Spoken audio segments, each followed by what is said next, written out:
featuring the bonus story, Beginning of the End, by Kylie Scott. Performed by Andy Arndt.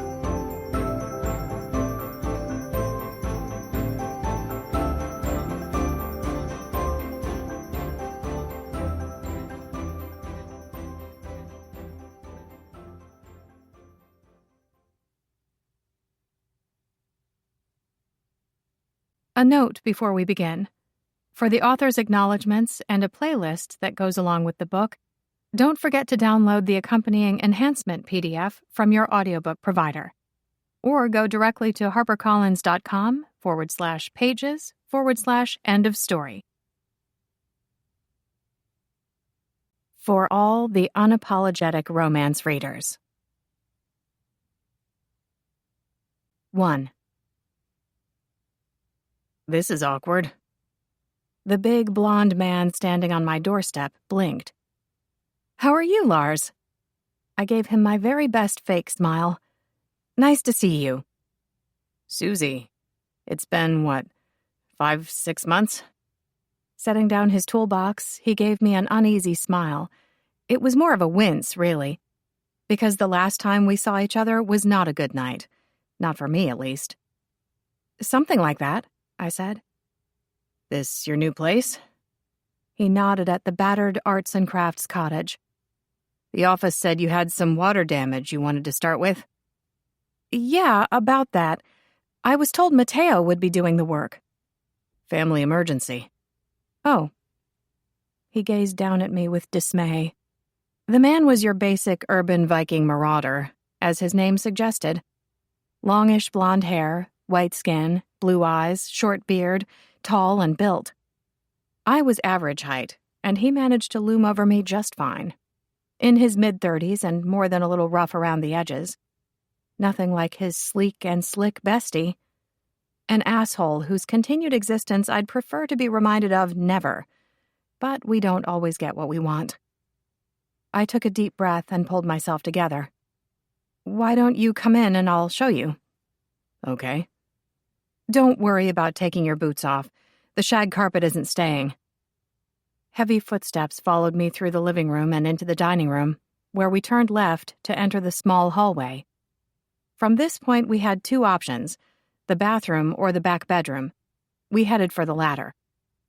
The water was getting in through a crack in the window for who knows how long, I explained. I only inherited the place recently. There were all these boxes piled up in here. No one could even see it was an issue. He grunted. I spent the first month just sorting through things and clearing the place out. Beneath the window frame, a large stain spread across the golden-flecked wallpaper, as if it weren't ugly enough to begin with. That was the thing about my Aunt Susan. She wasn't a big fan of change. The two-bedroom cottage had belonged to her parents, and everything had pretty much been left untouched after my grandparents passed. Apart from the addition of Susan's junk, which meant that while the wallpaper and carpet were from the 1970s, the bathroom was from the 1940s, and the kitchen cabinets from the 1930s. At least, that's what I'd been told.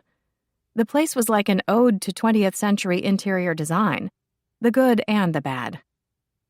He got down on one knee, inspecting the damage. The bottom of this window frame is warped and needs replacing. Can you do that? Yeah, he said. I need to have a look behind here. You attached to the wallpaper? Heck no. He almost smiled. The sooner I can repaint and get new flooring down, the better. Nothing from him. A knife appeared from the toolbox, sharp-pointed with jagged teeth. He punched the blade through the drywall with ease and started cutting into the wall. How is he? I asked the dreaded question. Curiosity was the worst. Enjoying London? Yeah, was all he said. And how's Jane? We're not together anymore. Not a surprise. Lars went through various girlfriends during the year I'd been with what's-his-face. Neither he nor his friend were down with commitment, which was fine if you just wanted to have fun. But Jane was a keeper, smart with a wicked sense of humor. Lars definitely had a type. All of his girlfriends were petite, perfect dolls who behaved in a ladylike manner. the opposite of buxom, loudmouthed me. He pried a square of drywall loose. You thinking of living here permanently, or flipping and selling the place, or what? Haven't decided. Great location. A bit of work, and it'd probably be worth a lot of money, he said, keeping the conversation on the business at hand, as was good and right. Using the flashlight on his phone, he inspected the cavity. The man was all handyman chic. Big-ass boots, jeans, and a faded black tee, all of it well worn. And the way his blue jeans conformed to his thick thighs and the curves of his ass was something. Something I hadn't meant to notice, but oh well, these things happened. Maybe it was the way his tool belt framed that particular part of his anatomy. For a moment, I couldn't look away. I was butt-struck, which was both wrong and bad. It would not be smart for me to notice this man in the sexual sense, though it was nice to know my thirst meter wasn't broken. I don't know if Lars and I were ever really friends. We had, however, been friendly, though that was romantic relationships for you. One moment you had all of these awesome extra people in your life, and the next moment they're gone. I tugged on the end of my dark ponytail, an old nervous habit. At this stage, it looks like the damage is only superficial, Lars said. These 2 sections of drywall have to go. Once I've done that, I'll have a better idea of what we're dealing with. Okay. But it wouldn't surprise me if some or all of that one needs replacing too. He pointed to the wall the bedroom shared with the bathroom. See how there's bubbling along the joins of the wallpaper there? Right. Do I have your approval to get started? I nodded. None of this was exactly unexpected. Old buildings might have soul, but they could also have heavy upkeep. Renovations cost big bucks. While my savings were meager, lucky for this 100-year-old house, my aunt left me some money, which was a point of contention for a few of my family members. Like any of them had time for Aunt Susan when she was alive. Besides being my namesake, she was also the black sheep of the family. A little too weird for some, I guess. But weird has always been a trait that I admired. I'm going to make myself coffee, I said. Would you like some? Yeah, thanks. How do you take it? White, no sugar. You're sweet enough, huh? And the moment those words were out of my mouth, I knew I'd made a mistake. Talk about awkward. He snorted, then said, something like that. Lars didn't mess around. By the time I returned, he'd removed the first 2 panels of drywall. Hands on hips, he stood staring at the interior of the wall with the problematic window. Mostly, it looked like a lot of dust and a couple of cobwebs, but then I'm not a builder. When I handed over his mug, he gave me a brief smile before taking a sip. How is it looking? I asked. Your house has good bones. Great. As long as the damage on that wall is due to the moisture spreading from the window and not a leaky bathroom pipe, this should be pretty straightforward, he said. I'd taken over the main bedroom, but this room still held a lot of sentimental value for me. Whenever Mom and Dad were busy or needed a break from us kids, my brother would stay at a friend's house, and I'd be packed off to Aunt Susan's, to this bedroom in particular, which was fine with me. Andrew was an outgoing jock, while I'd been kind of awkward. In this house, I was accepted for who I was. A nice change. With my parents divorced, growing up between 3 households and living mostly out of a school bag sucked. But Aunt Susan gave me the security that was lacking elsewhere. Is the floor okay? Let's pull up some carpet and see. He set his coffee on the windowsill. Then, knife back in hand, he got busy with the shag. It was impressive how the tool became a part of him, an extension of his body. You've got good solid hardwood under here. Ooh, let me see. He tugged the tattered underlay back farther. Oak, by the look of it. Wow! Imagine covering that beauty up with butt-ugly brown carpet. No sign of water damage. You were lucky. I smiled. That is excellent news. Now let's see what's behind this. I took a step back so he could start removing the next section of drywall. He had such big, capable hands. Watching him work was pure competence porn. As a mature and well-adjusted 30-year-old woman, I definitely knew better than to have sexy times thoughts again. The best friend of my ex is not my friend. Confucius probably said that. "Looks like there's something back here," he said, setting a panel of drywall aside. "Something good or something bad?" I winced as a big, hairy spider scurried out of the cavity. "Ew." "It's just a wolf spider. Nothing dangerous." "But there might be more." Without further comment, he reached down and picked up a piece of paper. It looked old, which made sense. Lord only knew how long it had been in the wall. It was kind of like opening a time capsule. "What is it?" I asked, more than a little curious. His gaze narrowed as he scanned the page, his forehead furrowing. Next, his brows rose and his lips thinned.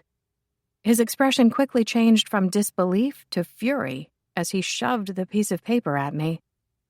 The open hostility in his eyes was a lot coming from a man of his size. "Susie, what the fuck?" "Huh?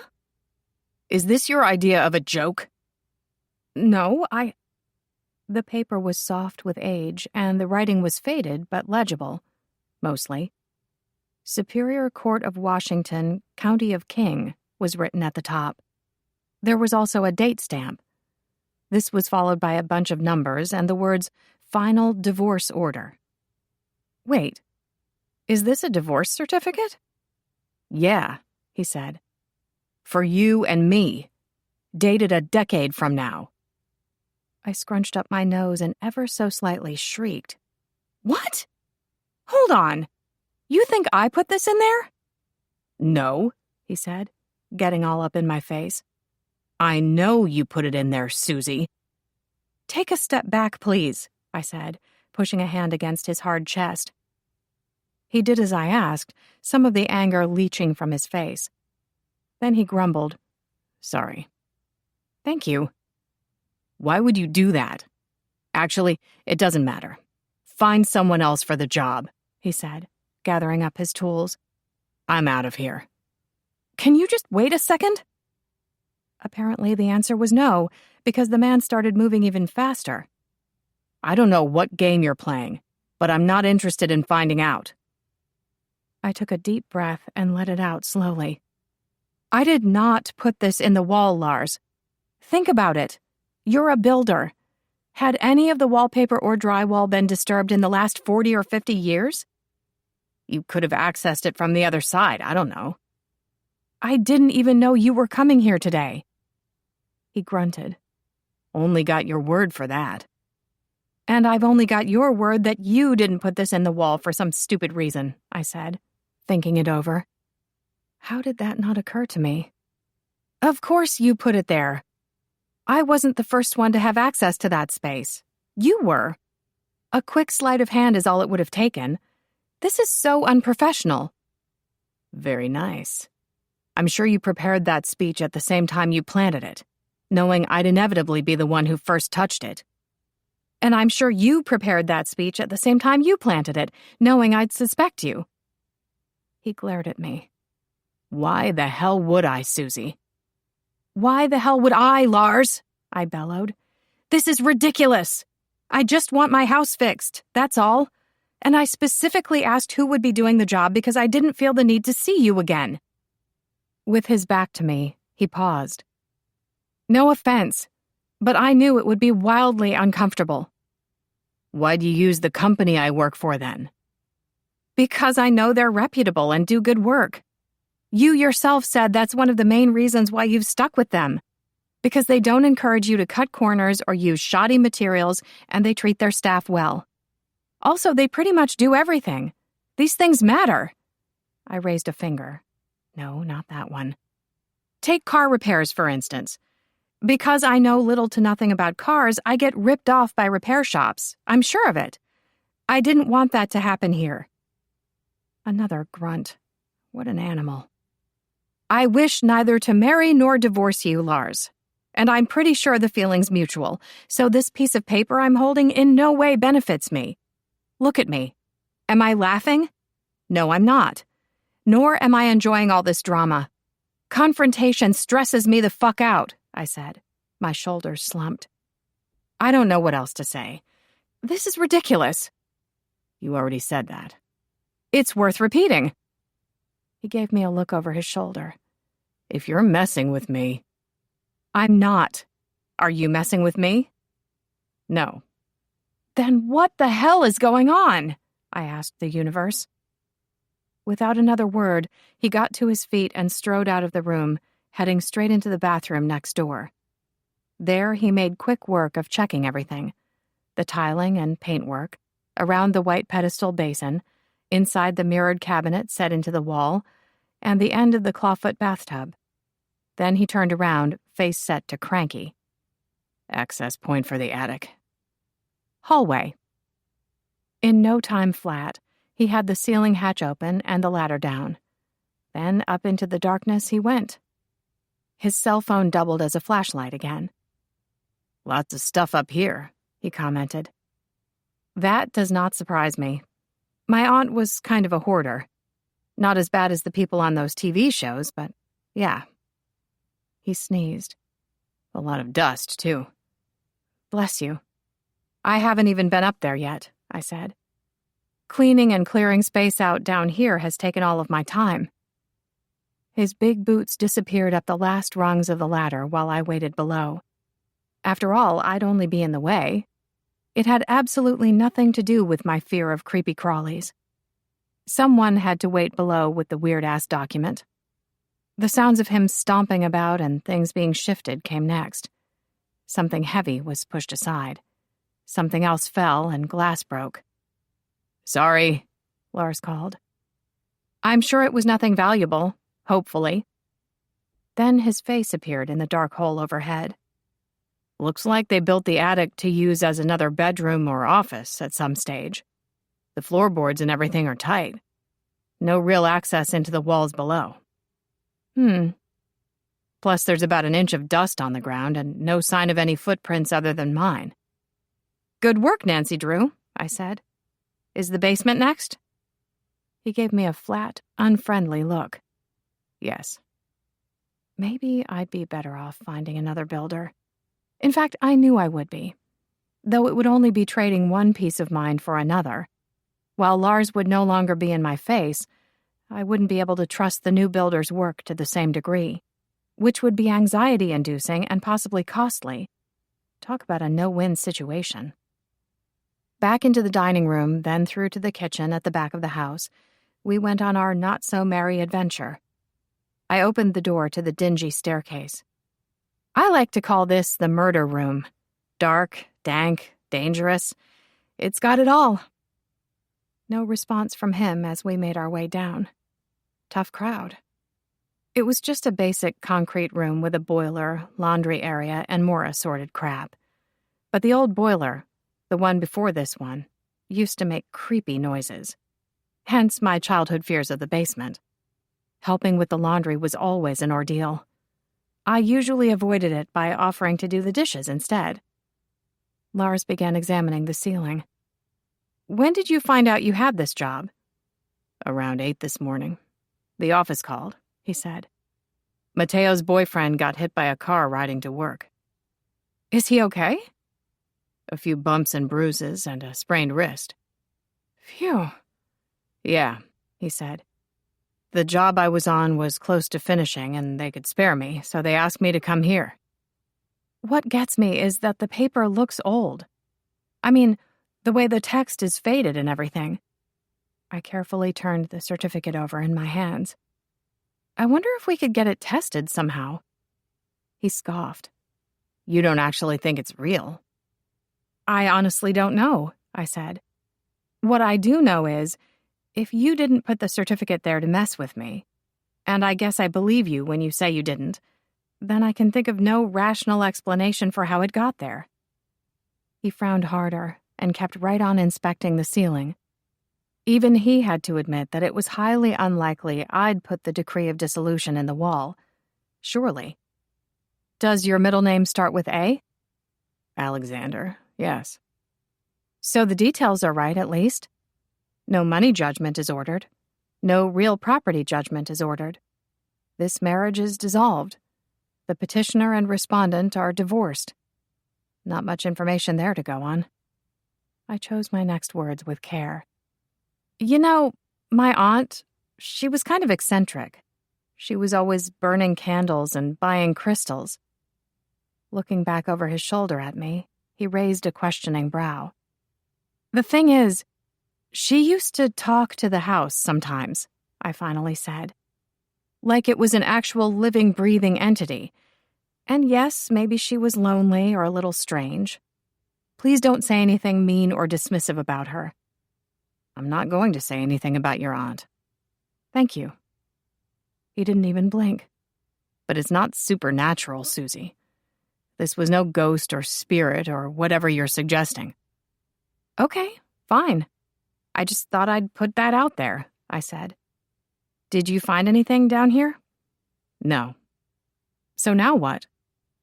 Face set, he walked over, staring into my eyes as if he could read my soul.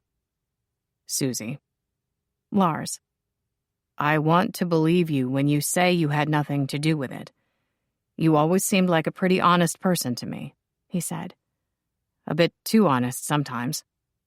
How so? I asked, only mildly annoyed, although I was exercising great restraint. Some of the stuff you come out with sometimes is unnecessary. Let's agree to disagree, I said. He shook his head. I would point out, however, that I'm not brutal. Ever notice how people who say they're just being honest usually are? His nostrils flared on a deep breath. How that was in any way attractive, I had no idea. Something must be wrong with me. Guess my vibrator was getting a little boring. Maybe it was time for me to get out there and meet some men. Then again, not dating for the rest of my life would also be great.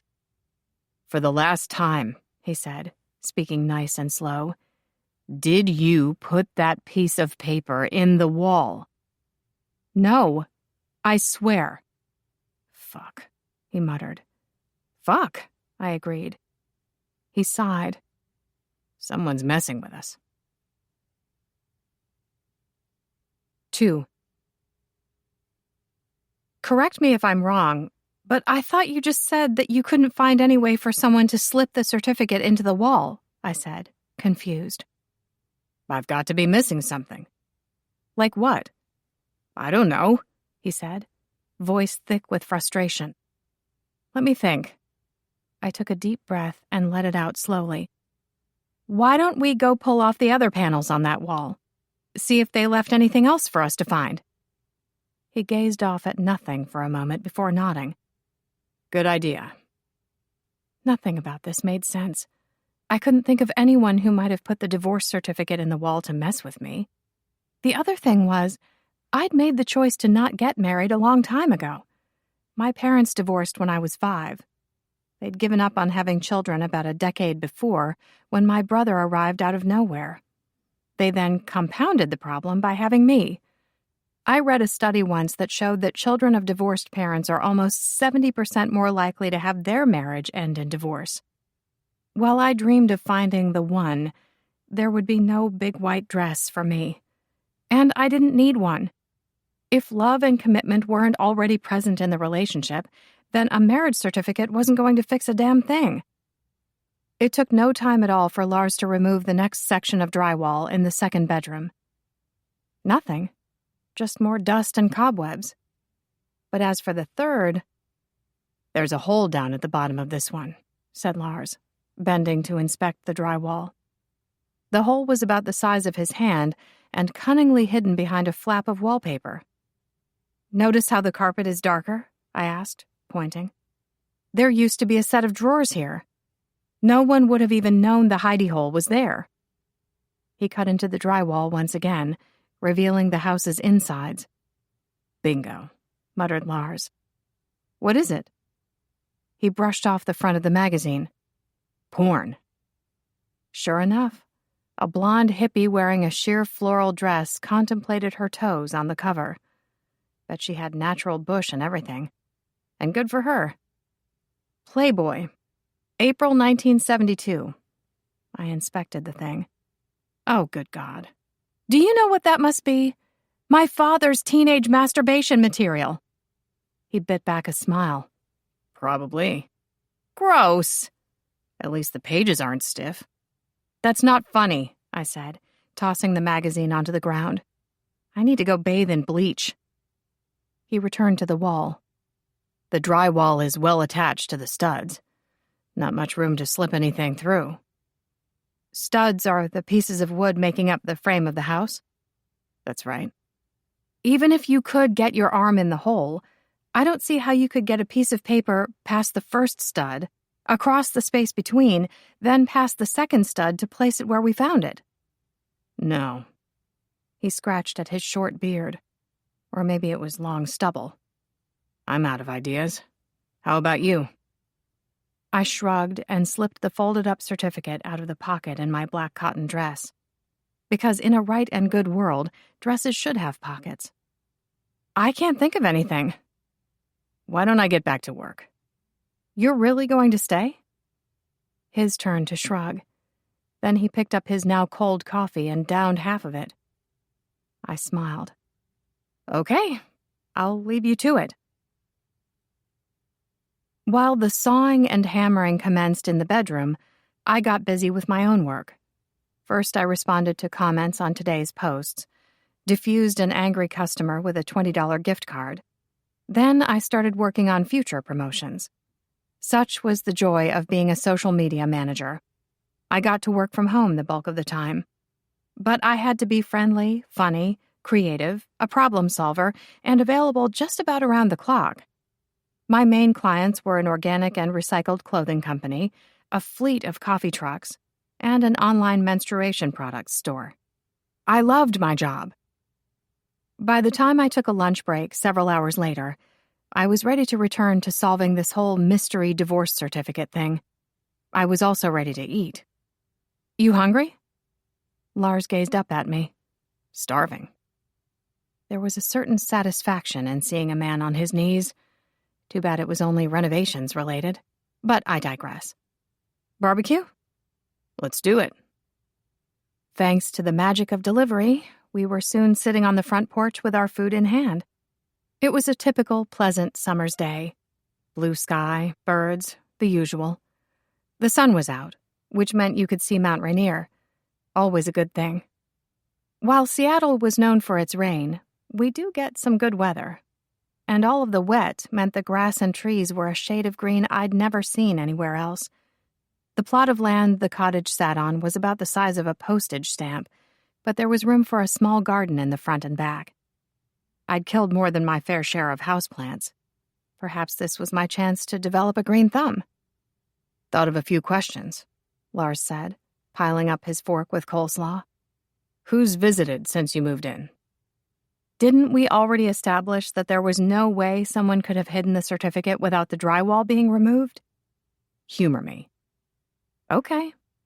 I took a sip of water. It's not like I've been throwing parties or anything. The place isn't ready for that yet. My friend Cleo has been over a few times.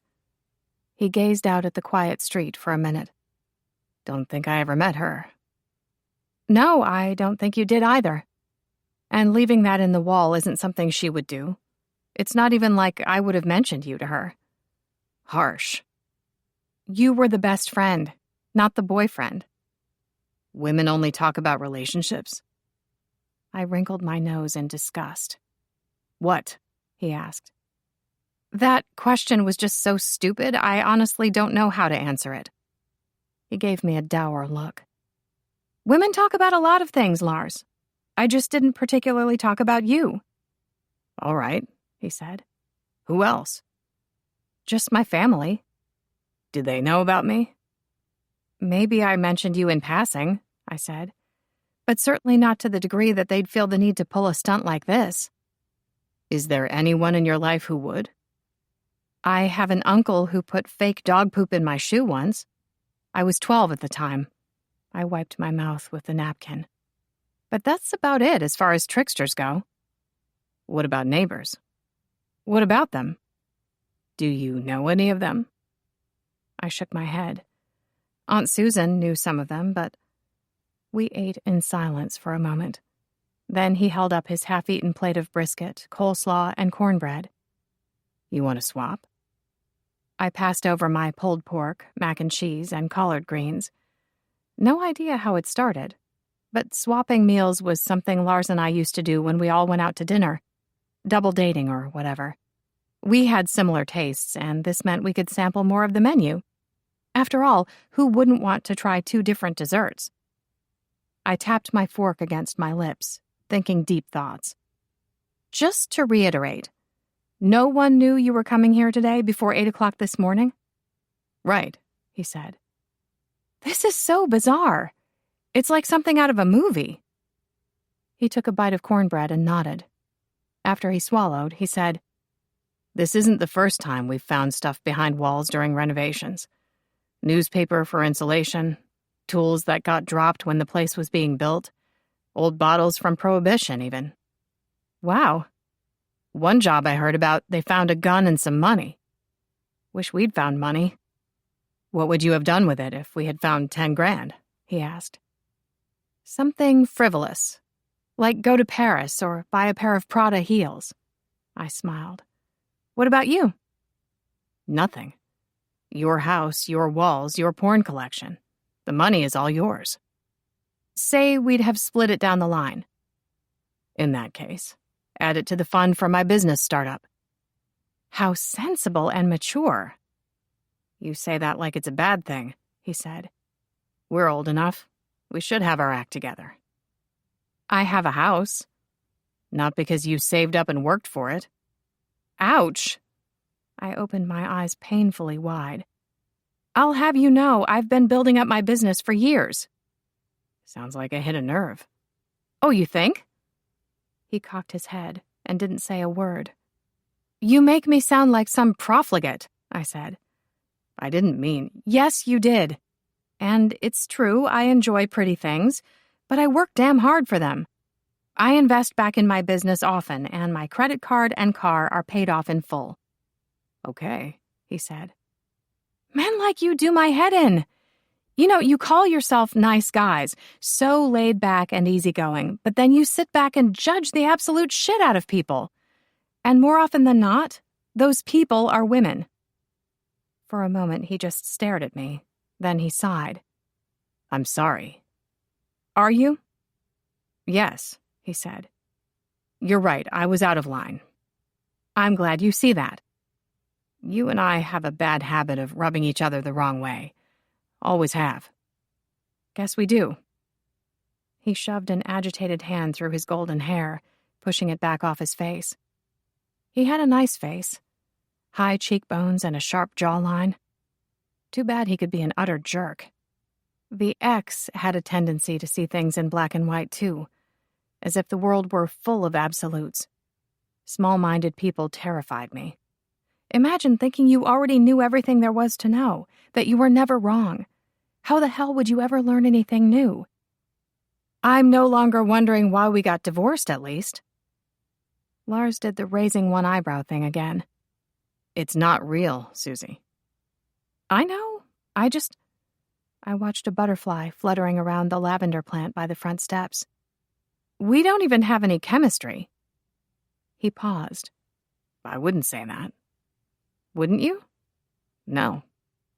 And he said it so matter-of-factly. My eyebrows all but kissed the sky. Huh. Not that it matters, he said. You dated my friend, so there's no way. Ah, the bro code. That's right.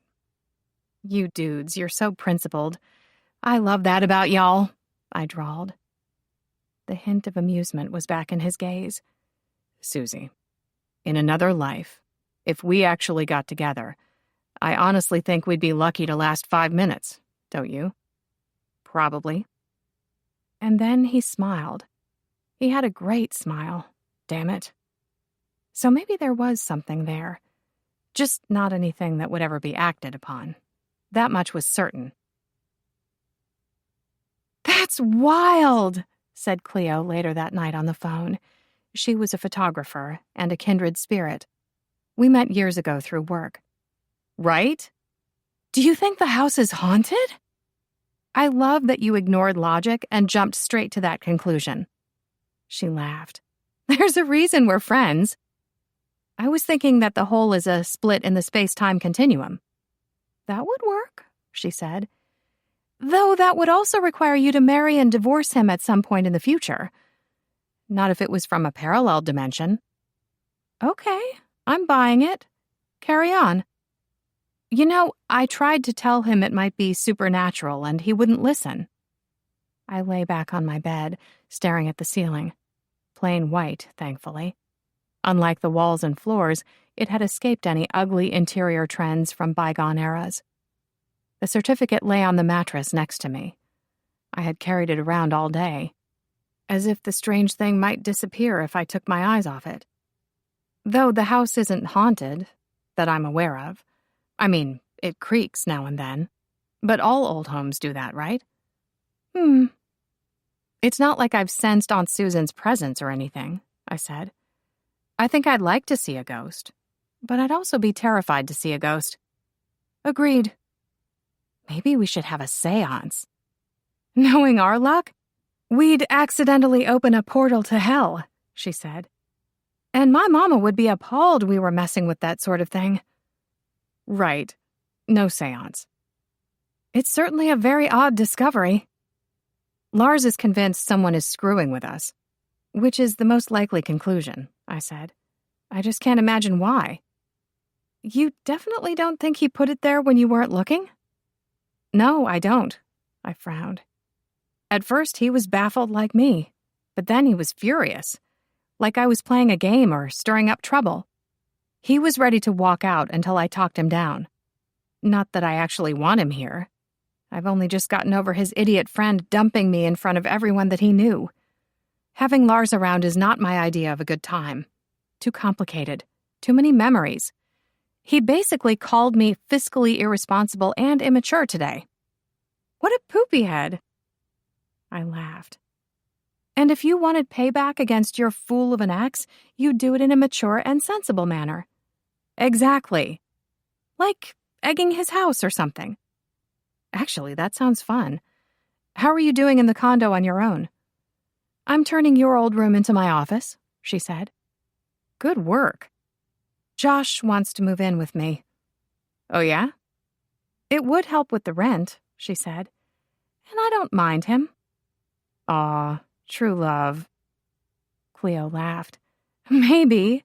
I don't know. It's a big step, and I'm enjoying having the place to myself. After the divorce, I didn't think I'd want a man in my space again. Of course, I didn't think I'd ever want to date. There's no rush.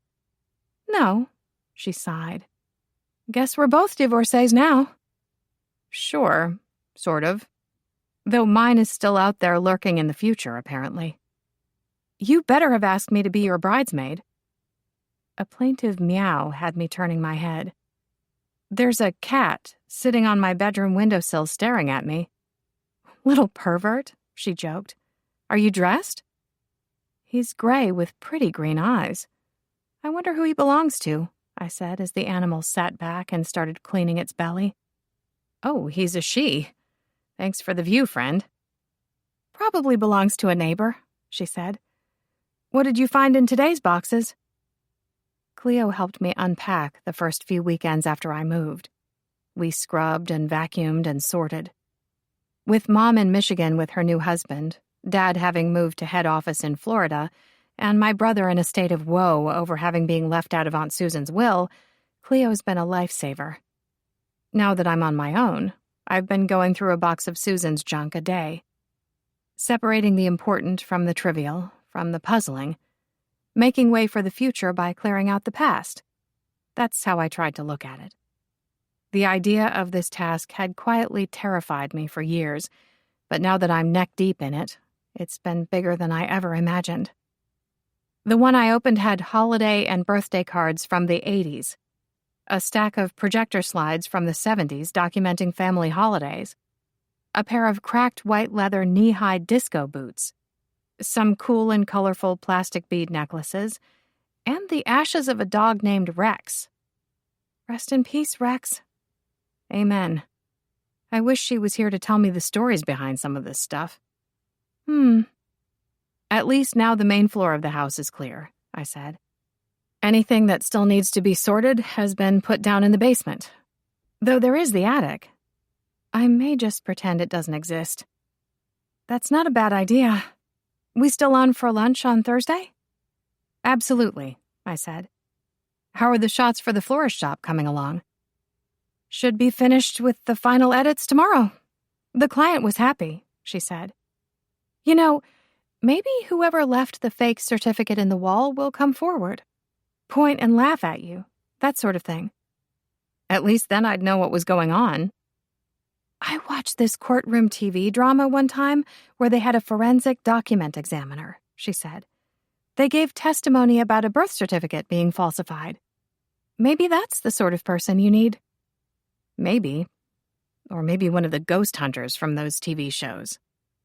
Keep me updated, she said. I love a good mystery. To my great disappointment, no one came forward to claim responsibility.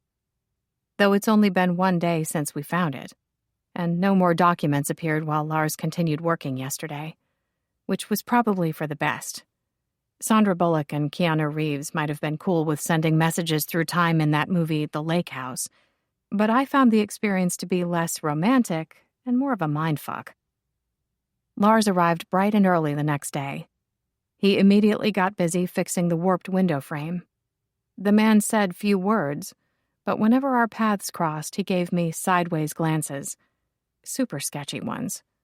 And if he wanted to go back to doubting me about the divorce certificate, then there was no way I would be making him coffee. We ignored each other until it was time for my lunch break. Any other contractor/handyman I could have largely ignored and left to their own devices. But Lars existed in a gray zone. He sort of felt like a guest in my house rather than a worker, but not really. It was complicated. I'm making lunch, I said. Would you like a sandwich? No. Fine, I snapped. You don't mess with a woman when she's premenstrual and hungry. Everyone knows that. Lars, unfortunately, was an idiot, because he gave me another of those dubious as all hell sideways glances, the bastard. I can't believe we're back to this again, I said, hands on hips. Do you have something you'd like to say?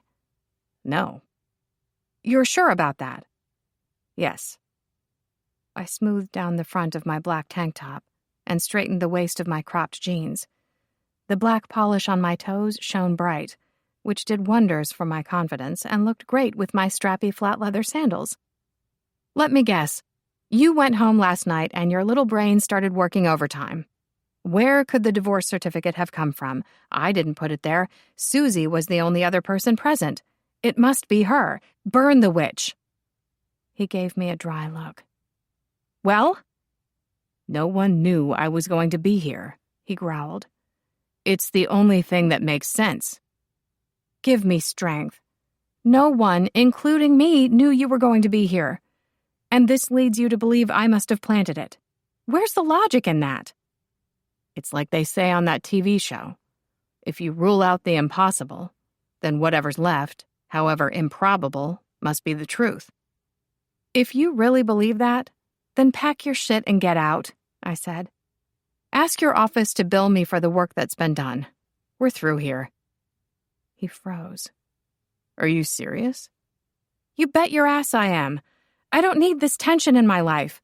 In my home while I'm trying to work. If you honestly believe I'm up to something, that I'm trying to mess with you, then go. Today he wore a faded Pearl Jam tee, which was kind of the uniform in this town, and he wore it well. It's like you said yesterday. Another builder might rip you off, not do the work right. What do you care? For a long moment, he just looked at me. Then he sighed. I always liked you. I didn't know what to say. Not like that. He hung his head. This shit is ridiculous. It makes no sense. I agree. But how about instead of turning on each other, we do something constructive? Such as? I crossed my arm and leaned against the doorframe. A friend gave me an idea about how best to ascertain if the document is real. It's not.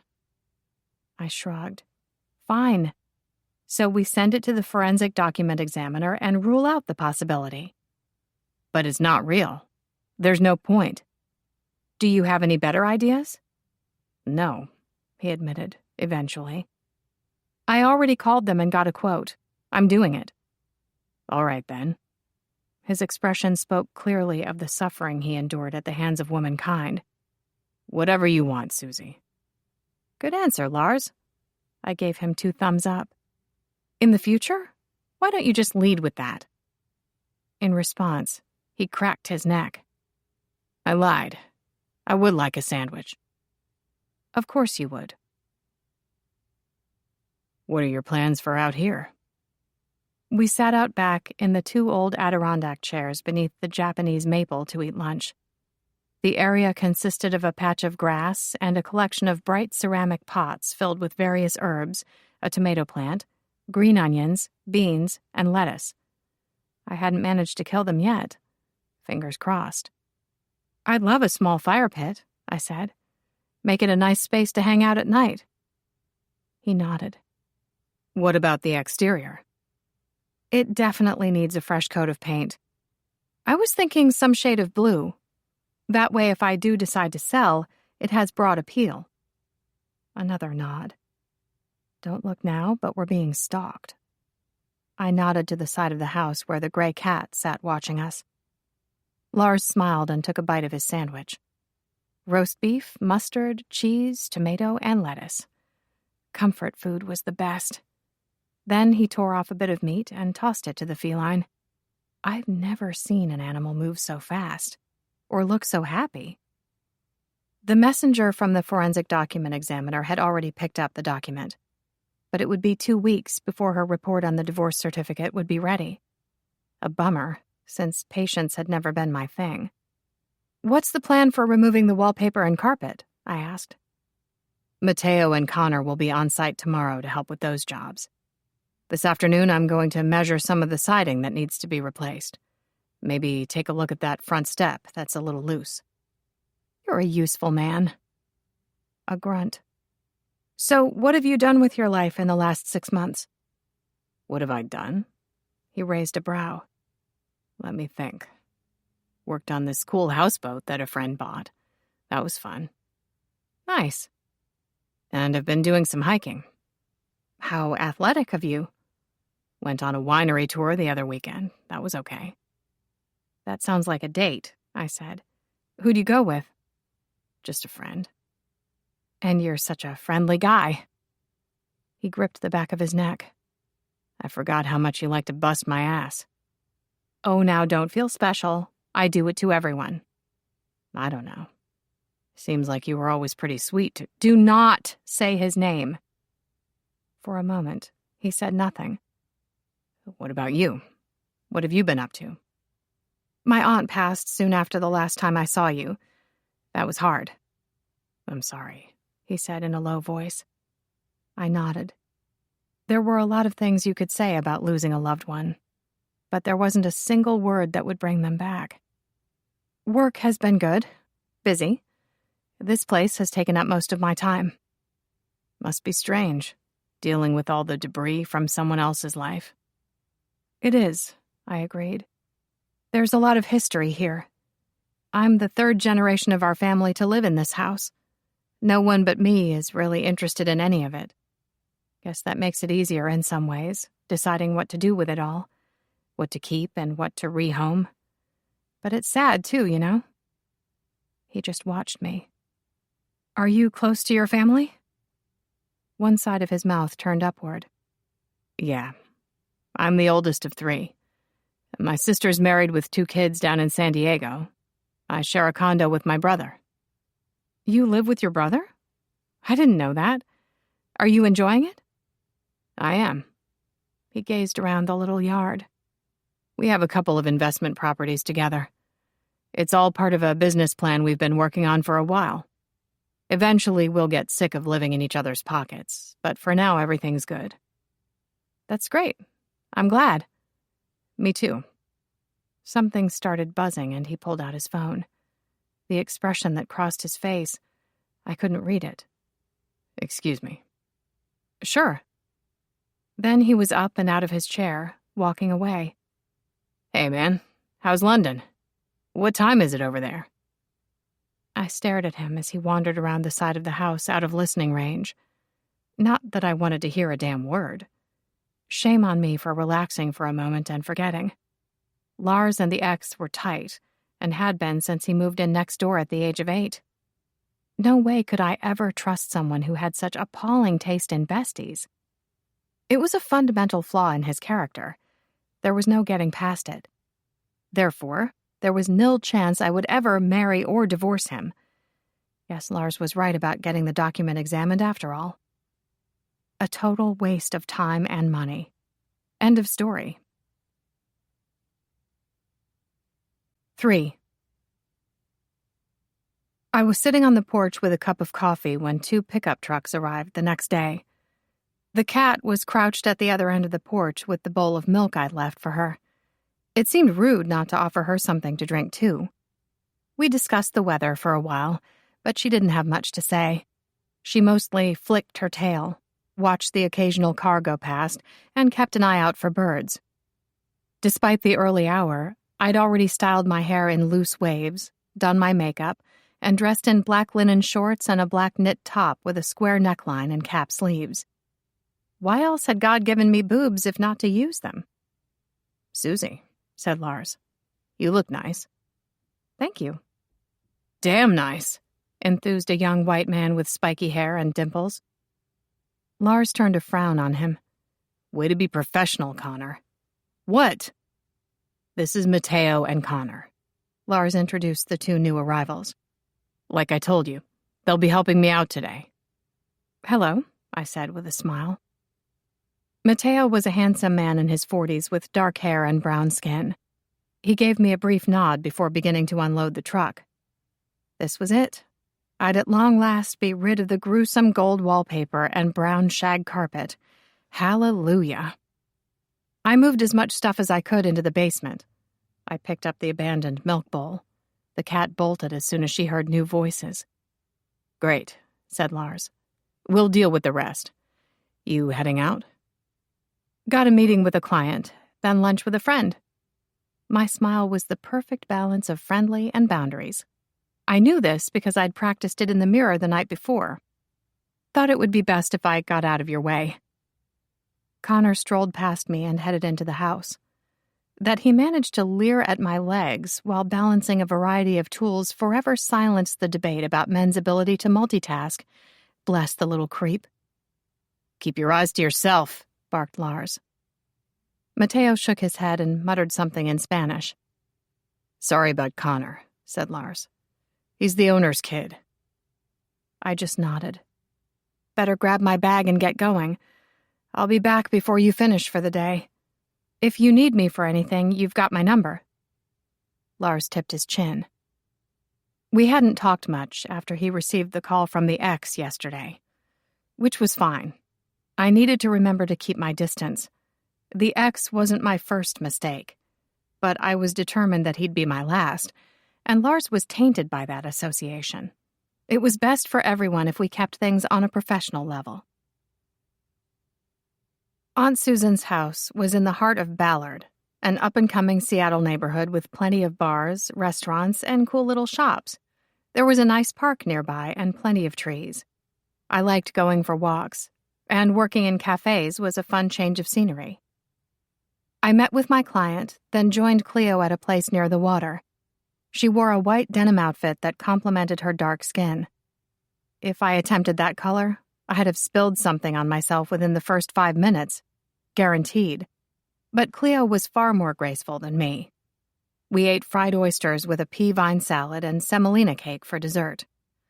Good food and company went a long way toward making up for the fact that my uterus not only chose violence this morning, but committed wholeheartedly to the cause.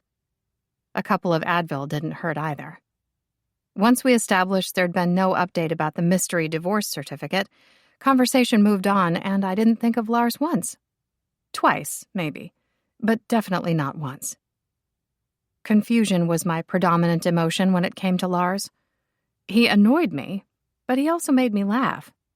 What perplexed me the most, however, was how someone who seemed like a semi-decent human most of the time could be best friends with someone like the ex, a male for whom the term raging asshole had been created, which raised the question of why I even dated him. Lars and the ex both had a lot of forward momentum. Lars with his plans to start his own business, and the ex busy climbing the corporate ladder. He was all about getting that fancy condo downtown. I just never thought he'd try to upgrade me, too. Guess the girl who was fun could easily turn into a distraction, especially when you had your eye on the prize. When I arrived home, Lars was sitting on the front steps waiting. A whole lot of tired, dusty, and sweaty, but he was smiling. Impossible not to smile back at him. "Hey." "You're finished?" I asked, flustered. "You should have called me. I would have come home sooner." "The other guys just left. You're fine." He rose to his feet. "Let me take those." I handed over my grocery bags. "Thank you. I think you're going to like what we've done." I followed his broad back into the house. Whoa. The white walls of the living room were a bit battered and marked, but no longer covered by ugly gold-flecked wallpaper. Honey-colored wooden boards covered the floor instead of that insult of a carpet. "It feels totally different," I said, setting my purse down on the floor and turning in a slow circle.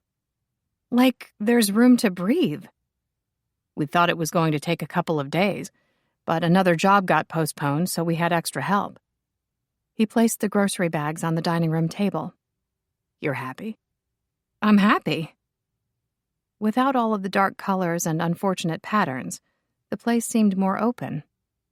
I hadn't kept much of the original furniture, just the round mahogany mid-century dining table and chairs that had been a wedding gift to my grandparents. The old floral couch had been on the verge of collapse, and the beds peaked sometime in the last century. Cleo owned most of the furniture in the condo we shared in West Seattle.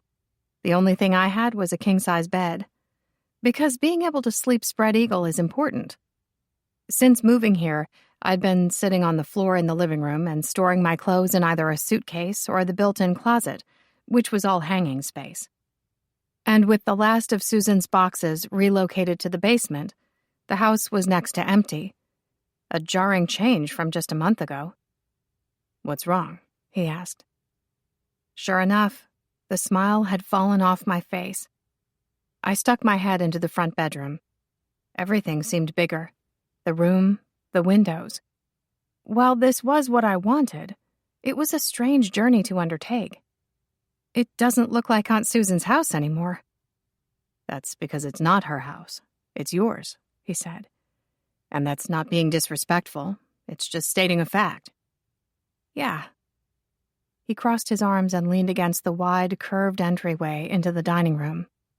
In silence, he watched me wander around like I was lost. "I still have plenty of pictures and mementos." He nodded. "You know, even she hated that wallpaper and carpet," I said.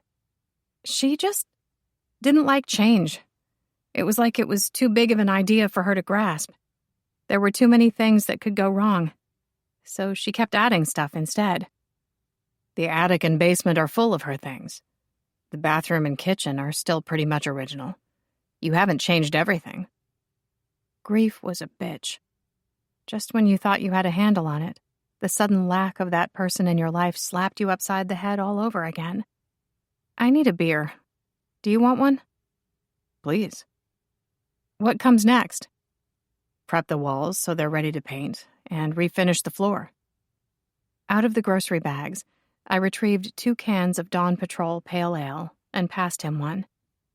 My inner peace returned with my second swallow. Everything was fine. There was no need for anyone to be freaking out. Change was both good and natural, etc. And I would keep telling myself that until I believed it. Which was about when my phone rang. I rushed over to my purse, setting my beer on the floor. "It's the forensic document examiner," I said, putting the call on speaker. "Hello? This is Nisha Singh. About the certificate you sent me." "Yes?" "I had a quick look when it arrived yesterday, and it's very unusual," she said. which definitely won understatement of the year. At first, I thought it was a joke. Lars and I exchanged glances. I know exactly what you mean. I have other jobs ahead of yours, but I couldn't resist taking a closer look, she continued. Whoever created the document appeared to have done a good job of simulating the effects of age on paper. I was curious to know how they did it, so I put it under the microscope, then tried looking at it with different light sources, and ran some other tests. It is fake, isn't it? The woman took a deep breath and let it out slowly. After a thorough examination, I've decided I'm unable to write a report on the document. I won't be charging you for my time. Wait, I said. Why? While I cannot disprove the document's authenticity, I also cannot confirm it, given the details it contains. My mouth gaped. You're saying it's real? I'm saying I cannot help you, Miss Bowen, she said. I've been in this business for almost 30 years, and my reputation is important to me. Your property will be returned to you by messenger tomorrow morning. Goodbye. And the call ended. My ass met the floor with a thump, which hurt. As for Lars, who'd heard the conversation, he just kept staring off at nothing. Half a can of beer later, I still didn't know what to say. This was beyond unexpected. While my imagination might have been somewhat charmed by the idea of receiving missives from the future, this was something else entirely. We'll find another expert, Lars finally said. Oh, okay. Because she's clearly on drugs or something. Really? I asked. She sounded pretty sober to me. Then she's lying. Why would she do that? I don't know. His laughter held a definite edge. All I know is that it cannot be real. That's impossible. Sometimes I've believed as many as 6 impossible things before breakfast. His forehead furrowed. What? It's a quote from Alice in Wonderland, I said, climbing to my feet. Did you know Lewis Carroll wrote books on mathematical logic? Even more furrows appeared. He'd be running out of forehead space soon. Never mind. Beer isn't strong enough for this occasion. Hot on my heels, the man ranted on. Be realistic. There's no damn way it can be real. Otherwise, how the hell else would you explain it? I can't. A bottle of silver tequila, a bag of limes, some salt, and 2 shot glasses later, things felt much more under control. Or spiraling out of control. Sometimes it was hard to tell those two apart. I poured out the drinks and passed one to Lars. We're doing shots? He asked, sounding less than impressed. Yes. I raised my glass. To us. That's not funny. Oh, yeah. The citrus, salty goodness and hit of alcohol made everything better. I leaned against the kitchen cupboard with a sigh of relief. Then I remembered the groceries still sitting on the dining table. Ice cream and frozen dinners didn't do well in the heat. Fuck, I said, by way of making conversation. Lars watched in silence as I started unpacking and putting things away. Then he poured out another 2 shots of tequila. I'm still not used to hearing you swear. Your friend didn't like it. He'd get this little line between his brows every time. But I don't want to talk about him. I sighed. We may never be able to explain this. And you're okay with that? I shrugged and set the loaf of bread on the counter. He picked up the knife to slice more lime.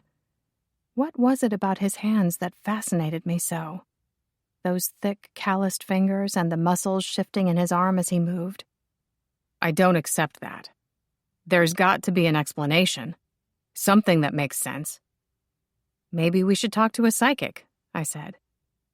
I ask you to make sense, and that's your reply. I laughed. It was mostly not hysterical. Go me. Shut up for a minute and drink the tequila, he said. Please. I did as told. More alcohol was definitely the answer to this conundrum. The big, brooding male carried his beer to the dining room table and took a seat. He slumped his whole heart out. Your cat is back. Hmm? He nodded to the stray sitting in the open front doorway. I grabbed a bowl and the milk, then added some small pieces of leftover roast beef to another dish. A fine dinner. While she watched with intensity as I approached, she didn't run away. She meowed as I set down the dishes. You're welcome. Lars brushed his thumb back and forth over the smooth wooden tabletop. I like fixing things. That makes sense. It's your job. So I don't like that this situation is so...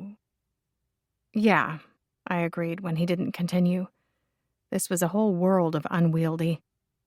I don't believe in aliens or ghosts or fairies or any of that shit. Fair enough. It's not like there's any conclusive evidence that they exist. Exactly, he said. And I wouldn't betray a friend. That's how I know it's not real. What you're saying makes sense. If you believe all that, then why the hell did you suggest a psychic? He waved a hand around in an aggrieved fashion.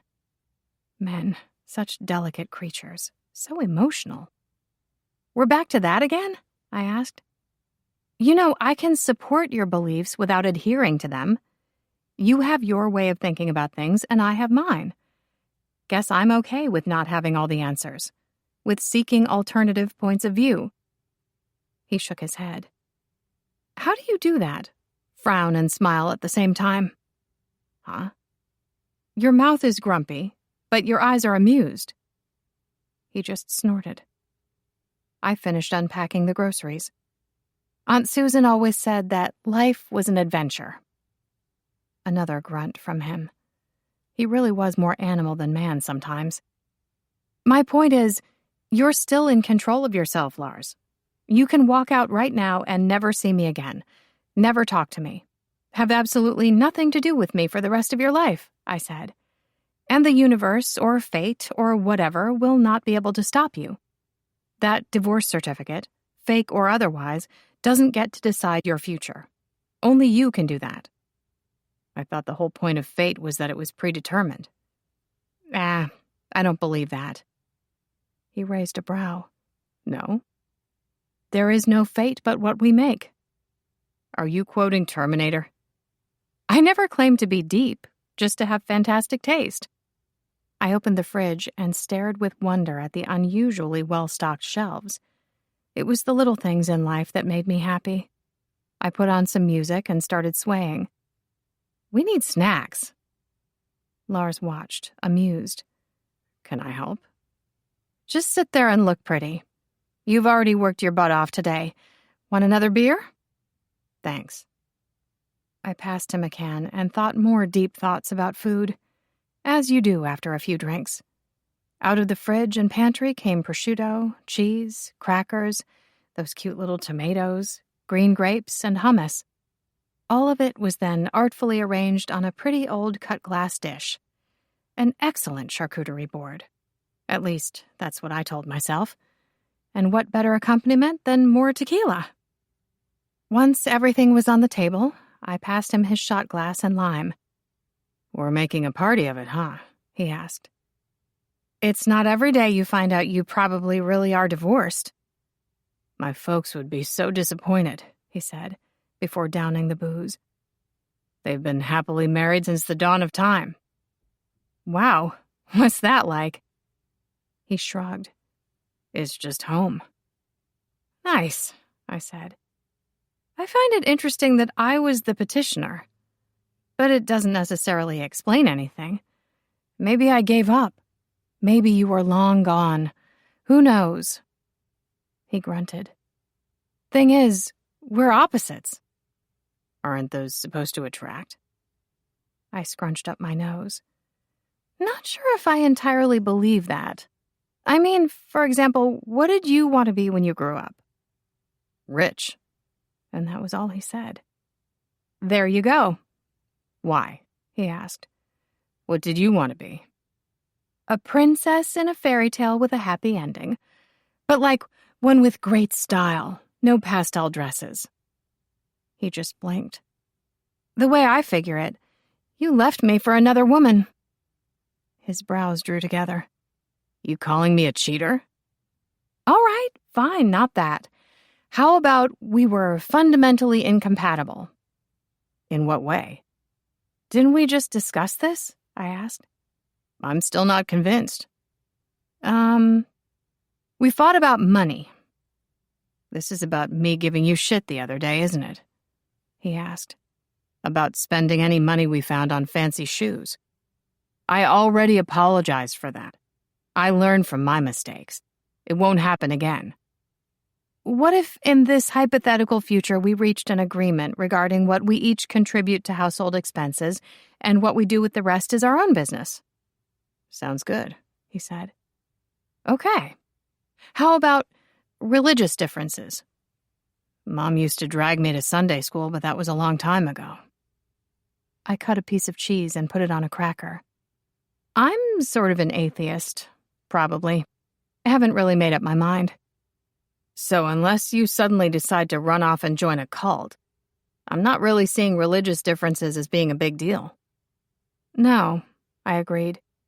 What about children? As in, do I want them? He thought it over for a moment before nodding. Yeah. You? 1 or 2 would be okay. He tapped out a beat against the tabletop with his fingers. This one couple I know is always arguing about family, where they're going to spend the holidays. Every year it's a big fucking drama. She doesn't get along with his mom, and he doesn't like her dad, and then there's the drunk uncle who got handsy at Thanksgiving.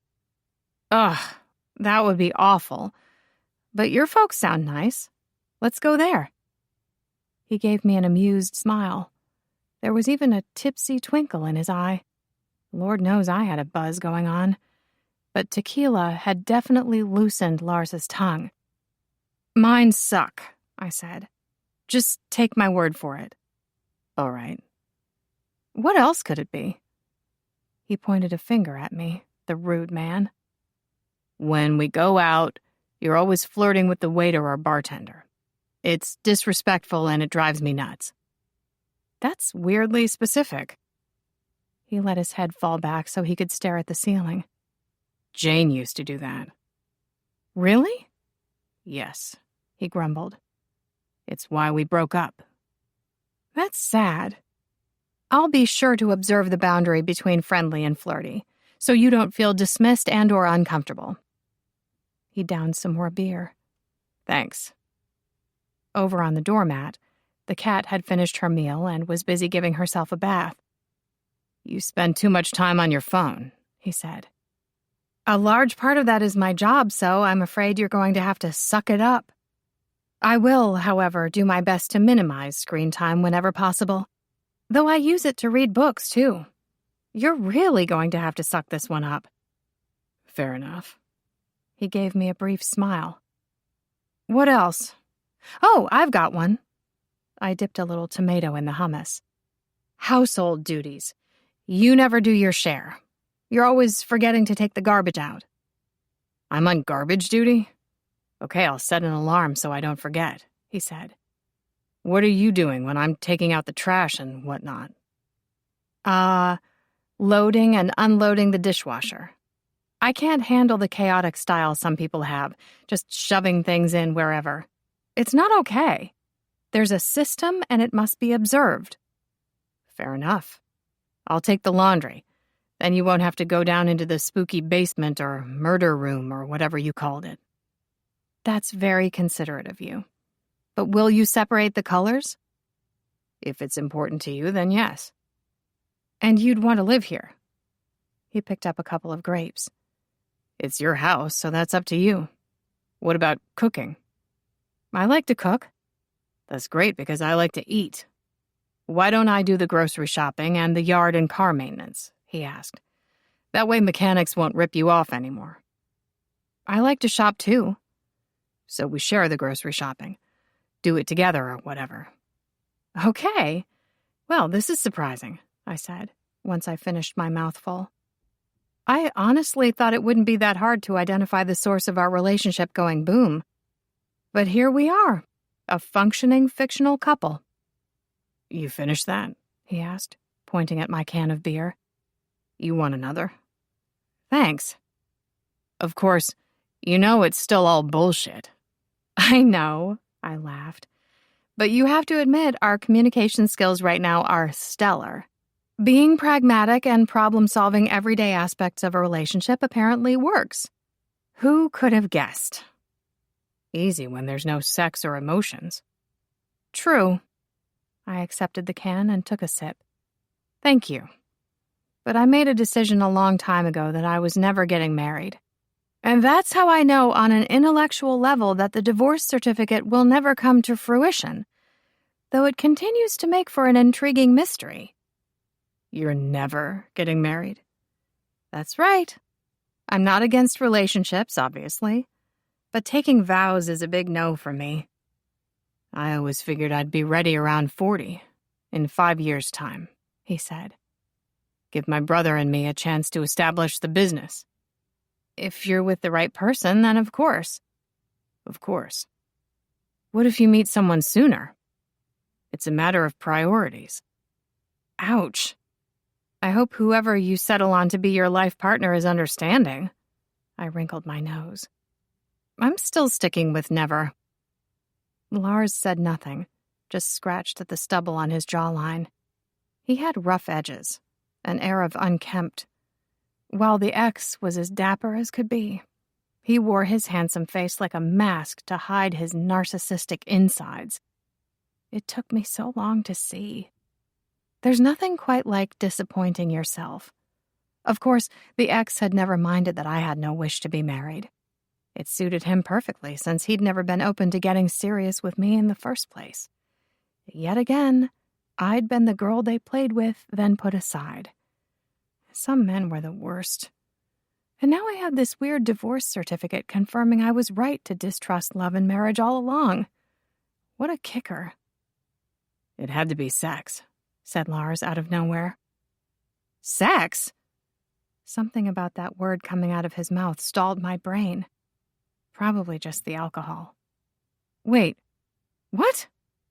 We broke up due to sex. It's the only thing left I can think of. Right, I drawled. It did make sense. I mean, it was probably fine to start off with. It usually is in most relationships. It's fun and new and thrilling. But then over time... For a moment he gazed at me, then said, Guess we'll never know. 4. This is where you found it? I nodded. Miss Lillian took a deep breath and placed her palm flat against the drywall. Her extensive collection of silver bangles jingled with each movement. Hey, what's going on? Asked Lars, appearing in the second bedroom doorway. His gaze was a whole lot of wary. Unlike me, he didn't require a tube of concealer to cover the dark circles beneath his eyes this morning. Though his eyes were tinged red.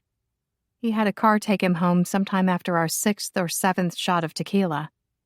Our conversation had deteriorated into exchanging embarrassing anecdotes from our college days. That he omitted any mention of the ex was appreciated. Mateo arrived at the usual time, but Lars stopped at another job site first. Hence his late arrival. Miss Lillian, this is Lars, I said. He has a kind face. The older lady stared into his eyes. Hello, Lars. It's nice to meet you. Ma'am. Miss Lillian was a friend of my aunt's, I explained. When I told her about the situation, she insisted on coming over right away. Wasn't that good of her? Very. She's a psychic. Lars's eyes widened ever so slightly. I prefer clairvoyant and intuitive counselor, said Miss Lillian. I smiled. Of course. It's great that you could stop by. He was so lying, and he wasn't even good at it. There's definitely a strong connection between you two. A lot of sexual energy. Miss Lillian's gaze narrowed as she examined the air around us. It doesn't surprise me that there's a romantic entanglement in your future. We're not getting together, said Lars, voice adamant. That's not going to happen. I second that, I confirmed. Miss Lillian gave a knowing smile. Whatever you say. I thought maybe Miss Lillian could tell us if there were any other walls we needed to look behind. You really think we're going to find something else? Asked Lars. Who knows? Head cocked, Miss Lillian moved closer to the big man. You have a blocked heart chakra, dear. You might want to try working on that. It makes it difficult for you to recognize trustworthy people when they come into your life. Lars blinked. Now then, she said, brushing her fingertips against the wall. Ever so slowly, she walked around the edge of the room. Then the bathroom, main bedroom, living room, dining room, and kitchen. At last, she stopped and nodded to herself. There are no other messages here for you two. Are you saying there are things there, they're just not for us? I asked, wildly curious. We're only custodians, dear. Spirits passing through. This house won't always belong to you, she said. One day, you'll pass it on to your nearest and dearest, just as Susan passed it on to you.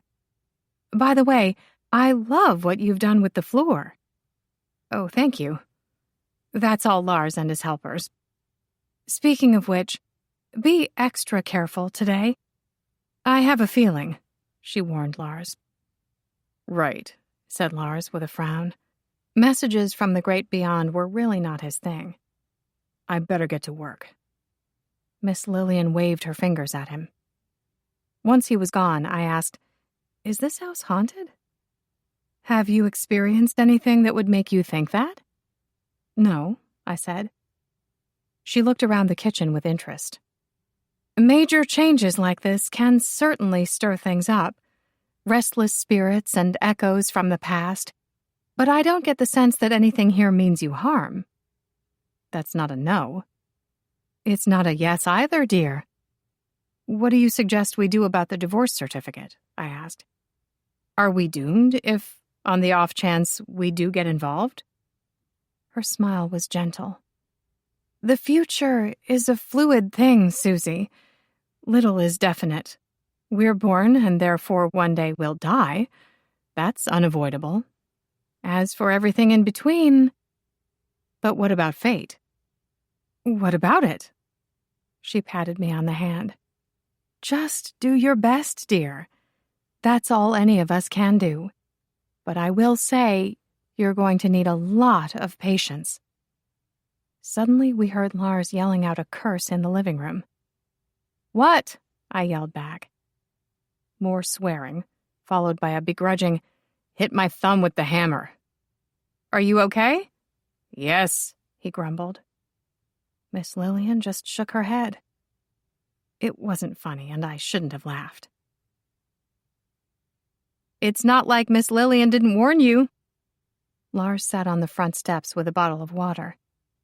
Have I ever happened to mention that you talk too much? No.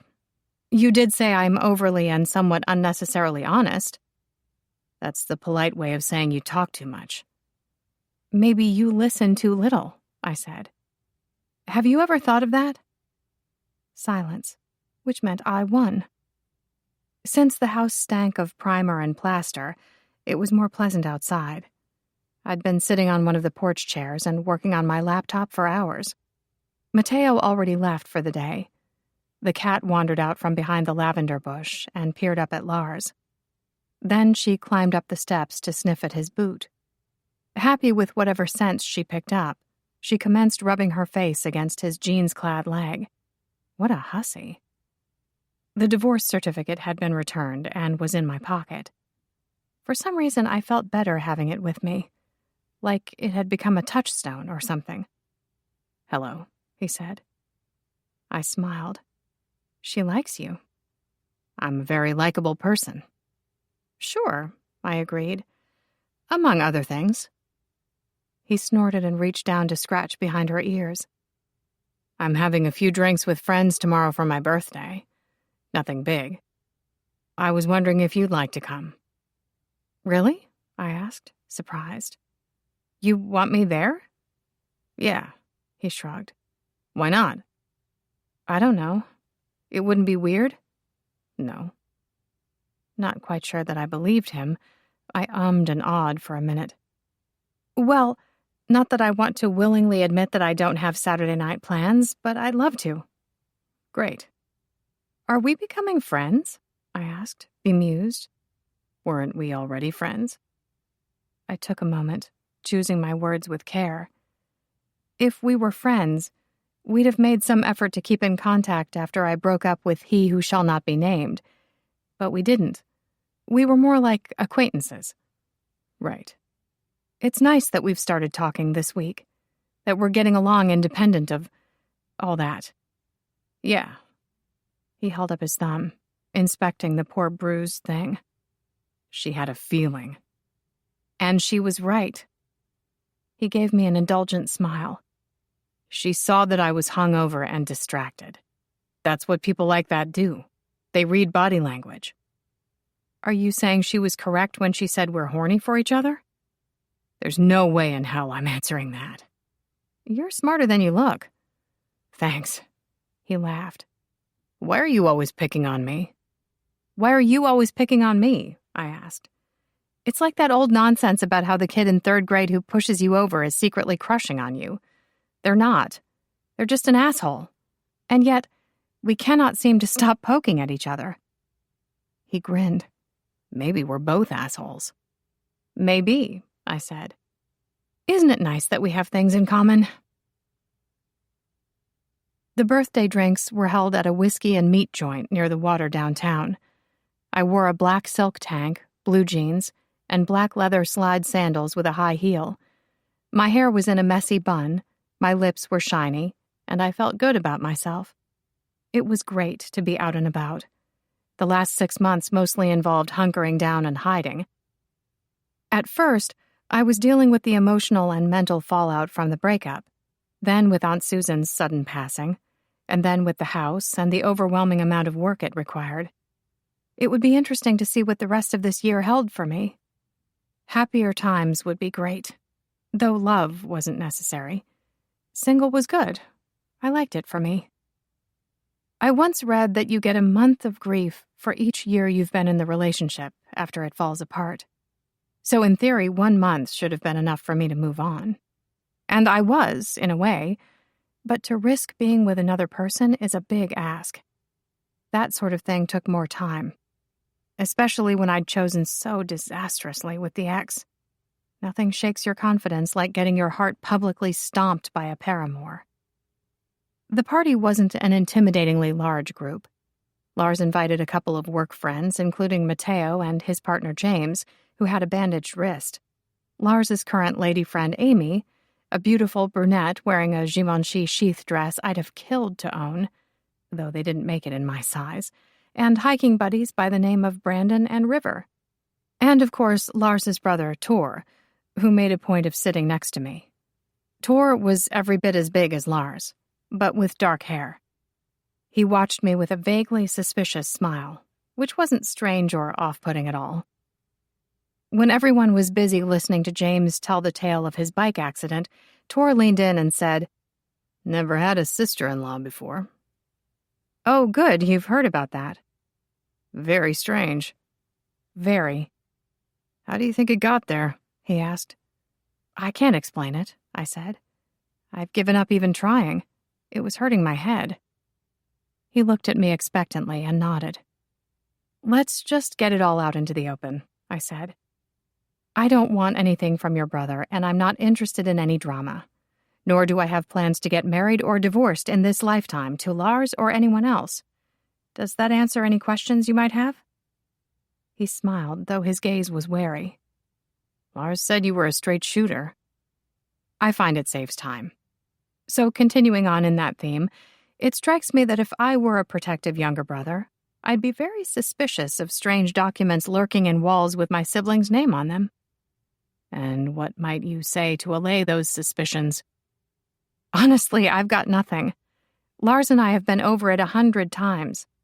There's no plausible way either he or I could have faked it, and there's no third party we can think of who could have done it or who would benefit from it. It just is. That's all I've got." "Fair enough." He raised his glass of bourbon. To family. I snorted and tapped my vodka mule against his drink. Sure, why not? Later that night, Tor and I were midway through a debate on the usefulness of psychics. What even was fate? And did ghosts really exist? When Lars called out from the other end of the table, Susie, you ready to swap? Oh, yes. He rose from his seat and wandered down our way with his plate of pork shank in hand. I handed over my roasted chicken. You got black-eyed peas as your side. Yummy. Amy was only eating a salad. Guess that's how she managed to fit into that dress. I dreamed of having that sort of discipline, but they had pecan pie on the menu. You two aren't afraid of sharing germs, said Tor. I loaded up my fork. Nope. And Lars was hovering for some reason. You guys are getting along well. Yes, we are, confirmed Tor. What? I asked. Are we not supposed to? See, said Lars. She takes everything I say the wrong way. Disagrees with me constantly. I do not. Tor winced. You kind of just proved his point. You're both imagining things. What are you two talking about anyway? Asked Lars. I cocked my head. Are you aware you asked that in a somewhat cranky tone of voice? It's his birthday, said Tor. He can grump if he wants to. I giggled my ass off. So I may have been on my third cocktail. I was having fun. It was just a question. Lars fake frowned. You two need to be separated. Boo, I said. Tor just smiled. And the marriage didn't work, you say? I'm shocked and stunned. You get along so well. Shit. Lars's gaze jumped to Amy. Don't talk about that here. I like your brother, I said. He's sarcastic. It amuses me. Great. Be good. Lars ambled back to his end of the table. After dinner, we moved to a rooftop bar a couple of blocks away. It was a perfect night, with a cool breeze coming in off the ocean and the stars burning bright above us. I took a shot of the view for social media, and all the while Tor stuck to my side, but it didn't feel like a sexual attraction thing, just more of that initial curiosity. I don't understand how you fit into my brother's life, said Tor out of nowhere. Well, I'm his friend, I guess. That's the thing I don't understand. Lars has had plenty of girlfriends, but not girls who are friends. They all dude bros, huh? Yeah. Then this is a growth thing for him. I'm not sure my brother believes in growth. Pretty sure he emerged from our mother's womb fully formed and ready to work hard and succeed, said Tor. He tends to be set in his ways and ideas, how everyone fits into his life. And I don't fit into his life? Tor just shrugged. I don't know what to say to that. What does he want for his birthday? I asked, watching Lars talk to Amy. They looked good together, though Lars had a more laid-back style in his black jeans and pale blue polo. Both of them were attractive. I had to work at being alluring, but Lars just breathed and it happened. So annoying. Same went for how he seemed to live rent-free in my brain these days. He caught my gaze for a moment. Such an odd expression on his face. I couldn't read the man for love or money. Then he turned back to his date. Even at his ease among friends, he didn't seem to smile much. Whoever did wind up marrying him would have a job on their hands. The man was so serious. Which was just another sign that the divorce certificate was a fake somehow. I wanted someone with a sense of humor. Lars and I together would be a disaster. Though he had laughed with me the other day on the step. Tor shrugged. Just buy him a drink. Will do. His phone chimed and he pulled it out of his pocket and scowled at the screen. Then he sent off a quick text. Everything okay? Yep, he said, studying the tiled floor for a moment. So Lars was telling me about the place you inherited. Said you might be thinking of selling. I haven't decided, I said, though the thought of letting the house go soured my stomach. Let me know if you decide to head in that direction. Lars and I are looking at buying another investment property. Sure. Be back in a minute, I said before heading for the restroom. Music pumped out of the speakers as I checked my phone and answered a text from Cleo about how the night was going, and saw to business. When I came out to wash my hands, Amy was at the mirror reapplying her lipstick. "Hey," I said. She smiled. "We haven't really gotten a chance to talk. Lars mentioned he'd been working on your house." "Yes, he has been. He's doing great work." "But you used to date his friend." "That's right.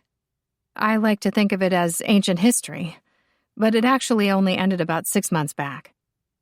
"Well, it's great you could come tonight.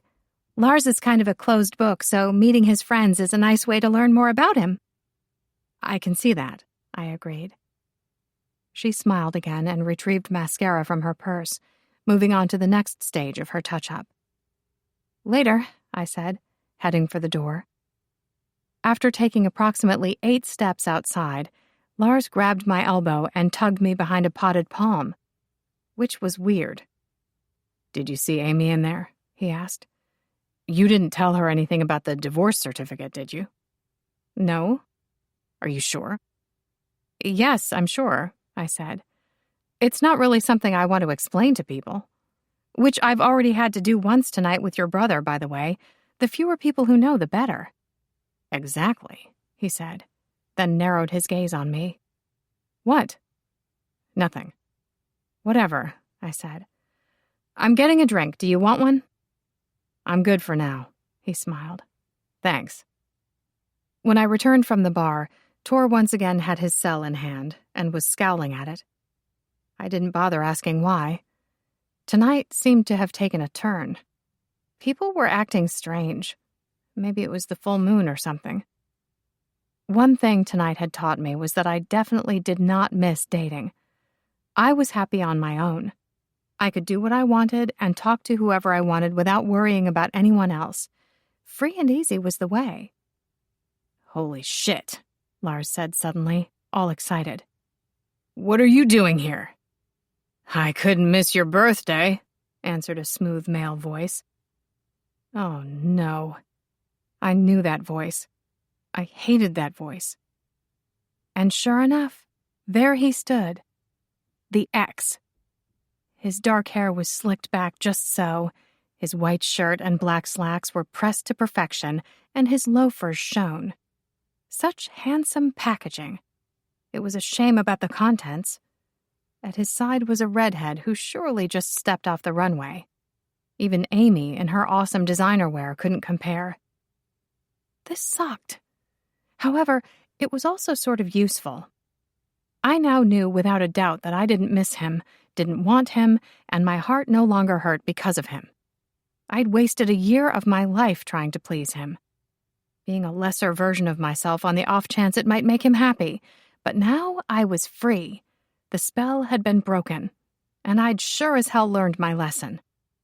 "Susie," said Tor, "why don't we go get another drink?"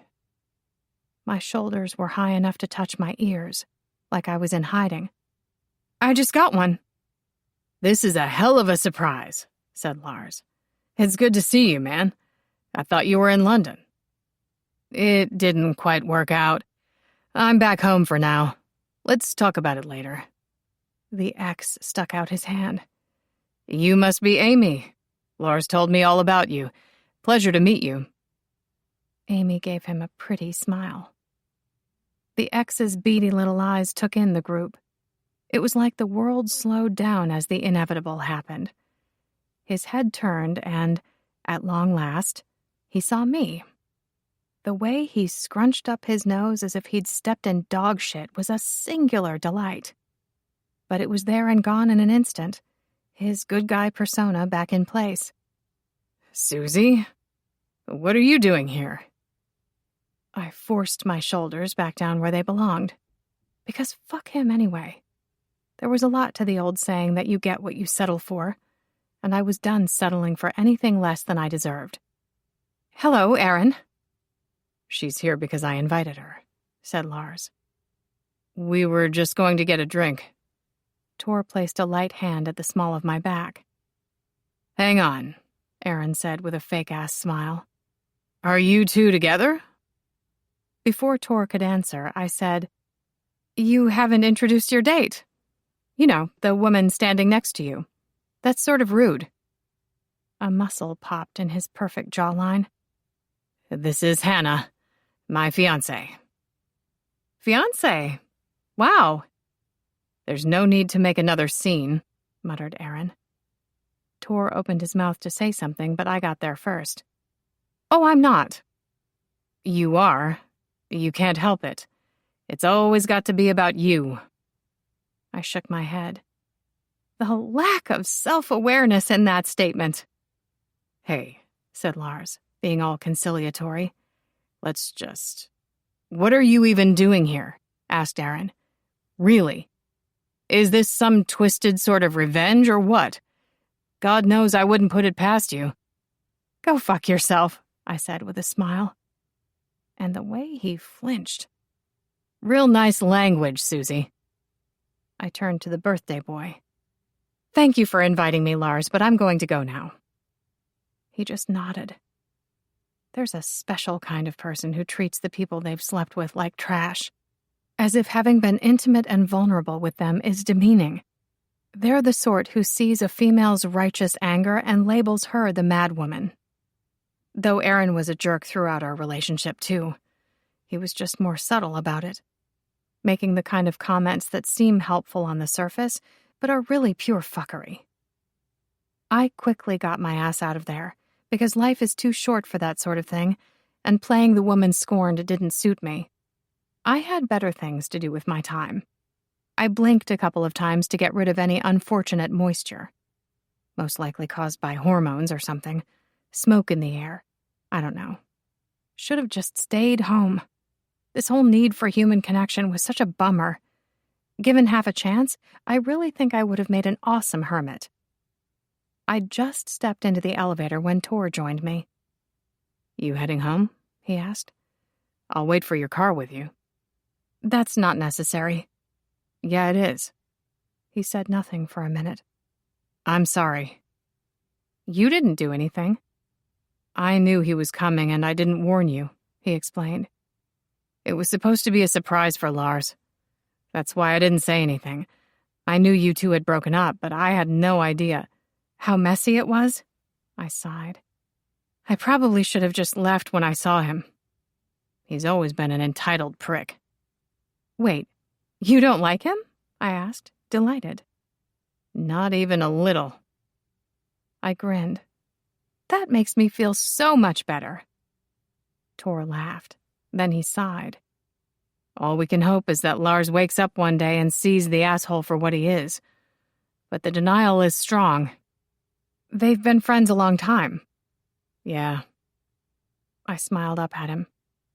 Thanks for checking on me, Tor. You're just like Prince Charming, but taller. Thanks, he said dryly. Of course, it should have been my brother. It's his party, and he has a date to look after, and a bestie to catch up with. I'm fine. And it was the truth. I was fine. The reasons for Lars not running after me were likewise valid. At least the rational part of my brain thought so. Feelings, on the other hand. Ugh. 5. On Monday, I greeted Lars with a smile. Morning. Hey, listen, about Saturday. I think it would be best if we don't talk about that. He paused and frowned. You're mad at me. While I hadn't dressed for war, I had dressed for work.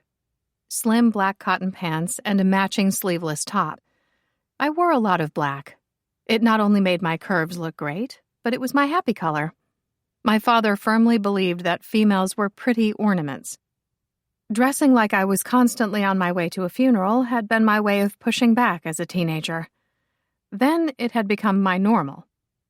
Today my hair was up in a ponytail and my lips were matte red.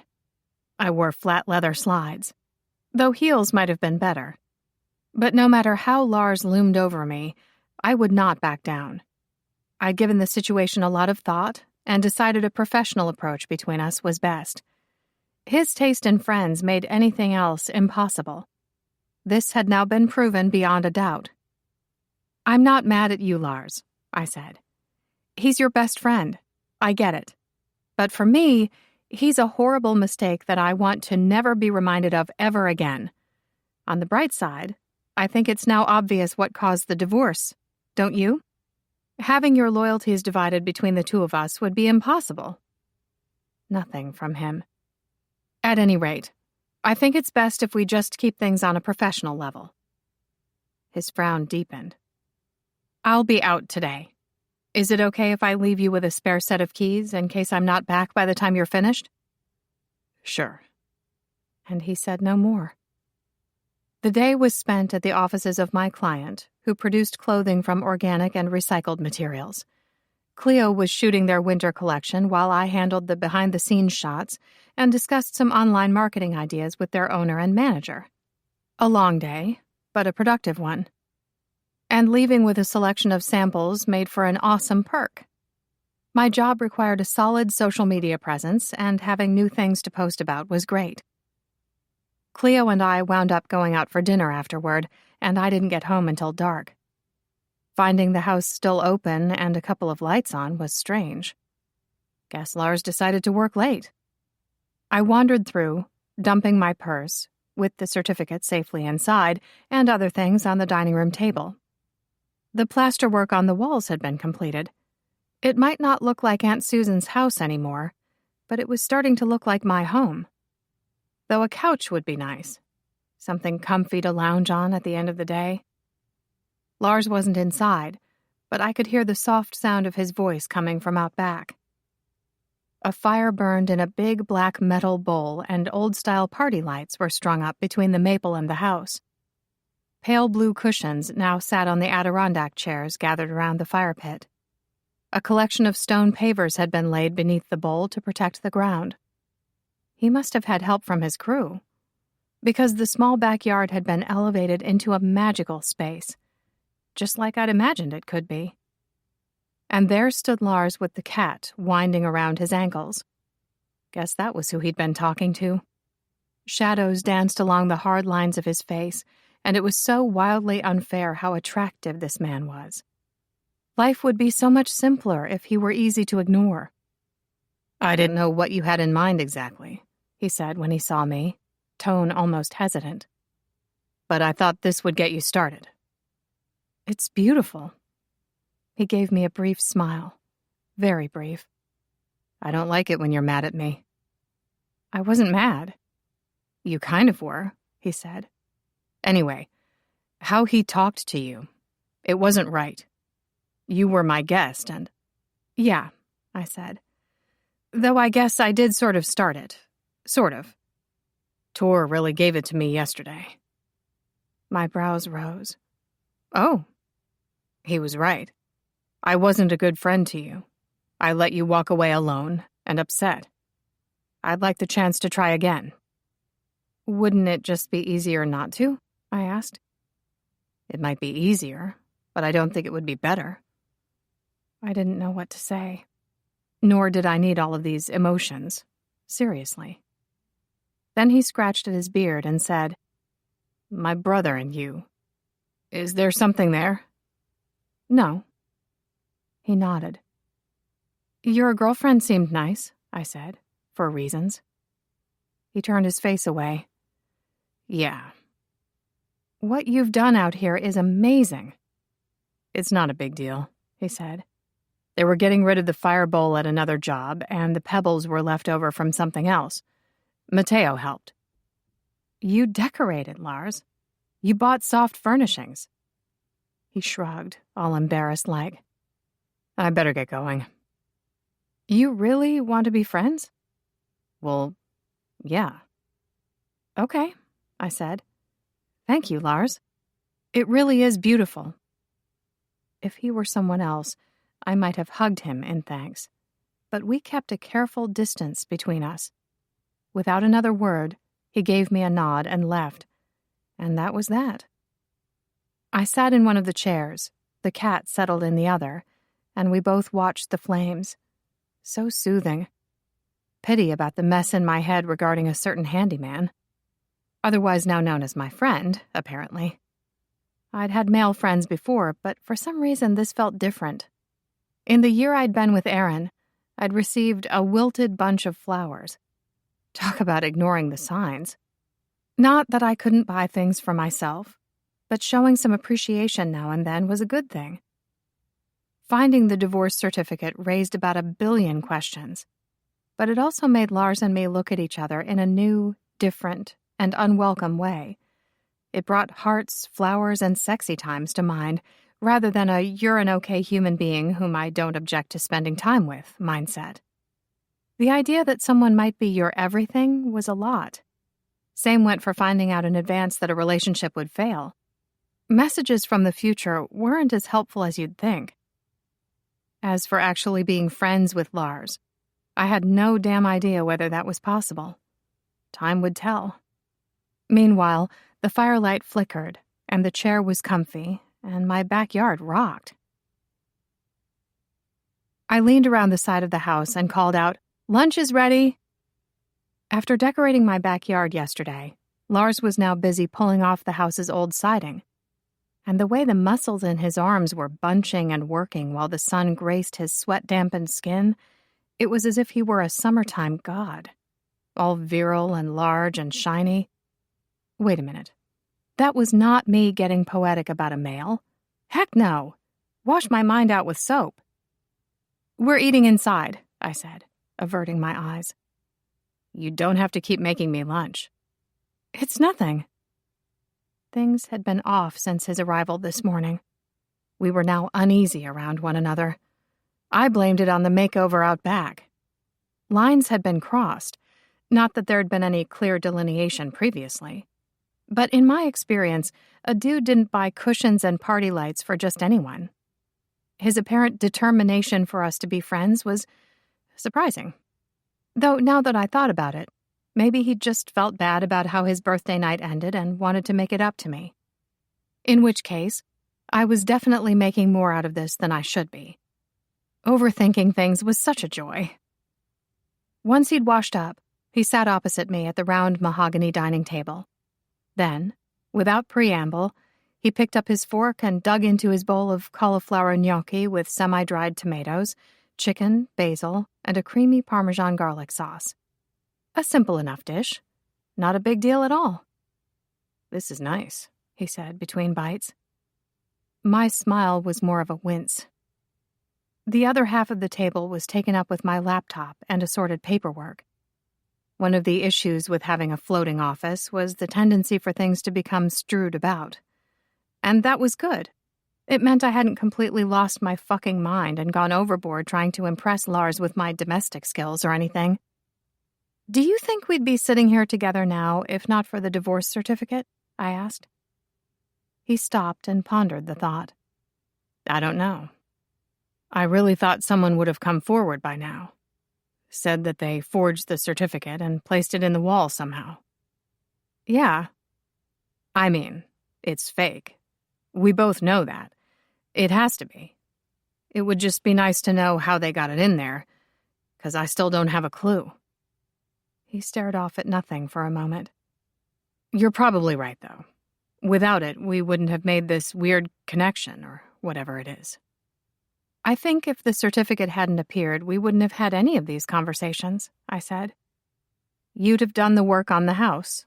It would have been awkward having you here, and then you would have finished the job and gone on your merry way. The end." We wouldn't have gotten to know each other on a different level separate from days of yore, and therefore we wouldn't have become friends. That's my theory, anyway. He nodded. "Did you know that there are 3 types of friends according to Aristotle?" I asked. Just making conversation. "Friendships of utility, friendships of pleasure, and friendships of the good." Lars blinked. Utility is when you're useful to each other, say a neighbor or a coworker or a client. While friendships of pleasure are when you enjoy each other's company, like you and your hiking buddies, for example. You enjoy doing certain activities together, I explained. Whereas friendships of good are based on mutual respect and admiration, shared virtues and goals. You may not have many actual interests in common, but these people are your closest friends just the same. Isn't that interesting? Sure. Just thought I'd share that. He cocked his head. Nothing in particular made you mention that today? Well, it's just that you could say we're friends of utility because of our current professional relationship. What with you working on my house. At this point, he set his fork down, giving me his full attention. Or a case could be made that we're perhaps more friends of pleasure, because we enjoy dining and sometimes drinking together. Okay. But friends of good is the ultimate goal, right? I asked. Building long-term relationships with people you can trust. You might not necessarily feel like you have room or a need for someone like that in your life, however. Are you asking what kind of friends we are? I shrugged. There's every possibility I'm overthinking things, but I like to know where I stand with people. And this situation between us can be confusing. Because of the divorce? Because of everything. Is that what you need? He asked with a frown. Labels? I guess it is. As cute as confused looks on me, I can't say I enjoy it. Okay. He took a sip of water and stared off out the window for a moment. Give me a minute. I sat quietly and waited for him to speak. In all honesty, I didn't miss you when you two broke up. You crossed my mind now and then, but it didn't really bother me that you weren't around. It would bother me now, though. We've been getting to know each other separate from that situation, and it's different. He turned back to me. Does that answer your question, Susie? It does. Maybe Aristotle just needed another category or something. Thank you. He held out his drink. Friends? I tapped my glass against his with a smile. Friends. The best way to get over awkward feelings for a friend is to hit the town. Everyone knows that. Which was how I came to be sitting opposite Cleo on a Thursday night in a tiki garden bar near the water, listening to a woman sing and play acoustic guitar. And she was damn good. Another reason to love Seattle. The music scene in this town was mighty. I'm thinking about upgrading to the new Canon EOS. Also, Josh wants me to meet his parents, she said, taking a sip of her frozen alcoholic slushie. Sunday dinner with the family. I finished eating my dumpling before answering. You work damn hard and deserve a shiny new camera. And by the tone of your voice, I'm guessing this invitation does not make you happy. You guessed right, Cleo frowned. It's too soon. I opened my mouth and then shut it, because I'm smart like that. I know I've been seeing him for almost a year, but... I nodded. Do you think this is about him, or your past bad experiences, or both? I don't know. She wrapped a braid around her finger and tugged on it. He's a great guy, but... But? Insert segue here. Someone's watching you from over by the bar, she reported, perking up. Casual business attire with a beard. Designer watch and nice shoes. I would rate him as being not only attractive, but showing visible means of being able to financially support himself. Is he groomed or hirsute? The facial hair is under control. Probably has mommy issues. Don't they all? She asked dryly. I took a peek over my shoulder. Not feeling it. Neither of us want what we can have. Cleo popped a roasted corn nut into her mouth. Why is that? Either we have exacting standards or we're difficult bitches. I can never quite decide. In all honesty, they both sound about right. She smiled. The weather's not looking good for the Friday shoot. Postpone or move? Postpone, I said. We can't shoot the coffee vans inside. The message is all about great caffeine and personalized service while you're out enjoying the big wide world. I'll see what my calendar's like for the next few weeks and get back to you, said Cleo. Did you get a sample box of eco-friendly sex toys? No. It'll be on its way. I name-dropped you to a new client. Thank you. That sounds fun. I smiled. Speaking of which, I need you to read this monster porn romance novel so I can discuss it with you. It's very important. Her brows rose. Trust me, you want to read it. Okay. I grinned. Which was when it happened. Amy walked into the bar with another man, and his arm was wrapped so tightly around her, it was like they were trying to meld. Holy shit, I mumbled. What? Amy's gaze met mine, paused for a moment, then she quickly looked away. She was going to pretend she hadn't seen me. Might be for the best. Less awkward than exchanging greetings. Then she sneaked another look at me over her shoulder and was most definitely not wearing her happy face. Awesome. I nodded oh so discreetly toward the couple now standing at the bar. She was with Lars at his birthday last weekend. Introduced herself to me as his girlfriend. She's wearing the wide-leg, one-shoulder jumpsuit I wanted, said Cleo, turning to look. But they'd sold out of my size. It would look better on you. Beige people shouldn't wear beige. It's about the only useful thing my mother taught me. That and to always carry breath mints. I took a long sip of slushy. Do I tell Lars about this? Yes. Really? Ugh. What do I tell him? The truth. I frowned. Maybe they're not exclusive. Maybe. Or maybe not. Either way, as his friend, you have to tell him. So my nod was a little hesitant. What would Aunt Susan tell you to do? I stirred the straw around in my drink. She'd ask me if Oprah would be proud of the choices I'm making, which would then be followed up with, what would Dolly Parton do? I always did like your aunt. I would still really rather not be in this situation. If Amy could just not cheat in my neighborhood, that would be great. I sighed. Wonder why she felt the need to go a-wandering. Self-esteem, low commitment, emotional needs not being met. Could be lots of things. You know, this might be what leads to your inevitable divorce, suggested Cleo. You console the poor broken-hearted man so good he has to put a ring on you. I don't want to get married. I don't even really want to be in a relationship. Things are fine as they are. But you do want to console him. If by console you mean sex, then the answer is no. Oh, girl, she laughed. You are such a liar. I did not blush. It was just the lighting.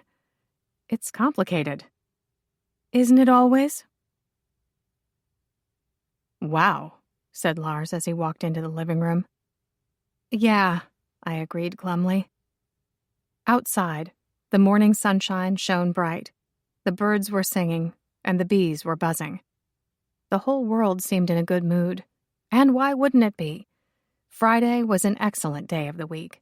Hooray for the oncoming weekend. The vibe in Aunt Susan's house, however, was less than cheerful. Lars set down his toolbox. Did you intend for it to be that color? I nodded from my position, sitting cross-legged on the drop cloth covering the floor. And, how do you feel about it now? I stared at the wall behind the fireplace mantel. It was probably the most offensive thing in the room. The original fireplace was pretty, surrounded with gray tiles. Then there were the big polished built-in bookcases on either side, and above those sat the ugliness, a blight upon such a charming scene. It was supposed to be this cool chartreuse that would look great with a navy blue sofa and chairs, I said in a despondent tone. I knew it wasn't quite right, but I thought, just keep going. It'll all come together and make perfect sense once the whole room is painted. But Lars, it doesn't. It just doesn't. Right. He crossed his arms. You're looking a little wired. How long have you been awake? All night. I couldn't sleep. Thought I might as well get a start on painting. With a sigh, he knelt in front of me. It's not that bad. It looks like Kermit the Frog exploded all over my walls. Lars pressed his lips together tightly. That's a surprisingly apt description.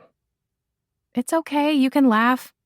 I would laugh if I wasn't about to cry from sheer exhaustion and the pain of having my eyeballs assaulted by the heinous color.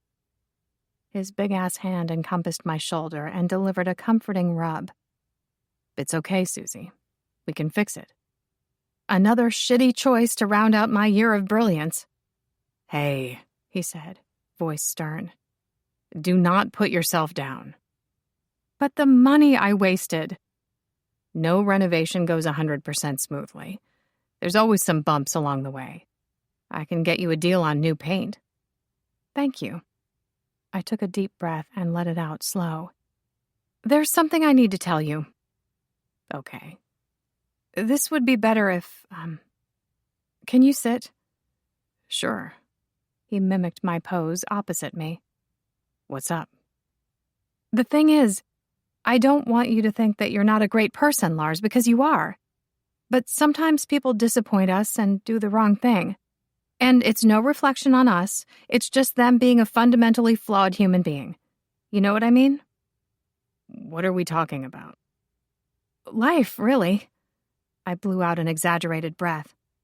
Can I hold your hand? You want to hold hands? Yes, please. This isn't romantic hand-holding, just to be clear. It's the other reason people hold hands with someone. He frowned, though he seemed more confused than worried, and he reached his hand forward. His palm was warm and his fingers calloused. I wrapped up his hand in both of mine and mentally and emotionally shored myself to continue. The thing with men like you is, you're so great at hiding your emotions. I honestly have no idea how you feel about most things, so I'm just not sure how you're going to take what I have to tell you, but I suspect there's a warm and sensitive heart beating beneath that big chest of yours. Just because you act all tough and you're built all brawny doesn't mean that you don't feel things. And I want you to know that I care about you and I'm here for you. You matter to me. Thanks, he said, tone bewildered. You're welcome. Is this about us being friends? No. His thick brows rose. Okay, continue. The thing is, last night when I was out at a bar with Cleo, Amy walked in with another man. And Lars, they were all smushed together. There was no doubting that something was going on. Oh, he said, eyes wide with sudden understanding. Please understand that I take no enjoyment from this. I'm deeply sorry to have to be the one to tell you. I gave his hand a comforting squeeze. You deserve better, Lars. I'm not calling her a hoe, but actually, yeah, I'm calling her a hoe. Because cheating is not okay. If she wanted to see other people, then she should have sat down with you and had an adult conversation about both of your expectations and what it is you're after in a relationship. And if ending it was the right choice, then we did, interrupted Lars. Monday night. You did? Yes. Huh. His gaze softened, but his smile was pure amusement. We're no longer seeing each other. Amy's free to date who she likes. Right. I swallowed hard. In that case, first up, I would like to apologize for calling her a hoe. That was out of line. He gazed down at the firm grip I had on his hand, which I immediately gave up. Is this what kept you up all night? He asked. Worrying about telling me this? You could say that. Sounds like you practiced that speech for a while. I stared at the Kermit-splattered wall. I've had male friends before, but not close ones. Not ones that might be my husband in a parallel universe, you know? I know. And I wasn't sure how hard you'd take the news. I mean, I've seen female friends through breakups, but anyway. You think maybe paint fumes and lack of sleep has gotten to you?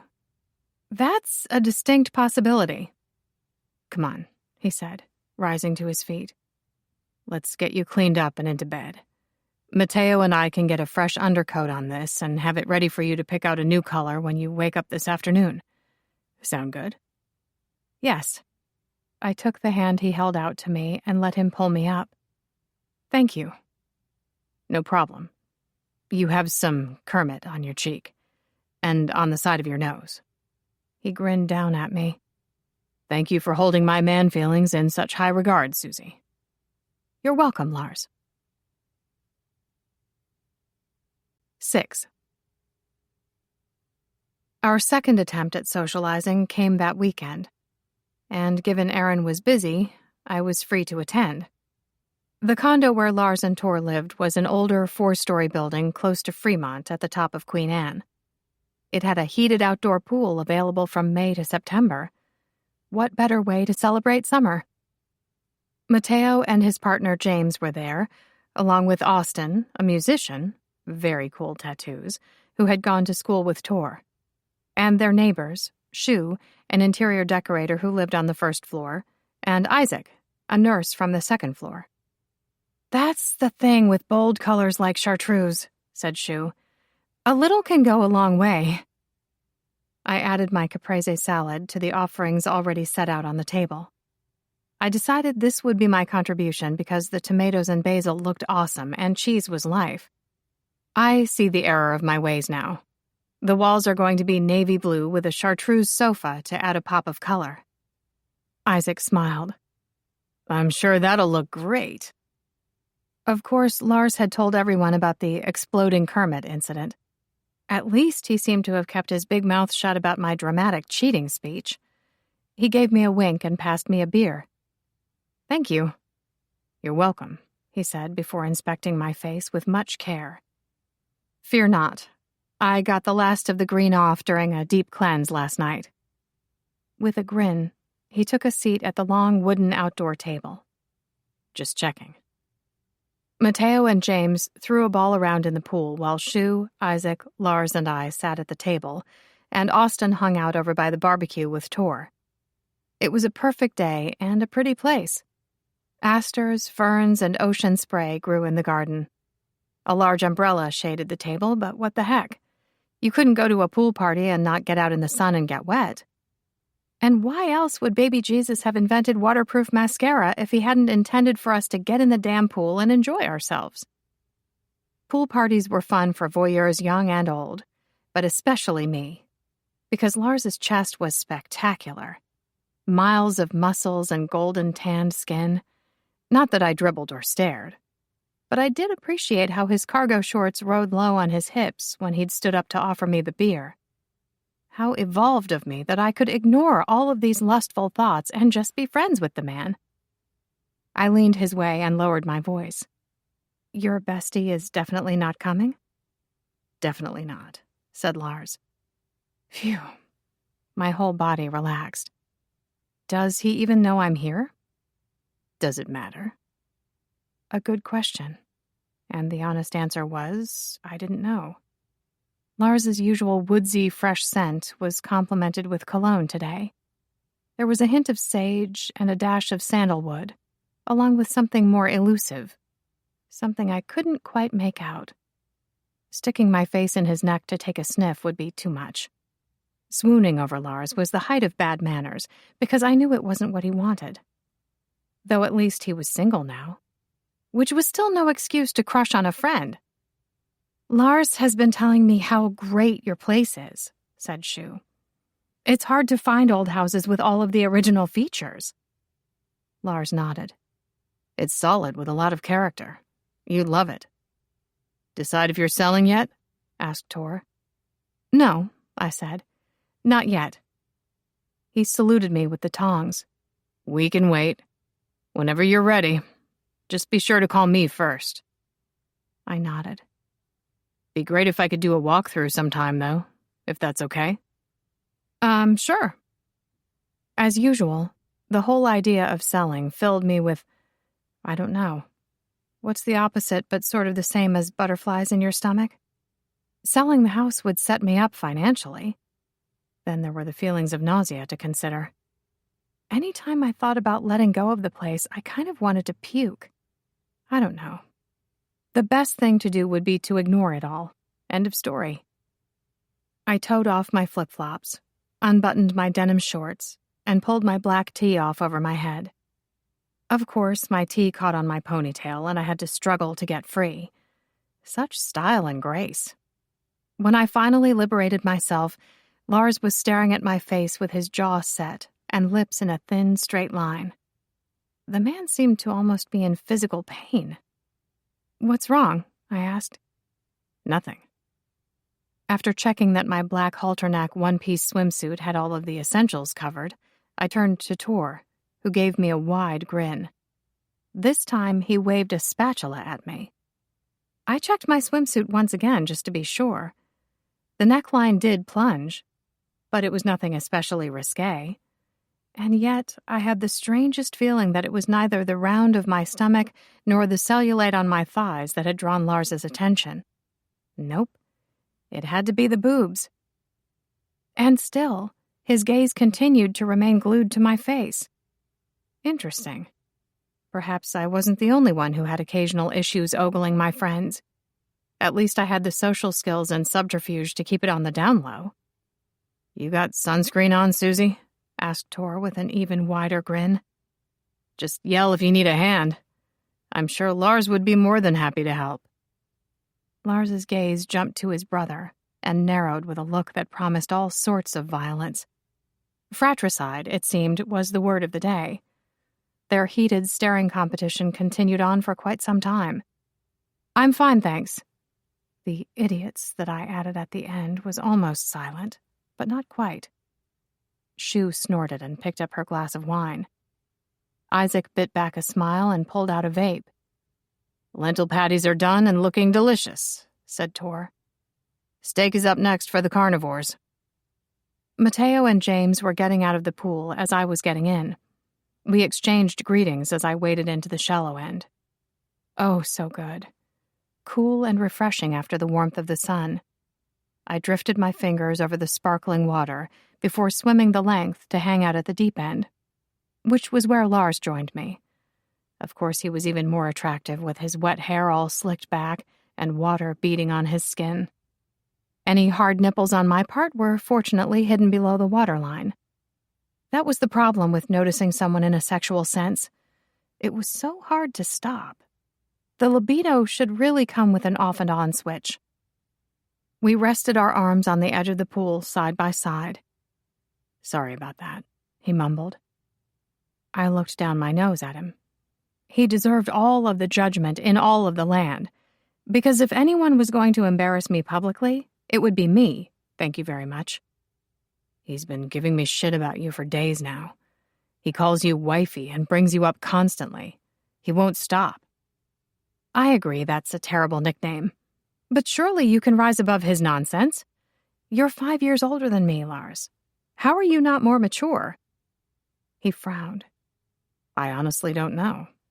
I thought I was until this." Are you saying I'm your weakness? The growly noise he made in reply was a total turn-on. I decided to just cut to the chase. Is there something wrong with my swimsuit? "No." Shu is sitting at the table in a string bikini looking like a snack, but it's my side boob that's the issue? For a long moment, he stayed silent. Then he gritted out, "Yes." Why? "Because there isn't a part of me wondering if Shu's destined to be my future spouse." Holy shit! I stared at him stunned. You think the divorce certificate might be real now? When did this happen? "I don't know. I can't explain it. How it came into existence. How it got into that wall. None of it." Me neither. I keep going back and forth in my head and... fuck. Yeah. "We always got along fine, but we never used to pay each other that much attention," he said. "Then I started working on your house and we found that thing. It's like it's changed how I see you, how I think about you, even if I don't actually believe it's real." Like a self-fulfilling prophecy. Exactly. I thought it all over for a minute. Oh my God, you lied to me. What? You don't just want to be friends. You want to be more than that. "Susie, no," he sighed. "I do just want to be friends. I've given this a lot of thought, and even if I could get past you being involved with my best friend..." Don't remind me. Such a lapse in judgment. I still believe that we're better off as we are, hanging out and enjoying each other's company without a whole lot of fuss. This works, right?" "It does," I smiled. "And you've obviously thought this through, and I respect that. Though I would like to point out that I wasn't, in fact, suggesting we start dating." Noted. "All of this open and honest and free-flowing communication feels very healthy, and I'm sure we have a long and happy friendship ahead of us," I said with a smile. "Out of curiosity, have you ever had a female who was just a friend before?" He thought it over for a moment. "No, I haven't." "Truly, these are challenging times. I'm just sorry that my side boob distracts you." "You're enjoying this way too much.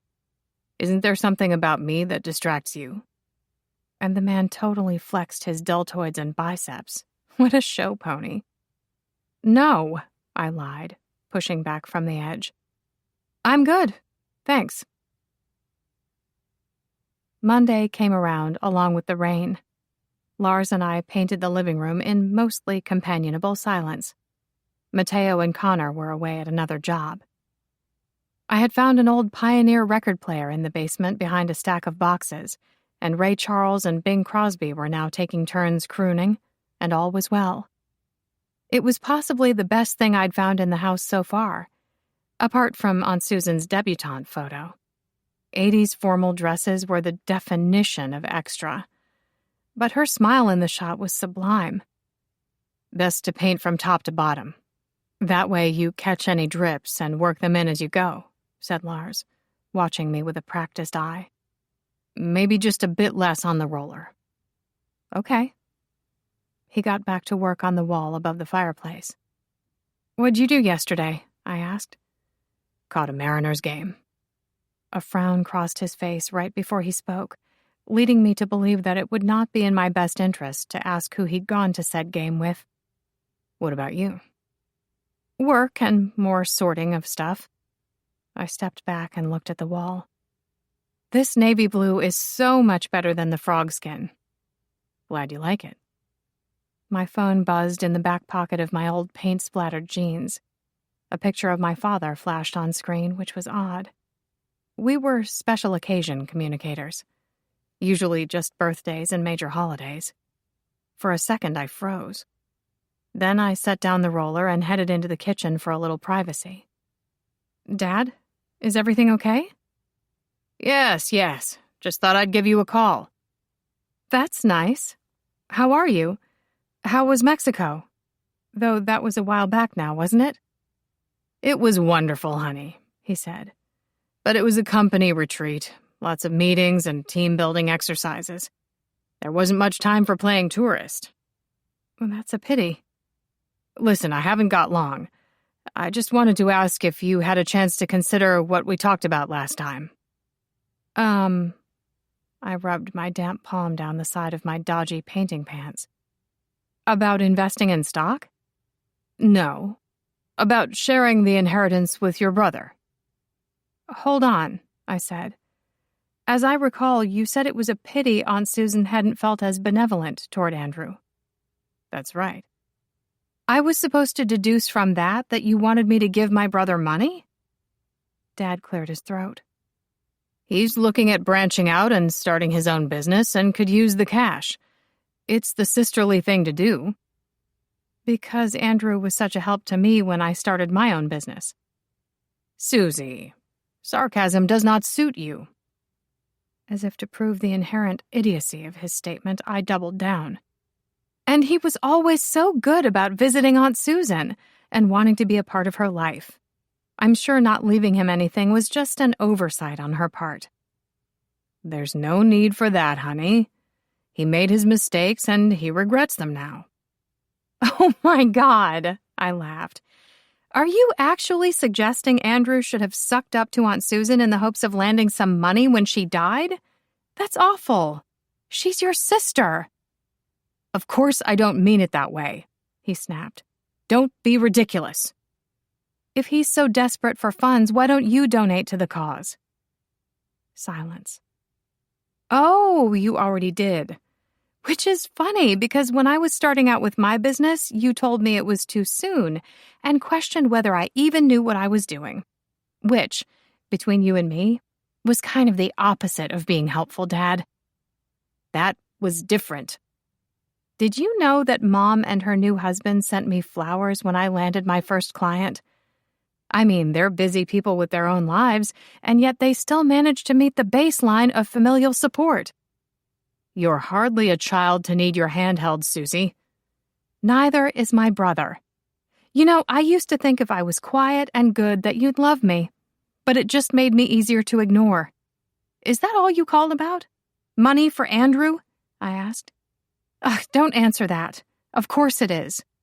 Tell my brother he'd have had a better chance approaching me directly than attempting this bullshit. Susie!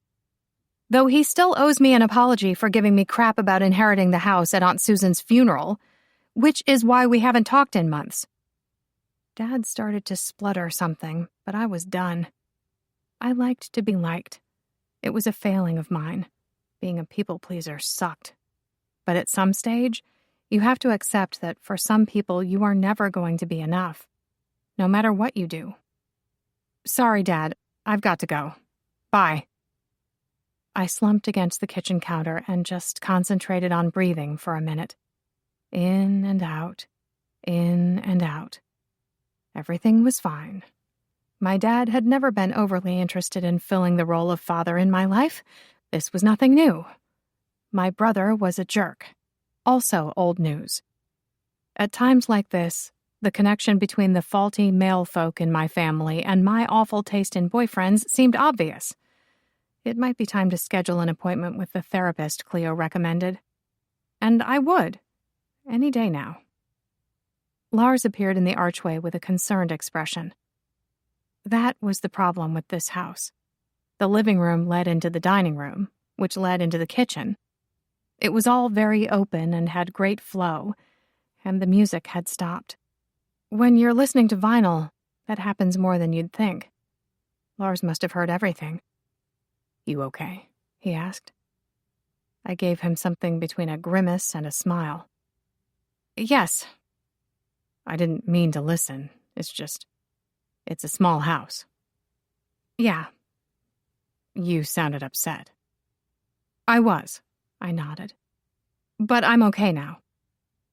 His tongue played behind his cheek. I feel like I should offer to go punch someone for you. Not sure if that's a suitable response, though. Oh, that's sweet. It means a lot to me that you'd be willing to fly to Florida and assault my father, but it's really not required. He shrugged. I did warn you that my family was less than great. His smile was empathetic. Holidays will definitely be held with my folks. I'm almost willing to marry you for that alone. I grabbed the old glass cookie jar out of the pantry. The first chocolate chip cookie got shoved in my mouth, but the second I passed to him. Sugar was my friend, sort of. Once the cookie was finished, I happy sighed and said, "That's better." The usual amusement filled his gaze, though it soon turned serious. Can I ask you a question? Sure. Why don't you just tell Tor you're not going to sell? Because I haven't made up my mind. Susie.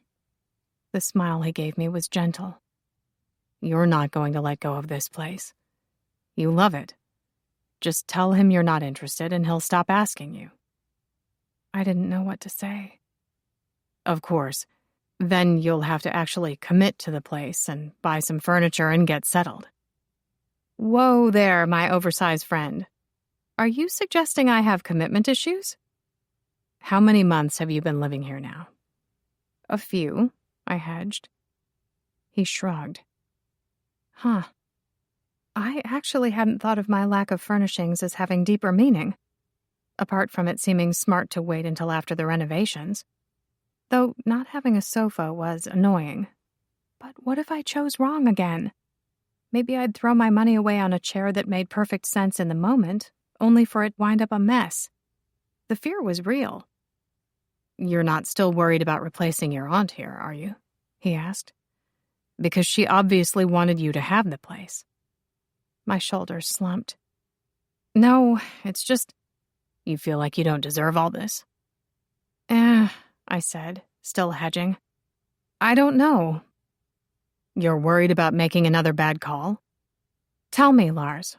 Since when do you think you know me so well that you can finish my sentences? Since you started wearing that sad face, he teased. It's the pout in particular that does it to me. Great. I pondered the existential horror of it all. Aaron would say, take the money and run. He'd be aghast at the idea of settling down and living in the suburbs. Who gives a fuck what he thinks? My mouth fell open. Oh my God, Lars. You blasphemed against the bestie. Do you need to sit down? Say a few Hail Marys? I'm being serious. This is your place and it's your choice. True. And you're happy here, aren't you? I mean, you seem happy. It's like you're more relaxed now than you used to be. That may be because of the company I'm keeping. Or not keeping, I said. But yeah, I mean, this is really the only home I've ever known. At least, it's the place where I was the most wanted and welcomed. But enough about my childhood trauma. Nice weather we're having, isn't it? He just waited. So I took a moment and thought over what he'd been saying. This was the kitchen where my aunt taught me how to bake, how to roast and fry and other things, the same as what her mother taught her when she was little. And out the back door was the small yard and Japanese maple.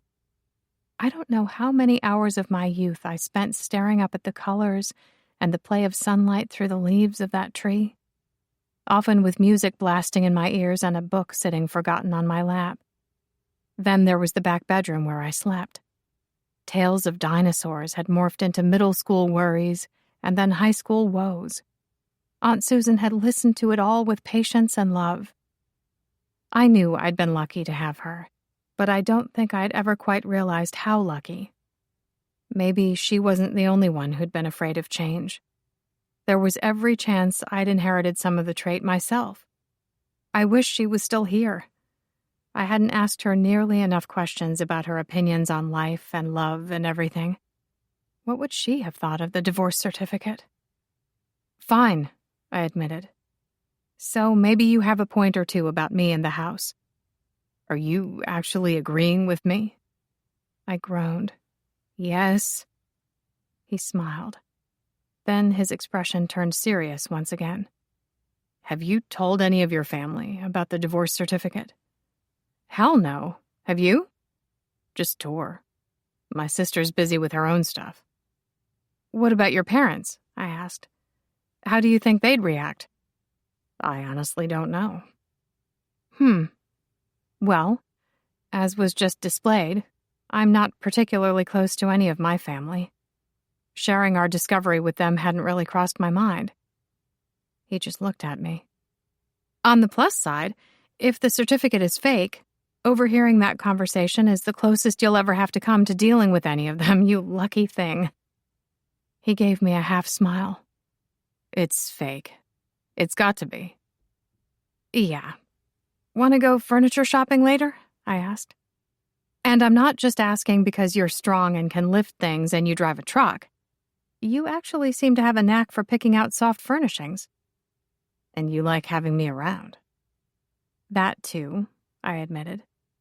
What will I do when you finish work on the house this week? Why don't you throw a party? Have a housewarming? I don't know. An intimate gathering of friends, maybe, I said. Furniture shopping, yes or no? And how do you feel about stopping by Biscuit Bitch for lunch? Whatever you want, Susie. 7. You're out of gin, said Cleo. I unwrapped a wheel of brie and set it on the charcuterie board. The fourth such arrangement I'd made this evening. Snacks were my bitch. I can't wait for your ex-husband to arrive so I can finally meet him, she said. Though I guess he's currently your pre-husband. You should definitely call him that. He would be delighted to hear it, I joked. Did you check the bar cart in the corner of the living room for more gin? On it. Cleo swept out of the kitchen in her yellow maxi dress. The house party was indeed happening. Lars and his crew finished painting the interior and exterior of the house and were packed up and gone by Friday. It all transpired scarily fast. I couldn't help but wonder if that was it for us. If perhaps our friendship would fade once we weren't in each other's faces 5 days a week. In the same way that school and work friends tend to drift away. Time would tell. In the meantime, the house was now mostly furnished, because once I get an idea in my head, I tend to fixate. And Cleo, who needed a distraction after breaking up with Josh, embraced the furnishing and housewarming party idea wholeheartedly. Lars hadn't been available for all of my furniture shopping needs, sadly. This might be due to some dithering and repeat visits to stores on my part. Now everyone was here, eating my food, drinking my booze, and admiring my home, along with giving me presents, which was awesome. The cat, however, was horrified by all this and hiding under my bed. Poor baby. "You're not going to sell, are you?" asked Tor, appearing in the kitchen. I smiled. "Hello." "I love it." He looked around with wonder. "You're so cruel." "Sorry." "No, you're not." He held up 2 bottles of wine. "I bought white and red since I didn't know what you drink." "Thank you very much." Lars wandered in behind his brother. "I thought you said an intimate gathering." And I did not feel better just knowing he was there. Some wound-up part of me did not relax at the sight of him. That would be too weird. Oh, fuck, he looked fine. Black linen shirt, blue jeans, and black sneakers. Though it was the man in the clothes that smacked me upside the head. The sheer size of him just got to me. How his wide shoulders and broad chest tapered down to a slim waist, and that's where I had to stop for sanity's sake. Lars frowned. "Susie?" "Hey!" I squeaked. "Hi." "You okay?" "Yep. Yes. Just a lot going on, hostessing." What with me running around making purchases and both of us working, we actually hadn't seen much of each other during the last few days. The interior was finished, so he, Matteo, and Connor had been outside dealing with the exterior. Seeing him now hit me harder than expected, which was stupid. The man should not matter this much to me. He shoved a big hand through his golden locks in a move that was pure porn and asked, "What can I do for you?" My knowledge of the English language was gone. None of the other males at this party had thrown me. Just him, damn it. Since when had my mind gotten so sex-addled? And the condition was only getting worse. Why, I'd given myself 3 stern lectures about rude thoughts with regards to him just this week. I was a weak-willed woman. "Susie," he said again. "Focus. How can I help?" Tor grinned. So I pointed my cheese knife at Tor first. "Put the wine on the sideboard in the dining room and go see if Cleo needs any assistance." "Will do. Who's Cleo?" "Best friend. Yellow dress." "Got it," he said and disappeared. "What about me?" asked Lars. "I need the tzatziki and grapes out of the fridge and more crackers and cashews from the pantry." He did as told. "Who are all these people?" "Business acquaintances and assorted friends." "You're popular." "Does this surprise you?" I asked somewhat archly. "No, it doesn't." Lars smiled at me and I smiled at him as he set the asked-for items on the counter, which meant we were standing close together as he finally took in the full glory of my appearance. And the man didn't just frown, he scowled. I didn't understand his reaction. Given that my lips were a demure matte rose pink and my hair was classy and sedate in a sleek low ponytail, I was practically dressed like a nun. If a nun wore a black leather pencil skirt with matching organic cotton-ribbed tank top and plain kitten heels. He took a mighty step back from me and said, "I was thinking, maybe you should introduce me to your friend." "You want to meet Cleo?" One thick shoulder lifted in the most tentative shrug of all time. Might be an idea. A way to fix our problem. Is this something to do with the self-fulfilling prophecy theory? I asked. The illicit thoughts regarding each other's bangability? The unwanted attraction thing. Yeah. Huh. Because the way you were just looking at me leads me to think maybe I'm not the only— Stop. Say no more, please. I hung my head in shame. The truth sucked. This is so humiliating. It's okay. No, it's not, I said. What do you call an unrequited crush when it is requited? The person on the receiving end just really and truly doesn't want it to be. Lars sighed. It's even worse than the person not knowing you're into them. You acknowledge being attracted to me and you hate it. Hate is a strong word. I mean, is this how we wind up married? His jaw firmed. The divorce certificate isn't real. You know that. Do I asked. Don't answer that. So you want me to introduce you to my best friend so you can be into her instead of me? Okay, I get where you're coming from. I sighed. I mean, it's a valid idea. And at least you'd be dating within the extended friendship group. He nodded. There is that. Guess I should go have a drink with Tor. Wait, what? Give that connection more of a chance. I do really like him. He's smart and funny and kind of hot. You said there was nothing between you and him. And the growl in his voice was nothing less than thrilling. The sheer depth and crankiness it conveyed. I blinked big, innocent eyes up at him. He leaned down until we were almost nose to nose. Are you fucking with me? I would never. He glared at me. Susie, he's my brother. That's right. And, Lars, she's my best friend. I gave him my very best smile. Maybe we should both give this a bit more thought. What do you say? More glaring. By the way, my graphic designer friend Hong wants to talk to you about renovating her place at Madison Park. Why don't you take these snacks out for me and go socialize? He grabbed the board and stomped off to enjoy the party. Because I'd invited people I knew professionally, I didn't get to kick off my heels, have a strong drink, and stop being my best self until after midnight. The crowd had thinned out by then. I'd just seen Miss Lillian to the door. She said it was good karma to be one of the last to leave a party, when Lars sat beside me on the gray velvet sofa.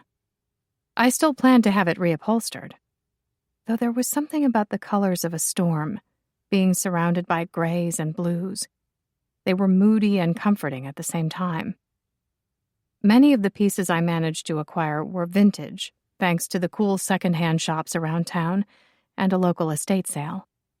The mahogany sideboard was an antique, but the round mirror above the mantel and the silver and glass bar cart were brand new, and the battered mid-century coffee table had been discarded by someone up the street, so it was perfect for me to put my bare, tired feet up on it now. Hey, he said. I wiggled and stretched my toes. The kitten heels had been seriously uncomfortable. Did you have a nice night? Yeah.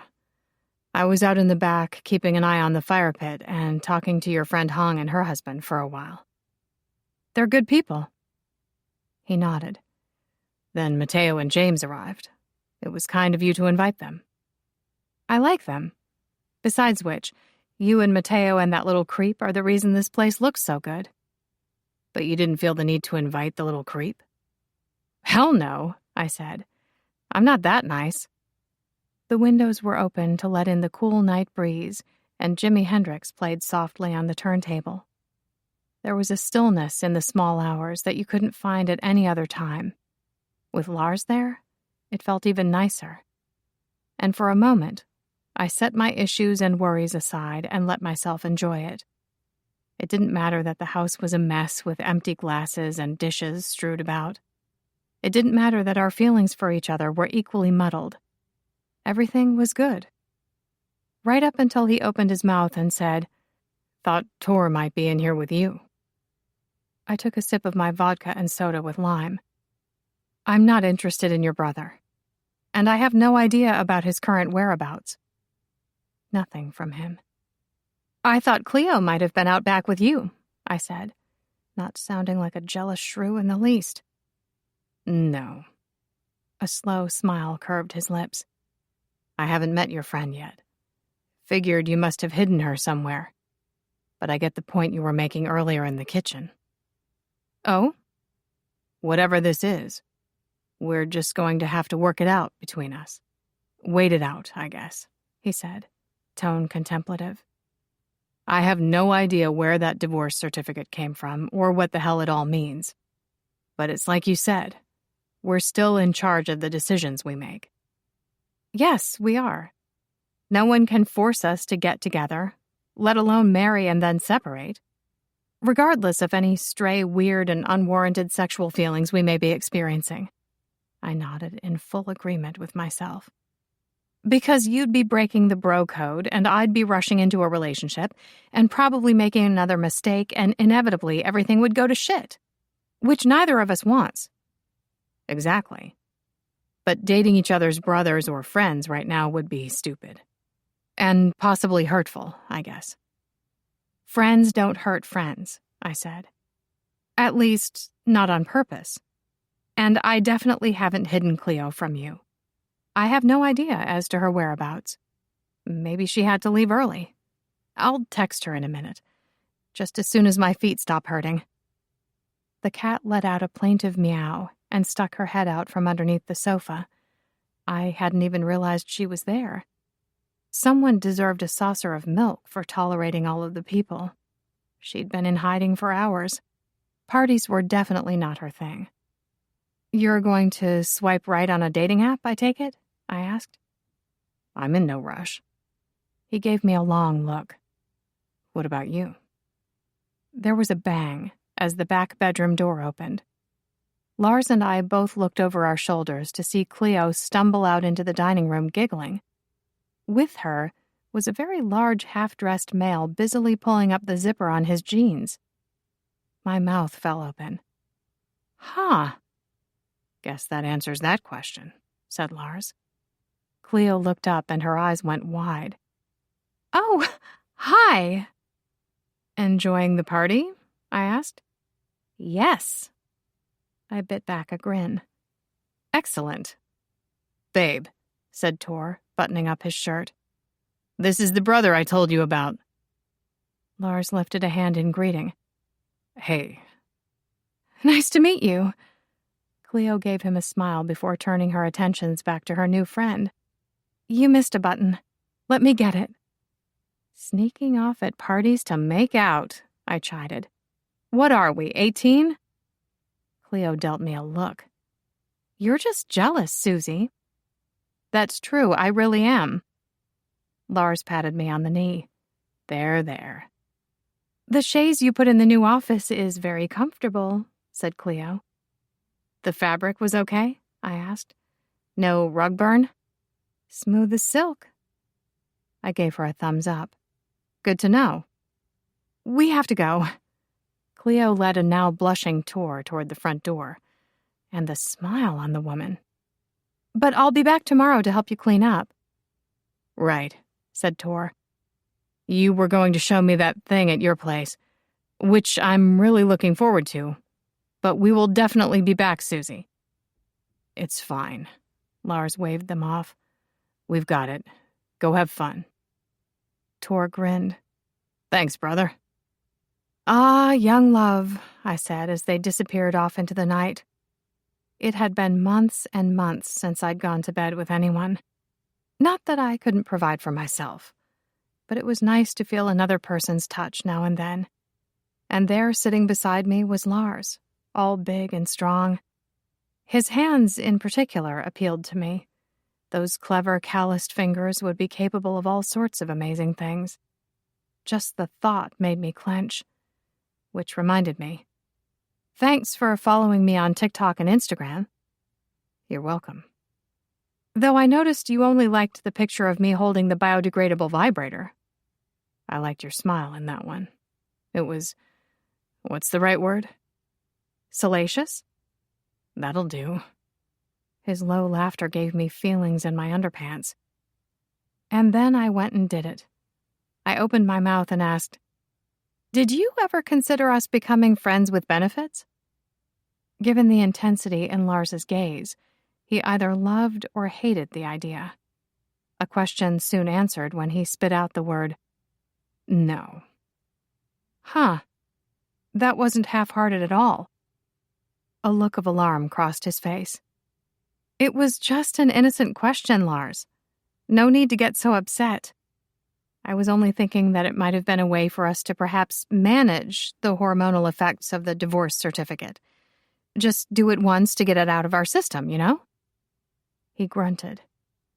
No one has come forward and claimed responsibility for the thing, and neither of us has any more of a clue than we did when we found it. Maybe it's time to start managing the situation instead of looking for answers. His cheekbones stood out in stark relief. The man was seriously feeling things. Susie, you and I getting involved would only make things more complicated. Okay. I see now that it was a truly terrible notion, and I'm going to stop talking about it. The truth was, I never should have asked in the first place. It was my own damn fault if my delicate little feelings got hurt. The heart was a fool, and the vagina far worse.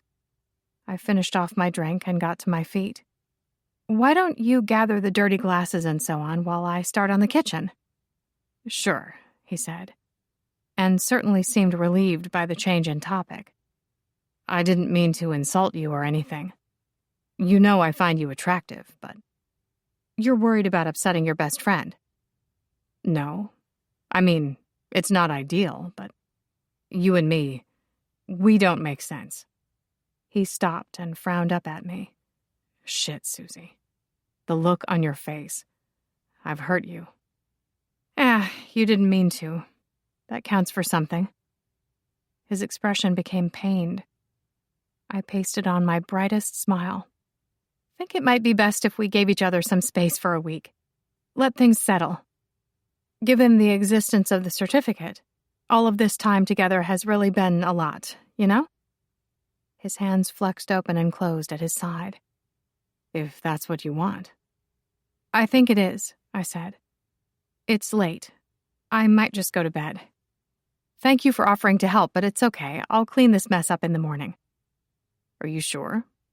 Yes. But it was safe to say, even if I knew what I wanted, chances were I couldn't have it. Not when it came to him. Such was life. Wait a minute. Cleo followed me down the steps to one of the lower levels of Pike Place Market. You were going to set me up with the man you have a crush on? Susie, are you serious? No, that was his brilliant idea, which I did not entertain even a little. Thank goodness for that. It was the Saturday after the party and the first time we'd had a chance to catch up. The morning after the party, I texted her and told her I had the cleaning up in hand. I hadn't been in the mood for visitors, even helpful ones, until now. And she'd been busy with her new man-friend tour all week. Mostly, I spent the week working and trying not to think about Lars. The last one made harder due to my habit of staring at the damn certificate. Having a piece of paper attempt to dictate your future choices was a trip. Which was why I needed to know more. Nowish. Neither of us are stupid enough to get involved with a man a friend is sweet on, said Cleo. Agreed. So Lars is an idiot, but Tor is wonderful. That's the official opinion? I asked. Cleo just beamed. I really like him. Though like is such a tame word, I'm trying not to get carried away because I know it's early days, but damn, it's hard. I'm so happy for you. And if he hurts you, I'll hurt him. I'm thinking golf stick to the knee. Thank you. I think it's called a club. We've seen each other almost every day this week, she admitted. I'm so scared we're moving too fast and it's all going to go wrong, but right now it's so right. You know what I mean? Yeah. It's like there's all this going on inside me about him and Anyway, That's why I've been missing all week. An excellent reason, I grinned. After we sort this stupid mystery divorce certificate out once and for all, want to go get donuts and watch fish being thrown around? Yes. We stepped inside the small shop for Madame Karen. It looked how you'd imagine. Red velvet curtains and a display of tarot cards for sale. Crystals sat on almost every surface. A bored-looking teenager glanced up at us from behind the counter before shouting, "Mom, your next clients are here." I raised my chin. "How did you know that without asking? Are you psychic too?" The girl just rolled her eyes. Fair enough. "You must be Lillian's friends," said an older woman with a neat black bob. A variety of colorful stone necklaces hung from her neck. "I'm Karen. Come on through." A small table and chairs sat behind the curtain, and we all took a seat in the dimly lit room. The walls were painted dark red, and it was very atmospheric. On a shelf in the corner sat a crystal ball and a variety of spiritual books. Thank goodness I'd worn a black maxi slip dress and flat sandals. It was a warm day, and the AC was not up to the challenge. Cleo took a sip from her water bottle and fanned herself with her hand. I retrieved the divorce certificate from the plastic bag in my purse and set it on the table. "Miss Lillian said you specialize in psychometry and might be able to shed a little light on this. It was—" "Don't tell me any more," said Karen. I shut my mouth and exchanged a look with Cleo. Neither of us knew what to expect. Not really. But everything about the document made me nervous. Psychometry was the reading of vibrations or impressions attached to an object, assessing the energy field via extrasensory perception. Google told me that.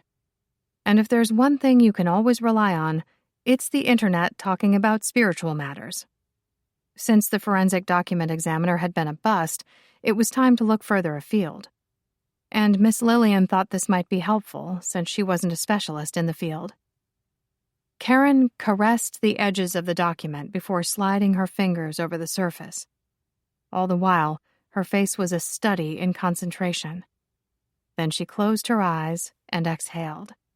Took another deep breath in and exhaled again.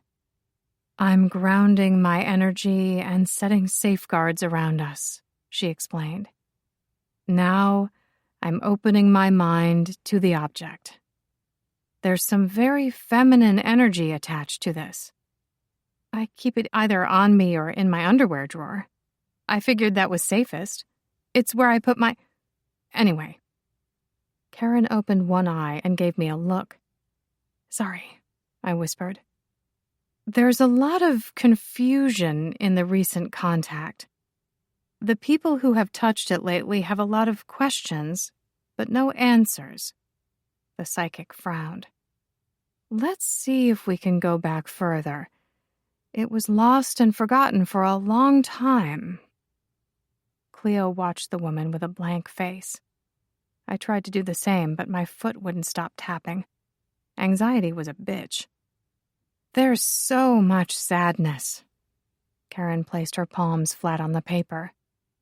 "She feels great anguish about this fate. She's frustrated and profoundly disappointed that mistakes were made on both their parts." "Wait, I did something wrong?"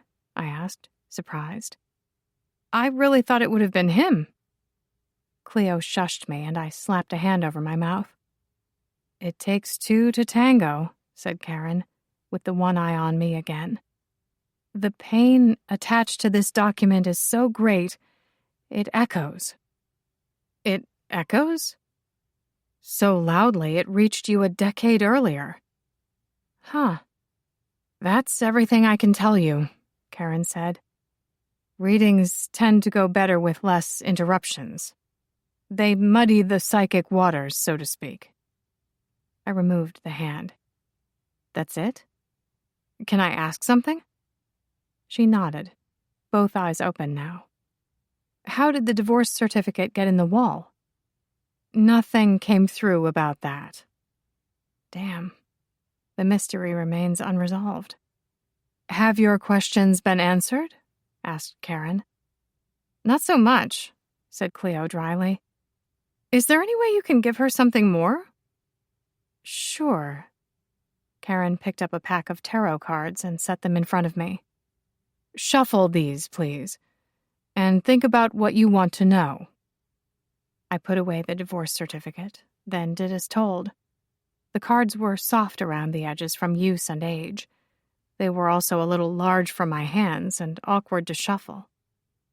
As agreed, Lars and I hadn't talked this week, neither by text, phone, nor face-to-face. The man detox had been interesting. What Karen had said so far definitely reinforced my reasons for not wanting to date, especially not Lars. Why would anyone want to deal with this shit? Emotions were messy, and males were the worst. But I missed him more than I liked to admit, which sucked. It had been a lonely week with no Lars and Cleo busy with Tor. While I knew a lot of people, I only had a couple of close friends. Though I got ahead on my work, spent quality time with the cat, and sorted some boxes. I handed the cards back. There you go. Karen dealt 3 cards face down on the table. She flipped the first one. Death! I screeched. Are you kidding me? She tapped the card with a purple painted nail. In most cases, the death card signifies change. It's shown here in reverse, meaning you've been resisting this change. That there are possibly behaviors and beliefs you need to shed to become a better version of yourself. Only then will you have a chance at being in a healthier relationship with both yourself and others going forward. In other words, Susie, you're holding on to things that don't benefit you. Oh, I said, relaxing. Okay. She flipped another card.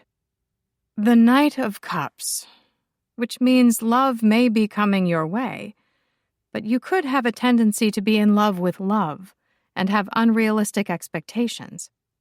If you wish to succeed, you're going to need to listen to your heart, but keep the real world in sight. I just frowned. Karen flipped the final card and gave it a tap. This is the Fool. Well, that's harsh, I mumbled. It's reversed, meaning that your somewhat light-hearted nature may need to be balanced by more caution. A risky relationship could be in your immediate future, one that is possibly lacking in commitment. You'll weather it best by seeking that balance and looking to the future. I sighed. So basically you're saying that change is coming.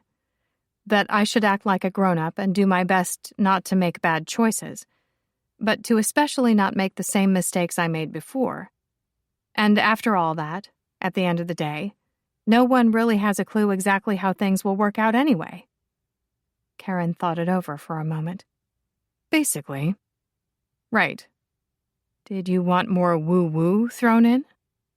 I can see why you're friends with Lillian, I smiled. What's your take on destiny or fate? I believe that great things lie ahead for all of us, she said. If we learn the lessons we need to and grow as we go through life.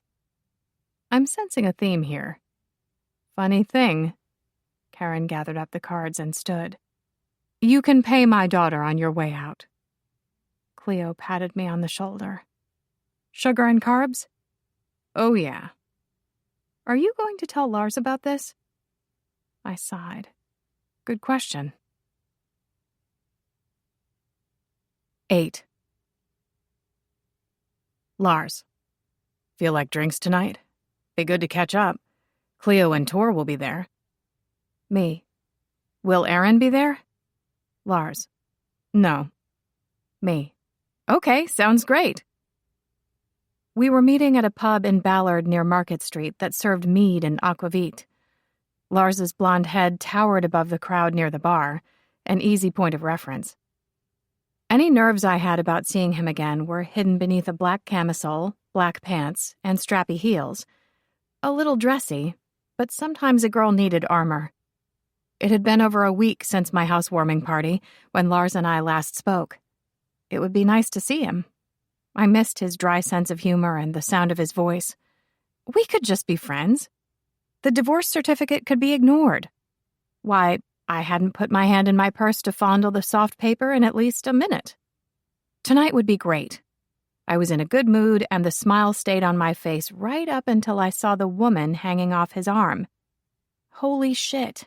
He'd brought a date. And not just anyone. "Jane," I said. "Wow, this is a surprise." She immediately disentangled herself from Lars and gave me a hug. "Susie, good to see you. How have you been?" It was like being sucker punched. My heart hurt, and I hated it. I'd always gotten along with Lars's ex-girlfriend. We'd gone on many a double date back in the day. She was petite and perfect, which made me feel large and loud. But other people weren't responsible for my insecurities, and seeing her again was great.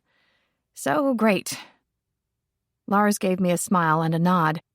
"Hey." Cleo appeared and passed me one of her glasses of mead. "Our table's ready. Come sit next to me, Susie." "Okay." "Can I sit on your other side?" asked Tor with a wink. "Just this once," Cleo teased. Then, with a meaningful look at me, she said, "We only just arrived." In other words, she hadn't had a chance to warn me about Jane. I nodded and smiled and made myself a promise. This stupid infatuation, or awareness, or whatever you wanted to call it, would die tonight. I meant it this time. He was never going to give, so I needed to stop wanting. Men and women could be friends without sex getting in the way. Just watch and see. Our table was near the back, away from the hustle and bustle. We were settling in when Tor's musician friend Austin joined us. At least I wouldn't be the odd woman out among couples. He sat opposite me and gave me a very friendly smile. And wasn't it nice that someone appreciated the time I'd taken perfecting my eyeliner and styling my hair? "How have you been?" Lars asked me. "Good. I've been busy. School." I tapped my glass against his before taking a sip of mead. "How about you?" "Same." "Great." "Everything's okay with you?" he asked with a frown. It was just his way. In situations where other people would smile to encourage you, Lars would instead frown with concern. He wasn't as grumpy as he seemed, but he did have a tendency to take things seriously. "Absolutely," I said. "The house is all good?" "It sure is." "Because you know I can drop by if there's anything you need help with." "Thank you. I appreciate that." I smiled. "How's your latest job?" "Fine." "You and Jane are back together, huh?" "Yeah," he said. Yeah. And that's all he gave me. I looked at him, and he looked at me, and, guess we weren't going to be friends, and we had fuck all to talk about. Forget the divorce certificate. Ignore the unfortunate feelings. We were through, which was kind of a relief. I rolled back my shoulders and shrugged it off. Now I knew. Jane, who was an attorney, was busy telling Tor about a recent case she'd handled when our waiter appeared, a pretty young man with many a piercing. Suddenly Jane perked up and with a blindingly bright smile said, "Well, hi there. What's your name?" The waiter grinned and stuttered out something. Lars's lips thinned. Holy shit. That's what he said she did that time we were throwing around probable reasons for the divorce. How Jane flirted with other people and he found it disrespectful. Huh. When my turn came, I ordered the salad with grilled salmon and settled back with my mead. Lars's reasons for reconnecting with Jane were none of my business. No doubt there were benefits to the relationship, though it didn't speak well of him that he couldn't seem to go a few weeks without a girlfriend. Talk about serial monogamy. Jane leaned toward me. We never got to talk after that time at the restaurant. Oh, well, I thought what Aaron did was complete and utter bullshit. I just nodded. She laid her hand on Lars's arm. I know he's your best friend, but really, to get drunk and announce to a room full of people, including your girlfriend who organized the going-away party, That you're looking forward to all sorts of new opportunities overseas. And the winking was super classy. How humiliating for you, Susie. Shame on him. As if I didn't remember it just fine. The way everyone turned to look at me to gauge my reaction. How I struggled to keep a smile on my face. Because he'd been telling me for the past few days how he wanted us to stay together. That we'd be long distance for a year, then he'd return. No big deal. Of course, after his little speech, things had gotten ugly. It wasn't the sort of situation I was going to take sitting down. Nothing like your significant other making you feel insignificant. Not his finest moment, mumbled Lars. I stared at the table. It's in the past. What an ass, said Jane. Yes, he is. Cleo gave me a rub on the back. But like Susie said, it's in the past. Let's talk about something else. Jane just blinked. Of course. Sorry, Susie. I didn't mean to. It's fine, really. I smiled. What have you been up to lately? Jane talked, and Lars studied his hands. Austin bought me a drink, while Cleo and Tor whispered sweet nothings. It was wonderful how obviously into each other they were. I hadn't seen my best friend smile that wide in a long time. I turned when a man at the next table dropped his wallet. Jane retrieved it, and they chatted. She laughed and flicked her hair, and Lars frowned his heart out. Some people were addicted to attention, to the thrill of being wanted. It was harmless, mostly, but Lars had made the choice to be with someone whose behavior hurt him, and I really wanted to know why. Back in a minute, Lars said, rising from the table. I slipped out of my seat and followed without a word.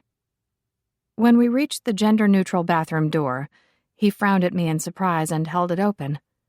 After you. Thanks. It was a nice, clean restroom. Dark green tiles with copper sinks. I whirled around and crossed my arms. Lars froze. Something on your mind? Why are you back with someone who makes you unhappy? His jaw shifted. Don't get me wrong, I think Jane's great, I said. She tells awesome stories, and that Balenciaga purse she's carrying is beyond words. But her flirting upsets you. It's why you broke up with her in the first place. An issue that obviously hasn't been resolved. Susie. Why do that to yourself, Lars? His gaze narrowed on me. You know, you sound almost jealous.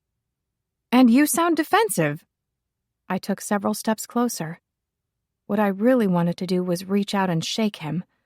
But we never touched. Not on purpose, and not if we could help it. I see you sitting there, looking miserable, and I don't get it. Can you just not be without a girlfriend? Is that it? It's none of your business. He made a growly noise low in his throat. This is for the best, okay? Not if you're unhappy. Leave it alone. No, you made me care about you. Now you can deal with the consequences. Get out of my fucking face, Susie. I am not talking to you about this. Fine, I snapped. He grunted. I can't believe I wore a strapless bra for you. His brows rose and his mouth opened, and I swept out of the room like a queen. Because I was just petty enough to enjoy getting the last word. So there. Though while the shock that filled his gaze had been enjoyable, I might try to show a little more maturity in future. Maybe not mention my underwear. Let's add it to the list of shit I shouldn't say. Oh well. Lars had a talent for getting under my skin. Back at the table, it soon became the second worst night at a restaurant in my life. Lars and I ignored each other while everyone else had a great time. And we didn't swap meals midway. I didn't want to try his stupid sausage anyway. The banging on my door came after a bellowed, "Susie!" I knew that voice. I did not hate that voice, though I was pretty damn irritated with him for various reasons, including it being close to 1 a.m. The idiot was lucky I'd been awake and reading. I unlocked the door and threw it open, and there stood Lars. He was wearing gray sweatpants cut off into shorts and a pair of sneakers. His tee had been removed and tucked into the waistband, and his bare chest glistened with sweat. And all the while, his thick shoulders were heaving as he sucked down some much-needed air. I cocked my head. "Did you run all the way here?" "Yes." "Do you need some water?" "That'd be good," he gasped. "But I have something to say to you first." "Okay, I'm listening. Though you might want to start with an apology for bellowing at me. Otherwise, this is going to be a very short conversation." "I'm sorry I raised my voice. That was out of line." "Thank you." "Are you going to apologize for sticking your nose in my business even after I asked you to stop?" he asked. "Can't we call it an intervention?" "No," he said, voice flat and unfriendly. "I'm sorry. I should have respected your boundaries. What did you come here to say?" He scowled down at me and said with all due seriousness, "You cannot talk to me about your underwear." I pinned my lips shut. "I mean it."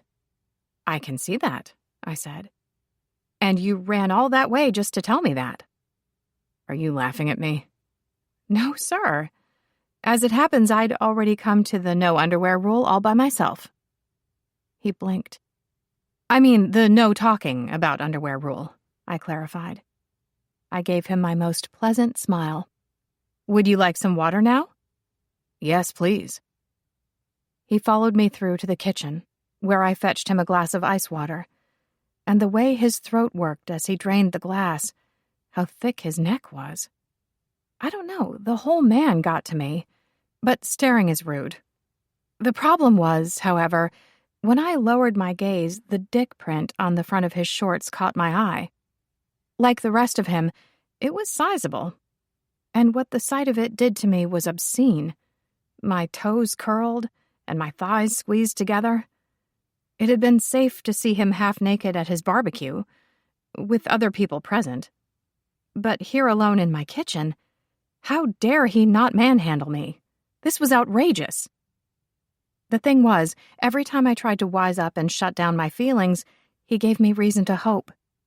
Because he was no better at ignoring me than I was him, and just to prove it, he glared at my cute black sleep shorts and tank. Never had my sleepwear been so maligned. The lack of a bra seemed to particularly upset him. Though maybe he just liked scowling at my boobs in general. This wasn't the first time. That my nipples chose that moment to harden, however, was not helpful. But this whole situation was a mess. He made me angry and happy and confused and turned on. The only positive to having a lady boner for the man was knowing I wasn't alone with this chaos and confusion. But unlike him, I at least could display a little dignity. "Do you often go running in the middle of the night?" I asked. "No." "You couldn't sleep?" "No, I couldn't," he answered. "That happens to me sometimes, when there's a lot on my mind." He set the glass aside and crossed his arms. "I wasn't going to come here, but what you said about me and Jane, you were right. We broke up because I couldn't handle the way she interacts sometimes with people, and that hasn't changed. Do you know the waiter tonight gave her his number?" "No, I didn't." "I was sitting right there, and she took it," he said. "When we met up last week and decided to try again, we agreed to be exclusive. I told her accepting his number made me uncomfortable, and she said I was being ridiculous. That she was just being polite and it didn't mean anything. Maybe it wouldn't mean anything to some people, but it does to you." "Yeah," he said. "I'm sorry." "Why are you sorry?" I shrugged. "I get no joy from you being unhappy." "Shit." He rubbed at his face. "I rushed into something I knew wouldn't work. It's my own damn fault." "Why do you think you did that, Lars?" His hands fell to his sides, and he looked at me. The silence got awkward fast. Finally, he said, "Being just friends with you is harder than it should be." My mouth was a perfect O. Not that the news was surprising. I just didn't think he'd actually admit it out loud. "Talk to me about something else," he ordered, all agitated. Okay. Did I tell you I took the divorce certificate to another psychic?" I lifted myself up onto the counter. A psychometry expert this time. They read objects by touch. That's not what Miss Lillian does. Not exactly. What did they say? He asked, taking another sip of water. That there was a lot of sadness attached to the document. You expected it to be happy? Some divorces are, I argued. My father was so overjoyed after theirs came through that he went hunting and drinking for a week with his friends. Said it was the best time he'd ever had, sinking beers and shooting bunnies. Your father is an asshole. That's true. What did your mother do? She doesn't talk about it. Any topic involving my dad is prohibited. I crossed my arms over my chest. My family prefers to be dysfunctional. You could say it's our chosen aesthetic. I'm glad you had your aunt. Me too, I said. She was so funny. She used to do this thing. If she poured you a glass of water or fetched you a pair of socks, she'd say, "That's it for Christmas. That's all you're getting." It would start sometime after Thanksgiving and just keep rolling right on through until the big day. I thought it was hilarious when I was little. She sounds great. Yeah. My smile slipped. She really was. Did the psychic say anything else? He asked. That I should not make bad choices, with an emphasis on especially not repeating previous mistakes, to be sensible and to look to the future and let go of things that don't benefit me. Lars nodded. Not bad advice. You're not going to tell me every psychic is a fraud? I'm pretty sure you can make up your own mind. Her guidance sounds a bit like common sense, but maybe it's not the worst thing in the world that people get to hear some common sense. Very open-minded of you. So what are you going to do about Jane? We agreed to disagree. So we're done. Again. He hung his head. It lasted one whole damn week. Don't be so hard on yourself. That would have been a lifetime in middle school. That is not comforting. We can eat ice cream and watch TV if it'll make you feel better. I smiled. Do you think maybe you'll give being on your own for a while a try? He gave me a look. Just a thought. He sighed. I wasn't running scared or anything after your housewarming. That's not why Jane and I just waited. You said you didn't want to see me. I know you just needed some space, but I didn't like it. Okay. He shut his mouth and said no more. You know, I can teach you how to be single. I'm good at being alone. I hopped down off the counter. Actually, I wonder if that's what the divorce was about. You eventually needing time on your own to grow or whatever. Wouldn't we have just separated for a while if that was the case? Who knows? I shrugged. Coupledom is complicated. Trying to keep something together long term. Finding that balance between two people. Not making the mistake of conforming to meet someone else's expectations, no matter how much you like them. It's why my dating history is kind of spotty. His forehead furrowed. You shouldn't have to change for anyone, Susie. That's not what it's about. I mean, there's compromising, but not twisting yourself into a pretzel to make someone else happy. But I'm the odd girl, Lars. The mouthy one. Not the one they take home to meet mother. Then fuck them. And not in the good way. The smile spread slowly but surely across my face. Thank you for saying that. He just grunted. You know, I've never had someone run across town in the middle of the night just to have a fight with me before. Wasn't much of a fight. Guess it was more about us sorting out our difficulties. Again. I better go. He took a deep breath and let it out slowly. Tell me we're fine. We're fine, I said, following him to the door. Quick question. Do you talk about this sort of stuff with anyone else? No. He turned away. Think it's safe to say I talk more with you than I do anyone else. Maybe that's why this is so important to me. You and me being friends, I mean. Maybe, I said. Maybe that's how we wound up married in a parallel universe. We talked ourselves into it somehow. We're saying it happened in a parallel universe now? Sure. One where you didn't so much mind me mentioning my underwear or showing some side boob. It's as good an explanation as any. TV and ice cream tomorrow night. Sounds good. 9. Lars appeared on the front porch Thursday evening with a relaxed smile on his face and a pint of ice cream in his hand. He'd gotten it from Molly Moon's. A solid choice. I hoped it was their honey and cornbread. His smile, however, didn't last long. First, the cat raced out from underneath the dining table and climbed the man as if he was her last hope of refuge, which he kind of was. I ran after her while Cleo stared in horrified wonder and Austin muttered obscenities. As photo shoots went, this one was a disaster. Lars cradled the feline against his chest and said, "What the hell, Susie?" "You." I pointed a finger at the beast. "I am extremely disappointed in your life choices." The cat sank her claws into Lars's tea, trying to hang on even tighter.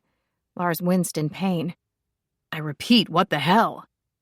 "She peed all over Austin's guitar and its case." Damn. "I know," I cried. "It's a 1960 Martin worth a fucking fortune. We were taking promo shots for him, and this one decided to piddle where she most definitely should not." The cat stretched up to rub her head against Lars's chin. She had the audacity to purr. I again pointed a finger in her direction. "If you think I'm going to continue to buy you the expensive organic kibble after this, you have another thing coming, Missy." "I think we've got all of the shots we need," said Cleo, packing away her camera and flash. Meanwhile, Austin had fallen silent and sat staring at his beloved instrument in stunned silence. In his hand, he held a now cat pee-stained t-shirt. Guess it had been the first thing he thought of to clean up the mess. The man had a lot of tattoos, including a tree on his back. Very cool. What a mess. I pulled my phone out of my back jeans pocket and started Googling. Okay, they say vinegar and baking soda. Let me just... Oh no, peroxide is apparently better. Not quite sure what we do about the guitar case, though. "Are you sure about peroxide?" Austin asked, worried. "Maybe that will just make it worse." "I'm sure," I said, still reading. "This says it won't harm the wood or the finish." "It's soaked through a crack and a couple of nicks in the varnish." "I'll put the cat outside for now," said Lars. "That might be best," Cleo answered. I found the necessary items in the kitchen, along with some paper towel, and kneeled before the Martin. It was a beautiful old acoustic guitar. "I'm so sorry, Austin." He nodded glumly. I wiped away the remaining urine with an old towel.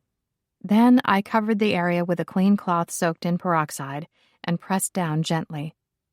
"We're supposed to let it sit for a while." "Hey, Lars," Austin said, greeting him with a tilt of his chin. Lars had returned sans cat, thank God. "Hey, I didn't know you guys were working together. Susie and I talked about it at dinner last night. I needed some help with social media." Austin gave me a sad smile. "Didn't expect her cat to hate me on sight.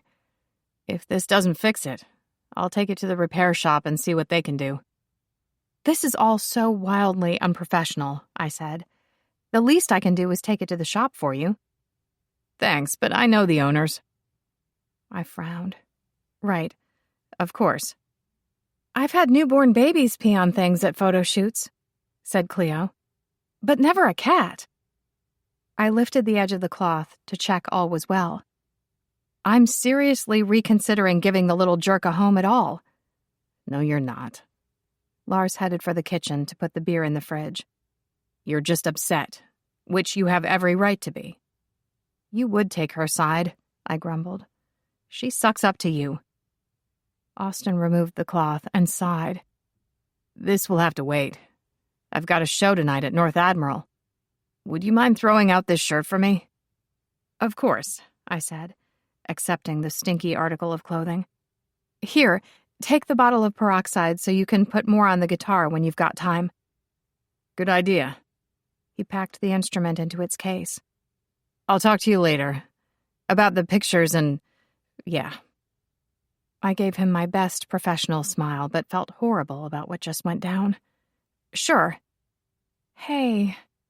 Cleo gave my back a rub. Back rubs from my bestie got me through the worst of times. She was a good woman. I was supposed to have a thing with Tor, but... No, it's okay, I said. You go. Really? My smile felt all sorts of wrong.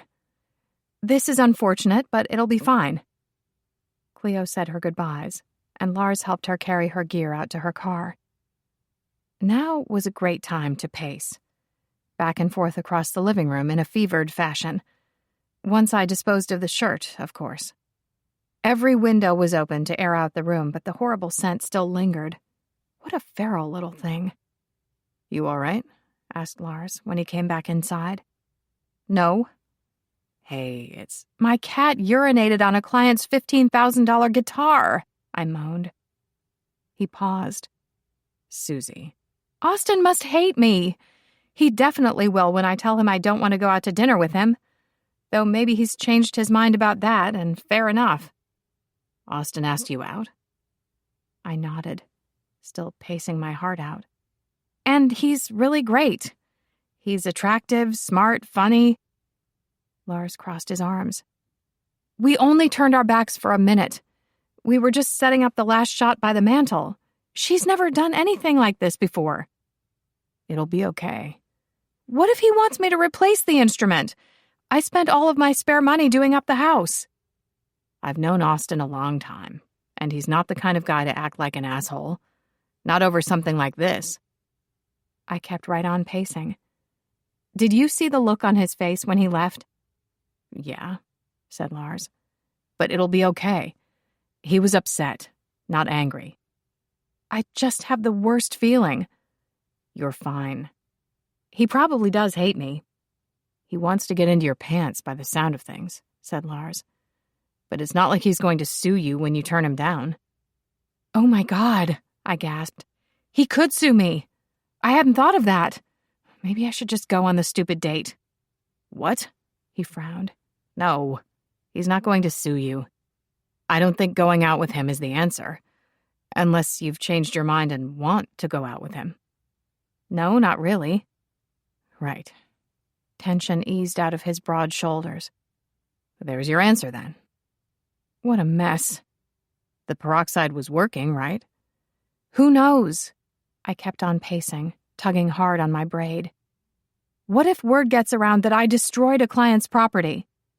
There's no reason anyone would find out. No one will hire me ever again, I said morosely. I'll be the cat pee lady. That's what they'll call me. Susie. Lars stepped into my path and grabbed hold of my shoulders. He'd startled me mid-doom spiral, and the frown on his face and intensity in his eyes was immense. You have to calm down, he said sternly. Nothing bad has happened yet. But it might. You don't think you're maybe being a touch overdramatic? I don't know, I sighed. What if I did go out with him? That is not the answer, he said through gritted teeth. As we've already discussed twice now. Yeah, but are you really sure it wouldn't help? Because right now it's not like it would hurt anything. I can smile and be friendly for the sake of my immediate economic future. It's not like he isn't a pretty man. Lars's frown amped up to a scowl. Wait, so you are attracted to him? I don't know. Susie, I need an answer. He got all up in my face. His expression somewhere between confusion and rage. Yes or no? Are you going to go out with Austin or not? Well, guess my hesitation was the last straw for him, because he made a growling noise and slammed his mouth down on mine. Warm, firm lips pressed hard against me, and there they stayed for one seemingly endless moment. Truthfully, it seemed like less of a kiss and more like an act of desperation. There wasn't really any passion in it, not of the normal variety. When Lars drew back, his gaze was both wary and worried. Meanwhile, my eyes felt as wide as the moon. My heart hammered inside my chest. If his intention had been to distract me from the cat pee problem, he certainly managed that. His fingers untangled themselves from my hair and he took a step back. Then he opened his mouth and closed it and opened it again. Finally, he said, "Shit. Did you just get jealous, panic, and kiss me?" "Yes." "Is that something you normally do?" His brows drew down. "No." "No," I agreed. With a groan, he deposited himself on the couch. His hands covered his face while his elbows rested on his knees. The pose of a man in much anguish. No, a confused modern male confronted with his feelings. One of those. As for me, I loved having his mouth on mine, even if the kiss could use some work. "It felt impromptu," I said. "Not to be harsh." He dropped his hands and looked up at me with extreme consternation, as if I were dancing on his last damn nerve. The man certainly knew how to return the favor. With a shake of his head, he pulled out his cell to fire off a text. "We should get Tor to talk to Austin and see what's up about the guitar." "I don't know how I feel about that." His gaze was serious. "Tor's known Austin since they were kids. I trust my brother. I promise you he will only help. Please let us do this for you." "Okay," I said. "But tell him to be subtle. I don't want Austin to feel like he's being pressured. We do not want to exacerbate the situation."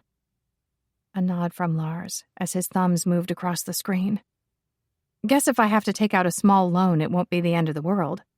It'll set me back for a while, but hey, if I can handle college fees, I can certainly handle this." I rubbed my hands against the sides of my wide-legged cropped jeans. "And my reputation is solid. My clients know and trust me. I mean, this is all just a somewhat amusing, horrible thing that happened. Not the end of the world." "That's right. Everything is going to be okay." His phone chimed and he read the text. "Tor said he and Cleo will stop by Austin's show tonight. And they'll be subtle. But he's known the guy since he was 14, and he really doesn't think you're in any trouble." Either way, I have a backup plan now. I feel better. And if I just kept saying it, it would definitely come true. "Good." His brows wrinkled. "Susie." "You kissed me." "I know." "Guess we should talk about that." He dropped his head. Fuck. I got comfortable in the wingback chair opposite him. Because odds were, his retreat from this situation would be legendary. The backpedaling of the century. Such shame, much regret. I definitely needed a front row seat for the show. But then he looked up at me and said, "We're inevitable." "We're what?" "You and me, we're inevitable." His hands were held open and his expression was resigned. There was no lie in those blue eyes, just acceptance. Like he didn't love the idea, but there was no escaping it. Which was actually less of a compliment than you'd think, the big idiot. "Is this about the divorce certificate?" I asked. "It's about all of it." "Please explain." "I'm attracted to you. You're attracted to me. Obviously, you enjoy my company, or we wouldn't keep winding up having these truly baffling conversations. And I honestly can't wait to hear what the hell is going to come out of your mouth next." I just blinked. We've both had multiple opportunities to walk away from this, and neither of us have. We're inevitable. "Yes," I said. "You keep saying that. But what does it mean exactly when those words come out of your mouth?" "I even tried to put some distance between us by dating other women." I gasped. "You said that wasn't what you were doing." "I lied." "Well, of course. I knew it was bullshit. I didn't realize you did too. That's a level of awareness I don't often ascribe to the male species," I said. "It's just, this is really not the direction I thought you'd take." "Fighting it hasn't worked. Staying away didn't help either. And neither of us wants to do that long term anyway." He nodded to himself. "We're just going to have to date." Date?" "Yeah." My laughter was brittle. "You don't mean that." "Yes, I do." "No." No, you don't. In fact, I don't think you're quite seeing this situation clearly. Do you really want to break the bro code and have to tell your bestie that you and I are doing something vaguely romantic and sometimes sexual together? He sat back in the chair with his ankle propped on his knee, totally at ease for some damn reason. I think we're past worrying about that, don't you? He's not going to like it. He'll get used to it. And I don't want to be around him, ever. I understand, he said in a gentle tone, one that kind of killed me. Susie, is this your not-so-subtle way of telling me you don't want to date me? I just don't think it's a good idea. Can I ask why not? You'd get tired of me. What comes out of my mouth would cease to be charming. Trust me. Been there, done that. And let's be realistic. We can't even maintain a friendship for more than a few days at a time without something going wrong. With everything that's already happened this year, I can't. I picked at the seam of my jeans and avoided eye contact. I know the mystery divorce certificate makes things weird, but I still maintain that we're better off as we are. He said nothing for a while. Not meeting his gaze had been the right choice, because when I did, there was a softness there that was devastating. He really shook your confidence, didn't he? I shrugged. You really don't want anything to change? Well, I mean, sex would be nice. His brows rose. Sex? Oh, come on. This cannot be that big of a surprise. We've been lusting after each other for weeks. I'd say we're both due a little relief. Okay. He scratched at his long stubble. His expression now seemed to be a cross between confusion and consternation. Still handsome as fuck, however. Let me check I understand what's happening here. I suggested we date, and you counteroffered with no-strings sex. That's right. Because you don't believe a relationship between us stands a chance. I nodded. Basically, you think that a relationship between us is inevitable. I think that under the current circumstances, a brief and bad relationship between us is inevitable. Can I think about it? Take all the time you need. I watched him with interest. You're not used to getting turned down, are you, Lars? I'm really not, he agreed. Think of it as a growth experience. Right. His smile was bemused as he rose from the couch. We were supposed to be doing TV and ice cream. You still want to do that? Absolutely, friend. Patience was not my strong suit, but Lars was worth the agitation. My reasons for not falling headfirst into a romantic relationship with him made sense to me. You didn't just snap out of sorrow and rejection, and emotionally I still felt shaky. Me and my poor, delicate feelings. But the ex had fed my doubts and insecurities every step of the way. The loss of Aunt Susan also remained brutal at times. How shockingly sudden her death had been. Then there was the whole inevitable thing. Like the man was giving in when he offered to go out with me. Did he really want to date me, or had those papers worn him down? There was no way to be sure. Friday evening, I attended a period-proof underwear launch downtown for work. It was a huge success and finished at around 9. Lars had invited me for drinks at a bar a few blocks from the Fremont Troll, but I turned him down, thinking the work event was going to go later. However, I was feeling myself, since my slick side-part hair had worked out, and the bar was sort of on my way home, so why not? The magnitude of my mistake was soon made clear.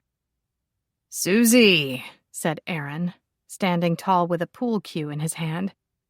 His usual sneer was soon replaced with a careful blank expression. No sign of his fiancée.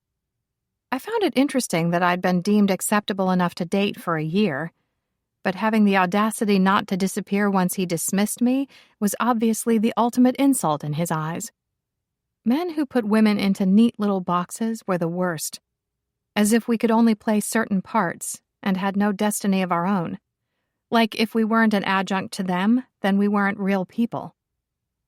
Mateo and his partner James were sitting on stools waiting for their turn at the pool table. They gave me a smile, and I raised my hand in greeting. I don't think they had much time for Aaron either. At least, they seemed to be giving him a wide berth. How could Lars not see this?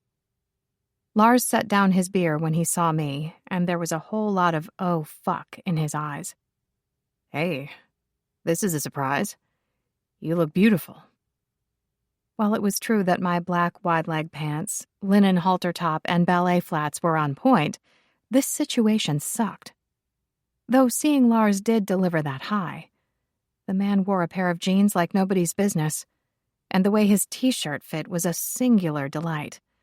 How the cotton stretched just so over his shoulders and embraced his biceps. Any happy, however, was soon drowned out by awkward. The work thing finished early, and I downed a mouthful of the cider I'd grabbed from the bar, then set it on a nearby table. I'm going to go. Lars picked up the drink and held it out to me. Stay. At least until you finish this. I'm making your boy uncomfortable. He'll live. He moved closer so we wouldn't be overheard. I only invited him after you said you couldn't come. But now you're here, and that's good.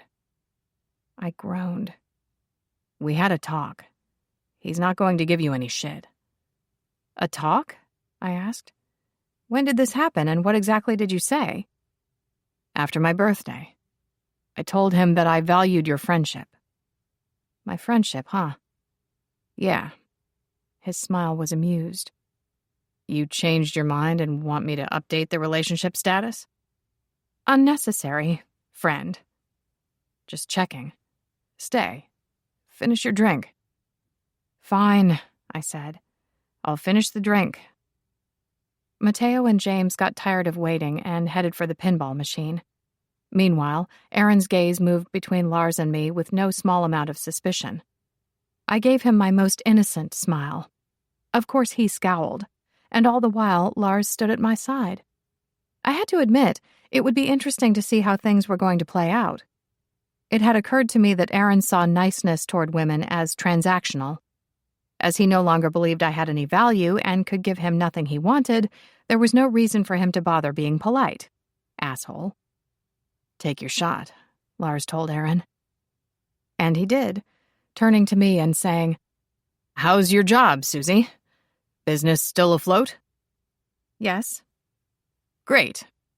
He bent over the table and lined up a shot. Did you ever get back that big account for the landscaper? You know, the one who disagreed with your fee structure? Nope. Pity, he said. A ball went down and he lined up the next. You look nice. That your take on a business outfit? You always were creative. Thanks, I said, somewhat dryly. And your parents? Have you talked to them lately? Yes. Always liked your dad. I kept my mouth shut. Lars frowned but said nothing. I was sorry to hear about your Aunt Susan, said Aaron, lining up another shot. We didn't get on, but I know you two were close. I drank my cider and thought about calming things.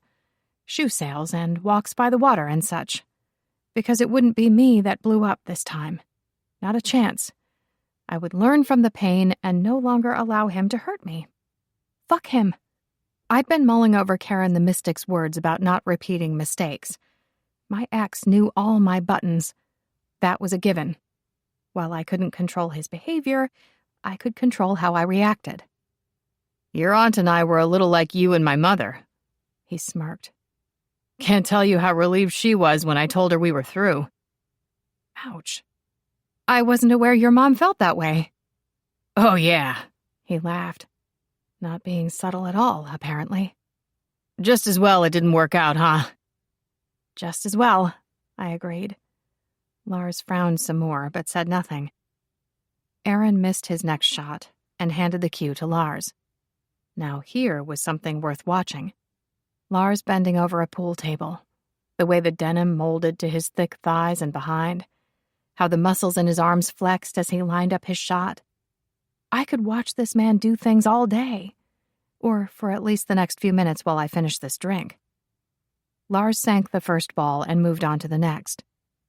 When Aaron saw my ogling, His expression turned to one of complete and utter contempt. I drank some more cider. "Too bad Hannah couldn't come tonight," he said. "I think you two would get along." "Oh?" Lars's gaze jumped to me to gauge my reaction before returning to the pool table. "She messes around a lot on social media like you," Aaron continued. "Has all these fans from her modeling days." "Okay," I said. "But she's much happier working as a systems analyst and using her degree. Already got an offer for a position at a big company here." "Let me guess. Your mother loves her." "As a matter of fact, she does." Lars straightened, rising to his full height. "What the fuck, man?" "We're just making conversation," said Aaron defensively. His smirk disappeared and the nice guy persona made an appearance. To think I used to fall for this nonsense. Shame on me. "What's with all this petty bullshit?" asked Lars. "You raised every negative thing you could think of, told her your mother hated her, and then rubbed your fiancé in her face." "Lars, I told you she was important to me, and this is how you treat her?" Aaron shifted on his feet. "We have history." "I don't care. Look, I'm sorry, okay? She brings out the worst in me." "She barely opened her mouth, man."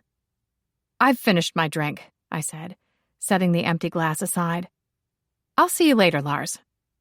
"Give me a minute and I'll walk you out." This time my smile was real. I'd done it. I hadn't reacted to the taunting. Glory was mine. "Thank you, but not necessary." Aaron grabbed at his arm. "Lars, hang on. Let's talk about—" I wound my way through the Friday night crowd. As soon as I stepped outside, I could breathe again. The cool night and the music falling quiet was a relief. What I deserved was a long bath with a good book. I'd done my time and made it through the drink. The rest of this night could still be salvaged. Where there's a will, there's a way, and all that. I walked down the street away from the parking lot. Then I pulled my phone out of my purse and opened the car ride app. "Hey," called a deep, familiar voice. "Hey," I called back in surprise. Lars strode down the sidewalk toward me. I opened my mouth but couldn't find the words. What did you say to someone who just discovered their best friend was a little bitch? And how awesome that he'd come after me. That he'd chosen me this time. To be honest, I was sort of stunned. In the light from the street lamp, the lines of his face seemed starker. A light breeze ruffled his golden Viking mane, and all the while he strode toward me, big and solid and strong, like I could crash up against him as much as I liked. He made me want to write bad poetry. That was the truth. I was still searching for something to say when he walked straight up to me and kissed me stupid. This was nothing like last time. His tongue slipped into my mouth and stroked against mine. There was no easing in, no messing around. The man was passion unleashed. His hand slid beneath my hair to grab the back of my neck and hold me in place as his mouth claimed mine. And he had skills. It was hot and wet and oh so good. All lips and tongue and teeth. His other hand slid around my waist to the small of my back, pulling me against him. I clutched at his shirt as my head spun in dizzy circles. The sounds of need he made deep in his throat. I'd never heard the like. Every inch of my body was wide awake and wanting. We startled apart at the sound of the car horn beside us. How rude. My ride is here, I said, stating the obvious. Since when was standing, breathing, and thinking at the same time such a struggle? In an apparently similar state, he just stared at my lips. Any chance you've made up your mind about us having sex?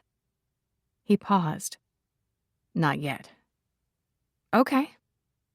Just over his shoulder, I could see Aaron standing outside the bar watching us. He was not happy. Come on, said Lars. He ushered me to the car and opened the door for me. As soon as I was settled safely inside, he nodded and closed the door. Then he took a step back and waited, watching me. The car pulled away from the curb and we drove off. I did not turn around and stare at him until he was out of sight. I was not quite that desperate and all up in my feelings. Not yet, at least. But I was dangerously close to getting there. 10. Lars. Working all of this weekend on a rush job. Catch up with you next week. Me. Okay. Lars. I'm not ignoring you. Me. Okay. Lars.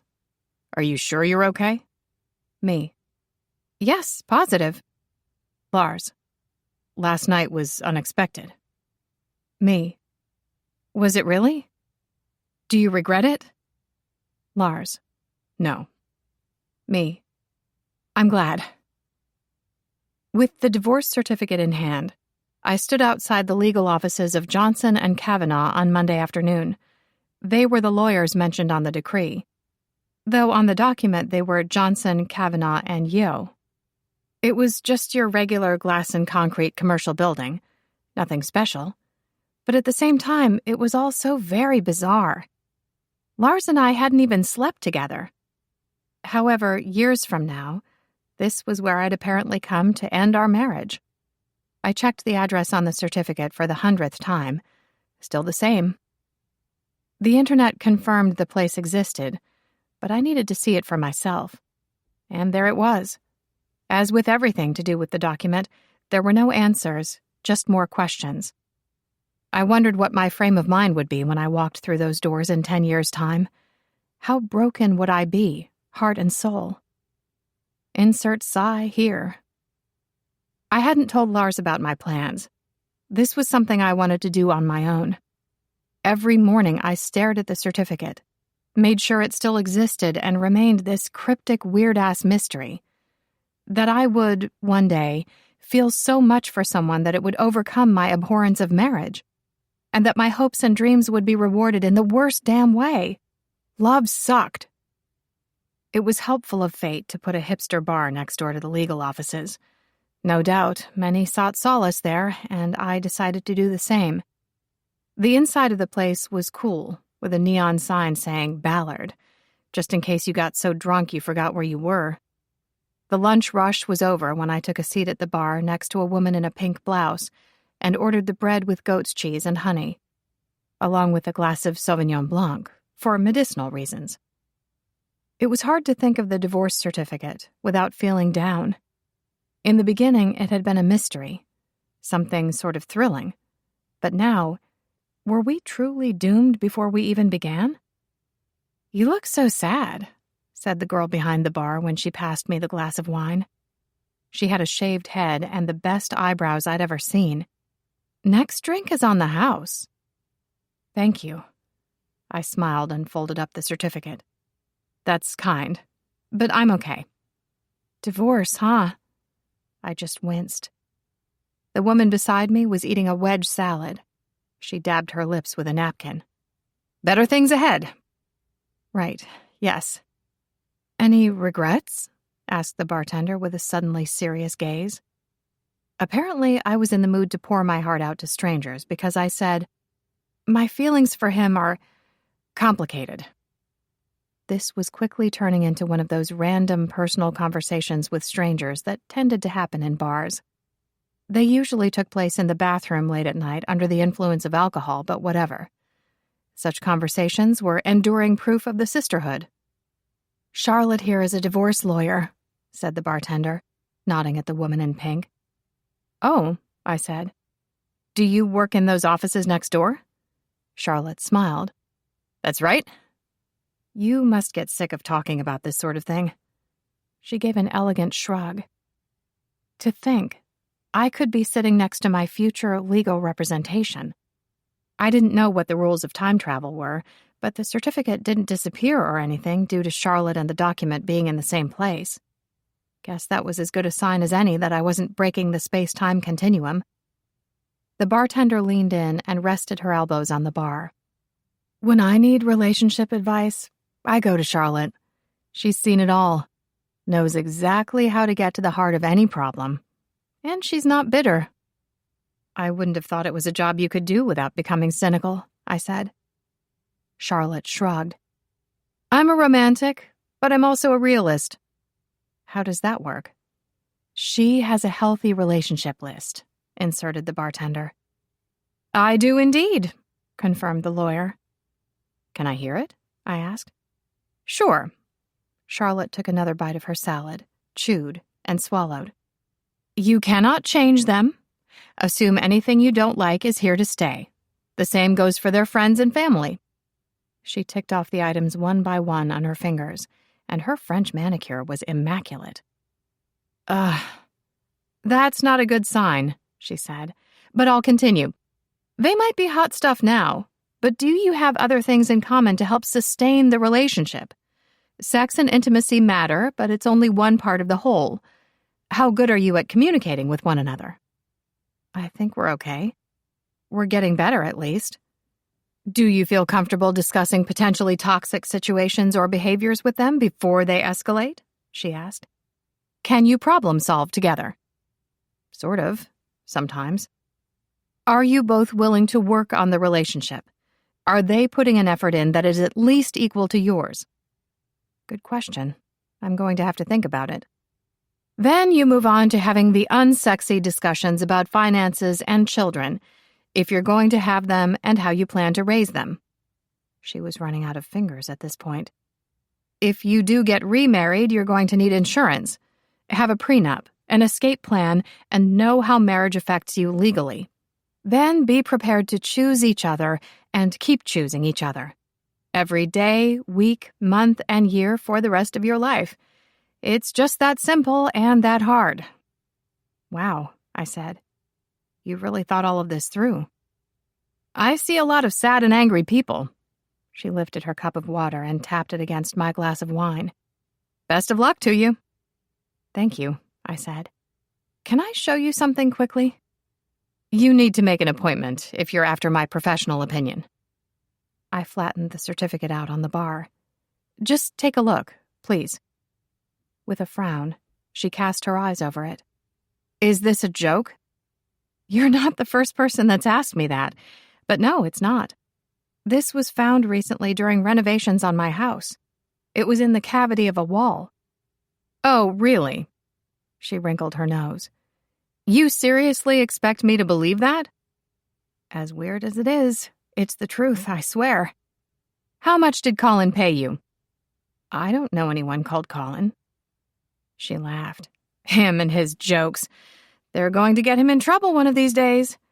The legalities of making something like this. He certainly did a good job. If it wasn't for the date and so on, I'd have thought it was real. So you believed it was...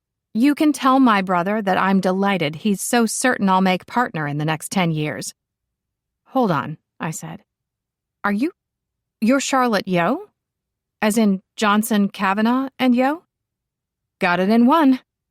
She shook her head with a smile and hopped down off her bar stool. Have a nice day. Lars was sitting on the front steps with the cat butting her head against his leg when I got home. He was in jeans, a black tee, and sneakers. No hint of the dust and dirt on him from a day's work. And it felt right, finding him there.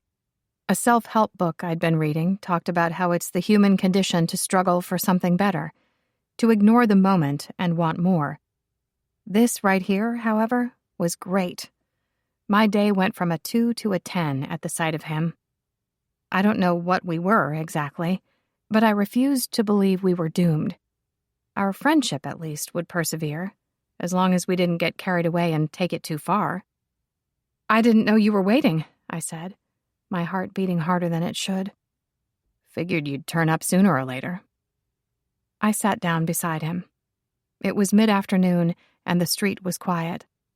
The air was thick with the promise of dark clouds gathering overhead.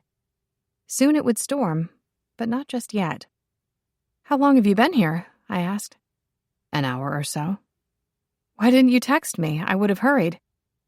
He scratched at his stubble. Honestly, wasn't sure what I wanted to say. How did the job go? I asked when he said no more. It was fine. Overtime is always useful, he said. How was your weekend? I joined an edible garden tour on Saturday and worked most of yesterday. Donated some time to helping a local climate change action group with their online presence. I smoothed the skirt of my black cotton fit and flare dress over my thighs. Not anxious, just nervous. Because there was totally a difference. Today I went on a walk through the locks and botanical gardens. Took some selfies and made a couple of videos. I saw. The man could stalk me on social media all he liked. It made me smile. Though my happiness didn't last for long, as I recalled what I did next.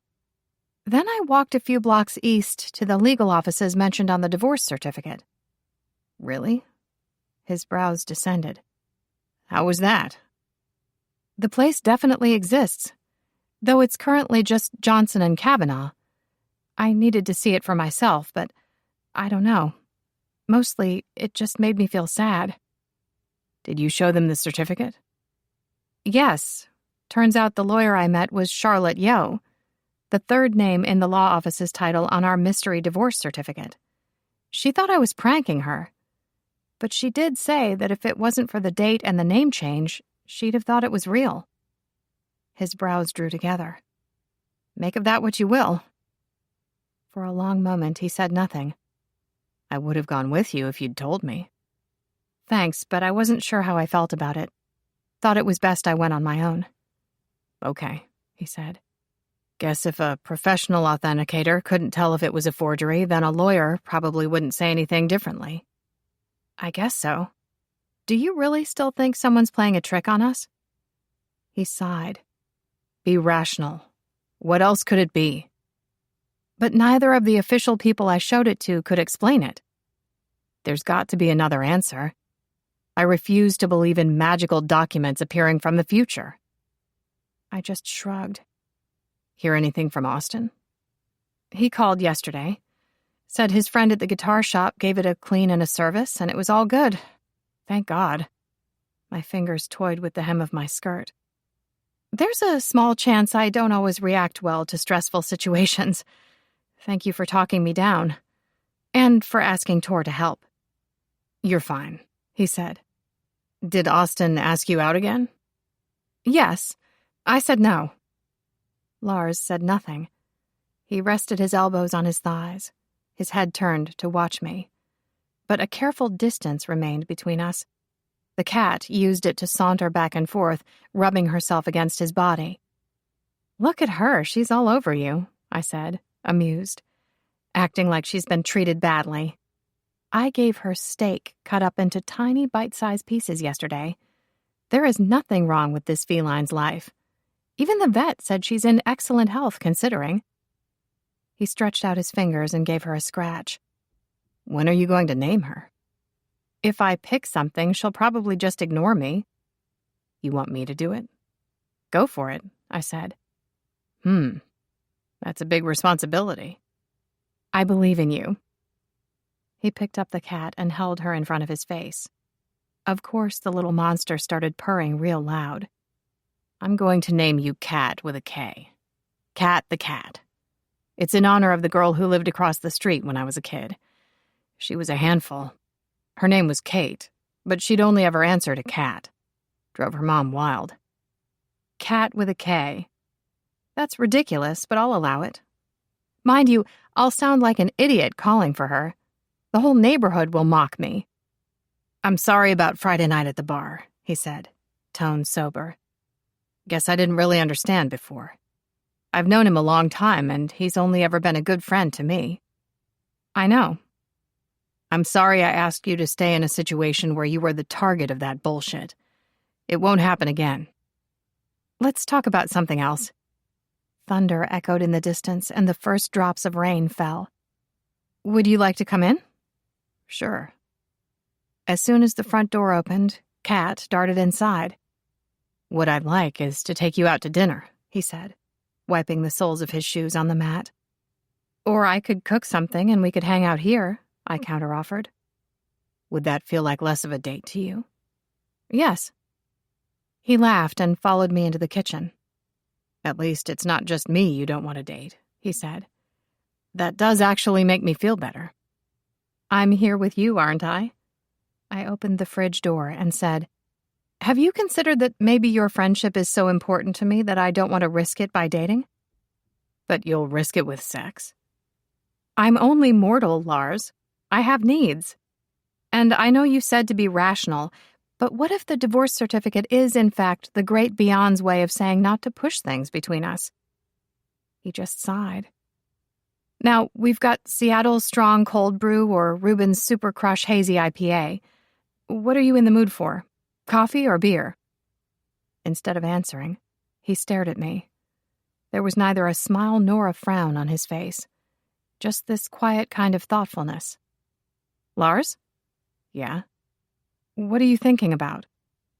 He neither blinked nor looked away. I know what I want to say to you now. Okay.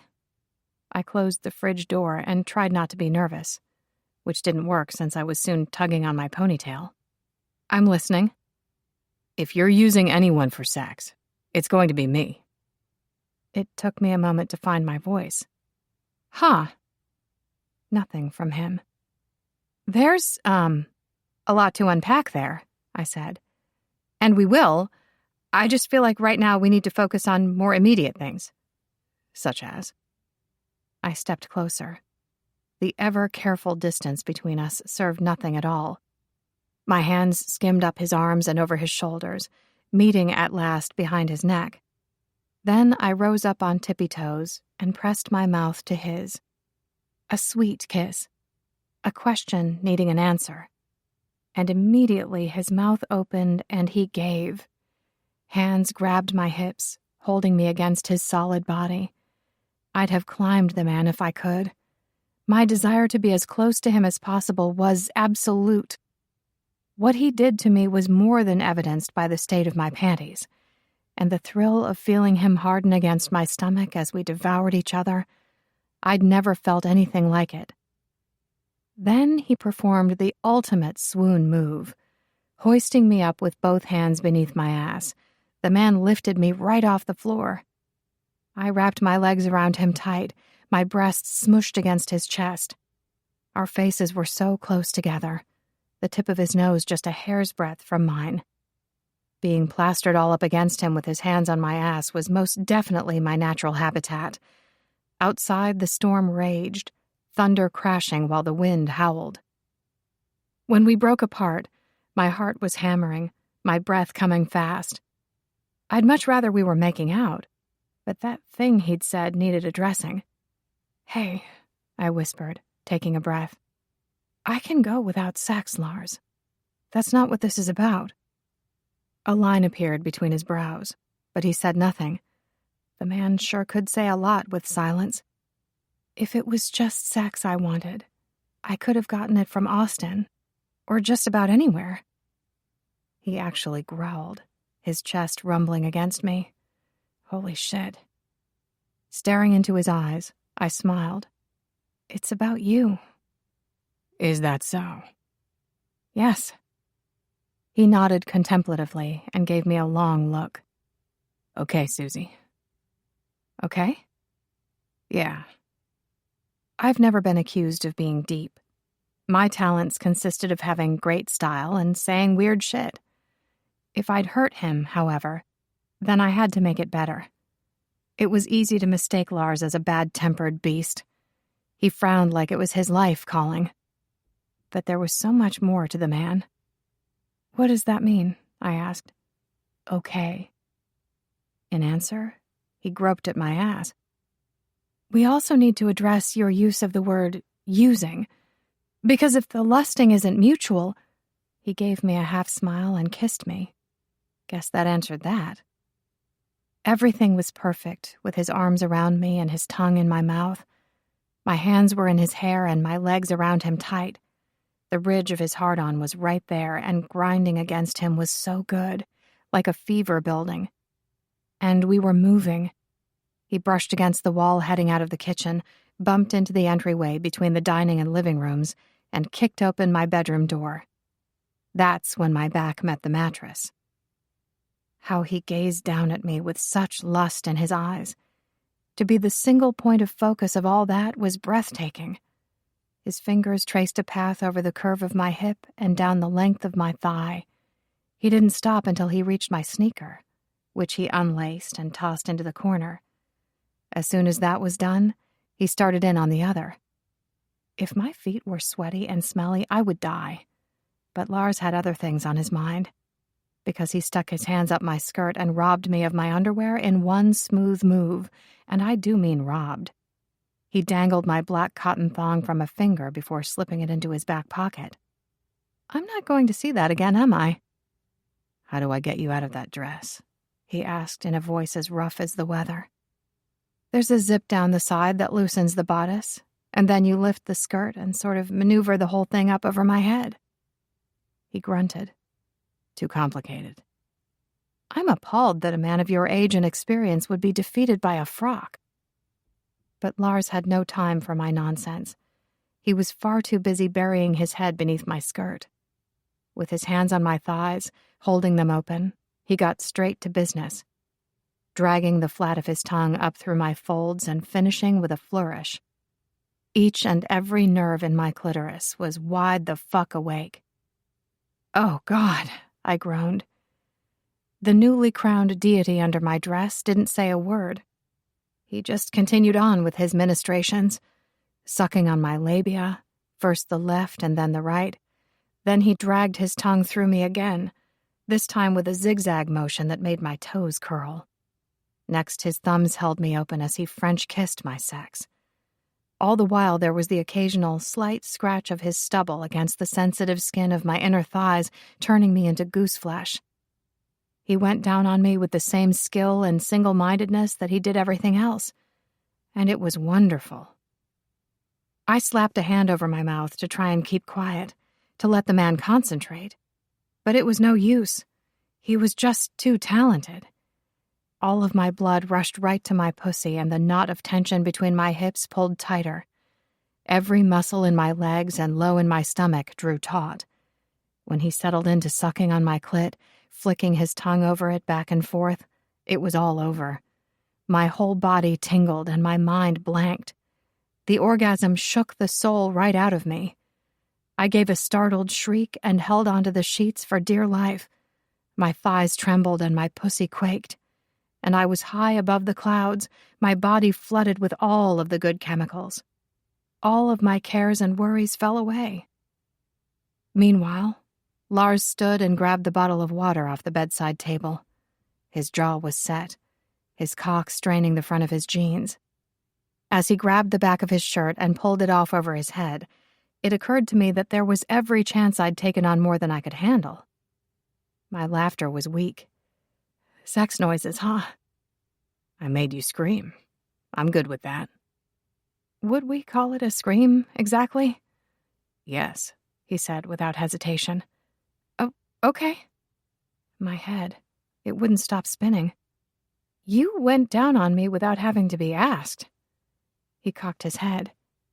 That's unusual. Among the men I've dated? Yes. Idiots.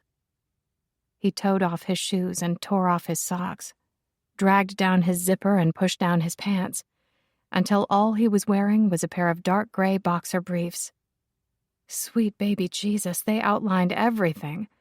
Then they were gone too. More golden skin and muscles than I'd ever seen. And his dick was long, thick, and potent as all hell. I'd looked at him before, but this time I got to touch. And the warm hug of it all was the realization that he wasn't going to change his mind, that he'd chosen me, and we were really going to do this. It made me strangely humble, grateful even. Oh no, I don't have any condoms, I said. I was going to buy some, but then I didn't because it might jinx us. From the pocket of his jeans, he withdrew a condom and rolled it on, pausing to give his dick a firm squeeze once it was sheathed. All of this was performed with expert precision, making me wonder if there was anything he did badly. Thank goodness the man came prepared with prophylactics. Never have I felt such relief. My dress was hiked up around my hips, and he glared at the thing as if it were his nemesis, the neckline in particular. His teeth sunk into his bottom lip as he stared at my covered breasts, as if he were a child being denied Christmas. I couldn't do it. even if it was his own damn fault for being impatient. "Wait," I said, sitting up and struggling with the zip. "It'll only take me a minute." I wriggled and twisted while he grabbed the hem and carefully tugged. I was free. Then, in a practiced move, he unhooked my bra and slid the straps down my arms. The man knew his way around a woman. His eyes widened appreciatively at the sight of my breasts.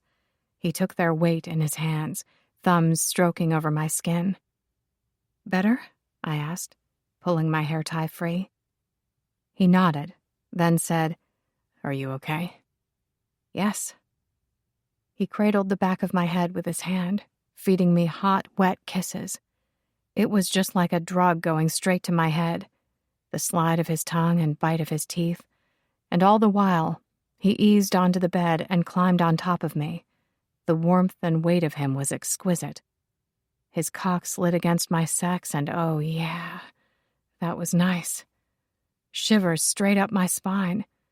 His hand shifted from my breast to my butt and back again, like he couldn't quite decide. Nice that my abundance of tits and ass seemed to please him. I buried my face in the side of his neck. The feel of his smooth skin and the faint scent of sweat. Salt and the woodsy cologne thing and him. Heavenly. As for Lars, he took his weight on one arm while grabbing a breast with his free hand. Guess we were both fascinated with each other. He gasped when I nibbled on his earlobe, and my breath caught when he pinched my nipple. For every action came a perfect reaction, and all the while the heavy width of his cock pressed against me. Any small movement was ecstasy, making my empty pussy clench. The man was torturing us both. When his mouth found my nipple, my hips shifted against the mattress. He sucked and licked and enjoyed himself thoroughly. I didn't mind it either. Then he kissed his way up to my jaw. His gaze intensified as he notched the blunt crown of his cock against me. He pushed in slowly, not stopping until there was no room left, until he had everything. And all the while, he watched me. I had to be a glazed-eyed, slack-jawed mess. However, there was nothing but desire and determination on his face. The kiss he gave me was gentle, like a benediction, a thank you for letting him into my body, which was quite nice and polite, though it didn't stay that way for long. Tender turned into hunger in no time. My hands pawed at his shoulders, and one of his slid into my hair. And the grip he took on those strands was firm. When I didn't complain, he pulled just a little, lighting me up from head to toe. Then he pulled harder. The grin on his face contained an edge of mean, and damn, that was hot. At long last, he moved, drawing his hard length out of me, then thrusting back in with a snap of the hips, pulling out slow and pushing back in fast. That was how he did it, his cock dragging over the sweet spots inside of me, his pelvis angled to grind against my clit. When he threw in a swivel of his hips, I moaned wantonly. He knew exactly how to use that big, strong body of his, because each move he made was designed and perfected to bring me pleasure. His past lovers and girlfriends deserved thank you notes, and cupcakes, maybe? His control fell away slowly, and then all at once. It was thrilling to see. Our mouths melded as our bodies slickened with sweat. His careful pace deteriorated until it was him fucking me into the mattress. My nails left lines across his back. His teeth left a bruise on my neck. We had to stop kissing/biting before someone broke a tooth. The storm raged outside, but I had lightning in my veins like my body was on fire. Thunder was the sound of blood beating behind my ears. The heat radiating off his body and the heady scent of sex filled the room. I clutched and clawed at him while he kept my hair in a tight fist. All the while, he hammered that great cock into me. When he hit the perfect place inside of me, my back arched off the bed, but he didn't stop. Hell no.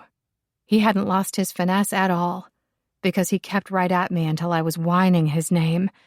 The pressure inside me was coiling higher and tighter as a tsunami broke over me. Pleasure and pain. I'd never come so hard in my life. A couple of tears streamed down my cheek. The release was so damn intense. Lars swore and bucked against me, burying his face in my neck as he came to. The way his cock throbbed inside of me and the harsh panting against my neck seemed like the only things that were real. Like he was my tether. Like without his body to weigh me down, I might float away. We both groaned when he eased his cock out of me. Then he fell onto the bed at my side. It took a while for anyone to speak. And then, of course, it was me. "Was it okay for you?" He opened one eyelid, stared at me, and said nothing. "I'm not sure what to do with that," I said. A small smile curled his lips. Phew. I rolled onto my side to face him. The masculine beauty of the man. His hair should always be disheveled by my hands. And the peace in his expression, the smoothness of his brow and how his gaze had softened. Maybe my pussy was magic after all. My heart beat hard and heavy. The pulse echoed between my legs. Again. Already. "How many condoms did you bring with you?" "I only carry one around, sorry."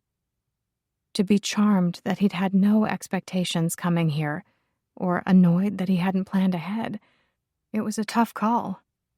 What was for certain was that any hidden hopes I had regarding Lars and I being able to fuck this fascination out of our system were a bust. Like having sex with him once would resolve any and all feelings and we could just be friends. Nope. Nada. Not a chance. Then he reached out and caught a tear off my cheek. "What's wrong?" "Nothing. It was just a lot of pent-up sexual energy, I guess." He nodded. "Okay," I said, moving right along. "Here's the plan. We hit up the pharmacy for prophylactics, then the Korean place for dinner. I'll get the ribeye, you get the fish, and we'll swap halfway through. We can share the kimchi fries. What do you say?" He didn't say anything, which was when it hit me. "Unless you have plans, of course. There might be somewhere you need to be or something." "Susie," he said, "dinner in bed sounds good." The smile owned my face. Great. 11. "I'm out of my mind." "No," I said. "You're not."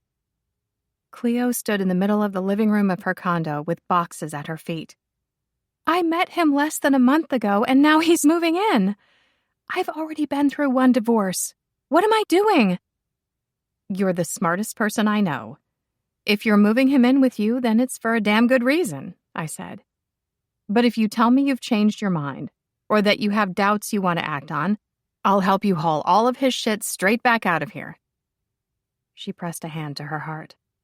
"Love at first sight is the worst. I never even used to believe it existed. Now look at me acting the fool." "You really love him, huh?" "Yes, and it's terrifying. I don't want to get hurt again." That fear I could understand all too well. I basically had cuddle time with it each and every night. Weaknesses were the worst. Tor walked in carrying another box, followed by Lars. It had been 6 days since the night of sexing. He'd been working more overtime, and I'd been busy too. Because we were grown adults with our own lives. My bed, however, had been an especially sad and lonely place this week. It turned out that if you renounced your celibacy and got some good dick, it was hard to wait for more. Hard. Huh. They added their boxes to the humongous pile. Since when did dudes own so much stuff? With all his tennis shoes and graphic novels and smoking pipes collection, we'd been lugging Tor's belongings in here for hours. Tor set down the box and dusted off his hands. "That's the last of it. Now to unpack." Cleo attempted a smile and failed. "Babe," he said, putting his arms around her. "Hey." "It's okay. Just having a moment." "Have as many moments as you like." She cupped his face and kissed him soundly. "I love you." "I love you too." Lars and I exchanged glances, as you do when you're caught in a personal moment, one that's not of your own making. The last man I lived with was my ex-husband, and we all know how that worked out. I haven't even met your parents, Tor, said Cleo. We're doing it all out of order. You can meet them as soon as they get back from visiting my sister and her family in San Diego. Come with me to pick them up from the airport next weekend if you like. Are we doing the right thing? Asked Cleo. Tor shrugged. We want to be together, don't we? But it's all happening so fast. Why don't we put all these boxes aside for now and just see how things go? He suggested.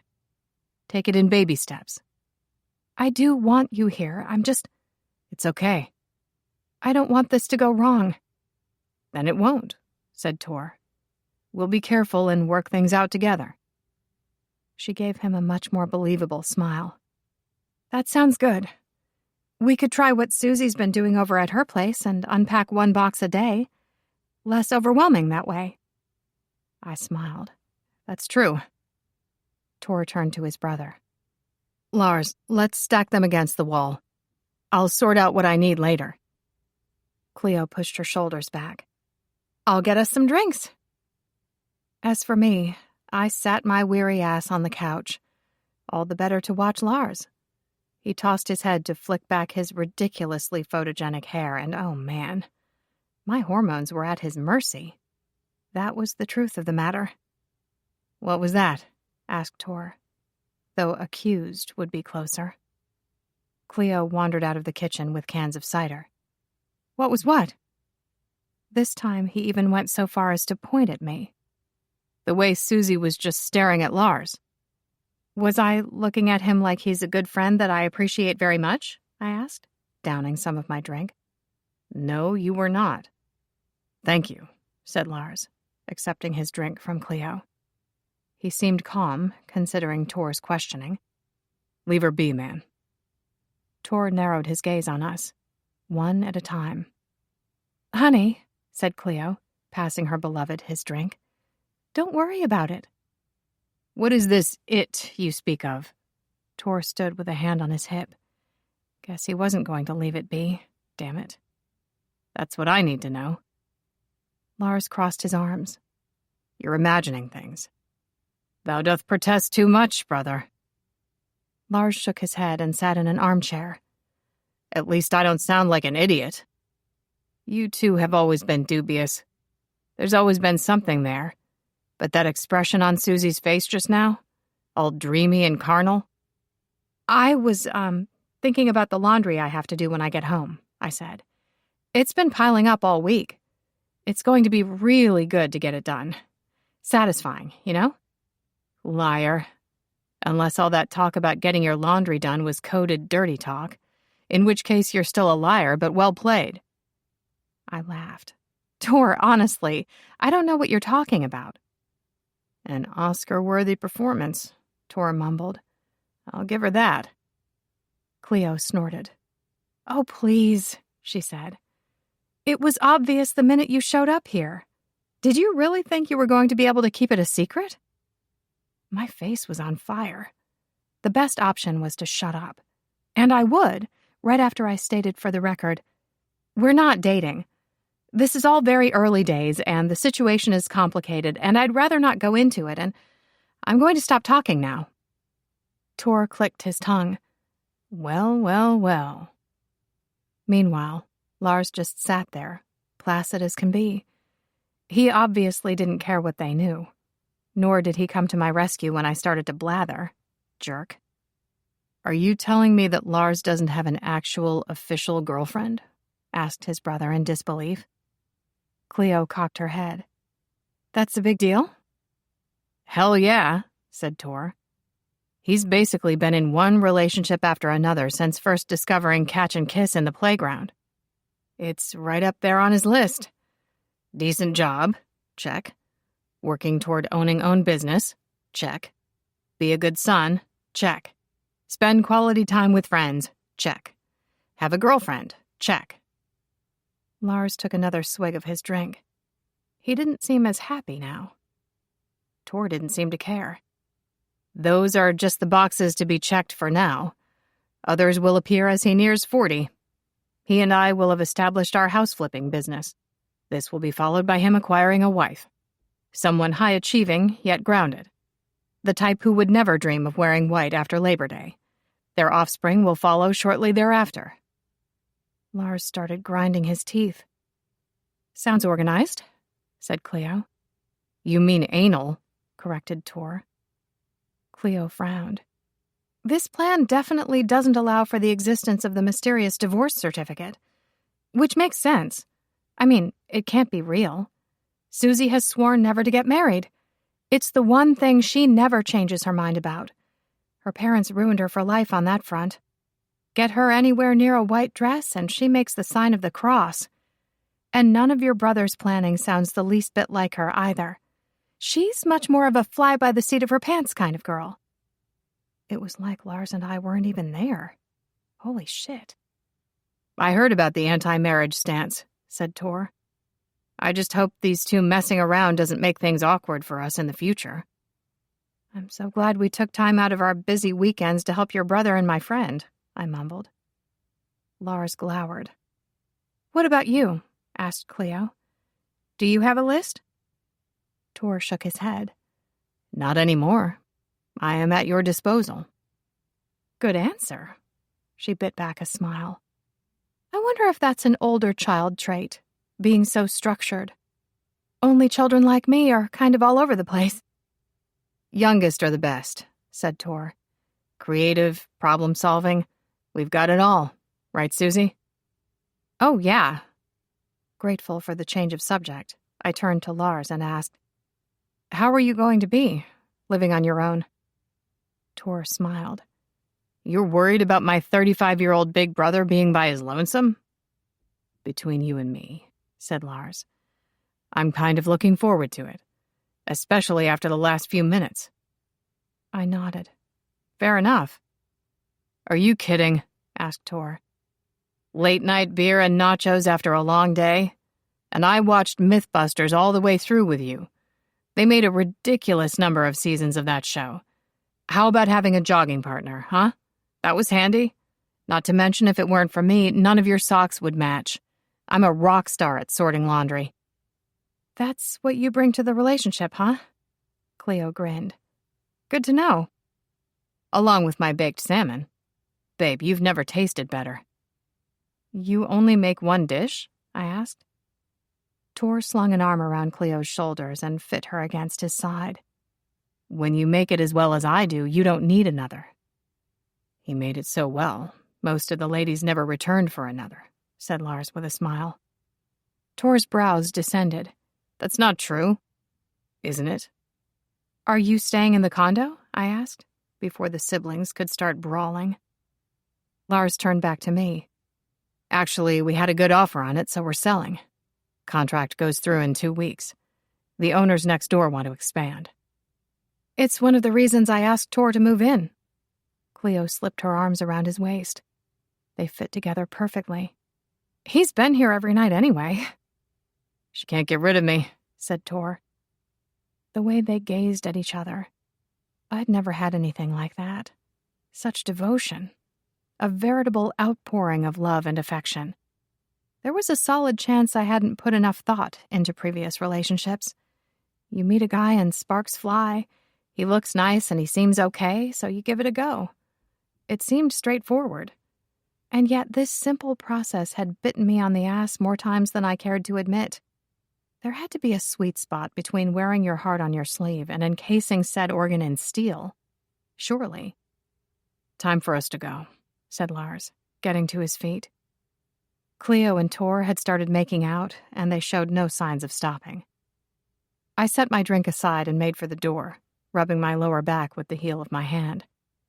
This was fun. Let's not do it again anytime soon. Lars followed. I told you to leave the heavier stuff for me. I was more referring to the part where they dissected us in front of us. He just grunted. Tor waved a hand in our general direction. Cleo broke away from his mouth with a chuckle. It did my heart good to see her so happy. Before she could wish us adieu or whatever, Tor was kissing her again. New couples, what can you do? Lars shut the door behind us. He followed me down the stairs. No point waiting for the elevator, though my calf muscles disagreed. A long, hot bath with a good book was what I needed. Of course, it tended to be the best answer 11 times out of 10. "Are we still on for tonight?" I asked. He nodded. "What do you feel like doing?" "Whatever you want," he said, casting a look back over his shoulder. Not that there was anything to see. "Why don't I make you dinner?" "Okay. What can I bring?" "A bottle of red would be great," I said. "Like a Cabernet. Does 7 o'clock work?" "Sure." He took a step closer, gaze filling with warmth. "We can eat first and then see what mood we're in. Sound good?" "Very good." For a moment, he just stared at me. "You are very unexpected, Susie." "I thought I was inevitable." "That too. And one day, you're going to agree to go on a date with me." My smile disappeared. "Lars, you do know me not wanting to date isn't an indictment of you, right? I mean, have you seen yourself? And don't get me wrong, I think you're clever and capable along with being handsome. I'm just not ready." "It's not me, it's you." "Yes." He looked at me for a moment, then reached past and opened the front door to the building. "I honestly didn't mean to pressure you. Let's talk about something else." "All right. When was the last time you lived on your own?" I asked. "Guess it's been 4 or 5 years." "That's a while. It'll be an adjustment. Having the space to yourself can be great, but not having anyone to talk to can get a little lonely." "I'll be fine, Susie." He gave me a half smile. It wasn't very convincing. "I'm thinking of buying a houseboat at the marina. Someone I know through work is moving to Colorado and needs to sell." I raised a hand to shield my face from the afternoon sun. "A houseboat? Cool." "Yeah." But he still didn't seem exactly happy. He gripped the back of his neck. "It's good that Tor and Cleo are moving in together. I hope it works out for them." I just smiled and waited. And it worked. "You're right. I'll miss my brother, but life goes on." "This is true. And it's not like he'll be far away." "Exactly." "You'll be fine." "Yes," he said. "I will be fine. Can we stop talking about feelings now?" "Yes," I grinned. "Thank you for sharing, Lars." By 10 o'clock, I was pacing in my black knee-length sleeveless bodycon dress. My wedges made a satisfying sound against the wood, a nice, angry smacking noise that soothed my soul. Because there'd been no sign of the man. No call, no text. I tried phoning and got his voicemail. I did not leave a message. My emotions had run the gamut from fury to fear and back again. Where the hell was he? I'd snuffed out the candles when they started to burn down, and the risotto I'd made for dinner had probably dried out. I hope he had a good excuse. No, he would have.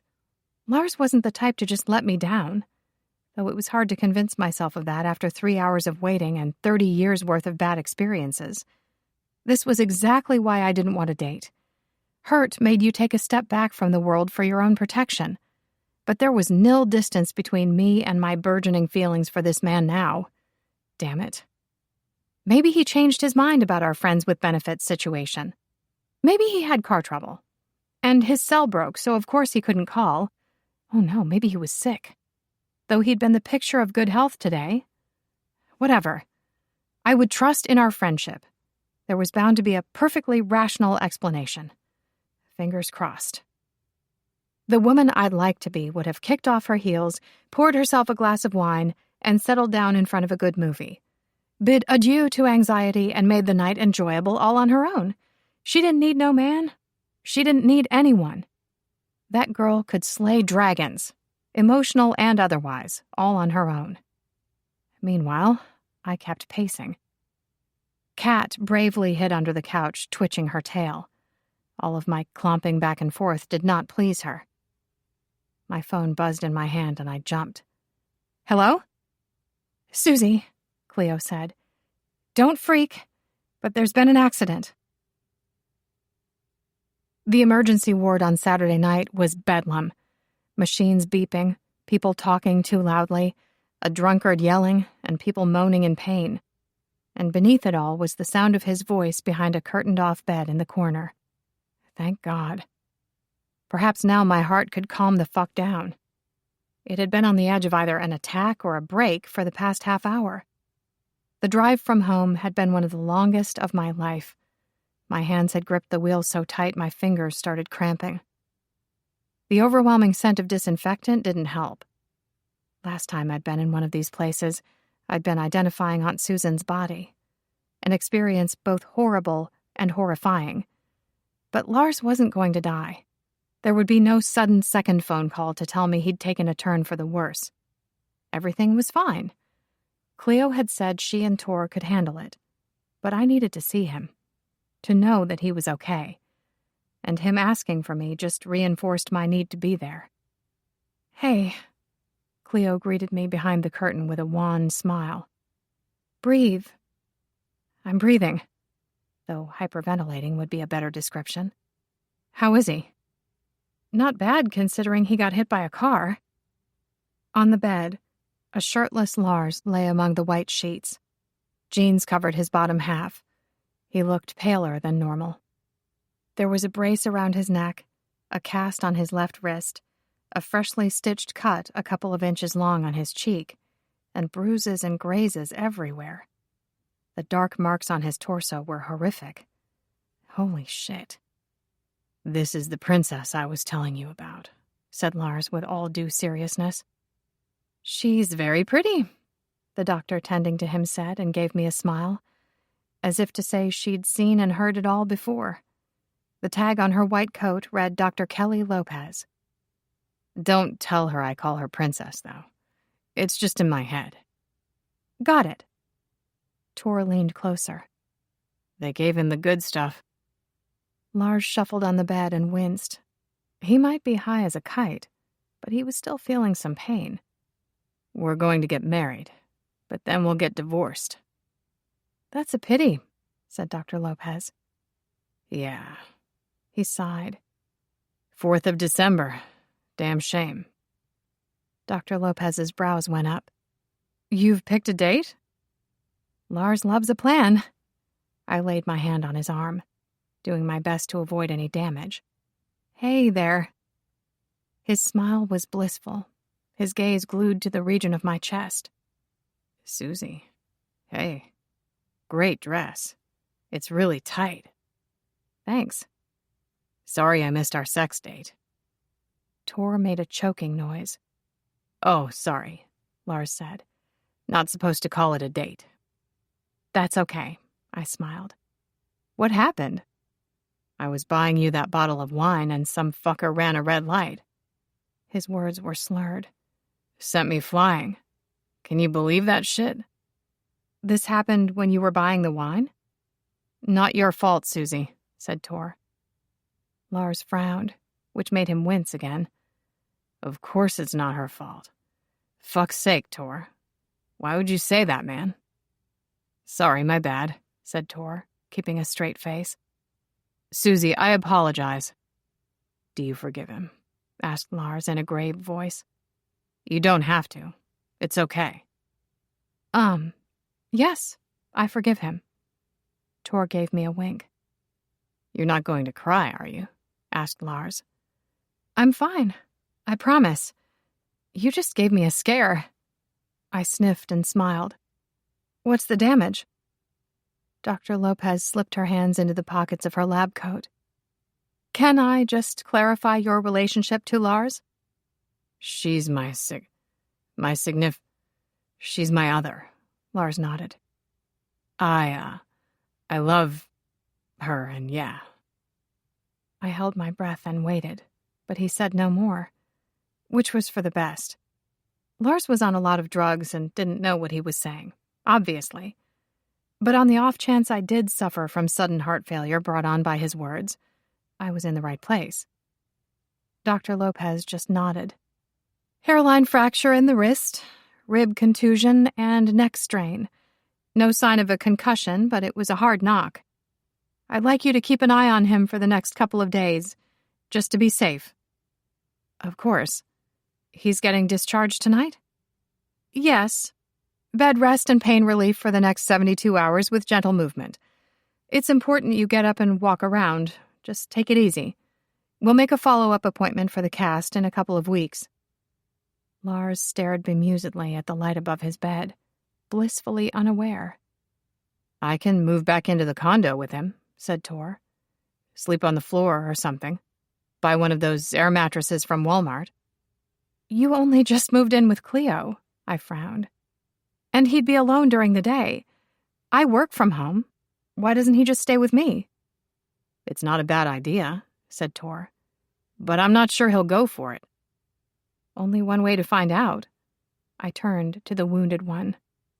"Lars, you're coming home with me." "But, Princess," said Lars, tuning back into the conversation, "I don't want to be like a... shit.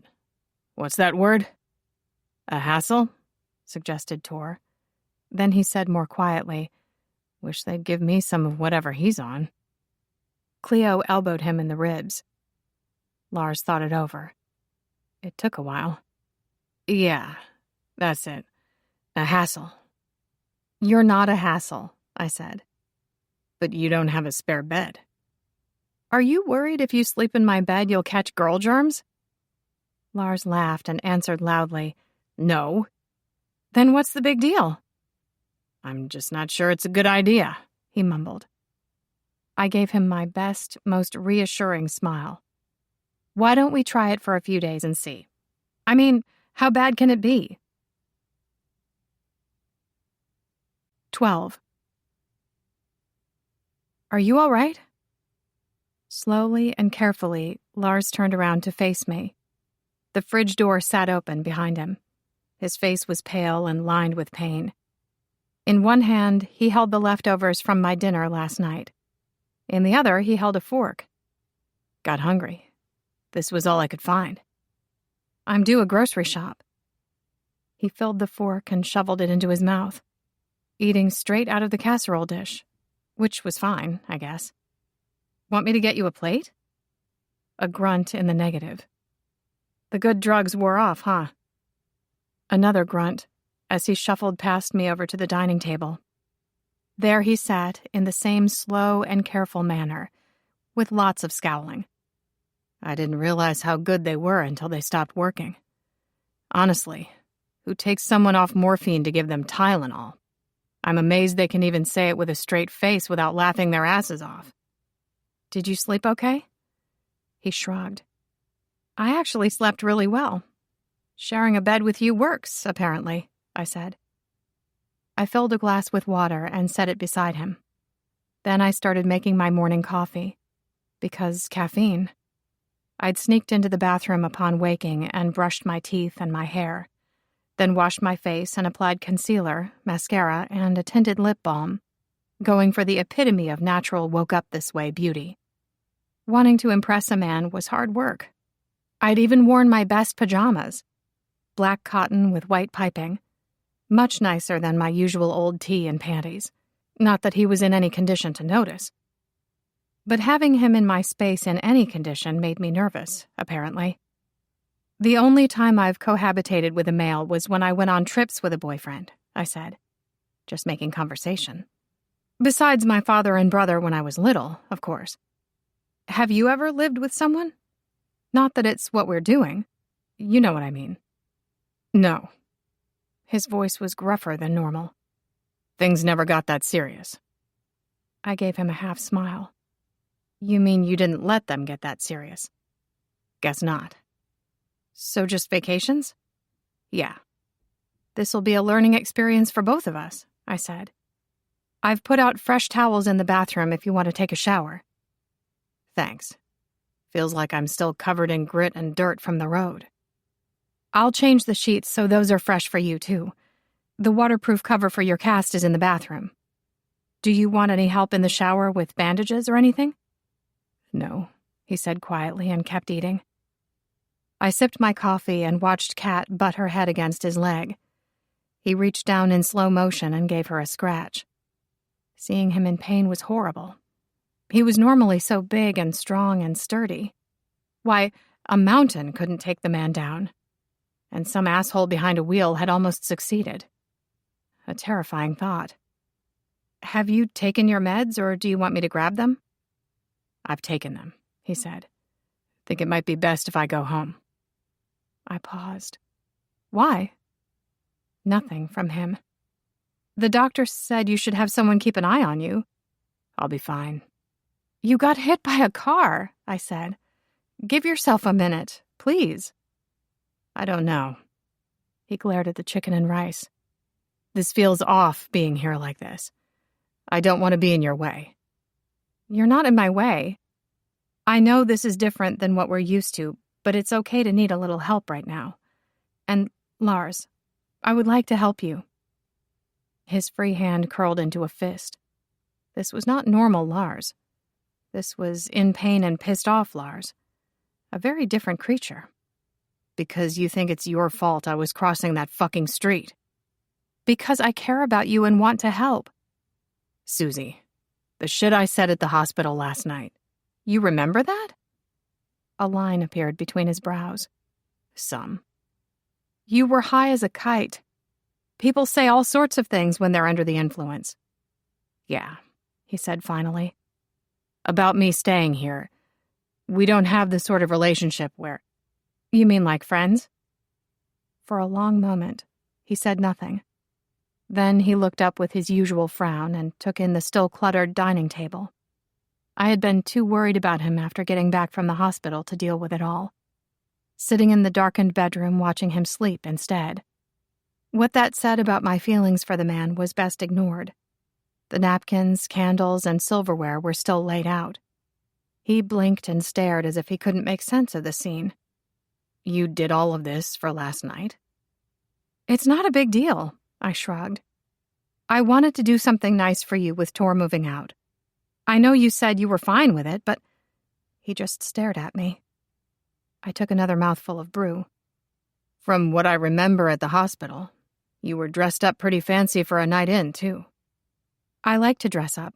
I mean, I like to look nice for you, too. That's allowed, isn't it?" "Sure."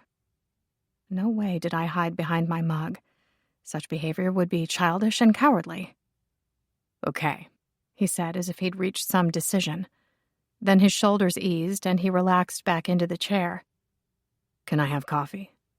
I straightened. "You're staying?" "Yes, Susie, I'm staying." Tor arrived mid-morning. "Hello, fellow kids."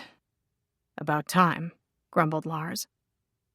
He took in his brother sitting in the armchair in my short black silk robe and grinned. "I like that look for you." "Go fuck yourself." "Why would I? That is a job my girlfriend does far better than I ever could." "Tor, hush," ordered Cleo. Despite encouraging Lars to return to bed, he insisted otherwise. Throw cushions were stuffed behind and beside him, and an adoring cat sat on his lap. A baseball game played silently on the TV and kept him occupied. The side table was within easy reach, with a variety of drinks and snacks, all of his medications, and the TV and AC remote controls. When his grunting turned into growling, I stopped fussing and left him alone. After enjoying the view of his muscular, hairy legs beneath the short robe, of course. It was the little things that made life worthwhile. Tor deposited the overnight bag full of Lars's belongings beside the bedroom door. "I grabbed an assortment of stuff. Let me know if you want me to pick up anything else." "Thanks," said Lars. "How are you feeling?" asked Cleo with a disposable coffee cup in hand. "Like I got hit by a car." "Funny thing," Tor sat in the armchair. "We almost lost you last night." "It'll take more than a hatchback to end me." "That's very manly of you," said Cleo. Tor nodded. "Personally, I insist on getting taken out by nothing less than a Humvee." "Don't even joke about it." Cleo leveled a finger on him. "I mean it, Tor." "Sorry," he said, chastened. I sat at the dining table with my laptop open in front of me. Nothing like dealing with my client's trolls on a Sunday morning. After taking screenshots of the nasty comments for the business owner, I blocked their asses. Yay for job satisfaction. Tor shook his head. You look a damn mess. I think the new scar on your face is very sexy, Pirate.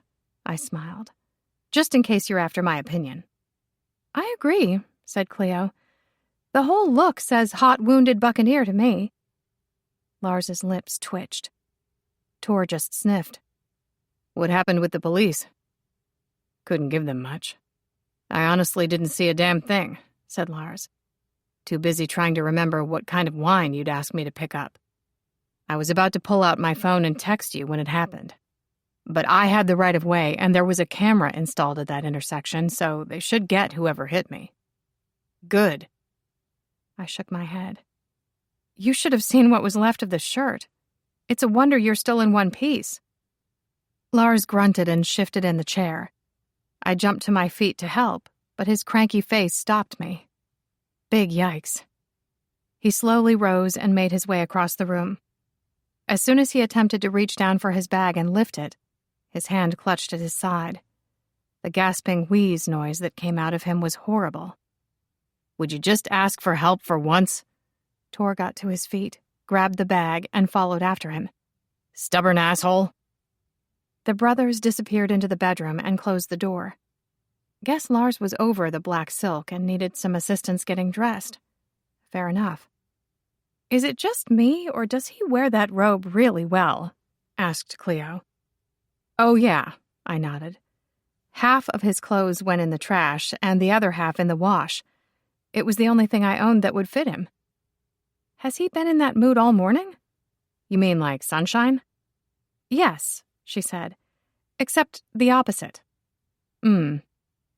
She sipped her drink. Do you need to be at the shoot with the coffee trucks on Wednesday? Yeah.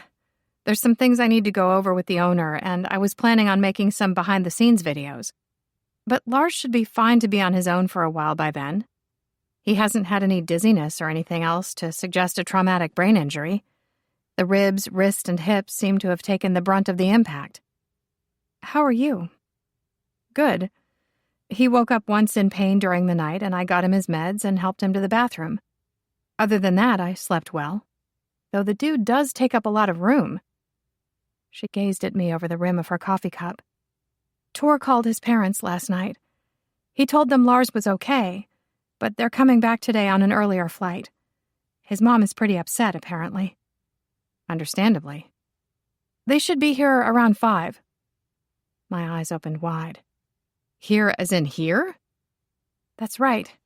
They've already got someone picking them up from the airport, and we've got dinner with my folks, so... Parents. Wow. I'm sure they're good people. Tor has a lot of respect for them. Her smile gentled. Relax, Susie. They're going to love you. Sure.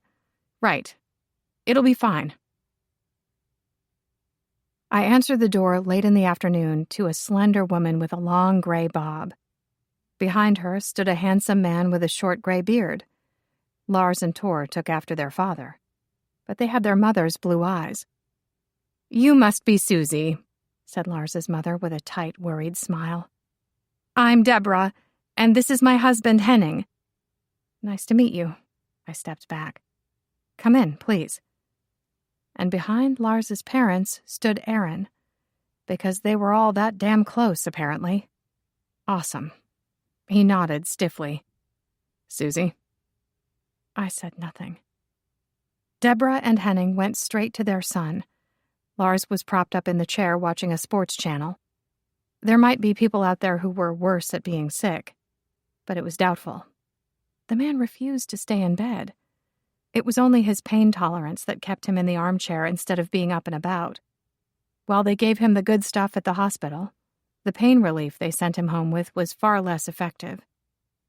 Deborah carefully kissed the unhurt side of his face. I've been so worried. Son, said Henning, with a frown. They had the same frown. For some reason, this was charming. What happened? Asked his mom. I was crossing the street and some asshole ran a red light. Lars gave his best friend a nod. though what the actual status on their friendship was these days, I had no idea. He didn't, however, seem surprised to see Aaron here. Guess they'd been friends for so long he was treated like family. His parents did live next door to Lars's. The ties between them all obviously ran deep. "You look like a mess," said Aaron. Lars tried to smile and winced. "Yeah." "As soon as we found out, I booked us flights home," said Deborah. "Your mom called to ask if I'd been to the hospital." Aaron hovered near the door. He should be unsure of his unwelcome. "If I'd spoken to your doctor." Deborah shook her head in amazement. He hadn't even heard about the accident. "It all happened pretty fast," said Lars. "They've had me on strong painkillers." Aaron gave a brief flicker of a smile. "I offered to pick Deborah and Henning up from the airport and drive them here. Thought it'd give me a chance to confirm that you're still alive with my own eyes." Lars gave him a wan smile. "It's so good of your friend to let you stay here." Deborah crouched by the armchair and placed her hand on her son's. A real, live, loving mother. It was a beautiful thing to see. Henning nodded. "Thank you, Susie." I smiled. "You'll come home with us now, though, won't you?" asked Deborah. "I know you prefer to do everything for yourself. You always have. But obviously this is a case where you need some help. My craft things are in your old room, but you can stay in the guest room while you recuperate. Then I'll be able to look after you." "Mom." "That would be best, I think." "My mom said to say she's glad you're okay," reported Aaron. "She's making her chicken noodle soup for you. I told her you'd probably prefer brownies."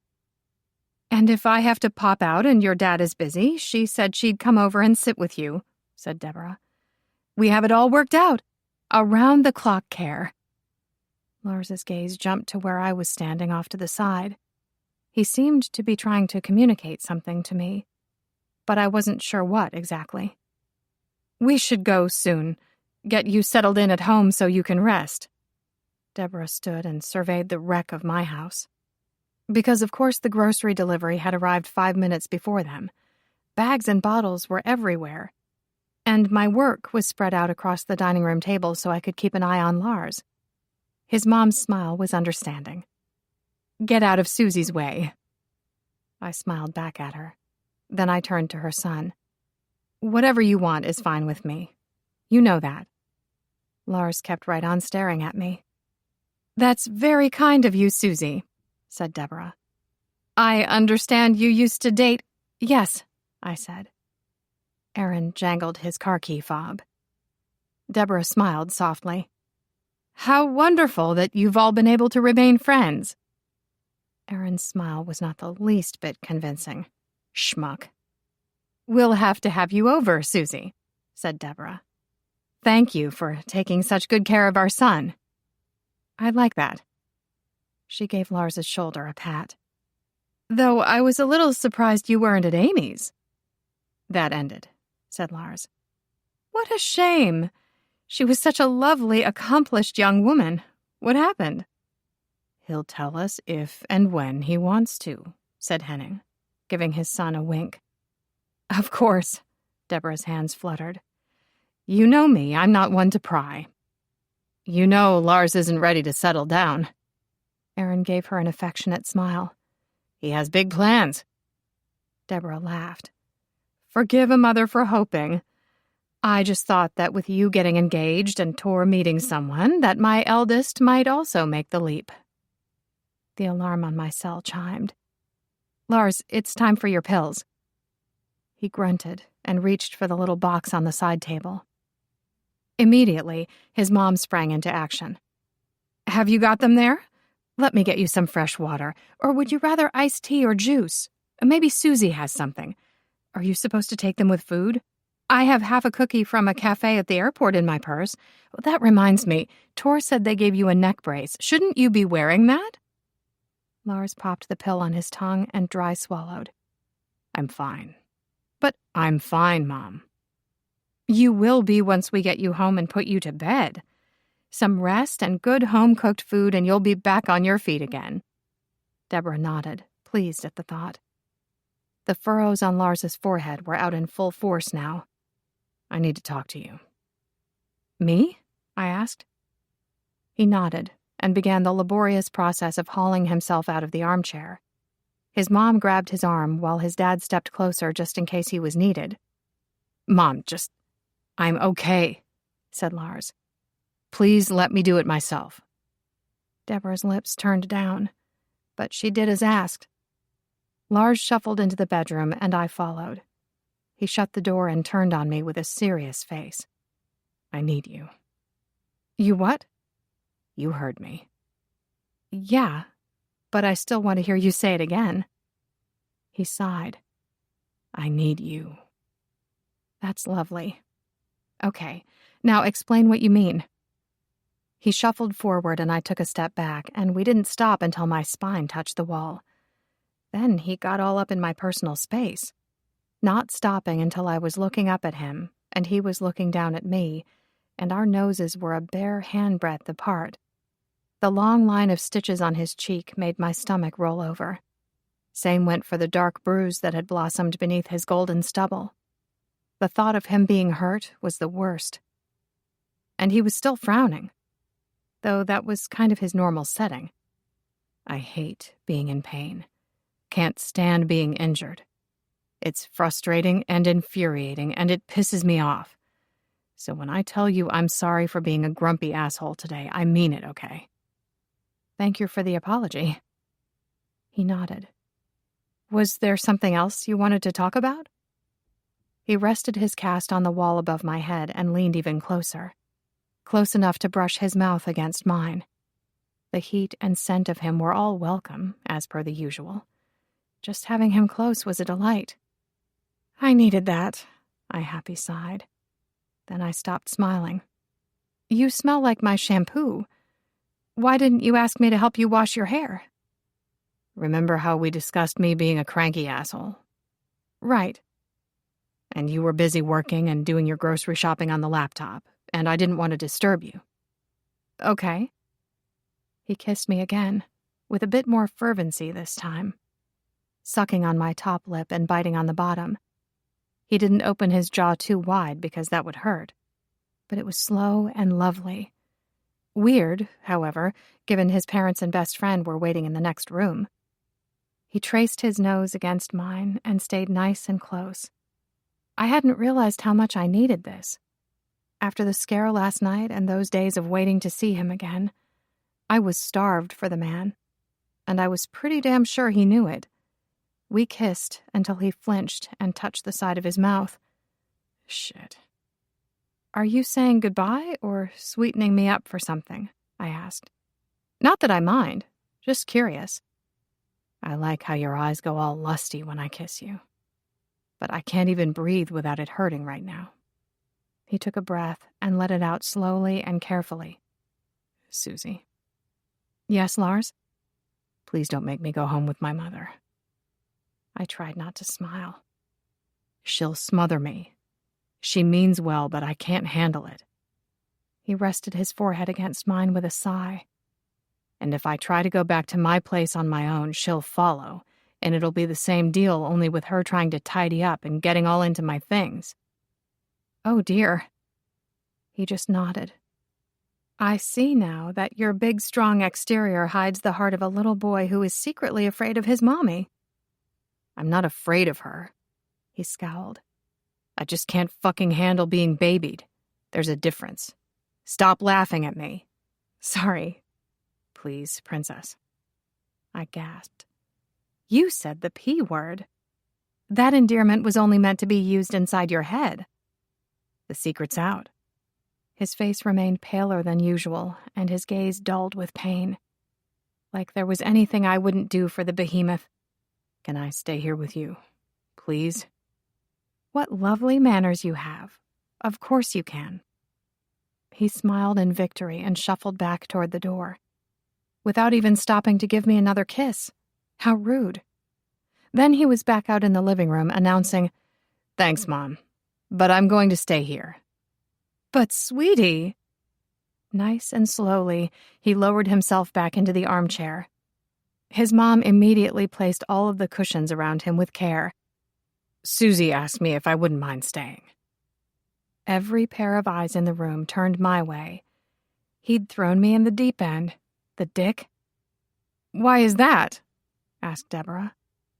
My mouth opened, but all I had was, She just feels better when I'm here, said Lars. That was me. Codependent, apparently. For fuck's sake. Aaron looked from Lars to me and back again. Then he looked to heaven and jangled his car key fob harder. She sleeps better when I'm here, said Lars. Don't you, Susie? I see, said Deborah. How long have you two been together? Lars gave me a wary glance. So he should. Then he licked his lips and said, It's early days. Look, I would just feel better staying here with her. That's the truth. Deborah shook her head in wonder. You two met when Susie used to date. Well, isn't it funny how things work out? Aaron didn't find it funny, however. His expression was about as far from laughter as possible. He glared at me like I'd stolen his bestie. Then he turned to Lars and said, I was thinking of taking tomorrow off to keep you company. Maybe another time, said Lars. Right. Aaron clutched the key fob in a white-knuckled grip. I'll go wait in the car. Did he not know about you and Susie? Asked Deborah, thanks to Aaron's dramatic exit. He knew. Lars carefully stretched his neck. It's complicated, Mom. Deborah turned her questioning gaze to me. I'd never been good at dealing with other people's parents. Mine tended to have as little to do with me as possible, so the relationship dynamics remained an unknown quantity for me. Given how precarious this situation was, I should have kept my mouth shut. But wanting people to like you is a bitch. Our breakup was messy. A lot of hurt feelings. I would just be more comfortable if... You don't have to explain yourself, said Lars. Are you saying he isn't welcome here? Deborah sighed as if she bore the world's burdens. But Lars is staying here, apparently. Aaron and Lars have been friends for so long. Why, they're just like brothers. We just want you to be happy, son, said Henning. Lars's mother blinked wide eyes. Well, of course we do, but... Time for us to go, Henning announced. But Deborah wasn't finished. I really think we need to call him back in here and talk this out. Just sit down together and... It was nice to meet you, Susie. Henning ushered his wife out the door with a hand to the small of her back. She was not happy. That much was certain. I tried to smile, but the whole situation was beyond awkward. Nice to meet you both. Then they were gone. So, I said, taking a seat. That happened. Sorry I told them about us. No, you're not. No, I'm not, he agreed. They were bound to find out sooner or later. You just didn't want to go home and have your mother fuss over you, so you used me as a shield. He gazed at me for a moment. You're right. But, Susie, we are in a relationship. Have you noticed how we both keep choosing each other? It's inevitable. That's right. And I'm going to ignore your sarcastic tone for now because I feel like shit. You still owe me, and your mother now hates me. She thinks I'm breaking up you and your bestie. I slumped back in the chair. How do you handle having your parents all up in your business? Mine barely remember my birthday, but yours, I'll deal with my mother. Does she expect to be told and to share her opinion about everything in your life? He lifted one shoulder in a small shrug and grimaced. In all honesty, when she gets like that, I just tune her out. I love my mom, but I make my own choices. Even Aunt Susan gave me space. Maybe that's why we get divorced, I said. Because your mother and I never get along. Not really something I can see myself getting a divorce over. But I've been thinking, maybe we should just forget about the certificate. Forget about it? Yeah. You've given up on being able to explain it. He winced. Yeah. We wouldn't have gotten to know one another if it wasn't for that thing. It's like an Ouroboros. I made a circle with my fingers. A snake biting its own tail. Fate in an infinite loop. I don't think it's something we can just ignore. Thought you said fate was changeable. But we already found the certificate and ever so reluctantly grew feelings for one another. Those events are now established, I said. Though by that thinking, there's no avoiding us getting married and divorced. Because both of those events are also established by the certificate's existence. Which is sad. And a little confusing. He rested his head against the back of the seat. You just admitted you have feelings for me. You already knew that. No, I suspected. You were fine with friendship and sex, but when you didn't want to date, it made me wonder. I sighed. Feelings, huh? He just grunted. What we really need is a physicist to explain holes in time. How the certificate could have come to be in the wall. I thought it over. Do you think I should get a priest to bless the house? Or a mystic, maybe? I love how science, religion, and magic all kind of happily coexist for you. Got to keep an open mind. Though I've never really given any of them that much thought. I was always more of a creative type than a deep thinker. And what am I? He asked. You build and fix and plan. You're smart and good with your hands. Very good. I smiled back at him. What can I do to help with the pain, Lars? He stared solemnly at my chest region. Can't think of any sex position that wouldn't hurt, unfortunately. I love that your thoughts went straight to my crotch. But I was thinking more like running you a bath, or finding you a heat pack, or something along those lines. Oh. His face fell. No, thanks. Let me know if you change your mind. Will do. And my mom will love you when she gets to know you. I looked away. Yeah. 13. What are you doing? Lars looked down at me from his lofty height halfway up the ladder. Drilling holes for the picture hooks you wanted. This was where you wanted the first one, right? It was Wednesday, 4 days post-accident. And apparently he was done with taking it easy. I set the grocery bags on the floor. This was so not the day for him to pull this shit. Lars, get down, please. Slowly. With a heavy-ass sigh, he did as asked. Smoothed off some of the plasterwork in the bedroom, too. Wasn't quite happy with it. I'll repaint later. You've been busy. I'm sick of watching TV, he grumped. Then read a book. I don't own any. His bruises were starting to fade. Lots of yellow with splotches of purple. The stitches in his cheek should start dissolving in a couple of days, though the cast would remain on his wrist for another week. The grazes up his arm and on his chest were healing well, all of which were on view since he'd taken to only wearing a pair of athletic shorts around the house. A decision I could only applaud. Still, treating himself with some caution, however, would have been the sensible thing to do. Because the idea of him hurting himself more freaked me right the fuck out. Read one of my books. They're all romances. So? All right, he groaned. I'll read one of your books. Great. Enjoy. You're in a mood, he said, giving me a wary glance. How'd the shoot go? The business owner brought his new partner with him. He's a visual person and very active online, so he had lots of helpful hints for Cleo and me. Because we both love having our jobs mansplained to us. Made the shoot take twice as long as it should have. Damn.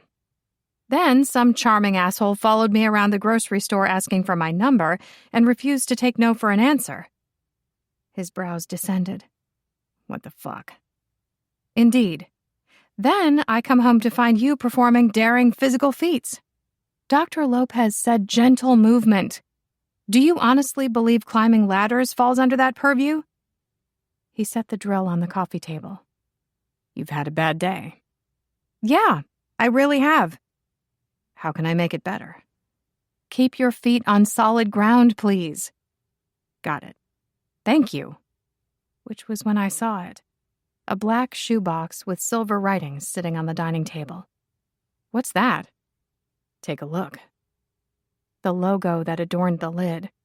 My heart was stuck in my throat. You bought me Pradas? I didn't know what you wanted. So if they're the wrong size or style or whatever, just send them back. He scratched at his head. It's my way of saying thank you. I opened the box with all due ceremony. Within layers of tissue paper sat a pair of black block-heel sandals. Such strappy retro gorgeousness. Oh my God. Is that good or bad? They're beautiful. I would not cry. It had just been a hell of a day, and his thoughtfulness had caught me off guard. My father hadn't remembered my birthday for over a decade, and Aaron had been too busy with work to celebrate my 30th last year. But Lars bought me these beauties just because. It kind of blew my mind. Can I kiss you? Yeah. And the heat in his gaze lit an answering fire in me. His good hand slipped beneath my ponytail and cupped the back of my neck. The feel of his warm breath on my lips gave me life. How he pressed his body against mine and took ownership of my mouth. With his cast pressing into my back, he kissed me, all hot and demanding. The feel of his mouth on mine and his tongue slipping inside. A lot of thought had clearly gone into this moment, because we hit fevered in well under a minute. With his grip on my neck, and all of the delicious heat and wetness of his mouth, my day improved at an alarming rate, rocketing from shitty to shiny. I don't know where to touch you that won't hurt you, I said, breathing heavily. Guess you'll have to keep your hands to yourself and let me be in charge. And there was something in his tone of voice, something raw and needy, with a touch of demanding thrown in for good measure. His gaze lingered over the hard nipples pressing into my dress. Then he studied my face. That works for you, huh? I was the very picture of horny innocence. What do you mean? The man had no time for my nonsense, diving right back in, kissing me until my head spun. And all the while his dick hardened against my belly. His tongue stroked against mine, making me moan. I let out a low growl of frustration because he was eminently gropable and I wanted to touch too. That's when he said, "Lose the clothes." Are you sure? Yes. But what about your... Susie, he said, looming over me. Here's what's going to happen. I'm going to lay on my back on the bed, and you're going to be a good girl and ride me. I'm going to be a good girl, huh? Yes, my good girl. His smile was all sorts of suggestive and so damn confident. Strip, princess. My knees went weak. It was the truth. There was approximately one male I trusted to take control, and there he stood. My fingers fumbled over the buttons on my short-sleeve black shirt dress. I kicked off my sandals and let the dress float to the floor, leaving me in my underwear, a black lace balconette bra, and matching hipster briefs. Fuck. His voice was guttural. Turn around. Show me. I turned slowly. Beautiful. Next time we fuck, you'll be wearing the designer heels for me. But for now, get on your knees. Are you sure you're up for this? Trust me. Getting it up is not a problem. That's obvious, I said to his tented short fronts. But I meant muscle strain and bruised ribs-wise. I'm good, and I think we both need this. He held out his good hand. Yes or no, Susie? No need for words when actions would convey. I took his hand and lowered myself slowly to my knees. Guess I'd forgotten quite how impressive his dick was. Or it just looked bigger at this angle. With all due care, I dragged his shorts and boxer briefs down his legs to the floor. He stepped out of them and kicked them aside. And all the while he stared down at me with that dark gaze. My nipples were so hard they hurt. The man could wind me up so tight with only a kiss and some words. While it was awesome, it wasn't fair.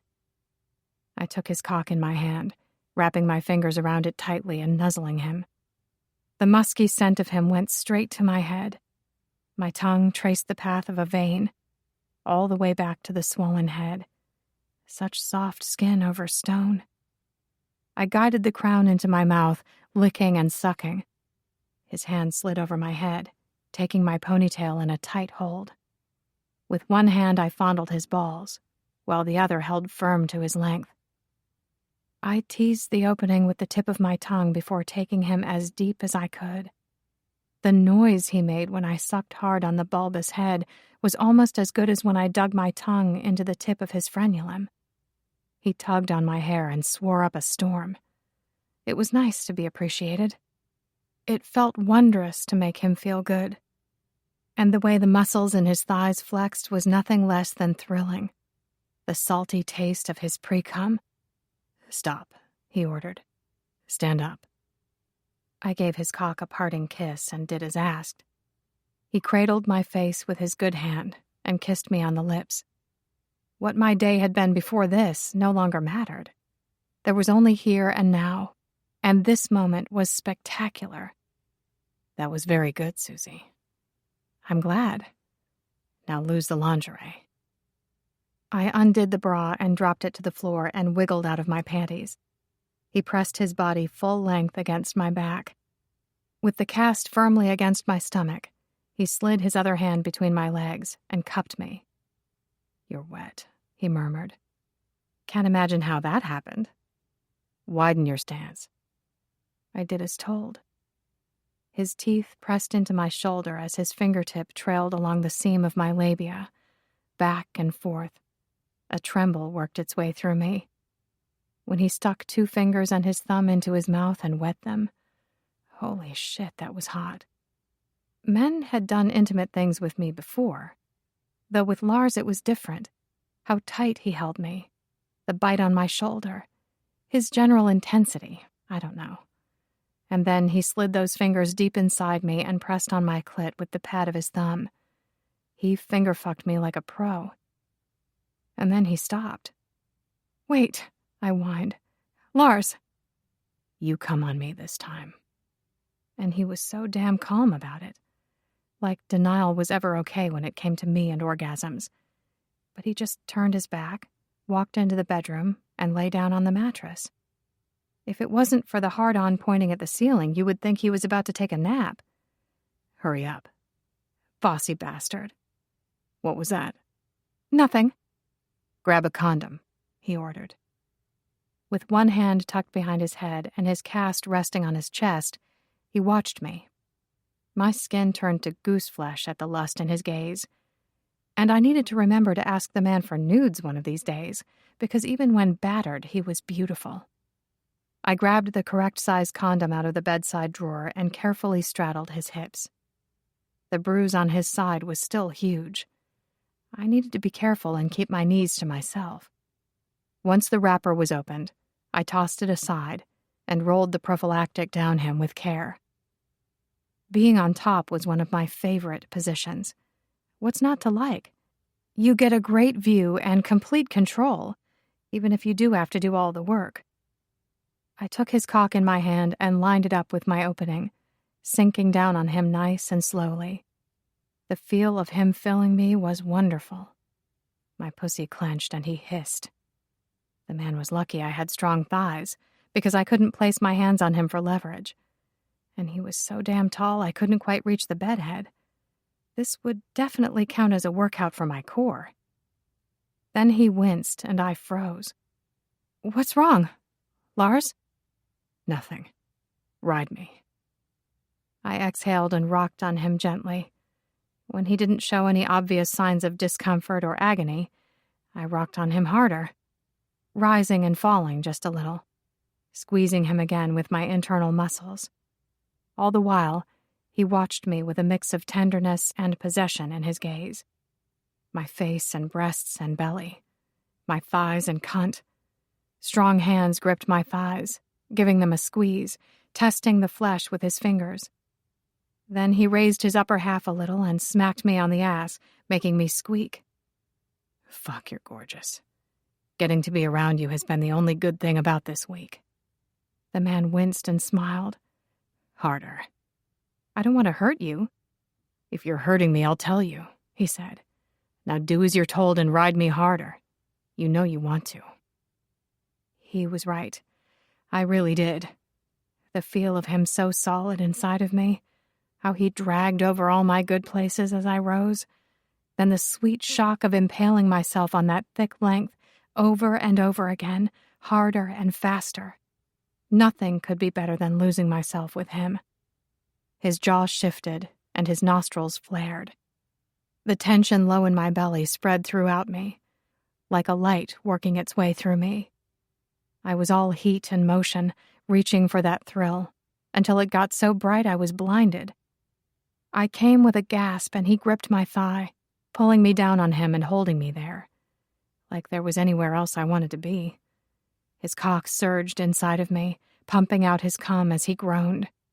This was it. This was what I needed. The world far away and just him being near. I think I died a little. It is called the little death in French. It made sense. Beneath me, he made a wheezing sound. Susie. Shit. I carefully climbed off and sat on the mattress at his side. He was in no condition for a well-fucked woman to collapse on top of him. Seriously. Oh, God, I'm so sorry, Lars. Are you okay? Yeah, I'm fine now. He smiled and dealt with the condom, wrapping it in a Kleenex and depositing it on the bedside table. You're on my good side. Lie down. Put your head on my shoulder. Are you sure? He just waited. After-sex cuddles were weird. With some partners, once the deed was done, you just wanted them gone. Wanted to get your space back. But with others, wasting a couple of hours on room service and a hot tub would be divine. Lars was of the latter variety. He smelled good and felt good, and I was happy. There'd been no cuddling of late due to his injuries, but cuddling with Lars felt a lot like Christmas. And there were all those feelings again, making my heart feel too big for my ribs. Like with all of this, his sweet words and great sex, the organ might break out of its bone cage. Thanks for letting me stay with you, he said in a low voice. You're very welcome. I think all in all, this impromptu living together situation has been a success. Yeah. I smiled. Though I've been meaning to ask you, he said, staring at the ceiling. Would you mind putting some of your skincare and makeup away? There's no room on the bathroom counter for my shaving stuff. Huh. I'll take a look. Thanks. Anything else been bothering you? He made a noise in his throat. Not really. I raised myself up on one elbow. Not really doesn't mean no. It sort of does. Come on. You've been living here for 4 days now. What else? He smiled. Lars after sex was chill. I'm very grateful that you let me stay and take such good care of me without getting all up in my face. Even if you did yell at me as soon as you walked through the door today. You were being an idiot. I knew what I was doing. Let's agree to disagree, I said. It's funny the things you learn about someone when you live with them. I was surprised to find how much of a morning person you weren't, considering your chosen profession requires early starts. You kind of bumble around like a big sleepy bear for the first hour or so. Half the time I wonder if you're going to walk into a wall or something. He grunted. Though I appreciate your lack of interest in wearing shirts, because ogling you is a favorite pastime of mine. He smiled and smoothed a hand over my head, stroking my hair. Though the stubble in the bathroom sink I could do without. We're giving each other feedback. Sure. Okay, he said. I love watching you get dressed. The way you make yourself look all perfect. I'm scared to touch you because I don't want to rumple you. But then I get sad because you're wearing clothes and I really like it when you're naked. I smiled. That's nice. Now, what about the things that annoy you? Is this a trap? He asked. 'Cause it feels like a trap. I swear it is not a trap. I'm just curious. He sighed. Well, you leave coffee mugs and water glasses everywhere. You never remember to turn off lights and your shoes are always scattered all over the damn house. But I have really great shoes. Don't you think they deserve to be on display? Almost tripped on some the other day. Sorry. What about me? He asked.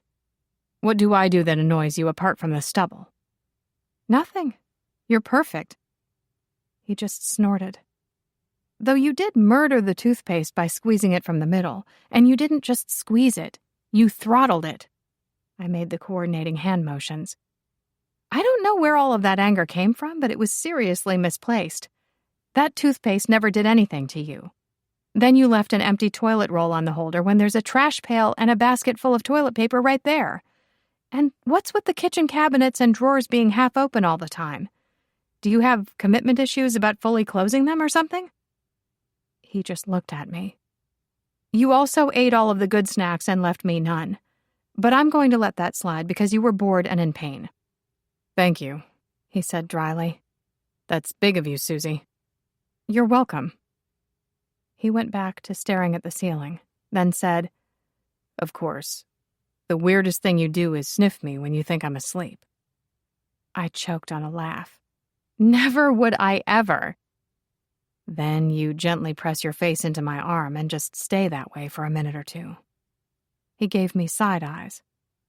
Want to explain that to me? I like being close to you. What do you want me to say? He grunted. My face felt a little hot, but oh well. There were worse things to be busted doing than searching for intimacy with someone. Does it bother you? No. So you tolerate my weirdness? I like your weirdness, he said. You think maybe you divorced me because I kept eating all of the snacks? Or do you think it had more to do with me mangling the toothpaste? I thought you wanted to ignore the divorce certificate. You're probably right that it's not something we can ignore. Relationships are hard. I squished my cheek back against his bicep. One thing I know, I'm going to miss you when you move back home. He pressed a kiss to the top of my head. Thank you for the designer shoes and the orgasm. You made my day much better. You're welcome. Are you sure about this? Yes. Lars pulled himself out of my car in slow motion, being careful not to do himself any damage. Easier said than done, since I drove a Mini Cooper. It was one of the larger four-door models, but still. The dude was tall. It was a week since the accident, and he was doing much better, but still. You could tell by the way that he moved that he was in pain. To get to know you better. Why are you so worried? I nodded and chewed at the inside of my cheek. Well, I don't have a great track record with parents in general. But my top two reasons currently are, your bestie took me to meet his mom, and she apparently hated me with a passion. And last weekend, you told your parents I'm so clingy you had to stay with me. Pretty sure that didn't endear me to anyone. He pressed a kiss to my forehead. Everything is going to be fine. It was Saturday night, and I was standing on the lawn in front of his childhood home with a charcuterie board in hand.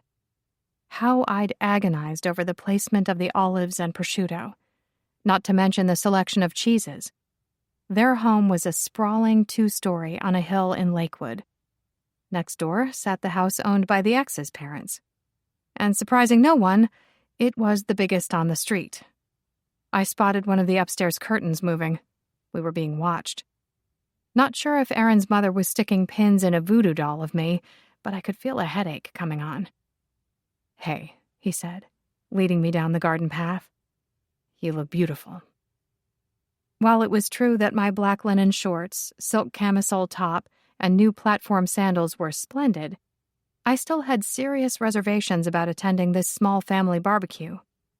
Deborah hadn't visited again while he was recuperating at my house. Instead, she texted and called her darling son. Given the level of concern she initially displayed, it was hard not to read things into this. Or maybe I was just paranoid. Could be either. You even wore a strapless bra for me. He stopped to kiss me on the neck, a move that never failed to make me shiver. Thank you, Princess. You're welcome. He opened the front door and shouted, We're here. Back deck, called out Henning. It was a beautiful evening with a warm breeze, the scent of fir trees, and a killer view of Lake Washington. Clouds in the distance threatened wet weather later. but not for hours yet. Their house was nice, tasteful and homey. Lots of distressed wood, cream accents, and family pictures. Terracotta pots full of flowers in bloom decorated the back deck. Maybe Deborah could give me some tips on how to keep my tomato plants alive. Jazz played over the sound system, and Henning stood at the grill. He waved his tongs at us in greeting, the same way Tor did at the pool party. Family likenesses fascinated me. How Henning and his sons had the same smile, for instance. My closest relations had little in common with me. Although I had Mom's dark hair and Dad's stubborn chin, that was about all. "Hello, Susie." Deborah gave me a cool smile and her son a kiss on the cheek. "How have you been, sweetie?" "On the mend," Lars said, then took a seat at the table. When she went to grab his arm to help, he gently shook her off. "I'm fine, Mom." "Of course you are." "I wasn't sure what to bring," I said, setting the charcuterie board on the table beside the salads and bread rolls. "Hope this is okay." "A cheese board," Deborah smiled. "Unfortunately, I'm lactose intolerant and Henning is watching his cholesterol." My return smile was weak as water. "What would you both like to drink?" she asked. "We have beer, wine, soda." "Beer would be great, thank you," I said. Lars threw a stuffed habanero into his mouth. "Same." As soon as Deborah was gone, I hissed, "Your mom is lactose intolerant?" "Sorry, forgot." He rested his free hand high on my leg. "I'll eat your charcuterie board, Susie. And that's not a euphemism." "Yeah, but you already like me. I was trying to suck up to your mother." He gave my thigh a squeeze. "I appreciate the effort." "I'm not sure I'm supposed to interact with families. It's not my natural environment." "Such a pity Tor and his new girlfriend couldn't come," said Deborah, handing out the bottles of beer. And there was a distinctly judgmental tone to her voice. Oh, this night would be awesome. "They had tickets to a show. You weren't supposed to be home until tomorrow," Lars reminded her. "You can hardly blame them." "Of course I'm not blaming them, Lars. Don't be silly." If I drank every time his mother made a passive-aggressive comment, there was a good chance Lars would have to carry me out at the end of the night. And Lars was in no condition to carry me anywhere. It was a damn shame I hadn't put an edible in my purse. Just a nibble would have made everything better. "So what have you been up to?" asked Deborah. "Watching a lot of TV?" Lars finished chewing some cheese. "Actually, I read a couple of books Susie recommended. Romance novels." "Romance?" Deborah raised a brow. "Goodness." Henning's gaze turned curious. "What did you think?" "They were interesting," said Lars. "Instructional." I just smiled. Any day I converted a reader to romance was a good day. "Here you're heading back to work on Monday," said Henning. "Mostly in a supervisory capacity." Lars waved his cast in the air. "Not good for much until this comes off." "I imagine you'll be glad to move back home," said Deborah. "You were always so keen on having your own space." He shrugged. "Lived with Tor for years." "But never with a girlfriend," said Deborah. "We were surprised you chose to stay at Susie's. And I'm sure she's eager to have her house to herself again." I kept my mouth shut. This seemed like another situation where the less I said, the better. Lars hadn't volunteered any information regarding plans to move back to his condo, and I hadn't asked. I liked him just fine where he was. Not that I was ready to invite him to stay long-term or anything. And as for being labeled his girlfriend, interesting. No alarm bells were ringing inside my head. Despite my fear of dating, I guess I didn't mind. After some sexing and almost a week of living together, I was willing to admit we were something. I just wasn't sure what, exactly. "This isn't the first time he's been injured," said Henning. "Tell Susie about all of the times Lars hurt himself when he was little." "Oh, goodness," Deborah smiled broadly. "He always was a handful. Bucked off a pony he wasn't supposed to be on at a petting zoo at the age of 5. That was 2 broken fingers. Hit by a falling potted plant at a friend's house when he was 8. 7 stitches on the top of his head. I still have no idea how that even happened. Ran into a log at the park when he was 11. They had this play fort and, 5 stitches to his forehead. The scar disappeared into his hairline as he grew, fortunately. Then he fell off his bike when he was 14. No stitches or broken bones, but lots of nasty little cuts on his back and a sprained ankle. Those were all of the major incidents. Holy shit, I said. Then I winced. Sorry, gosh. Deborah actually laughed. You should have heard some of the language I used when they were growing up. You'd think Tor would be the problem child, said Lars. But strangely not. You always had to go first. His mother waggled a finger at him. Lars led the way. Undisputed leader of the pack. That's what we used to say. It was either that, or let Tor crack his skull open attempting something stupid. Lars smiled. Though it meant I always got in trouble for everything, too. Henning chuckled. You did a good job keeping your siblings out of trouble, even if it did come at a cost. Your sister rolled off a top bunk in her sleep one time and broke her arm, continued Deborah. Tor really only ever had his tonsils and wisdom teeth out.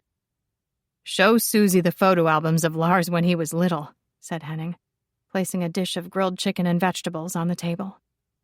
Do not bring out the baby photos, said Lars, handing me a plate.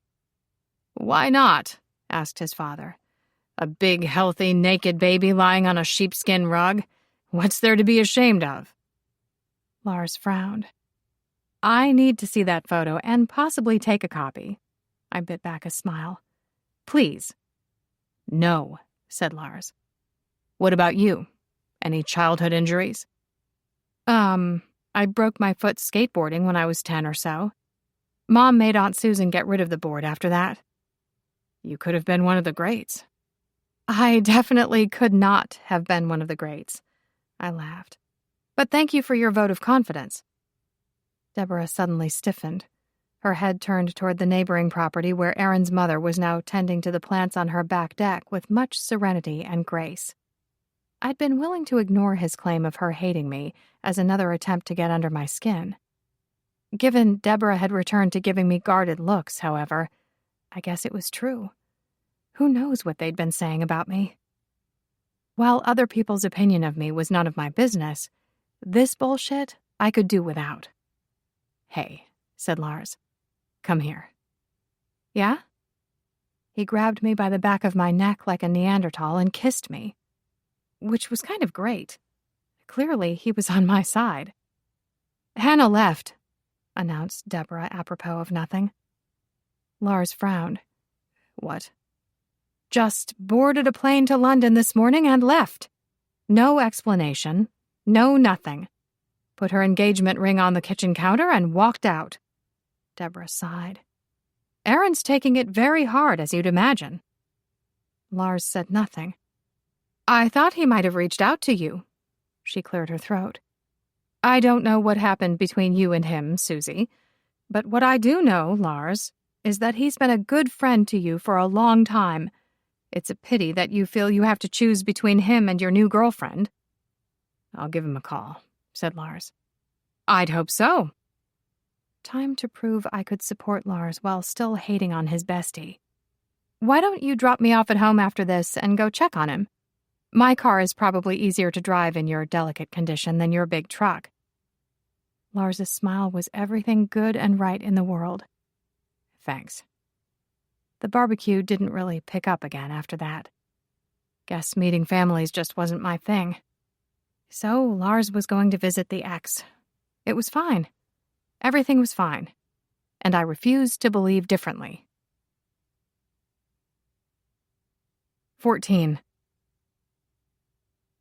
Cleo burst into my house a couple of hours later with a bottle of wine in each hand. She toed off her wet shoes and announced, You're not going to believe what Tor said when I told him I was coming to see you. Tell me, I said, setting out the glasses on the coffee table. "Don't you think we should sort out our problems without involving your best friend?" Cleo repeated in a low and cranky voice. "If he'd been open to listening to me and resolving the issue like an adult in the first place, I wouldn't have had to come see you to cool off." "Did you kick him out of your condo?" "Hell no," she said. "I want to know exactly where he is when I'm ready to yell at him some more." "That makes sense." I nodded and poured the wine. We sat on cushions on the floor with our backs against the sofa. It was our way. Something about getting down and disheveled in times of trouble worked for us. "He cracked jokes through the whole damn show," she said, taking a sip of white wine before wiping drops of rain off her face. "There I am, trying to enjoy myself watching something I've been waiting months to see, and the man would not shut up." Rude. "What did Lars do to put that sad expression on your face?" "We went to his parents' house for dinner, and his mom broke the news that Aaron's fiancé dumped him and ran," I said, grabbing my cardigan off the sofa. The temperature had cooled off care of the wet. She also threw in a wee guilt trip for fun. "As you do."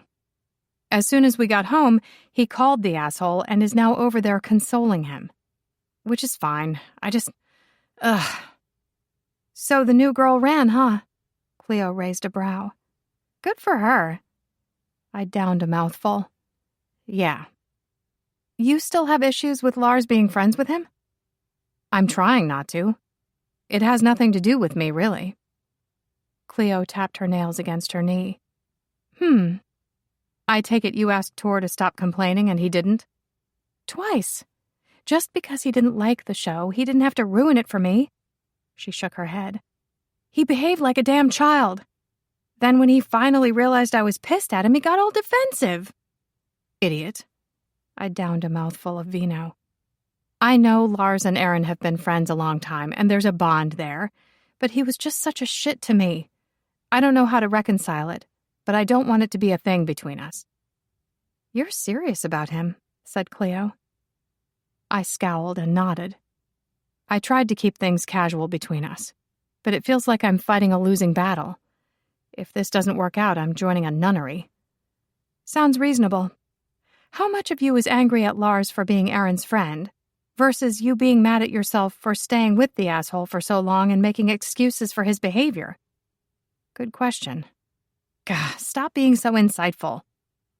"Relationships," she sighed. "The thing is, Tor didn't have to like the stupid show. I just needed him to shut up and sit there so I could enjoy it. Now I know not to take him to a play, especially if it's a tragedy, because it fries his little boy brain and makes him act out."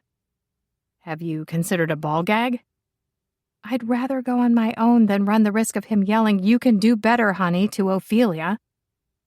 I snorted. "Hamlet is a total fuckboy. I'm with him there." "Oh, I'm not debating that.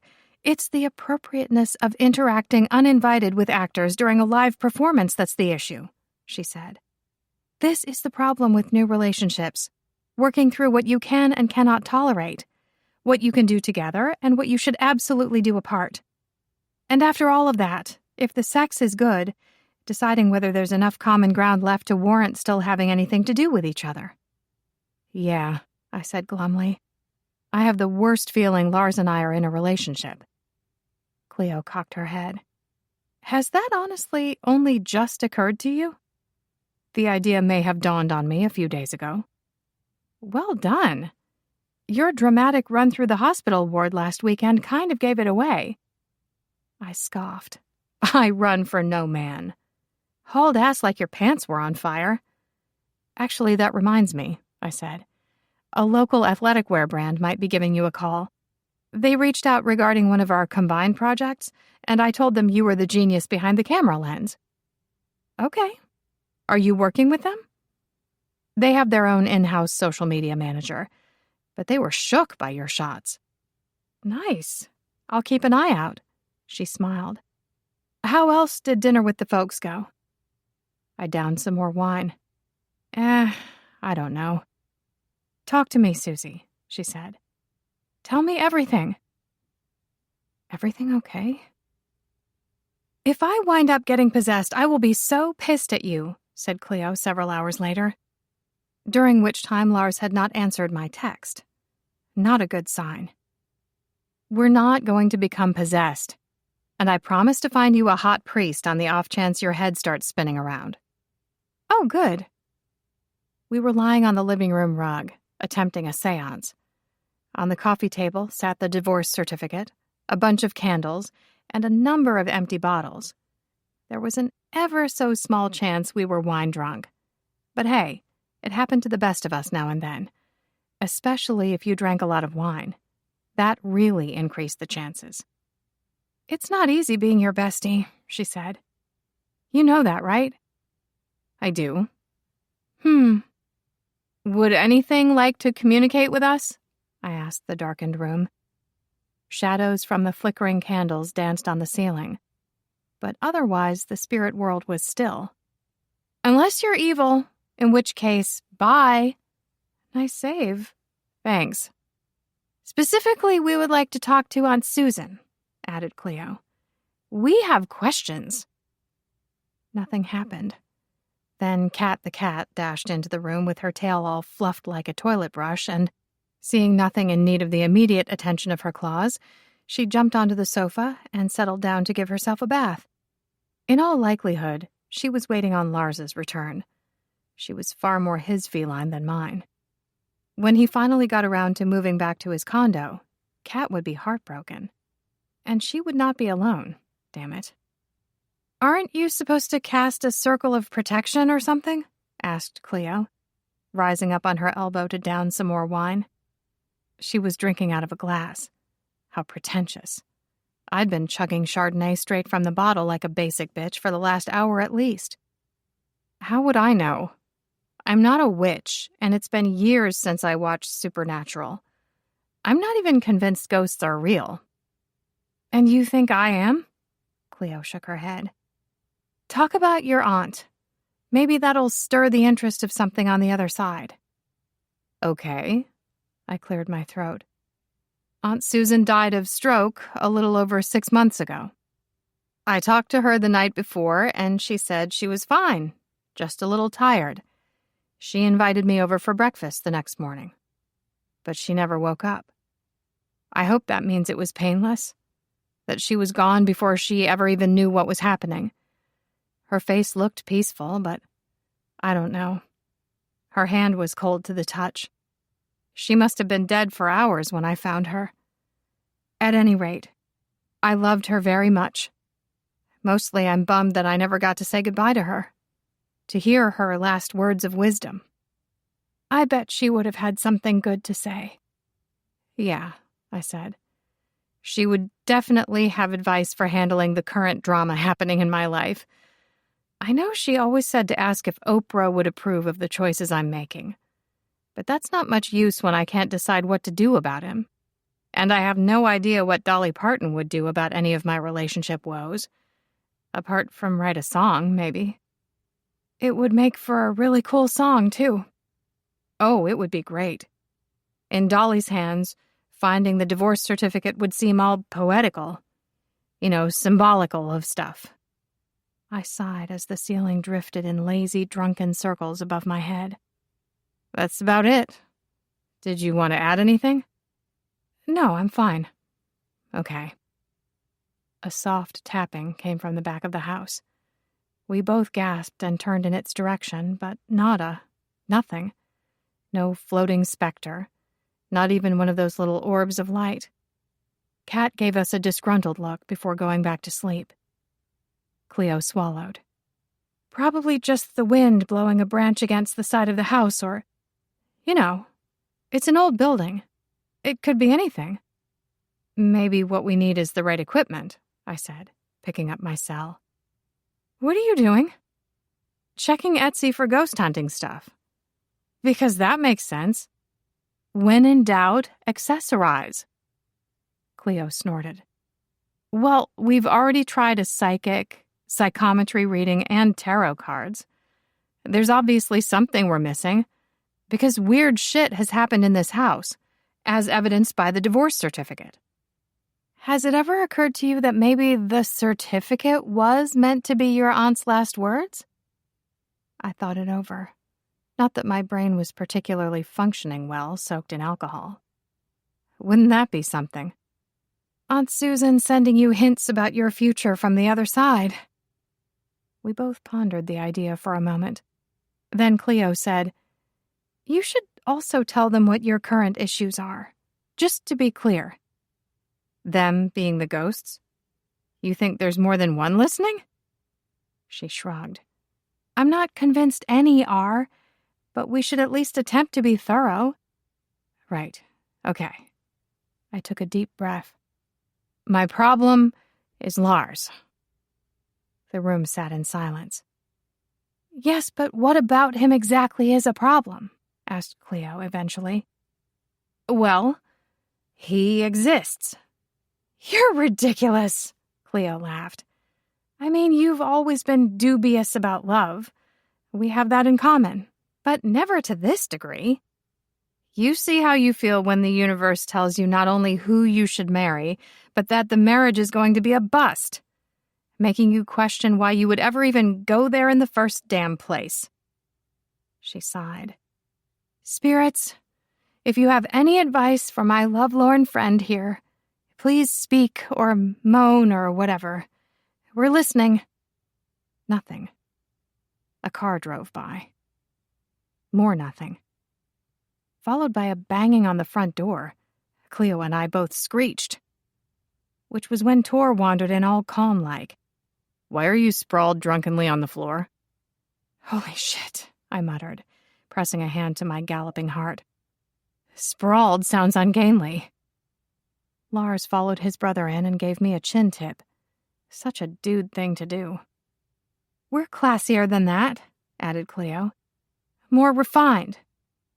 What word would you use then? Asked Tor. And why were you screaming? Cleo sniffed. I haven't even decided if I'm ready to talk to you yet, let alone if I'm prepared to explain my current inebriated behavior. Tor frowned. I said I was sorry. Susie, dismiss the spirits, please, said Cleo. Lars's brows went up, but he said nothing. Thank you for your time, spirits and anything spirit-adjacent. You can go now. And you should. Please. Bye. Cleo turned her attention back to her boyfriend. Come here, you. Tor smiled and lay down beside her. They started talking in whispers. Soon her arm was slung over his shoulders, fingers toying with his hair. You left me on red, I said in an unhappy tone. Lars scratched at his stubble. There was a lot going on. I didn't have time to text you back. Sorry. Was everything okay with your bestie? He'd drunk half a bottle of bourbon by the time I got there. I put him to bed in the recovery position with some water, ibuprofen, and a bucket in case he pukes. I nodded. Cleo and Tor had progressed to making out. Guess their fight was over. Lars offered me his hand. Despite the gallantry, I did most of the lifting of my drunken ass off the floor. His body was still healing. Are you mad at me? He asked, pulling me toward the bedroom for some privacy. Both for us and the couple on the floor. Kat followed, winding herself around his legs. I sighed. No. Miss Lillian called, he said. I talked to her the night of your party about her place down the street, and she finally got back to me. Decided she wants to sell. That's where Tor and I have been for the last couple of hours, checking it out and settling on a price. Wow.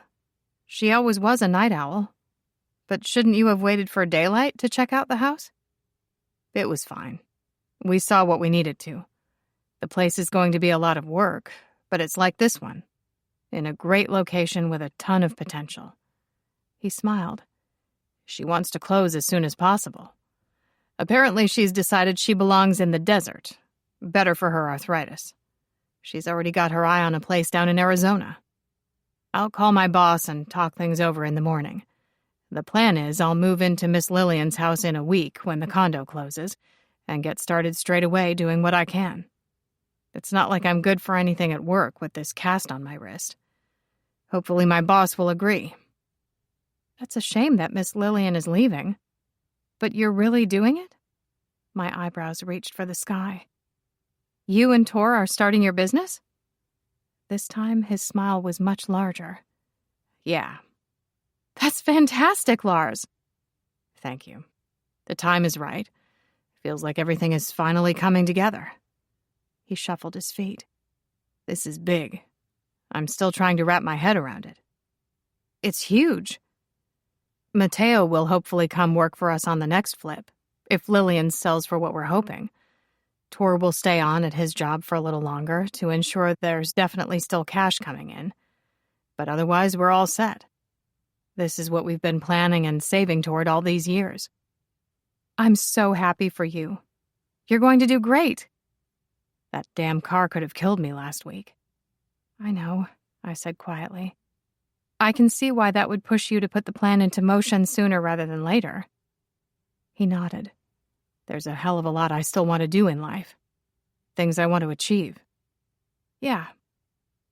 Then he raised a finger to boop my nose, making me giggle. Either he was a comedy god, or I was drunk off my ass. It honestly could have been either. Any luck talking to ghosts? He asked. No, nothing. And you actually sound surprised by that. Hope springs eternal, I smiled. Wonder if you'll find anything in the walls of Miss Lillian's house. I fucking hope not. Things are complicated enough. He turned away. I'm going to head back over to the condo tomorrow. Pack everything up. My face fell. Oh. He narrowed his eyes at me. What does that look mean, Susie? Nothing.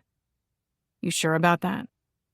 Well, I mean, are you going to do that and then come back for the next week? I asked.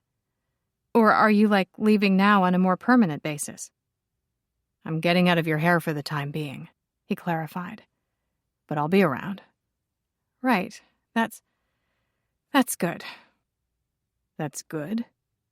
His gaze roamed over my face, as if I were in any condition to be examined. It was past time for me to get my ass into bed. He took a step back and leaned against the wall. Was it just my imagination, or was he putting distance between us?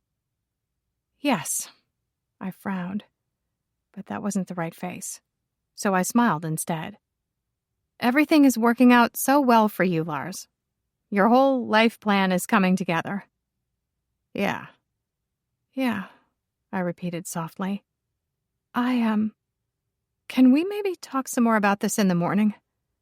He nodded. Okay. The best cure for a hangover has long been debated. Some swear by hair of the dog, while others are big on electrolytes. One college friend of mine simply refused to rise until any and all symptoms had passed, which might have been why she had a tendency to fail any subject scheduled for Monday morning. My own personal cure-all involved caffeine, grease, and painkillers. Since it was summer, I went with an ice-cold can of Coke. This was served with eggs, bacon, and toast, with 2 Tylenol on the side. A combination that soon worked wonders on my headache and queasy stomach. Not waking until after 10 meant Lars was long gone. But he'd left me a note. He'd be back tonight for our talk. What the hell was I going to say to the man? That was the question. Feelings frightened me. The house was strangely quiet without him. For someone who'd loved having a place to herself just a few short months ago, this was a not-so-welcome reaction to his absence. Was I willing to sacrifice some of my independence for his companionship? He might not even want to take this thing between us further. Or at least not so fast. His reactions last night had been confusing, though that might have been the booze. With no immediate answer to these questions, I buried myself in work, liaising with influencers regarding the recent launch of the period panties. Their online presence on a Sunday was normal. Social media could be a 24/7 thing. Although I tried to find a life-work balance, it didn't always happen. Though being my own boss more than made up for it on most occasions. That I'd been forced to don a pair of the panties that morning made the work even more relevant. Little wonder I was in a weird emotional state with my hormones raging and blood flowing. Having your period was so bleh. Then I switched my phone to silent for a couple of hours and took flowers to Aunt Susan's grave. It gave me a chance to fill her in on everything that had been happening. Whether she was any more present at the cemetery than she had been in the house, I had no idea. But it made me feel better just the same. The cemetery was peaceful and green and reasonably close to home. I think it's what Aunt Susan would have chosen. And the bouquet of wildflowers I bought would have delighted her. She loved bright, colorful things. Life had changed a lot since the day I helped carry her coffin out to the hearse. It had been raining, the sky a dark sea gray. While I'd given up on having a relationship with my father years before, I'd held out hope for some sort of friendship with my brother. But he'd put that dream to rest at the funeral. Aunt Susan raised me to be resilient, self-reliant. Somewhere along the line, I'd set those lessons aside and started chasing crappy relationships with men who reminded me of my father, of all the obvious damn mistakes to make. Lars, at least, was nothing like him. Not even a little. It was odd how much had changed in the half a year since I'd lost Aunt Susan. How I saw myself and the world. My grief seemed to be settling into more of an ongoing ache. Less sharp-edged than it had been. But then grief was weird, the way it played with your mind. The last time I thought I was doing okay, I wound up crying in the candy aisle at a grocery store. Seeing her favorite brand of chocolate had set me off for some reason. It sucked that in life you only had some people with you for a short time. Guess it was why we needed to live and love with conviction, like she'd done. To be colorful and wild and free of spirit. To stop being so fucking afraid. On the way home, I picked up some soft tacos liberally topped with cilantro.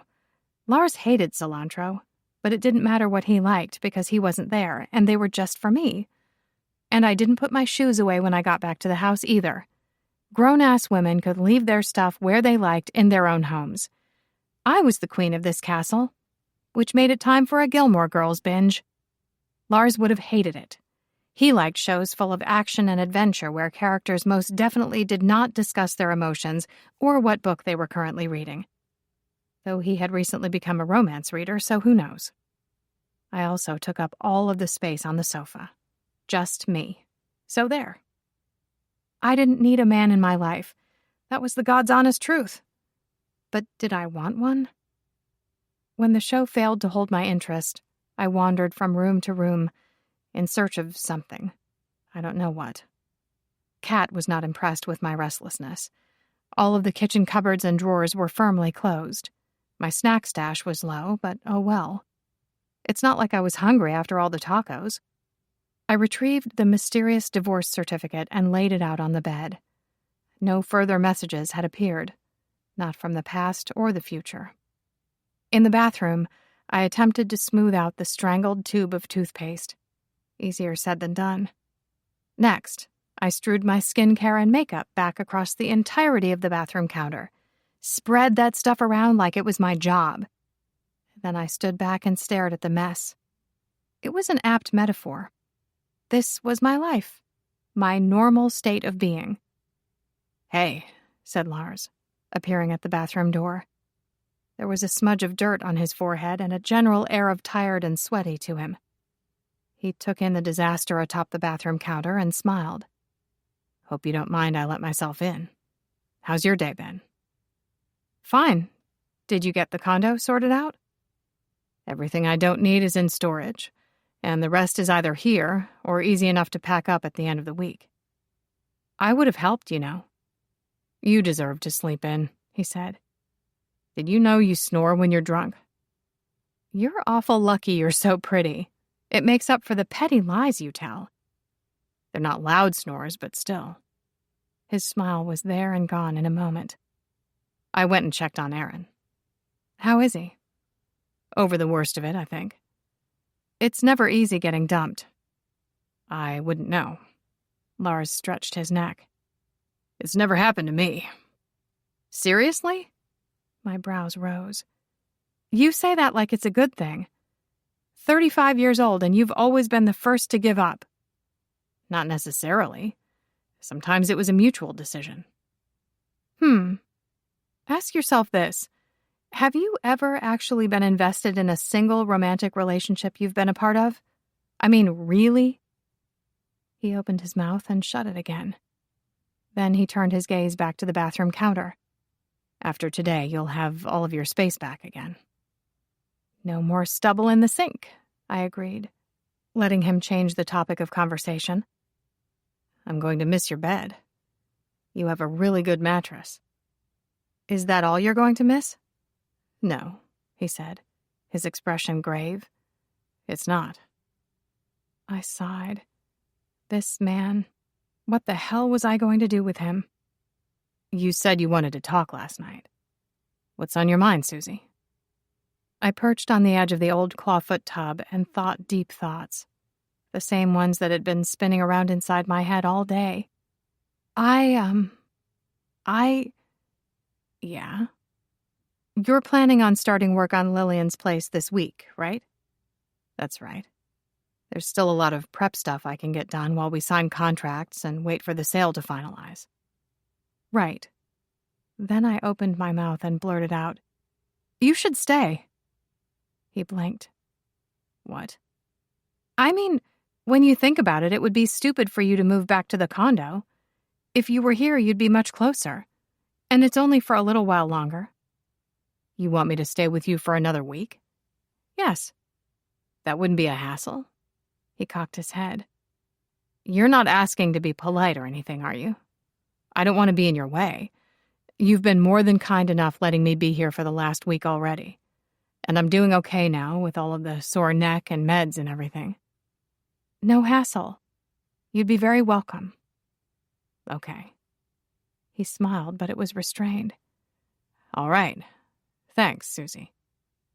I'd solved the problem of me and this man for another week. The truth was, it was still early days for Lars and me, for whatever we were doing together. He didn't feel like a bad choice, though.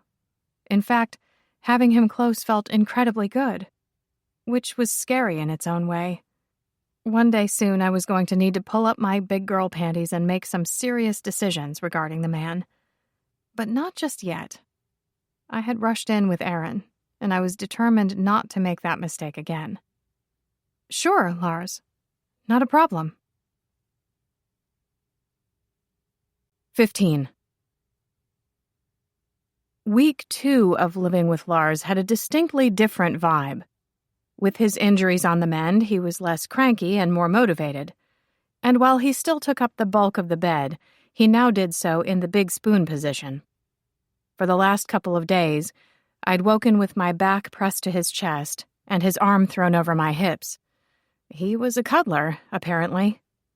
The new positioning did not disturb my sleep in the least, though his morning wood had a tendency to rouse me before my alarm. The man was fortunate I was fond of his private parts. Monday and Tuesday he spent doing light work around Lillian's house, measuring and planning, ordering and cleaning. He'd push my first cup of caffeine into my hands, then disappear for the day. Tor joined him for his lunch breaks at the property. He also came back in the evening to do any of the heavier or more difficult work. Lars and I fell into a routine of eating dinner together, sometimes in front of the TV and sometimes at the table. Living with him felt easy, just having him there being a daily part of my life. But it also felt horribly temporary. I thought keeping things casual was what I wanted, but I was wrong. I needed to ask him to stay. The fear of him shrugging me off, though. What if he thought it was too soon? As his mom had pointed out, the man had never actually lived with a girlfriend before. Once the sun set and the heat had dissipated, we would go for a walk. While he wasn't up for jogging, Lars could stroll just fine. Heading away from Salmon Bay, we'd lap the playground and pass by a local pizza place. Despite not holding hands, it seemed a distinctly couple-type thing to do. Way more than a friends with benefits or amorous roommates or whatever we were these days type of activity. Though that might have been because of my chosen topic of conversation on this particular occasion. You want to know what I'm looking for in a relationship? Asked Lars in a surprised voice. Aw, man. Honestly, I don't know. Companionship, compatibility, things like that. Okay. What's your idea of a perfect date? And don't say April 25th. He gave me a blank look. You've never seen Miss Congeniality? No, he said. And I usually take dates out to dinner. Your loss, and that's a highly unimaginative answer. Moving right along, what's one thing about yourself that no one else knows? I don't know. Probably that I let you harass me. You're not taking this seriously, I said.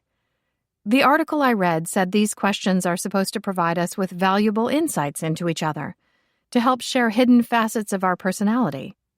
All the better to build our union of souls upon solid, unshakable ground. Our union of souls?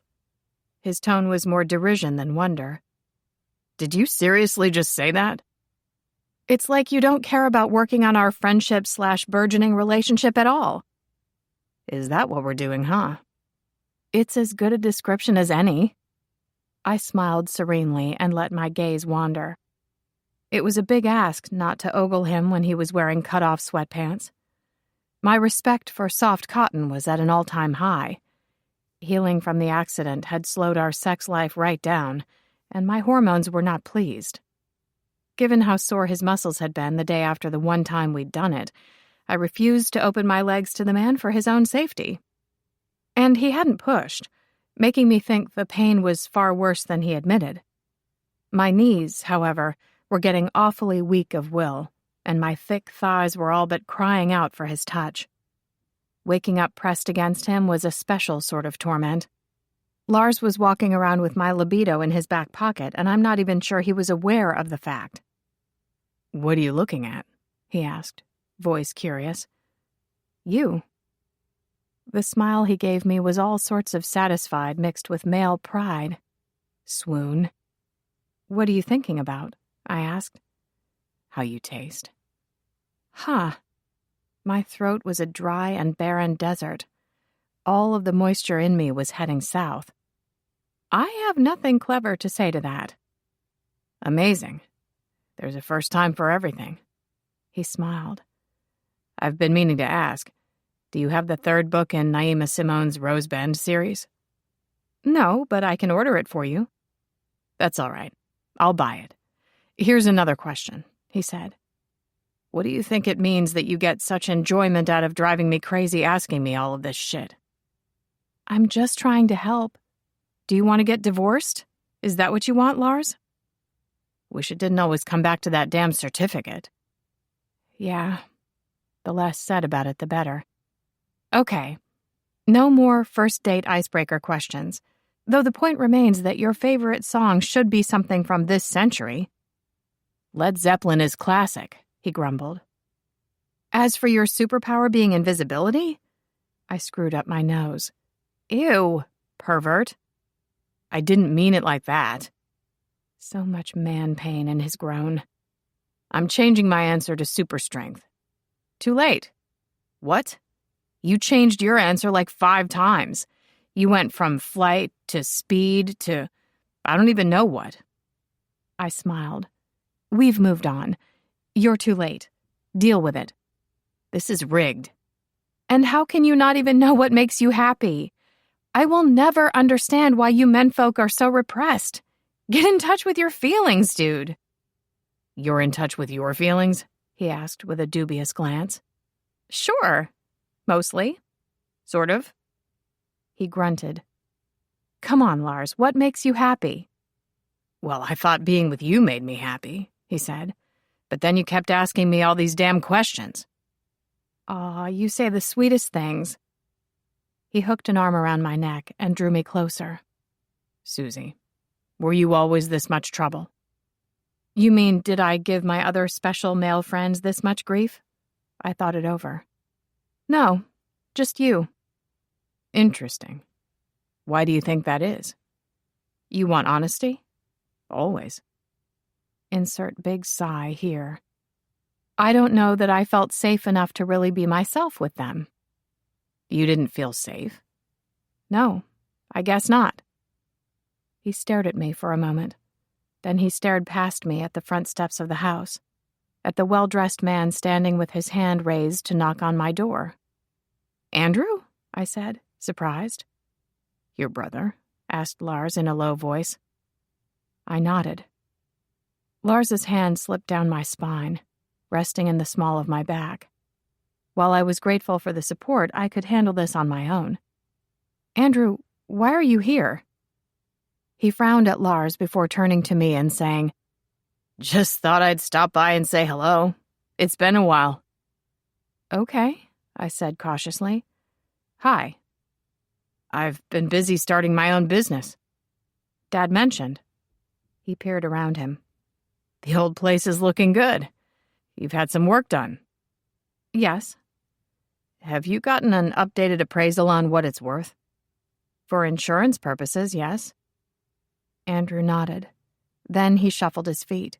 He'd run out of conversation, apparently. "So, aren't you going to invite me in? I'd love to see what you've done." "No, Andrew. You're not coming into my home until you apologize for the way you behaved at Aunt Susan's funeral. For the shitty way you talked to me. It was over 6 months ago now. I think you've delayed long enough." His brows snapped into place. "What?" "You heard me." "Susan blatantly favored you. It was unfair," he bitched. "I didn't say anything that wasn't true." "I loved her. You barely tolerated her. She owed you nothing, and neither do I." "We're family." "Family is about more than just finding people useful occasionally. Or so I'm told." Lars's hand covered mine, holding it against his chest, anchoring me.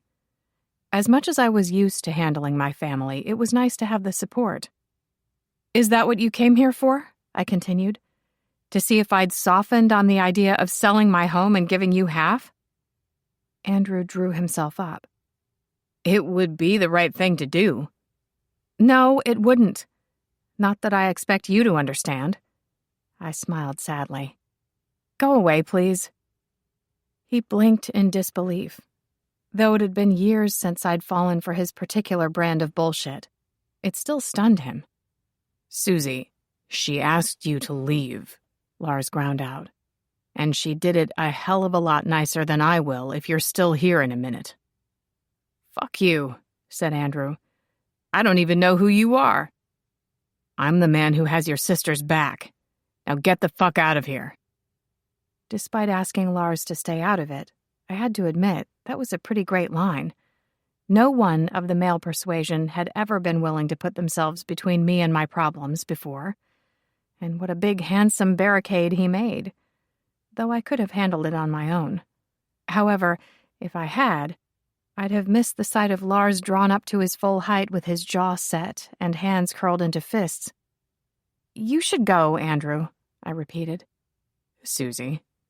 "You are not going to wear me down with your self-entitled bullshit. I should not have to buy your supposed brotherly love. Now leave." Andrew ground his teeth together, then stomped down the steps and over to the shiny new sedan parked across the street. Odds were he and his business would be just fine. Mom or Dad would give him the rest of the money. There was a solid history of them bailing the golden boy out of all sorts of trouble. The same kind of situations that earned me a lecture and an admonition to do better. Groan. That was why Andrew never learned to do it for himself. Was I jealous he got more love than I did? Maybe I used to be, but not anymore. With a rev of the engine, he tore off down the street. Odd how my sibling had lost the ability to upset me. Guess you had to be emotionally invested in someone for that to happen. We'd never been close. Now I knew we never would be. Not after that scene at Aunt Susan's funeral. Sure as hell not after tonight. "There goeth the mediocre white man," I said in a dry tone. Lars grunted. "Thanks for having my back."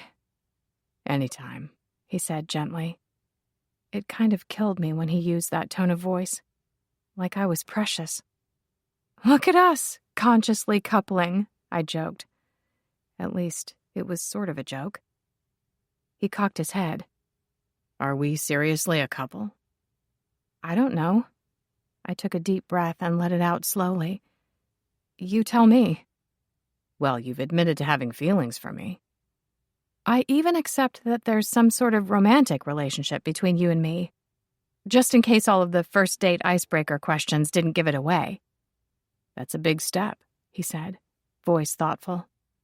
You were pretty adamant about not wanting to date. My refusal really stung you, huh? Yeah, it did, he said, with all due seriousness. But I guess you trust me now, at least a little, despite my taste in friends and the mystery divorce certificate. My mouth opened and nothing came out. Awkward as heck. Our issues did give me cause for concern, that much was true. Kat appeared, winding herself around Lars's ankles. When he picked her up, she happily flopped boneless over his shoulder baby style. Long, firm strokes down her back soon had her purring loudly. Lars's return smile was wry. It's okay, Susie. You don't have to say it. I do trust you. The words hardly stuck in my throat at all. But Lars, what exactly do you want from me here?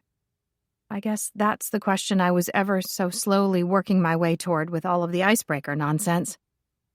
The smile faded, and his expression turned somber. You're ready to get serious and talk this out? Yeah.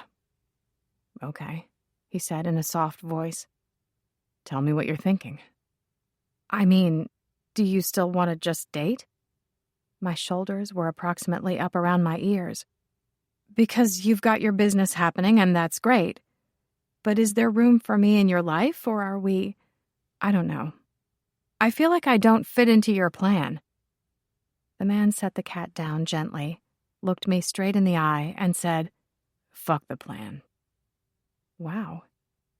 You need me to repeat that? No. Heard you loud and clear. Good. We're together, right? He asked. It feels like we're together.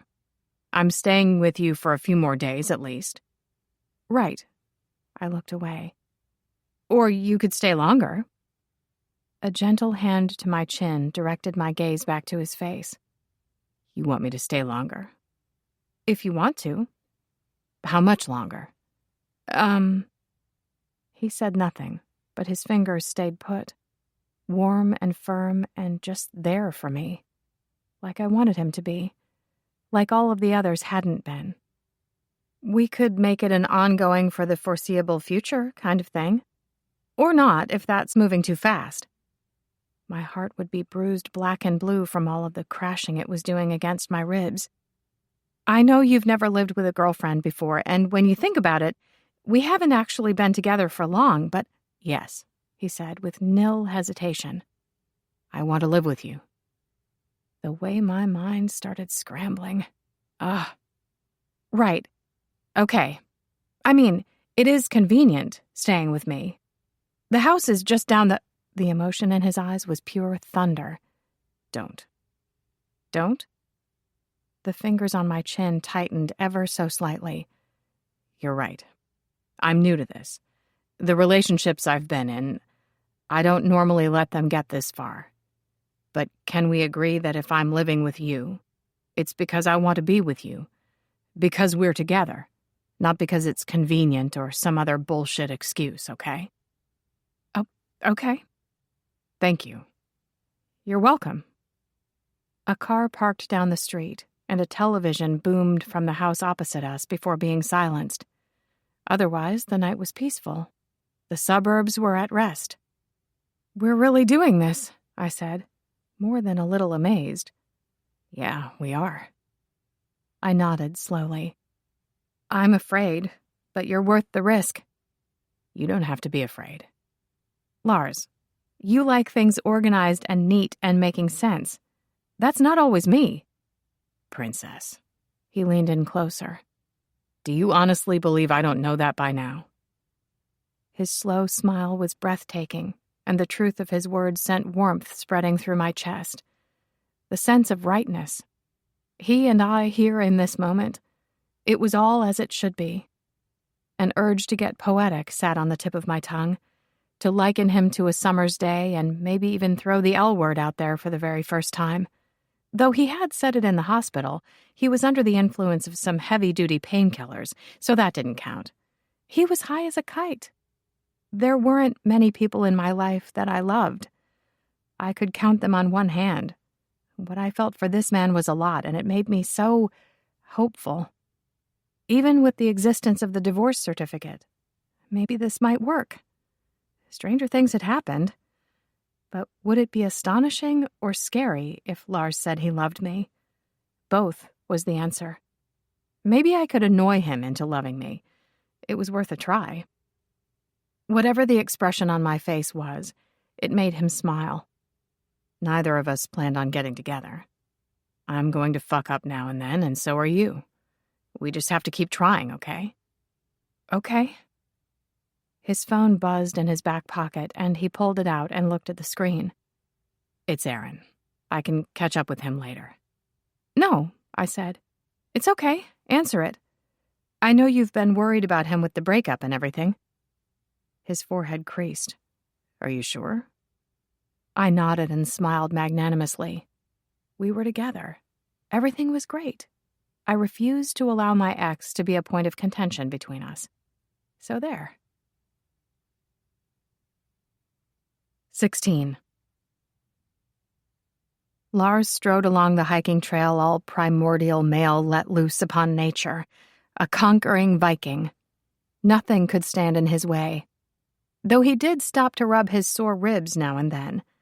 I, meanwhile, was not doing as well on our first-ever couples hike. The wildflowers and old-growth forest were beautiful, same with the bridges crossing the creek. I got some great shots and video for social media. Then the hiking began. It turned out that strolling around the neighborhood was quite different from scaling the side of a fucking mountain. I'd scared off an array of local wildlife with all of my panting and groaning. My new boyfriend better have a penchant for sweaty women with red faces. Otherwise, he was in serious trouble. Are you sure this is supposed to be an easy trail? I asked and slapped at my arm. The damn bug spray is not working. He stopped and looked me over. Taking in my low-slung ponytail, black racerback ribbed cotton tank, and matching shorts with embroidery. And the look in his eye. Talk about judgy. I told you those shoes weren't a good idea. My black leather platform booties are great. No one wears platform booties to hike. It's a very small platform, Lars. Like 1.5 inches at most. It's not like they've got a high heel or something. And they're one of the most comfortable pairs of shoes I own. You don't have a pair of sneakers? Yes, but they're suede, and it might have been muddy. These are easier to clean. His stare was one of wonder, just not the good kind, which kind of summed up our day so far. Ever since he'd returned from having a drink with his bestie last night, he had been in a mood. I feel sad for you that you don't understand my reasoning, I said. He pressed his lips tightly together and said nothing. A whole lot of it. What? I think it's great that you live up to your name, Princess. Also, I take it back, he said. Our first couples outing should have been me acting as your pack mule, following you around the mall. I see now that you would have enjoyed that a lot more. Because yes, this is the easiest trail they have here. If you say so, I sniffed. Do you normally take girlfriends hiking? Not really, but you seemed keen on the idea. I thought by commune with nature you meant like a gentle walk on the beach or hanging out in a beer garden or something. There's a very valid reason why I avoid the gym rats on Tinder. He hung his head and grabbed at the back of his neck. Maybe we should think of other things we can do together. While I appreciate you wanting to share this experience with me, I'm fine with you saving your hiking trips for your friends Brandon and River. That can be part of your me time. He nodded. But following me around while I shop is neither going to bring us closer nor fill your heart with joy. The answer for our couples hobby lies elsewhere. Yeah. Maybe we should have put this whole idea off for another time. You had a big week. How are you feeling? In response, he grunted and stared at the path. Men. Such delicate, emotional creatures. Want to talk about why you were staring at the divorce certificate this morning? He shoved an agitated hand through his hair. I don't fucking know. Okay. Susie. Shit. I just waited. I'm sorry.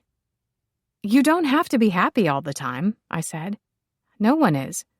But I'm here if you decide you want to talk about whatever's bothering you. Nothing from him. Time for less talking and more walking. Wait, he said. Then he did some more hanging of the head. Never had a man been treated so badly. Finally, he said, normally this is the point where I'd leave. Go get some space. Or just end things entirely because it's too damn hard and messing with my head.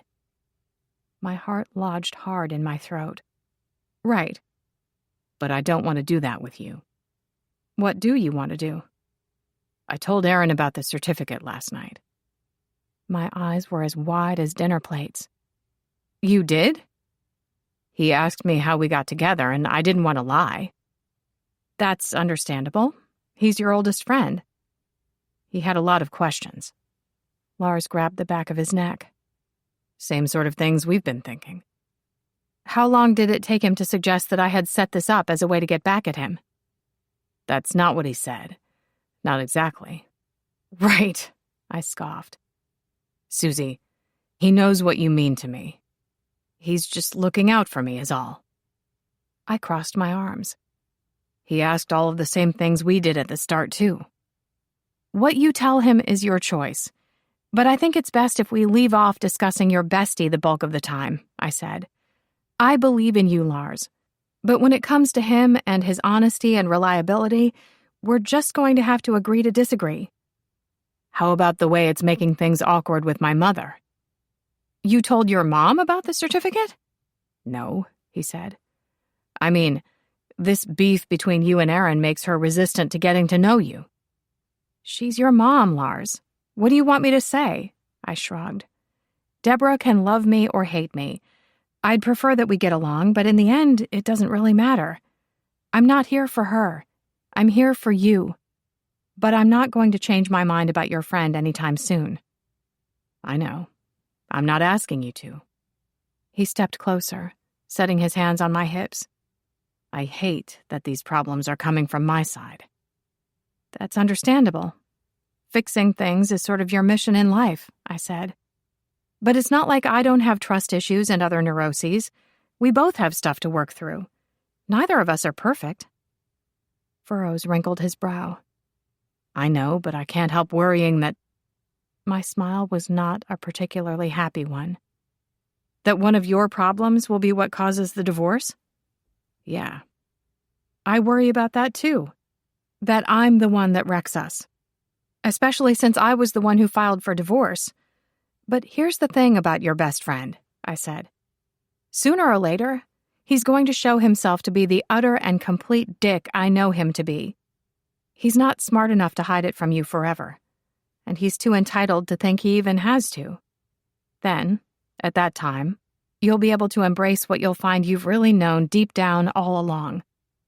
And what's that? Asked Lars with a hint of a smile. That I'm always right. Come here. His hands slid around and down to my butt, and the warmth in his gaze turned me to mush. I looped my arms around his neck, pressing the length of my body against his. Being this close to him could never get old. It was heavenly. His fingers kneaded my ass cheeks in a demanding fashion. The way he pressed me against the growing bulge in his pants, it was nice to be wanted. I'd been a little worried after his lack of interest after he got home last night. But it was the gentle kiss he pressed to my forehead that made my heart roll over and offer itself up to him. There were no more walls or defenses to keep him out. He owned me, body and soul. That was the truth. He rested his cheek against the top of my head. I'm sorry for being a grumpy asshole. Again. Thank you. That's very nice to hear. Is it? Yes. I appreciate you staying and talking it out with me. Whatever makes you happy, Princess. Did we just have our first official couples fight? I asked. Though it might have been more stern words than an actual fight. Still, what a milestone. Must mean it's time for makeup sex.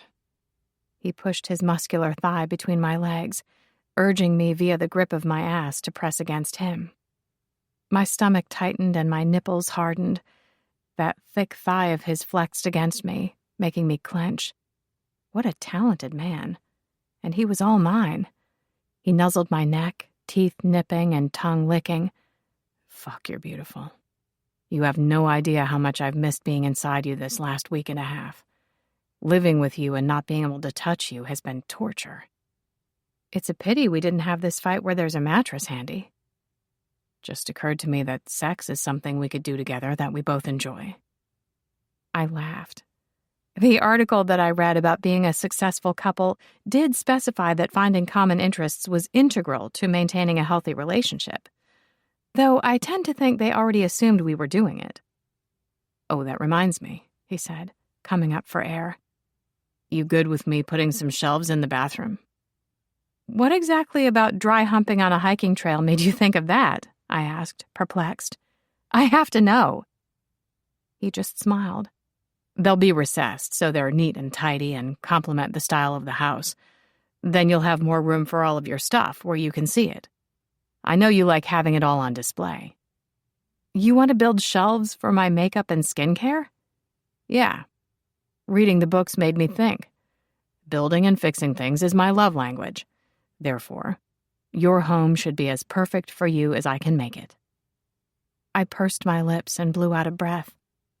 You are so getting lucky when we get home. Why wait? His hand slipped lower, lifting me off my feet. I wrapped my legs around him and tightened my grip on his neck, which put the hardening ridge of his cock right where I needed it, thank you very much. Then he wandered off the track, through some bushes, and into the wilderness. There's bound to be a nice tree back here somewhere. This is not gentle movement. Relax, princess. The doctor cleared me for all sorts of things. Please do not drop my ass in any poison ivy. Have some trust, he snorted. Such a city girl. Like you didn't already know that. With a narrowed gaze, he assessed our surrounds. That should be far enough from the track. I'm thinking the alder over there will be best. Their bark isn't as scaly as others. Do you have a tree kink? Just curious. He laughed. We could go back to the car. Leaves and sticks and other assorted natural debris crunched beneath his heavy-ass hiking boots. No, we're communing with nature. Lars, are we seriously going to fuck in the forest like animals? Absolutely. Call it a late birthday present. With my back against a large tree trunk, he covered my mouth with his. His tongue slipped into my mouth, and that was all it took. I was down with doing it in the great outdoors. We could have been anywhere, as long as his hands stayed on me. The press of his lips on mine. The heat and wetness of his hungry kiss. It was all so good. Apparently, I was fine with frolicking in a forest after all. I simply needed the man that badly. One of his hands stayed curved around my ass while the other skated up my side, under my shirt, not stopping until he had his palm curved over my breast. And all the while, he grew harder against me. Clever fingers toyed with my nipple and I gasped. Sensation zapped through me, from my breasts to my core and back again.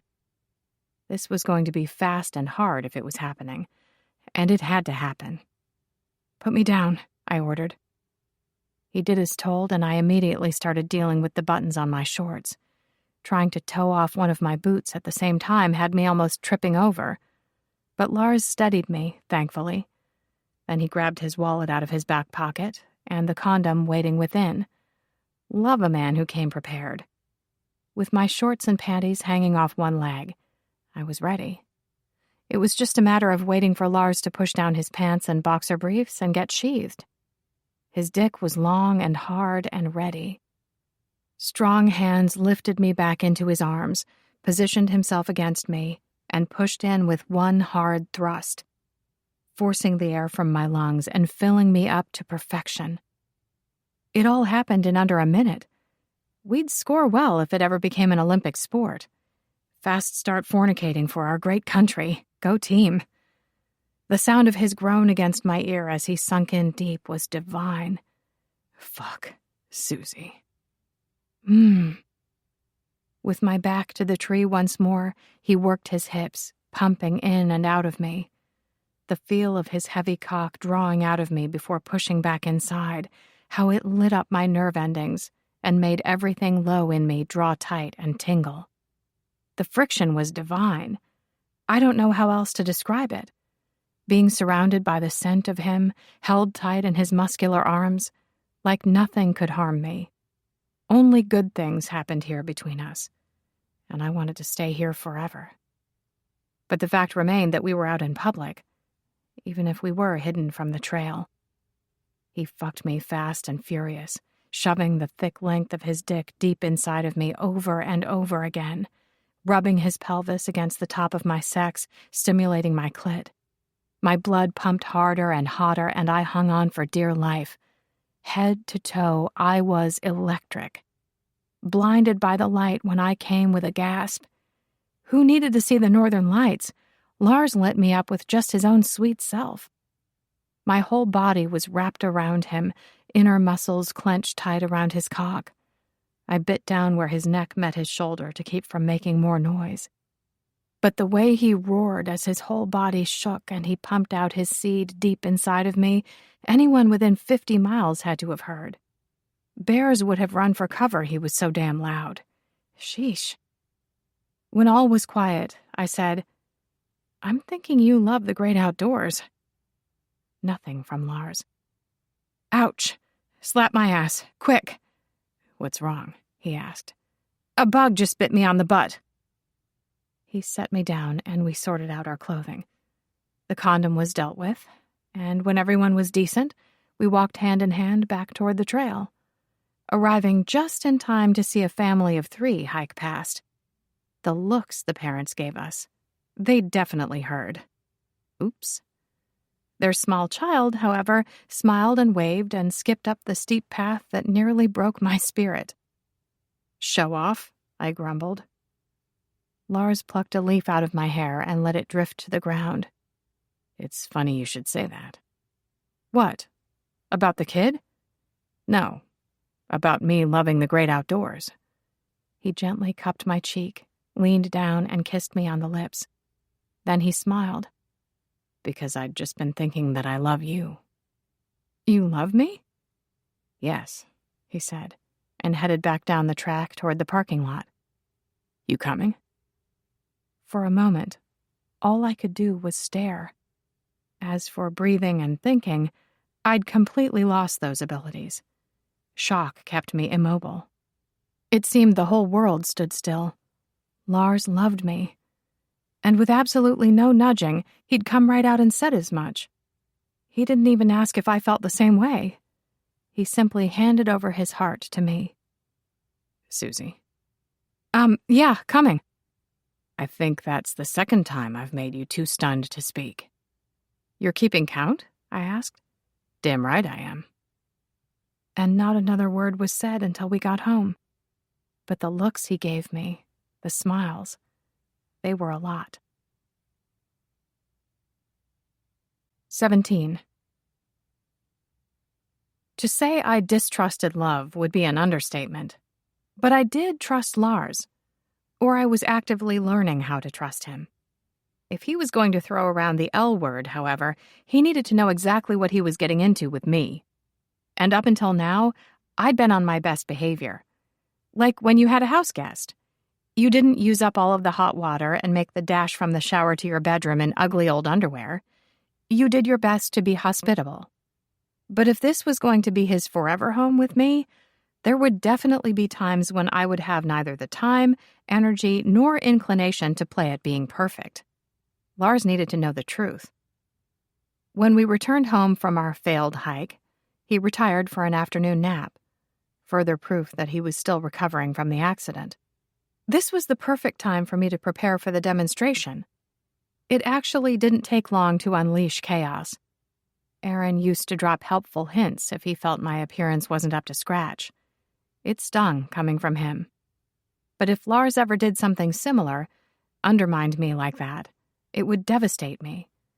So it was best we sorted this out now. Hey, he mumbled on a yawn upon rising. This was it. The great reveal. I turned slowly, letting him take it all in.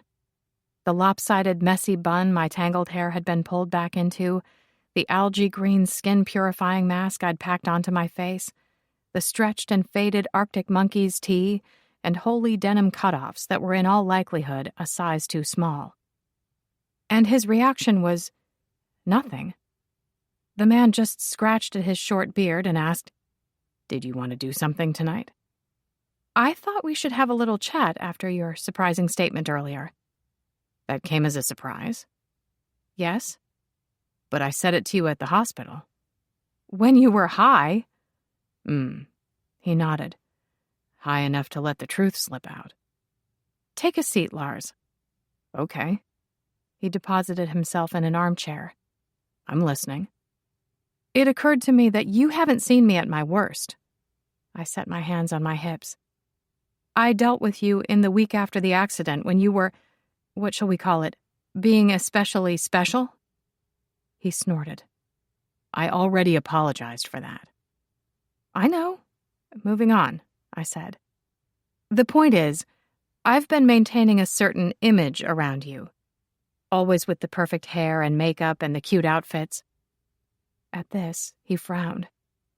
"While this," I ran a hand up and down myself, "is probably more me. Are you sure you want to live with and love this?" He set his ankle on the opposite knee. "You mean the messy hair and face mask?"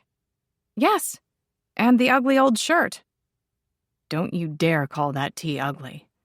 Not only are they a great band, but that shirt has been washed so many times and is so thin I can make out the shape of your breasts through it. That is an awesome shirt, and you should definitely wear it around me more often." I frowned, which wasn't easy because the mask had set and tightened. "You're not taking me seriously." "No." "I can be messy and bitchy and difficult," I said.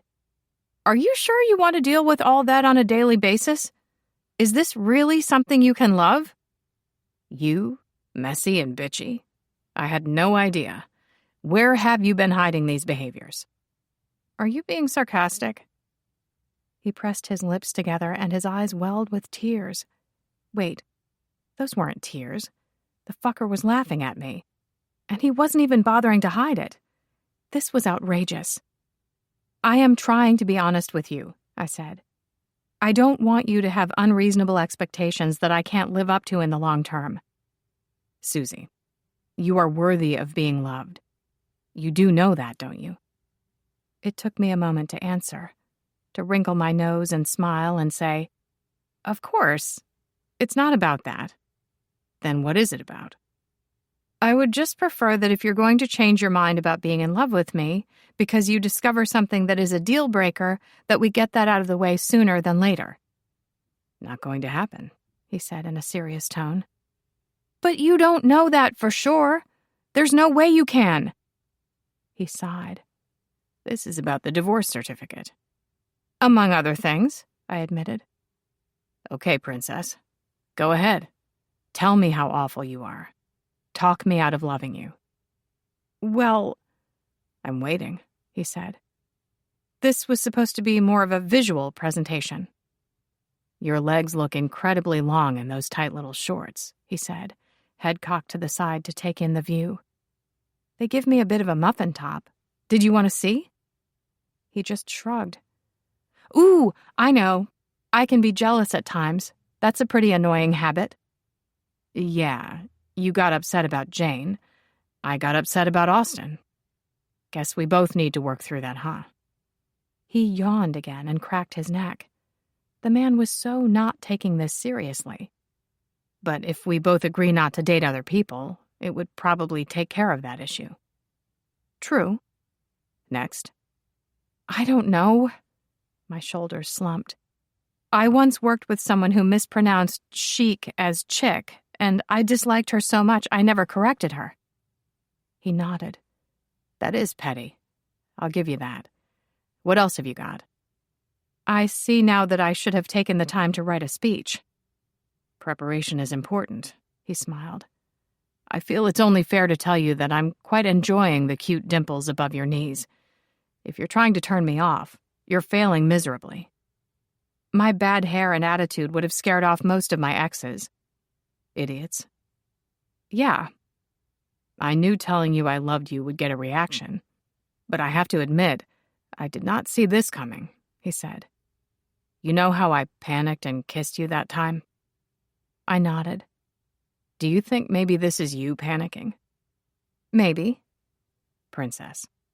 Now that I'm back at work, I get up earlier than you. I give you your first coffee of the day. I see you every morning before you have a chance to do all of the makeup and everything. I consider it an honor to be the man who gets to see you half asleep with your hair in your face and dried drool on your chin. I don't drool in my sleep, I said, outraged. The rest, however, is valid. If you think I give a fuck that you want to put on something old and comfortable, then you are sadly mistaken. And it's not as if you've ever made any real attempt to tone down the things you say around me. He crooked his finger in my direction. Come here. I climbed into his lap, and he wrapped his arms around me, holding me to his chest. You're going to get algae face mask on you, I said. I don't care, he mumbled. I know who you are, and I am not going to change my mind. I am not some careless asshole who's going to mess with your heart. I know you're not, but... He pressed a kiss to my messy hair. But... This would probably be my neuroses making an appearance. Yeah, he agreed. Want to get Greek for dinner? You could get the Euro platter, and I'll get the moussaka, and then we'll swap. He smiled. Sounds good. My cell vibrated on the coffee table. Mom flashed up on screen. I should probably get that. I've been expecting this call. In lieu of a response, he started rubbing my back. A suitable reaction to any contact with my family. The man was learning. I picked up the phone and answered. Hi, Mom. How are you? Susie, we're good. How are you, sweetie? I'm good. Great, she said. Listen, your brother called me having a meltdown. Do you know what that's about? This was a time-honored tactic of my mother's, to pretend to be unaware of any possible contention between Andrew and me in hopes of staying out of it. Not that it worked. Case in point. It was about money, I said. Did he ask you to call me? Oh, good Lord! He went on and on. Note her avoidance as my question remained unanswered. She sighed heavily. I don't know what to tell him. Do you have any ideas? No. Maybe you could give him a call. I'm not going to do that. Why ever not? She asked. He's your brother. Because he came over uninvited, stood on my front porch, and yelled at me. That's not behavior I'm going to encourage. And I don't owe him any money. You can tell him that if you like. Silence. Just out of curiosity, Mom, did you give him money for his new business? Mom cleared her throat, gearing up for more avoidance. Andrew said you had some low-life man with you? That he threatened him? That low-life man would be my new partner, Lars, I said. He just moved in with me and we're very happy together. I've been meaning to call and tell you about him. It'd be great if you could meet sometime. You're seeing someone? How exciting! Mom enthused. When are you going to bring him for a visit? We're both pretty busy right now, but we'll definitely have to organize that sometime soon. Wonderful! Tell me all about him. Mom, having entirely sidestepped the nonsense with Andrew, happily interrogated me about Lars for the next 10 minutes. She loved good gossip. I think it made us both feel close. When we finally hung up, Lars gave me a smile. Your brother's been busy, huh? What's that saying about the squeaky wheel getting the grease? He grunted. You done trying to talk me out of loving you? Guess so. You didn't seem to be especially receptive to my demonstration. You have to admit, he said, your demonstration was kind of ridiculous. With more time to prepare, I could... Just try trusting me. Right. That's exactly what I was going to say. I laid my head on his shoulder. Did you know you're my favorite person in the whole wide world? I do now. He pressed his cheek against the top of my head. You going to wash that green stuff off your face sometime? I smiled. Eventually. Deborah and Henning's 40th wedding anniversary was held the next weekend in a jazz bar and restaurant near their home. It was a cool space with a checkered floor and lots of wrought iron. A 4-piece band was set up in the corner playing classics. You ready? Asked Lars. I nodded and passed him my half-full plate of chicken enchiladas with black beans and chopped salad. He passed me his half-eaten Cajun-spiced grilled catfish with rice and greens. They do this, Tor explained to his sister. Weirdos. Ella just nodded. It makes more sense than me stealing my husband's food every time he orders something I want to try. Right? I asked. This way we both get to try 2 things.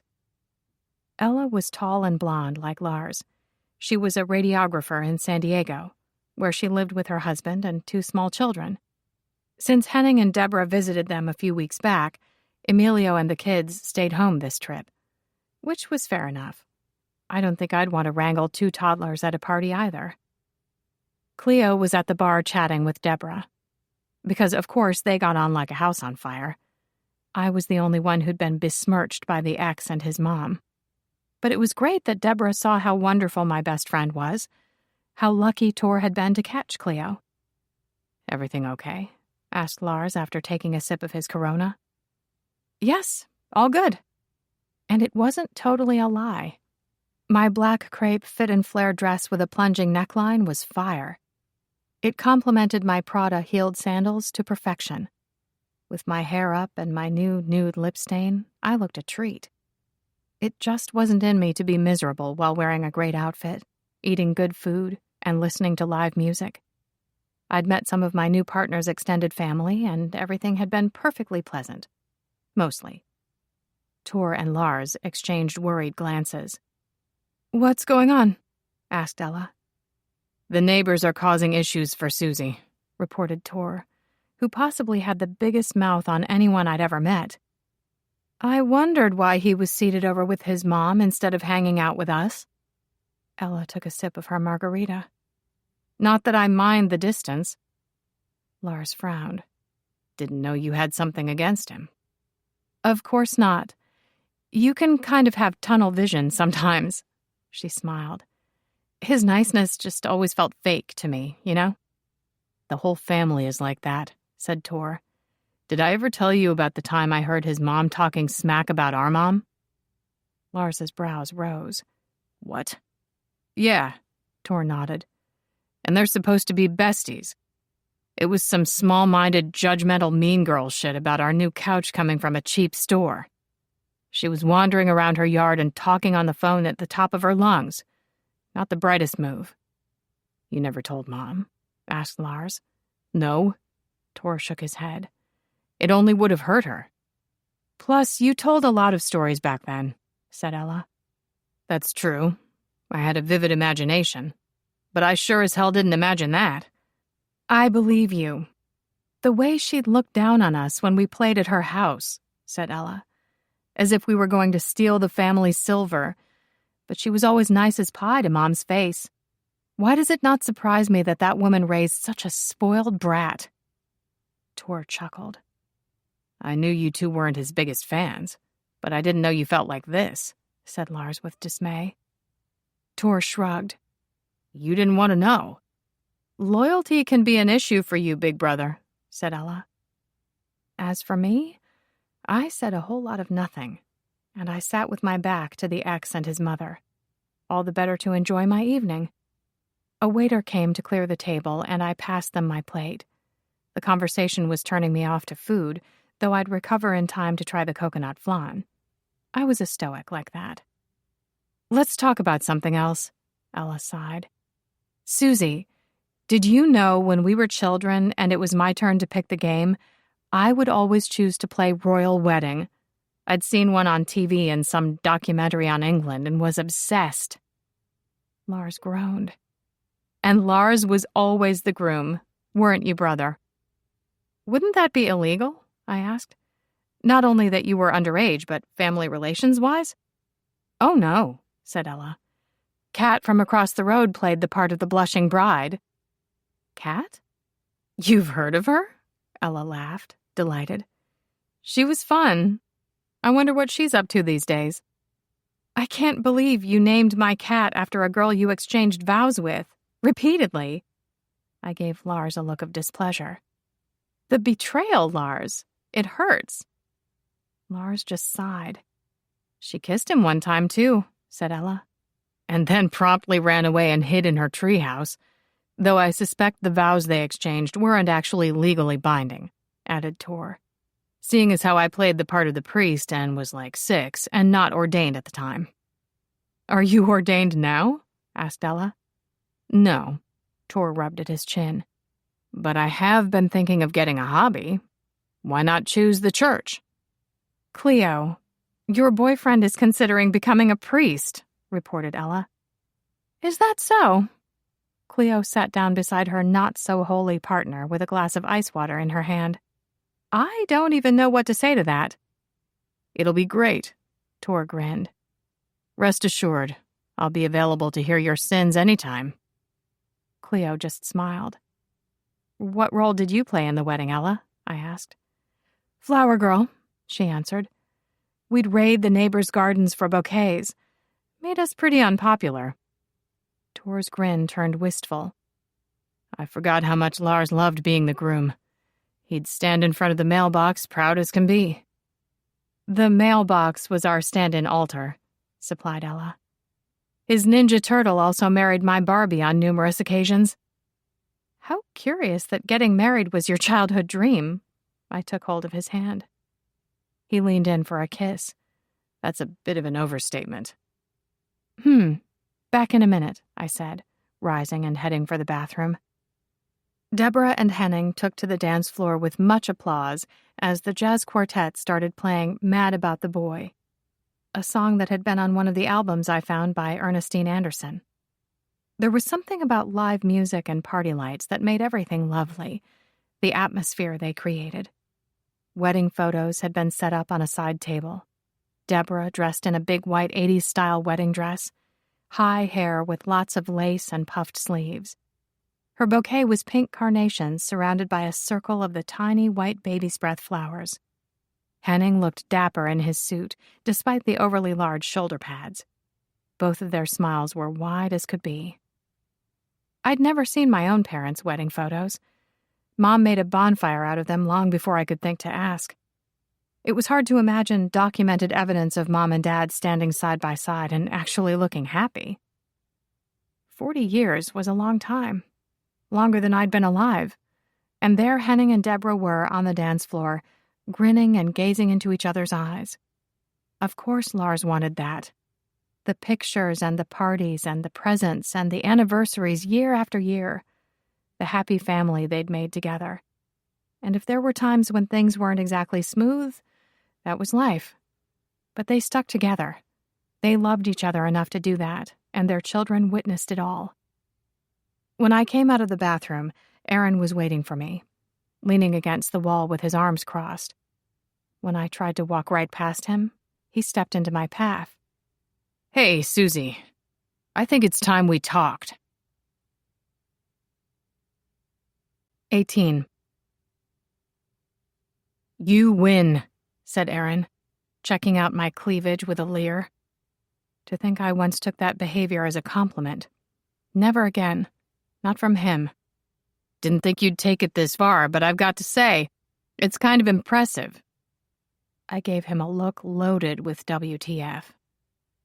When I continued to hold my tongue, he said, Aren't you going to say something? Well, I chose my words with care. At first, I didn't speak because I didn't have a clue what you were talking about. But then I realized I also don't care what you're talking about. Nothing you have to say interests me.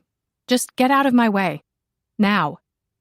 Susie, he said with a harsh laugh. Enough already. I'm telling you, you've won.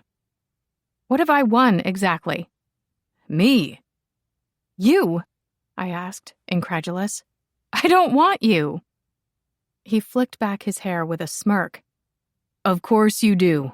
It's why you've been fucking around with Lars. Putting the divorce certificate in your wall and everything. That really could have backfired. But kudos to you for using it to reel him in. What? You've been chasing my best friend to make me jealous, he said, as if it were obvious. How had I ever thought this asshat manchild was a sensible choice for a life partner? He was the worst. It worked. I think we should get back together. I mean, I don't want Lars getting hurt, so that needs to stop. The way he's been simping over you is ridiculous. But it's not like we didn't used to have fun. What I'm saying is, I'm willing to give you another try. Wow. My eyes were wide the heck open. That's so incredibly giving of you. I must have been born under a lucky star. So much smirking. It was a wonder his lips didn't fall off from overuse. You actually believe all that shit you just spouted, don't you? He frowned. It's the truth. You honestly believe I would do that to Lars? Lie and manipulate him? Treat him like his feelings mean nothing? I said. But you also believe that I have so little self-respect that I would actually give your narcissistic, immature, shallow, useless, tedious ass another chance? His face twisted into a sneer. For fuck's sake. How long are you going to deny it? Come on. You can't seriously expect me to believe in a divorce certificate sent back from the future. Only you would come up with something so wild. I don't care what you believe. Look, Susie, I forgive you, okay? You are... I don't... No. Just no. Don't be fucking stupid, Aaron said, and grabbed my face to kiss me. It only took me a moment to react, but that was long enough to have his gross, wet lips make contact with mine. I was definitely going to have to wash my mouth out with soap when all of this was over. Bathing with bleach wasn't out of the question. I tried to push him away, but he didn't budge. Instead, his hold on me tightened to the point of being painful, and his tongue tried to worm its way into my mouth, which was stomach-turning on a whole new level. Both the violence and sense of entitlement made me nauseous. Bile rose in the back of my throat. It was time to get serious. Thank goodness I hadn't worn a dress with a tight skirt. With my hands gripping his shoulders tight, I kneed him in the groin. The man crumpled. There was no other word for it. A mangled groan escaped him as he hit the ground. Never touch a woman without her permission. Aaron curled up into a ball, all the better to protect himself. Like I'd kick him when he was down. I'd already made my point. You utter asshole! He just lay there. But I was on the move, back out through the party and to our table. I would not be the one to make a scene at Deborah and Henning's party. There would be no pinning this mess on me, not this time. Susie? Asked Cleo. Are you okay? Yeah, When Lars saw my face, his smile faded. What's wrong? Nothing. Really, I'm fine. My smile was all teeth and my hands were shaking. Too much adrenaline. But I'm going to go. You stay. I'll see you at home. Wait, what? It would be best if we talked about this later. Please just trust me. Lars got to his feet. Hang on. What happened? That bitch attacked me, announced a loud, familiar, and much hated voice on the other side of the room. All conversation ceased as the band stopped playing. The space between us cleared, and there stood Aaron, the not-so-innocent man cradling his poor, sore junk with his hands. And oh, the venom in his eyes. Not only had I rejected him, but I'd laid him low. Me. His ego couldn't comprehend the situation. Meanwhile, his mother, Vivian, started making these high-pitched sounds of rage and distress that really should have broken glass. Just shattered every wine glass and window in the room. Guess she took the sanctity of the family jewels deathly serious. Though I was pretty sure the world could do without more of this particular family. Deborah and Henning looked between me and Aaron in horror. Talk about trashing their party. "It's true," I said to Lars, keeping my voice down and pressing my fists against my stomach. My spirit sank through the floor. "He said I was only with you to make him jealous. Then he tried to kiss me. So I fed him his balls with my knee. The end." Lars's forehead filled with furrows. All the furrows in all the land. He was confused. "Whatever shit she's saying to you, man, she's lying." Aaron pushed his way through the crowd, heading toward us, and Lars's parents followed. The way Aaron walked was awkward. He was most definitely in pain. As much as he deserved it, I so did not want to be responsible for an ugly scene, though I doubted there was any way to prevent it now. Fuck. "I'm sorry. She just fucking attacked me out of nowhere," continued Aaron. He was the picture of disarray with his suit creased, face red, and hair a mess. I'd never seen him so unkempt, or in such a rage. The daggers Vivian was glaring at me were razor sharp. Ouch. Lars started rolling up his sleeves. In another time and place, I would have enjoyed the sight. The revelation of his muscular forearms and the way the white cotton of his button-down framed the bulge of his biceps. Due to my life imploding, however, I didn't have time to gawk. "I attacked you? Out of nowhere?" I asked with much scorn. "Me? Outside the women's bathroom just now? Are you sure about those facts?" "What on earth happened?" asked Deborah. "What did you do?" Though her gaze took in the both of us, Aaron froze. To be fair, he never had been great in high-stress situations, and after he'd had a couple of drinks, he was worse. It was how we broke up in the first place. He couldn't keep his mouth shut about what a duplicitous shit he was and how he planned to cheat on me when he got to London. But back to the here and now. With much jabbing of his finger in my direction, Aaron said, "Susie came on to me, and of course I turned her down. Told her I'd be telling Lars what she was about. That's when she lost it and attacked me." Someone gasped. Another person snickered. I don't know who. Each and every one of the 70-odd guests was watching. This debacle had their full attention. Even the band was hanging on our every word. What a disaster this was turning out to be. Here I was meeting Lars's extended family for the first time and providing them with a floor show. Cleo snorted. "What complete and utter bullshit!" I gave her a small, grateful smile. Henning slipped a supportive arm around his wife's waist. "Oh, really? This doesn't surprise me at all. It's just more of the same. She's always behaved this way," said Vivian with an evil glint in her eye. "I told you. I said you could do better than some grasping "That's enough," said Tor, and the man was not happy. Wish I knew what I'd done to the woman to earn such enmity. Just dared to date her precious son, I guess. But she didn't matter. Neither did her asshole of a child. The only person who mattered was Lars. "You were saying something?" Lars took a step closer, his gaze questioning. "You said you were sorry. What are you sorry for, Susie?" Oh no. That didn't sound good. Not at all. Accusing gazes locked onto me from all around, and fear grabbed hold. The intense expression on his face. This was it. The moment of truth. Lars didn't believe me, and he certainly wouldn't love me anymore. Not after this.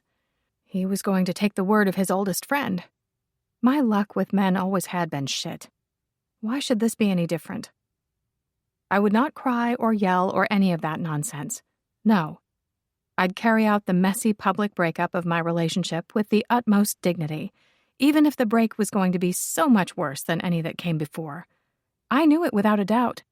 Because the man standing in front of me, he was my heart. No idea when it had happened, but there could be no denying it.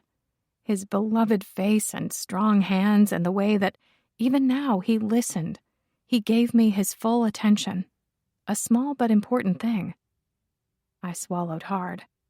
Hey, he said, slipping his hand around the back of my neck, giving me a comforting squeeze before letting go again. Take a breath and tell me, Susie. What are you sorry for? For wrecking your parents' party. He nodded. I didn't mean for that to happen. I'm so sorry. You said he grabbed you and tried to kiss you, said Lars, voice loud enough to be clear to all. Is that right? Yes. Aaron spluttered while his mom made indignant noises. Excuse me, said Deborah, raising her voice. You had your chance. It's Susie's turn to talk now. Henning gave them a stern nod of warning. I wanted him off me and he wouldn't let go, so I need him in the balls, I said. Lars nodded. That's everything? Yes, basically. He spouted all sorts of bullshit about me leading you on to make him jealous. But those were the main points, I said. If I'd known I was going to disrupt the party and embarrass you this way, well, I don't actually know that I would have done anything differently, given the situation and all. But I am sorry it happened, Lars. His serious gaze took me. He had the most beautiful blue eyes I'd ever seen. I know you are, he said. But it's not your fault. You didn't start any of this, did you? No, I agreed. No, repeated Lars. Of course you didn't. No more than you'd lead me on or any of that other shit. And oh my God, the relief. He believed me. He was on my side. My smile was shaky as all hell, but he returned it without hesitation. It was me and him against the world. Without reservation, this was something I could trust. Then Aaron aggressively grabbed at my arm, yelling, "You lying little bit!" Boom!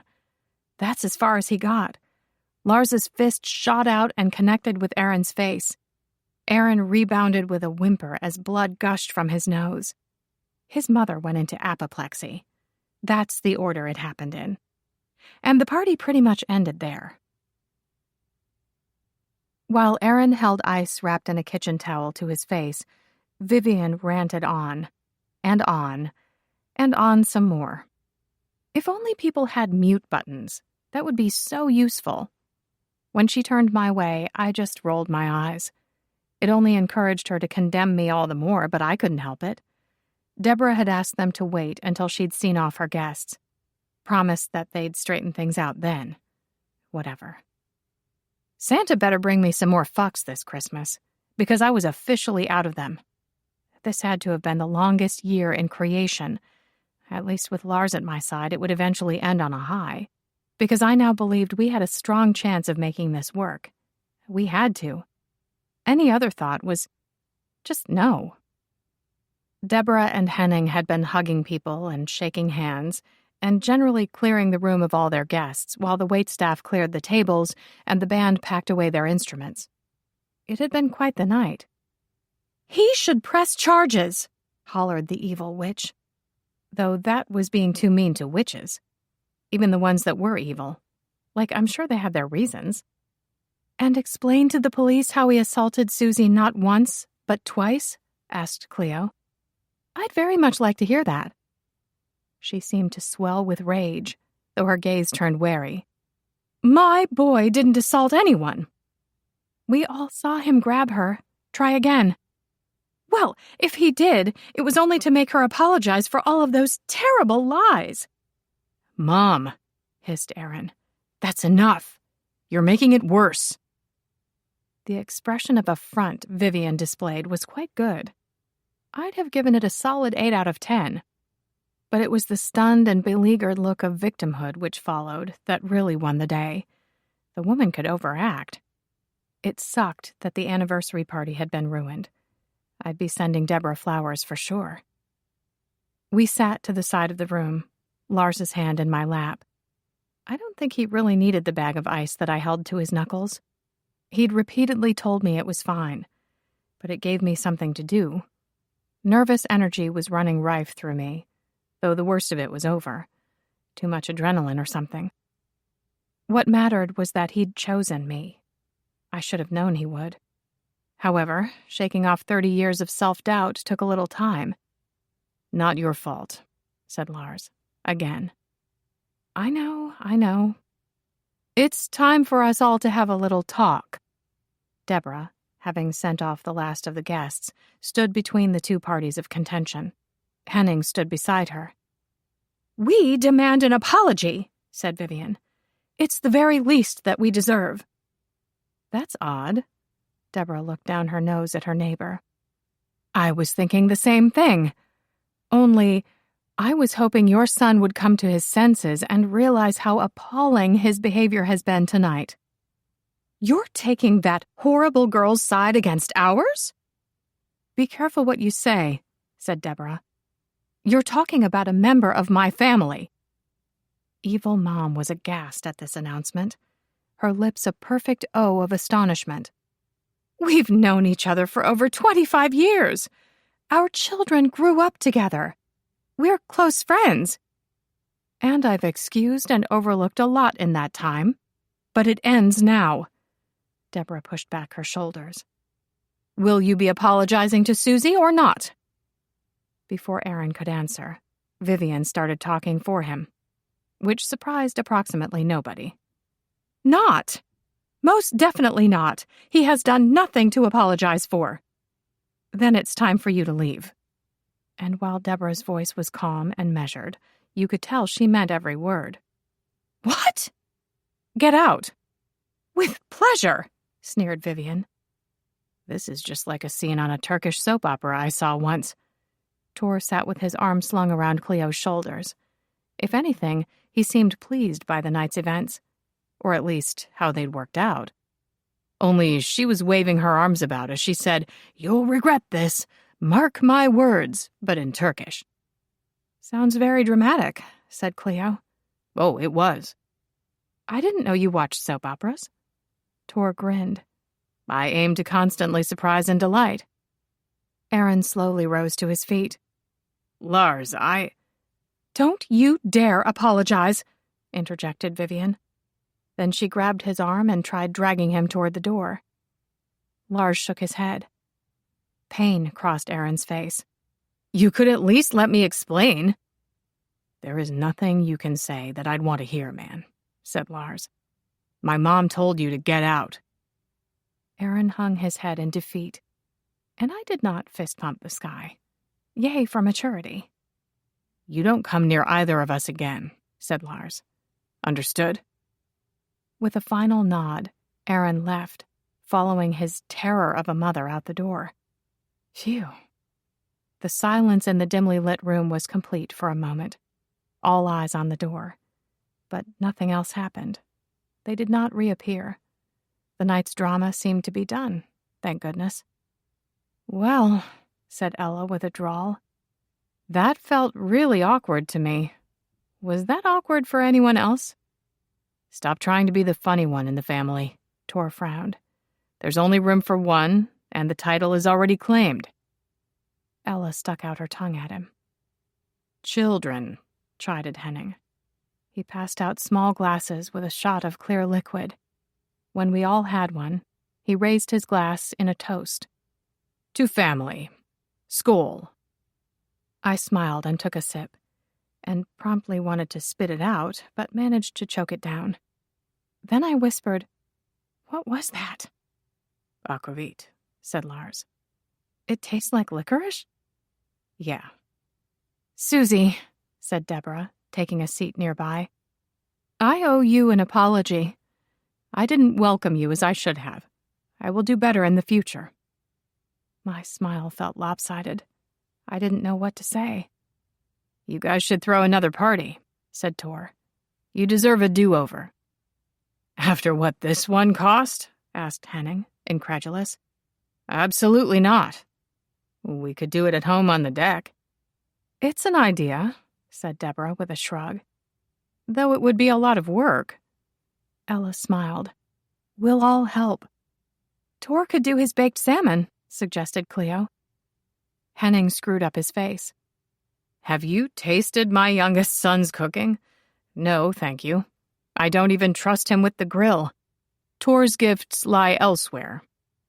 You're just jealous, old man, said Tor. I'm a legend in the kitchen and you know it. Back me up, honey. Cleo held up her hands with a grin. I just don't feel it's right to come between you and your father." "When I first met you," said Henning, "I thought, now there is a kind and compassionate woman. Too kind to tell you, Tor, how bad your cooking is." Tor and Henning bickered while Cleo watched on, amused. She, too, set aside her glass of aquavit, so I wasn't the only one who hated Annis. Ella and Deborah were busy chatting about something. All of the tension had left the room. Thank goodness for that. Lars leaned closer. "You sure you're okay?" "I'm fine," I smiled. "Nothing you can't fix at home with some kisses." He pressed one to my forehead. "You got it, Princess. Whatever you want." "I've been thinking. I'm going to burn the divorce certificate." "You are?" he asked, surprised. I nodded. "I trust you. I trust us. And that's good enough for me.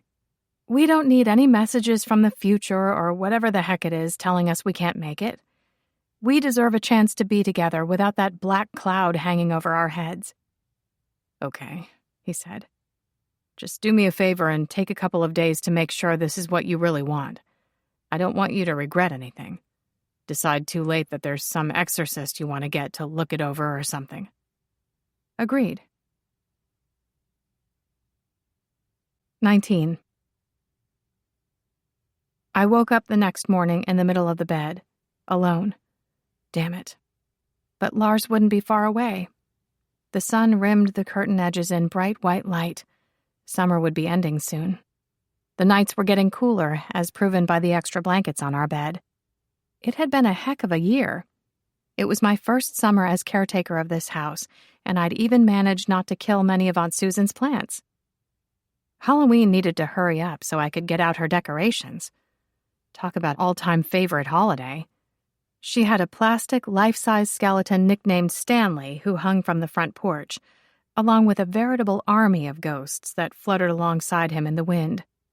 Pumpkins and gourds would line the front steps.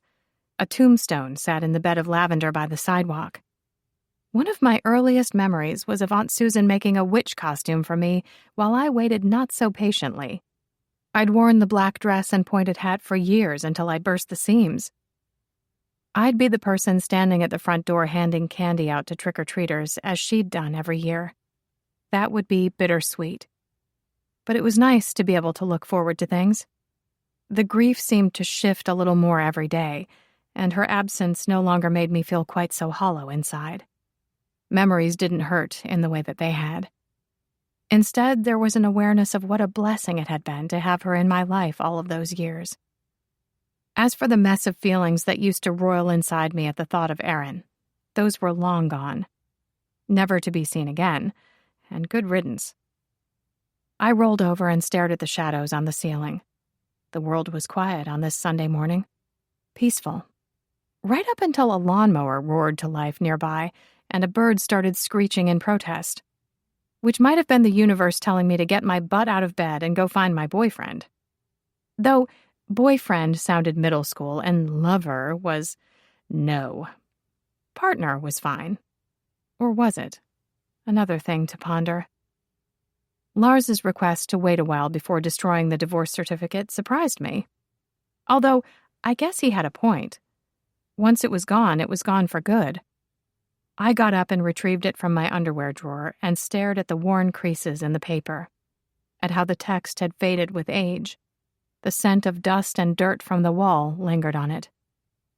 The same old feelings flooded back to me. Frustration over not knowing what caused the failure of our marriage. Wonder that I would agree to get wed in the first place, though I was beginning to see how that might have happened. My feelings for the man were big, huge, and a mix of sadness and anger that our union might fall apart, that we wouldn't last. Fuck that noise. I was done with listening to it. My fingers tightened on the piece of paper.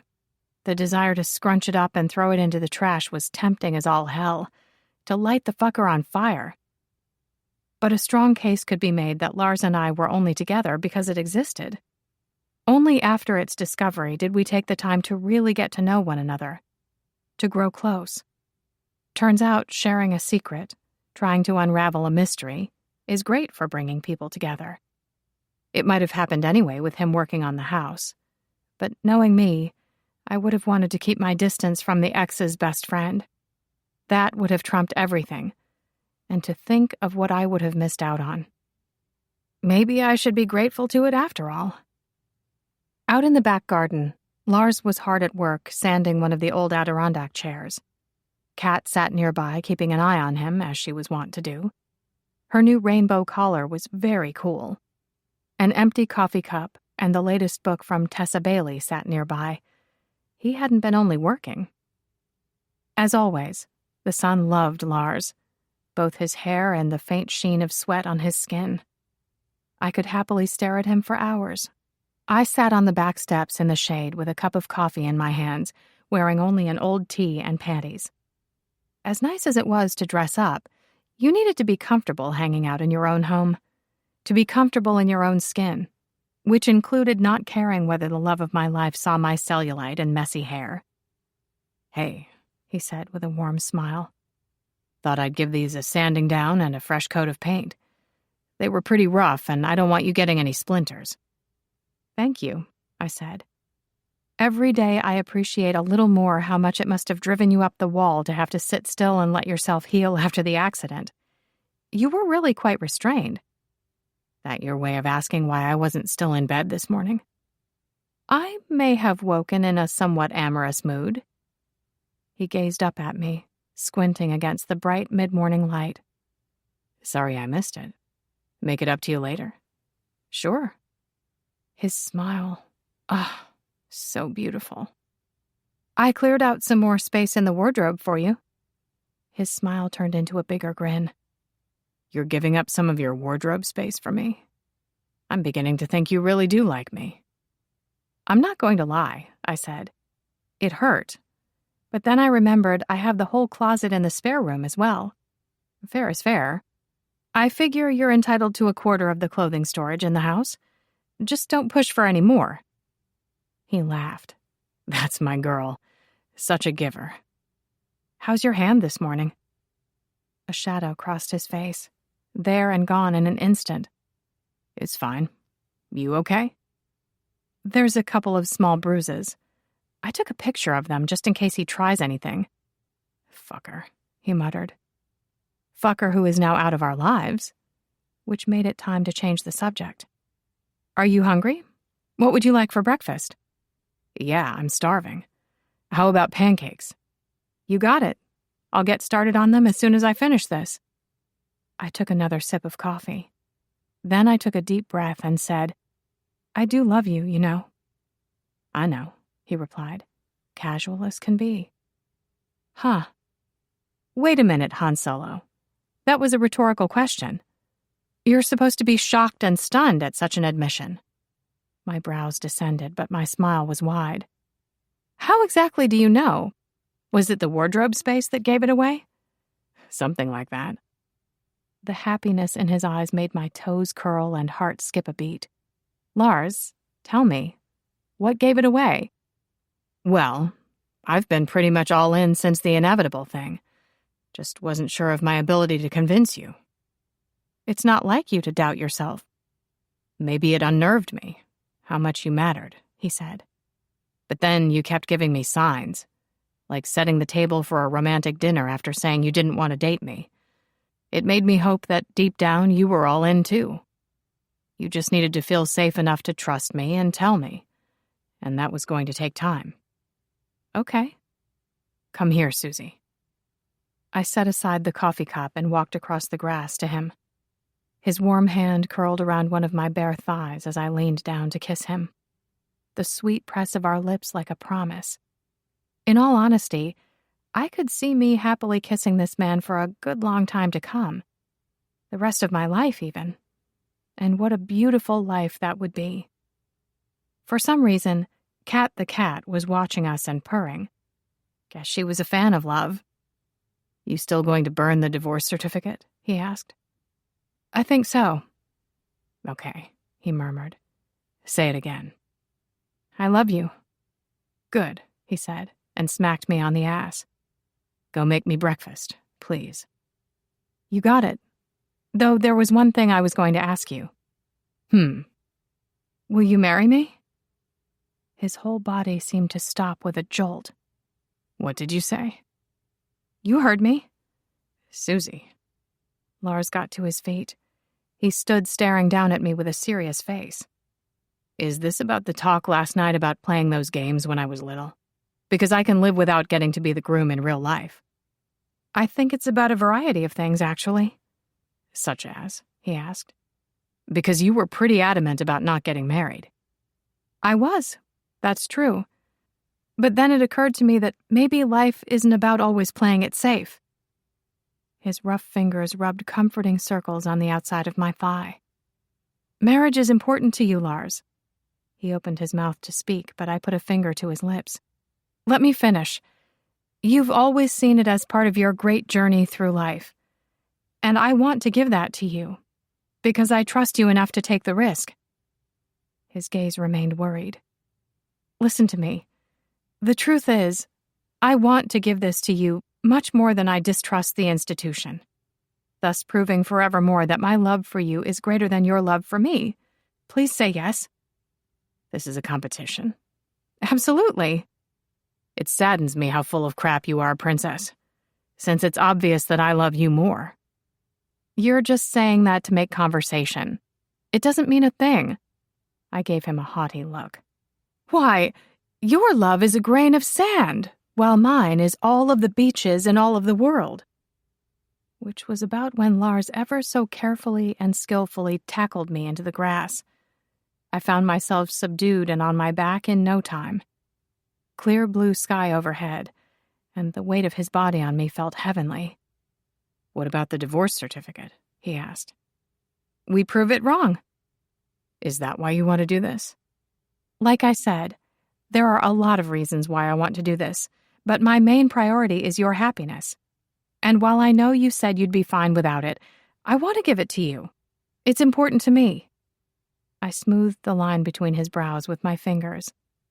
Make me an honest woman. Say yes, Lars. Wait a minute. He picked something out of my hair and carefully placed it on a nearby leaf. You have a ladybug on you. Huh. Though I'm not wearing a white dress for the ceremony. You need to know and embrace that fact right now. But there's this black strapless Christian Siriano gown that would work a treat. You're serious about this? I have to mention fashion for you to believe me? Just making sure you're all on board and have thought this through. I smiled. I am, and I have. You know, I keep thinking about what the divorce lawyer said that day. How we have to keep choosing each other.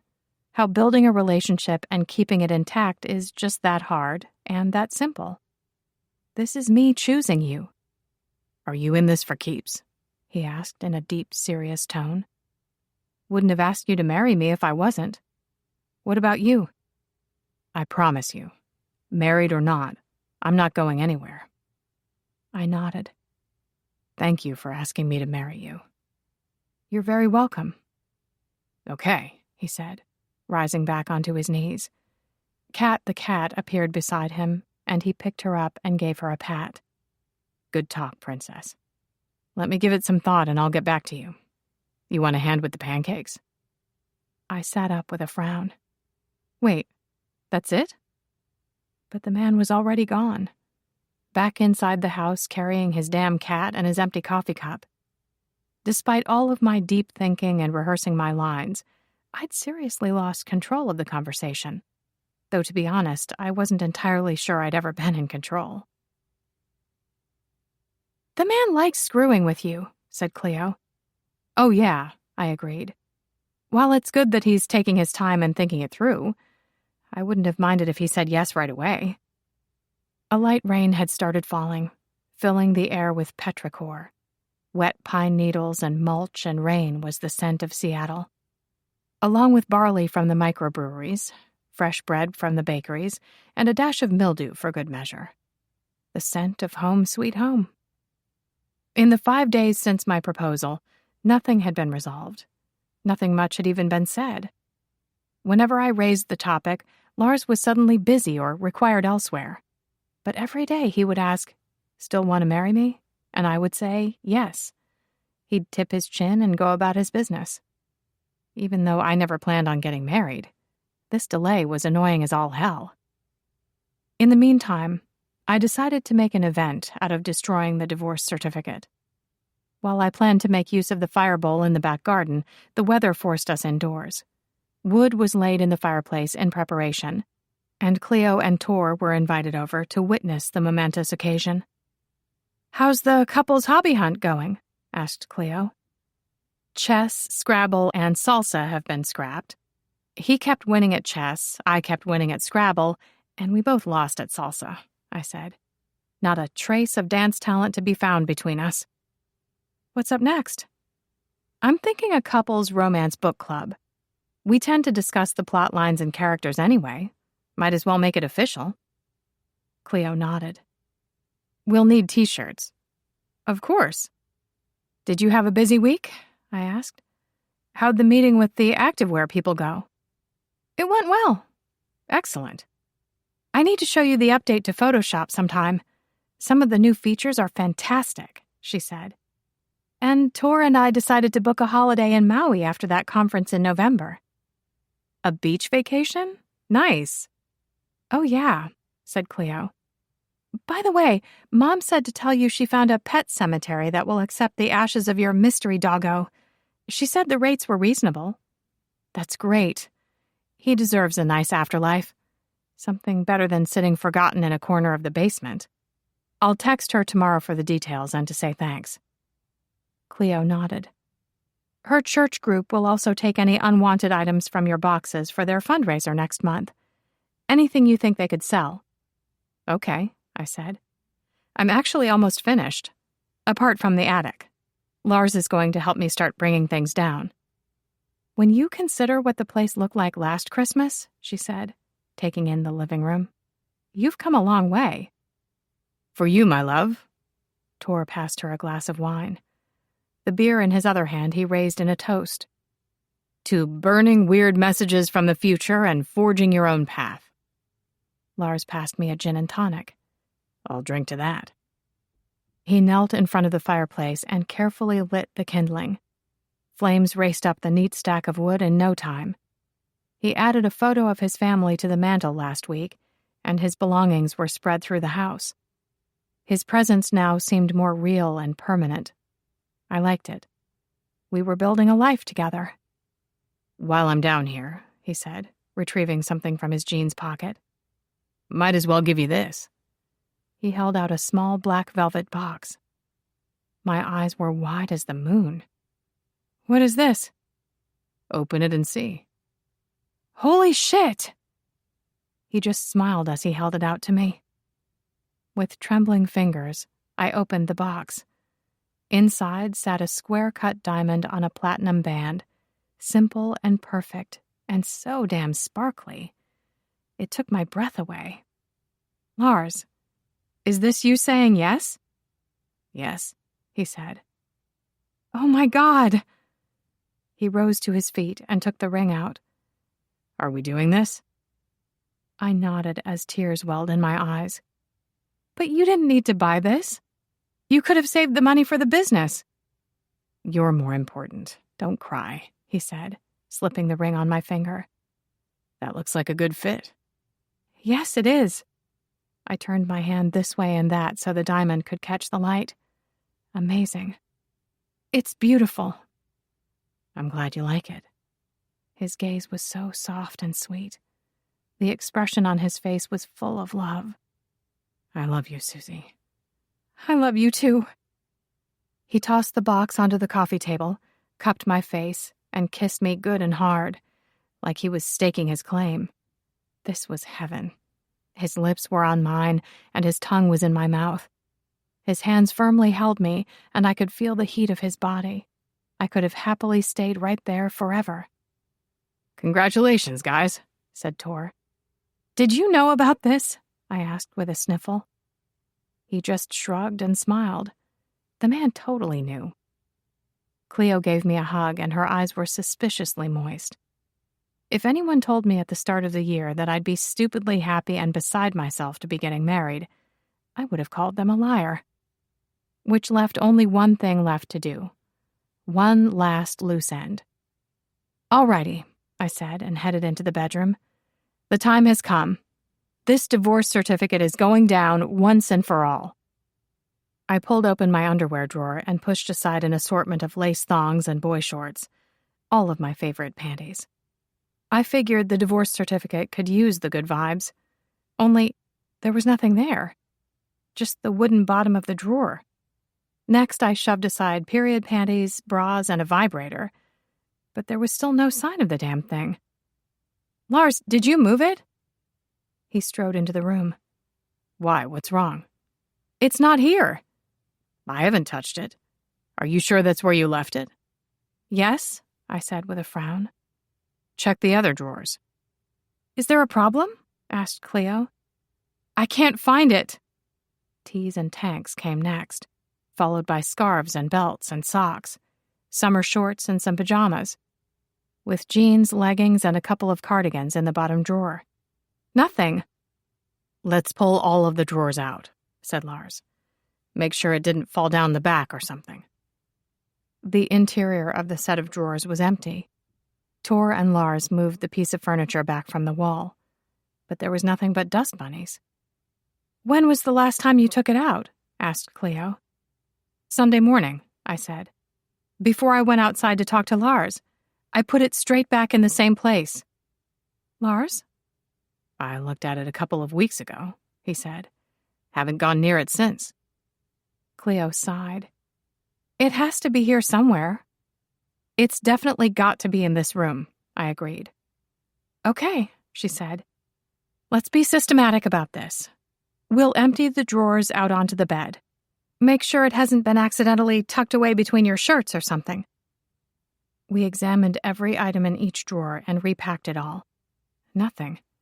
Then we tore the bed apart, just to be sure, along with searching behind and under the frame and the mattress. The same went for every other piece of furniture in the room. And all the while, a weird panic built inside of me. None of it made sense. Where could it have gone? "I know it was here," I said. "I know it was." "We'll find it." Lars rubbed my back. "It's got to be somewhere, Princess." I nodded. "You promise you didn't decide to get rid of it without me? I wouldn't be angry. Well, maybe a little. But I need to know." "I promise." "Okay. Let's check out the dining and living rooms, just in case." We searched the house for over 3 hours. Cheese and crackers fueled us through the first half of the hunt, while a sushi delivery provided sustenance for the latter. And all the while, Kat sat on the front doormat watching us with her all-knowing feline eyes. I couldn't just let it go. The divorce certificate had been a black cloud hanging over our heads for what felt like forever. It had to be in the house somewhere. It couldn't just disappear. Surely. Maybe one of us sleepwalked and hid it somewhere. Or we'd unknowingly been under the influence of a hallucinogenic, and I don't know. We rifled through cupboards and checked coat pockets. We examined my office and the kitchen, and nothing. Not a damn thing. Even my purse got upended and inspected. "It's just gone," I said finally, slumped on the sofa. "How is that possible?" Lars grunted beside me. "You're admitting defeat?" asked Tor. He sat on the ground with Cleo's feet in his lap. His thumbs dug into the soles of her feet. I could use a foot rub. The lifting and moving and searching had worn us all out. We'd even checked the attic. Despite there being little chance of it somehow having made its way up there. There were no new footprints in the dust since the last time Lars visited the space months ago. Back when the divorce certificate made its first appearance. Back when this all began. "We've looked everywhere," said Cleo. "I just wish I knew what happened," I sighed. "If someone broke in, why only steal that? It makes no sense. My purse and cell and laptop are all still here." "That thing has never made sense," said Lars. Cleo sighed too. "No one has benefited from you two seeing that certificate." "No one but them," added Tor. "True," Cleo said, and nodded. "They mightn't have gotten together without it." Kat the cat sauntered over and jumped onto Lars, curling up in a ball and promptly falling asleep. She was a female who appreciated a good nap. And who could blame her? I would sleep well after all this, too. Once we cleared off the bed and put on fresh sheets. I don't know, said Lars. I can't explain it. That thing has always messed with my head. Seems it disappeared as mysteriously as it appeared, said Cleo. What do you think Miss Lillian would say? I pondered the question. Perhaps that its message has been received. Like destiny decided it was no longer needed? Asked Cleo. I nodded. Yeah, maybe. You fixed fate, huh? Tor molded over. Makes as much sense as anything. You two have sorted out a lot of shit. Lars's gaze changed from determined to bewildered, and back again, over the course of the night. But bewildered won in the end. He picked up my hand and kissed my knuckles. If you want to keep looking, then that's what we'll do. It's up to you. What do you say, Princess? I rested my head on the back of the couch and stared into his eyes. He was the future I wanted, right there beside me. And I trusted in us far more than I trusted in some cryptic piece of paper. I say we let it go. Are you sure? Yes. Okay, he said with a smile. That's good enough for me. Epilogue. 10 years later, December 4th. Mama, hollered Ingrid. I'm hungry. Can you give me some cheese? Your child is part mouse. Are you aware of this? I asked my husband. To our 7-year-old daughter, I replied, I didn't hear a please. Please. And you're eating an apple with it. She groaned and made gagging noises, as you do when you're a small child being threatened with fruit. I'll get it. Lars smiled and paused the Seahawks game. Ingrid, your mother and I would like to know if you're a mouse. What do you think? She does live in the attic, I said. It's a fair question. Ingrid giggled and squeaked. What do you think? Is your sister part rodent or just overly fascinated with aged dairy products? I asked the small boy child attached to my left boob. Look who I'm talking to. Your whole life revolves around milk. As soon as news of the baby reached our eldest child's ears, she started her campaign to relocate to the attic. The nursery took over the second bedroom, and my office was now a corner of our bedroom. The truth was, our family had outgrown this house. While Lars hadn't said a thing, I knew he was waiting for me to broach the subject, and I kept avoiding it. Leaving Aunt Susan's place was going to hurt. It had been my home for a long time, but we didn't necessarily have to move far. Once Lars delivered a bowl of apple and cheese slices to our daughter, he got resettled in the wingback chair. Miss Lillian's old house has 3 bedrooms, I said, apropos of nothing. And the principal bedroom is larger than ours. There'd be more room for me to set up an office. More room for all of us. Lars's gaze rested on me, but he said nothing. We know the work done on it was good because it was done by you, Tor, and Mateo. I saw they put up a for sale sign yesterday. Just a thought. Are you sure you're ready to move? I sighed. Not going to lie, I kind of hate the idea. But we've outgrown this place. Yeah, I agreed. I could find you a place with a water view, he smiled, if you wanted. Ingrid wouldn't have to change schools if we stayed nearby. And we like this area. He nodded. We do. The house also has good vibes. He chuckled. Would you be okay with that? Yes, Princess. He rose out of his chair and pressed a kiss to my forehead, then a kiss to his son's, and the smile on his face was happy and warm. I'll give them a call. Set up a time for us to do a walkthrough in the next few days. You really are ready to move.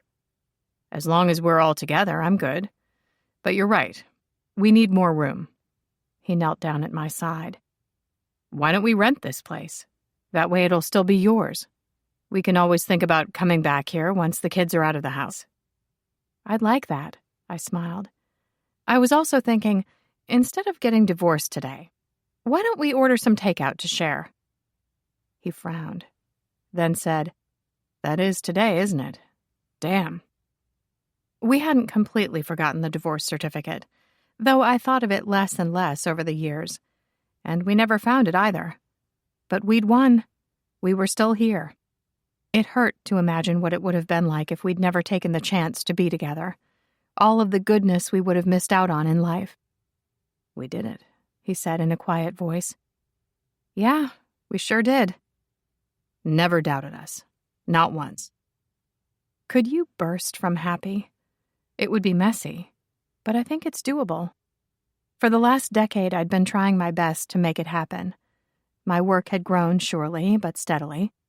Same went for Lars and Tor's house flipping business.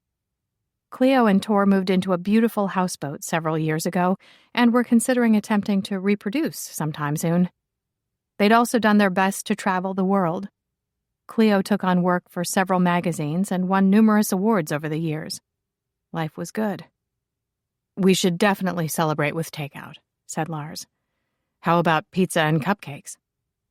"Have I ever told you how incredibly alluring you are?" I asked. "Cupcakes?" Ingrid crashed into her father's back. "We're getting cupcakes?" "Ew," I said. "Who wants smelly, yucky cupcakes?" Me.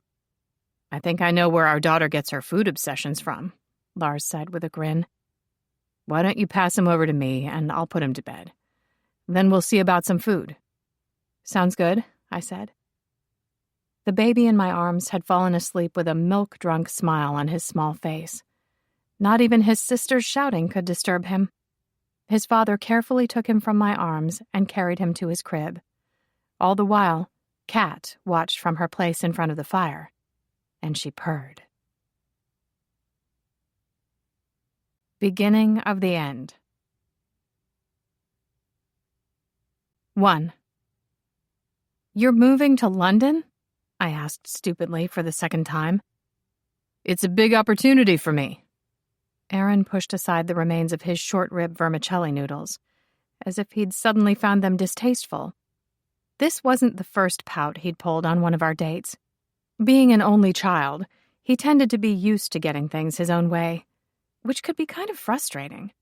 We'd been a couple for a while, long enough for the honeymoon period to be over, apparently. "I thought you'd be happy." Yeah. It's just a surprise, you know?" A frown crossed his handsome face. "I'll only be gone for a year." Around us, people ate and chatted and enjoyed their Tuesday night out. The Vietnamese cafe was a popular spot by the water in Ballard, Seattle. It had a high ceiling and cool, modern pendant lights, and the people at the next table had now picked up on my boyfriend's unhappy vibe and terse tone of voice and were not so subtly listening to our conversation. Ugh, people. Seriously. If only you could order a cone of silence along with your entree. "Of course I'm excited for you," I said. "Are you?" After almost a year with Aaron, it was depressing as all hell to know I still wasn't getting this relationship stuff right. Still not supporting him in the way that he wanted. I turned 30 this year. It shouldn't have been this hard. But here we were. Our initial plans for tonight were to have dinner at my place, order some delivery, and relax. Then at the last minute he changed his mind and wanted to go out instead. Call me curious. "Did you decide to tell me in a restaurant because you were worried I'd get upset?" I blurted out before sanity could stop me. My mouth was like that sometimes. No filter to be found. "What?" He hesitated for a moment. "No, of course not." "Okay. Why would you even think that?" I don't know." "You're my partner, Susie. My girlfriend." He smoothed a hand over his slick dark hair and straightened his tie. "I wanted to go out and celebrate, share this important news with you." I just nodded. Something inside of me, however, was unsettled. I was not quite convinced. Time to pull up my big girl panties and ask the big question. "How do you see this affecting us, Aaron?" "I don't know." He shrugged and slumped back in his seat, which was not promising. "Why does anything have to change?" "We'll be living in different countries for a start. That's kind of big." Yeah. His gaze skipped around the room. But like I said, it's temporary. Sitting on the edge of my seat, I leaned in closer to him, just narrowly avoiding dipping my ample bosom and my new black cashmere sweater in the bowl of spicy lemongrass tofu. So you're saying you want us to try a long-distance relationship? Is that what you're saying? He jerked his chin in a nod, and that was all. Okay. I took a deep breath and let it out slowly. For a minute there, I thought you were breaking up with me. You and your imagination. You're always so emotional. He reached out and patted my hand with a smile. We're having fun, aren't we? We're good together? Sure. That's what matters. He picked up his beer and downed a mouthful. All while the women at the next table watched on admiringly. It happened all the time. Aaron was movie star handsome, 6 feet tall with dark hair and an athletic build, while I was of average height and weight with pasty skin that refused to tan. We complemented each other, I think. But I digress.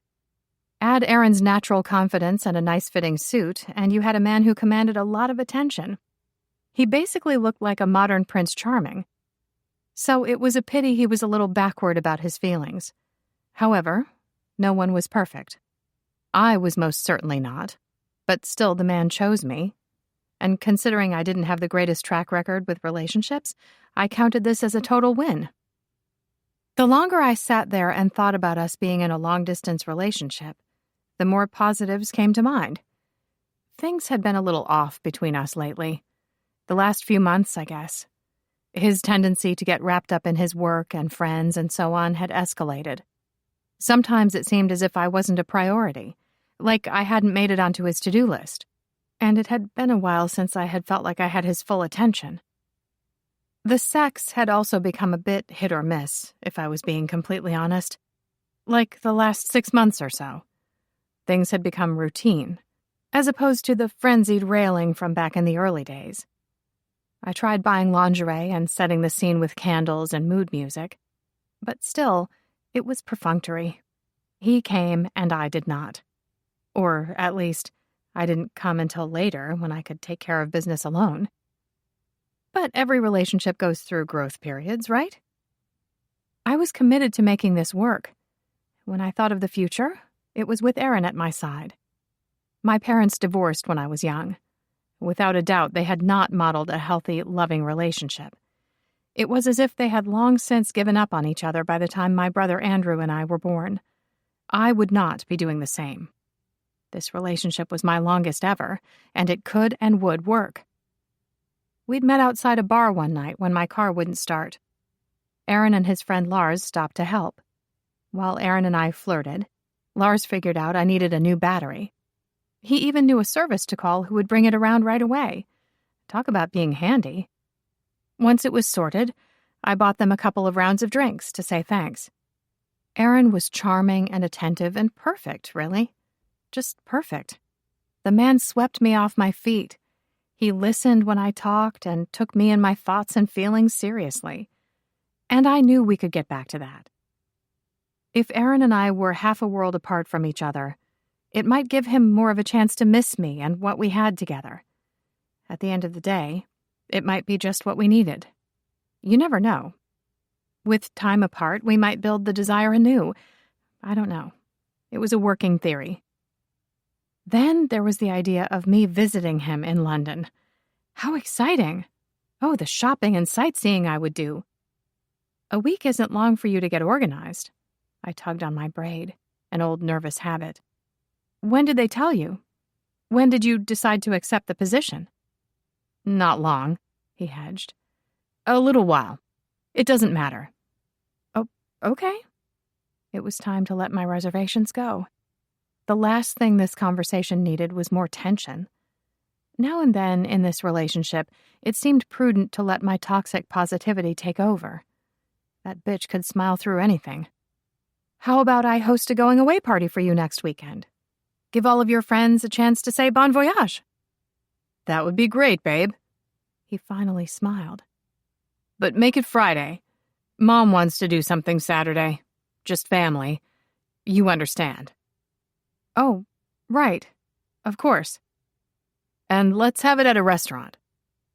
I frowned. That's not much notice to book somewhere. Yeah, but you know your roommate and I don't really get along. Having it at your place could be awkward. If that's what you want. You're the best, he said with a smile. And everything was fine. Totally fine. Wait. He's just up and leaving? Cleo sat opposite me on the couch. For a whole damn year? Are you serious? Yep. We had a nice 2-bedroom condo on Avalon Way in West Seattle. It was part of a large, newish complex across from the golf course. Though anywhere that was walking distance to Trader Joe's, Thai, Mexican, and barbecue was good with me. Food delivery was my happy place. The kitchen/dining/living area was open plan, and we shared the one bathroom. Considering the amount of makeup and skincare we both owned, this required some organization and compromise. But we'd been hanging together for years. We met through work. She's a photographer, and I am a social media manager. A great combination. We also shared a love of ice cream and romance books. Our friendship was solid. And you're okay with this? She asked. It's his life, I shrugged. You know how ambitious he is. This move should fast-track him for the corner office he's been dreaming about. You should see how excited he is. Cleo was already in her pajamas and wearing a red satin sleeping bonnet. It's your feelings regarding the move I'm worried about. I'm fine. She narrowed her gaze on me. Are you, Susie? Are you really? Not going to lie. It threw me at first. It was my own fault for wondering if the last-minute change to our date plans meant he might have been going to ask me to move in with him, I admitted with a wince. Stupid, I know. Her lopsided smile was less than supportive, and fair enough. Not that it would necessarily be a good idea right now, I said in a rush. Though it might have been the impetus for him agreeing to some couples therapy, which wouldn't hurt. But I digress. I started thinking about him moving to London for a year, and this could actually be good for us. Please explain.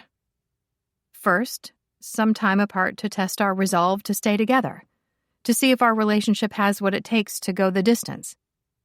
Right, she nodded. What else? I unzipped my cool, high-heel black leather booties and freed my poor, sore feet. A little distance might make the heart grow fonder. You think this move might make him finally appreciate you? He's not that bad. But yeah, maybe. Cleo had gone through a hellish divorce a few years back. Her opinion of men and relationships was not great.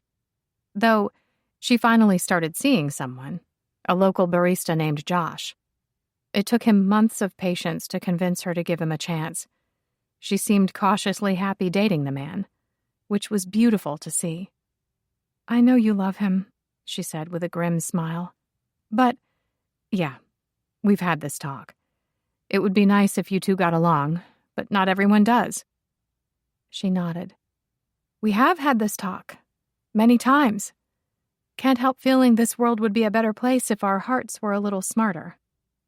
Maybe. So you need a restaurant for Saturday night? Friday, I said. His mom is doing something Saturday. Family only. She gave me the look. I know, but they're a tight-knit bunch. I really feel like I'm making inroads with his mom, though. Like I'm on the cusp of getting an invitation to these elusive family-only events. Cleo just shook her head. I shrugged. It's a beautiful dream. Family can be complicated as fuck. But I would like the man a whole lot better if he showed the littlest inclination of having your back. While I tried to be a positive person and stand by my man, I didn't know what to say to that. It had all been said before. Time would tell. It took approximately 500 phone calls, but I found a nice local bar and grill for the party. I could catch up on my work over the weekend. Making this night good for Aaron was my priority. I wore my long dark hair in a knot and a black bodycon dress with booty heels. The ensemble made the most of my curves to remind my boyfriend what he'd be missing out on. and what he would be coming home to in a year. When I called my beloved Aunt Susan for some advice Wednesday night, she recommended I send him away with a smile, thus ensuring he wanted to return ASAP. So that was the plan. Though she had never been married, Aunt Susan was wise in all the ways. After my parents separated, she basically raised me. We talked about everything and anything. But I wasn't sure I wanted to know what her opinion would be on the scene playing out before me now. Friday night, an hour and a half into the going-away party, Aaron was drunk. Not happy tipsy, but spill-your-drink messy. Some friends from his office were buying him shots. They stood at the bar, shouting out the words to some song, and Meanwhile, I sat at the long table reserved for our party, playing hostess with a bunch of his other friends and acquaintances. Not awkward at all. "You okay?" asked Lars. I pasted on a smile. "Sure." Lars was blonde with tanned skin and lumberjack hot. More mountain man than hipster. He worked as a contractor and had the muscles and general air of unkempt to prove it.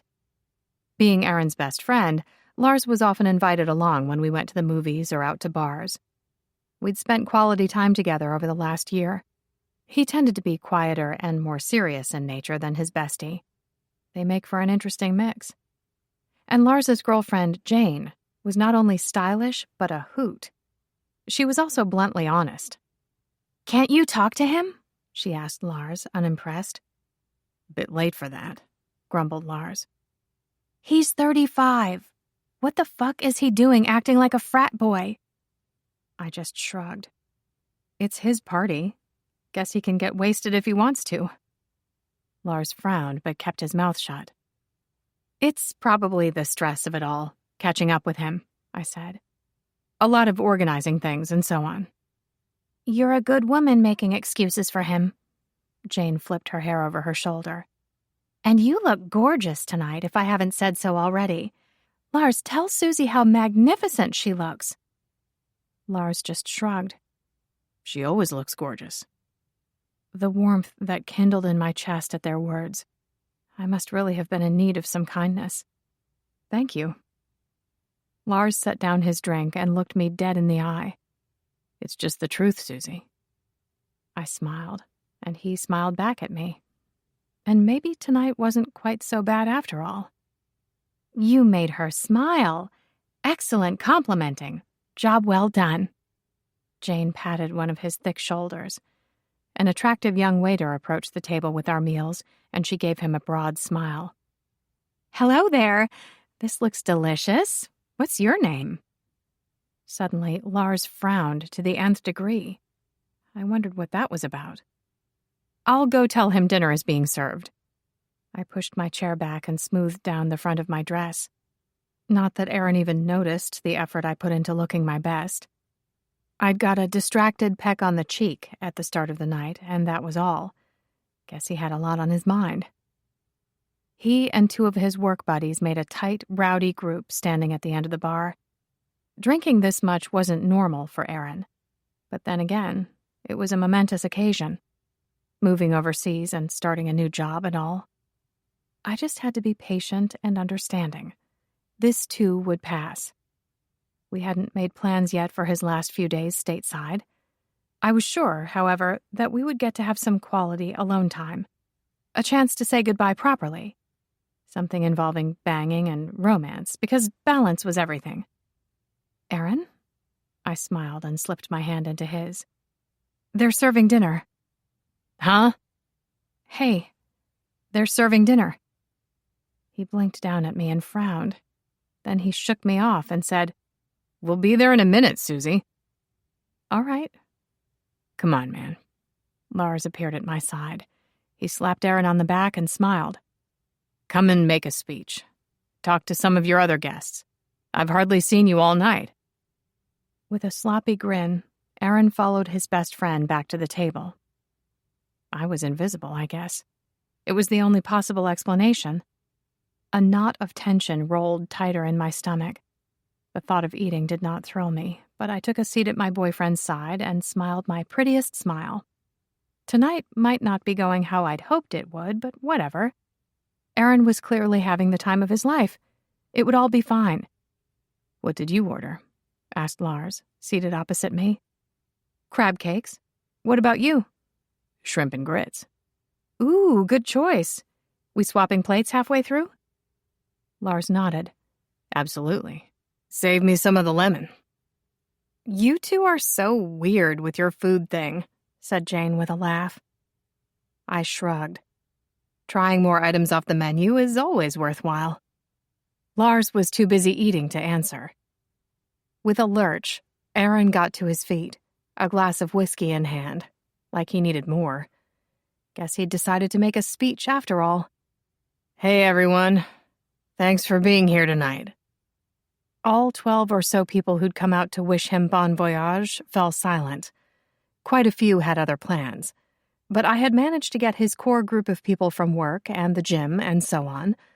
The sound of silverware being set down and the music blasting out of the stereo filled the air. I took a sip of my sparkling water.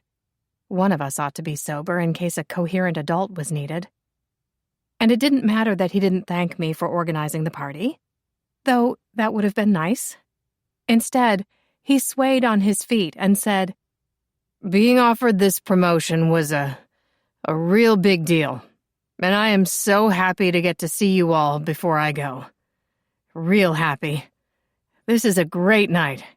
The job is going to be fucking amazing. I can't wait to get there and get started." He paused, and a couple of people politely clapped. "Not finished yet," he slurred. "That's just the professional side of things. Personally, I can't wait to get to London and enjoy everything, if you know what I mean." Then he laughed and made a solid attempt at a wink, which was not wildly dubious at all. What in the actual hell? I froze as almost every pair of eyes at the table fixed on me. My skin burned with a mixture of embarrassment and anger. In my lifetime's top 10 most humiliating moments, this was the clear new winner. Some idiot down at the end of the table shouted out, "Yeah, man, go get it." Next came the sound of bro laughter. "Did he just?" Jane said with her mouth hanging open in horror. "Holy shit!" Lars gave her hand a squeeze, a silent plea for her to shut up if I ever did see one. Meanwhile, my idiot boyfriend sat down and drunkenly high-fived the two equally inebriated bros down at our end. The silence at the table continued until Lars picked up his fork and recommenced eating, as if nothing had happened. Jane followed his example, and then so did others. This was not happening to me. Seriously. I leaned closer to my boyfriend and asked in a low voice, "Aaron?" "What did you mean by everything London has to offer?" He scoffed. "Nothing, babe. Don't worry about it." No, it wasn't nothing. And I definitely am worried about it. I licked my lips and chose my words with care. You said you wanted us to try a long-distance relationship. "Yeah?"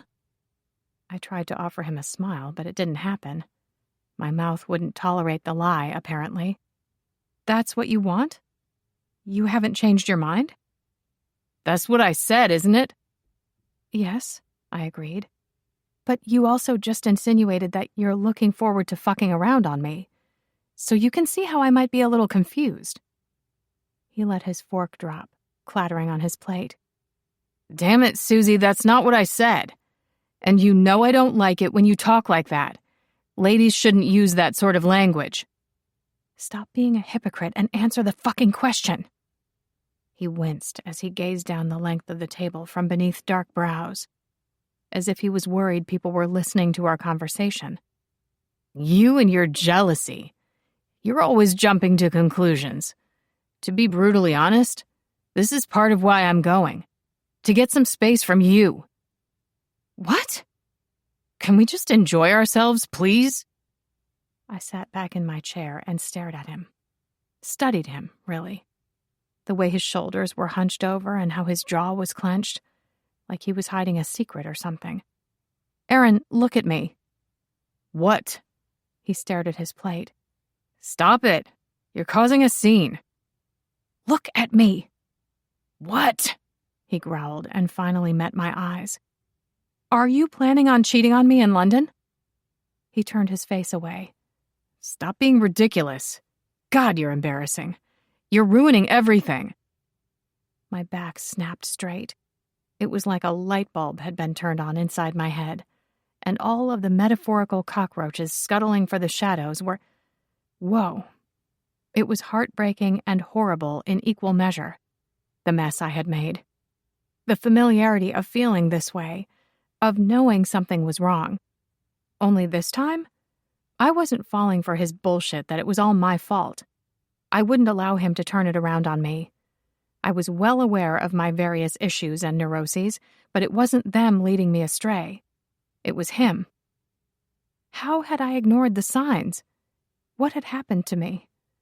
Somewhere along the way, I had gone from being kick-ass to wearing a sign that said kick me. The problem is, Aaron, you're not as good a liar as you think you are.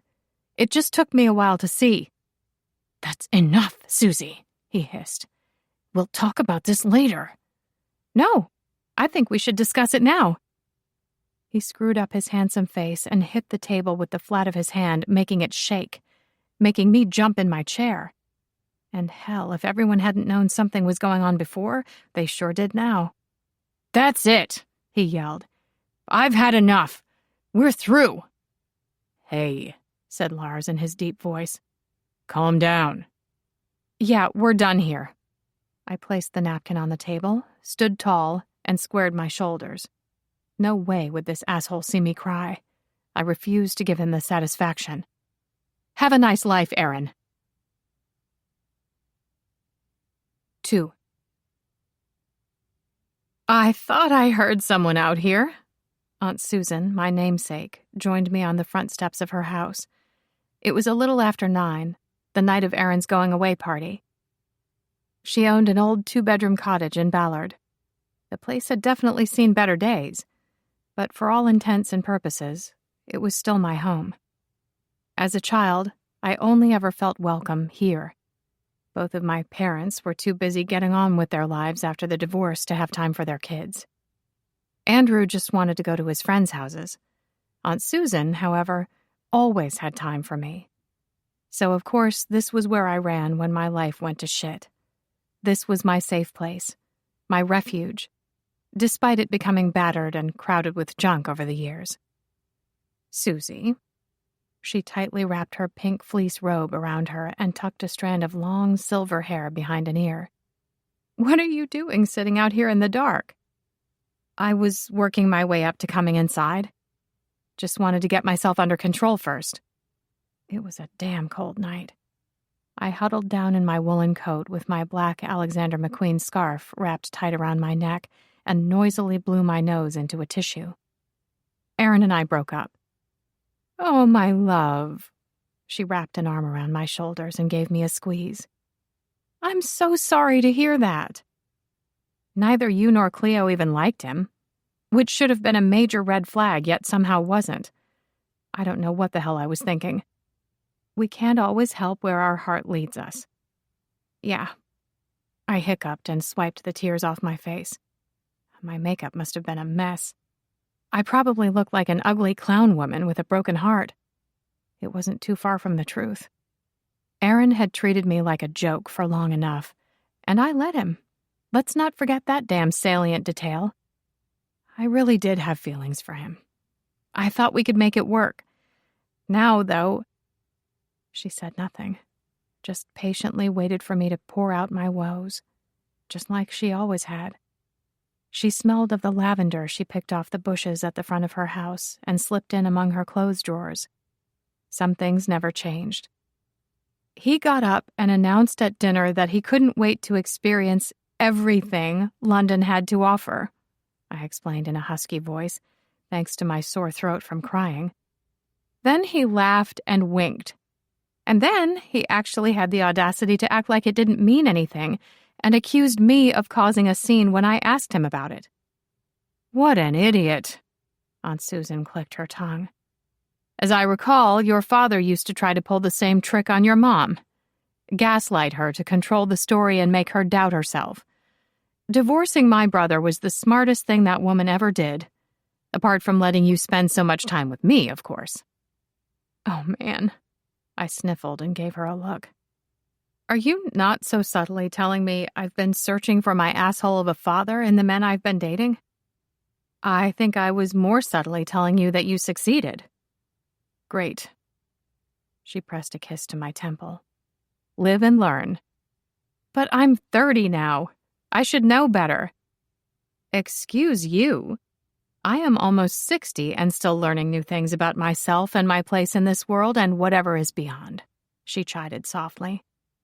Some lessons just take as long as they take. There's no rushing them.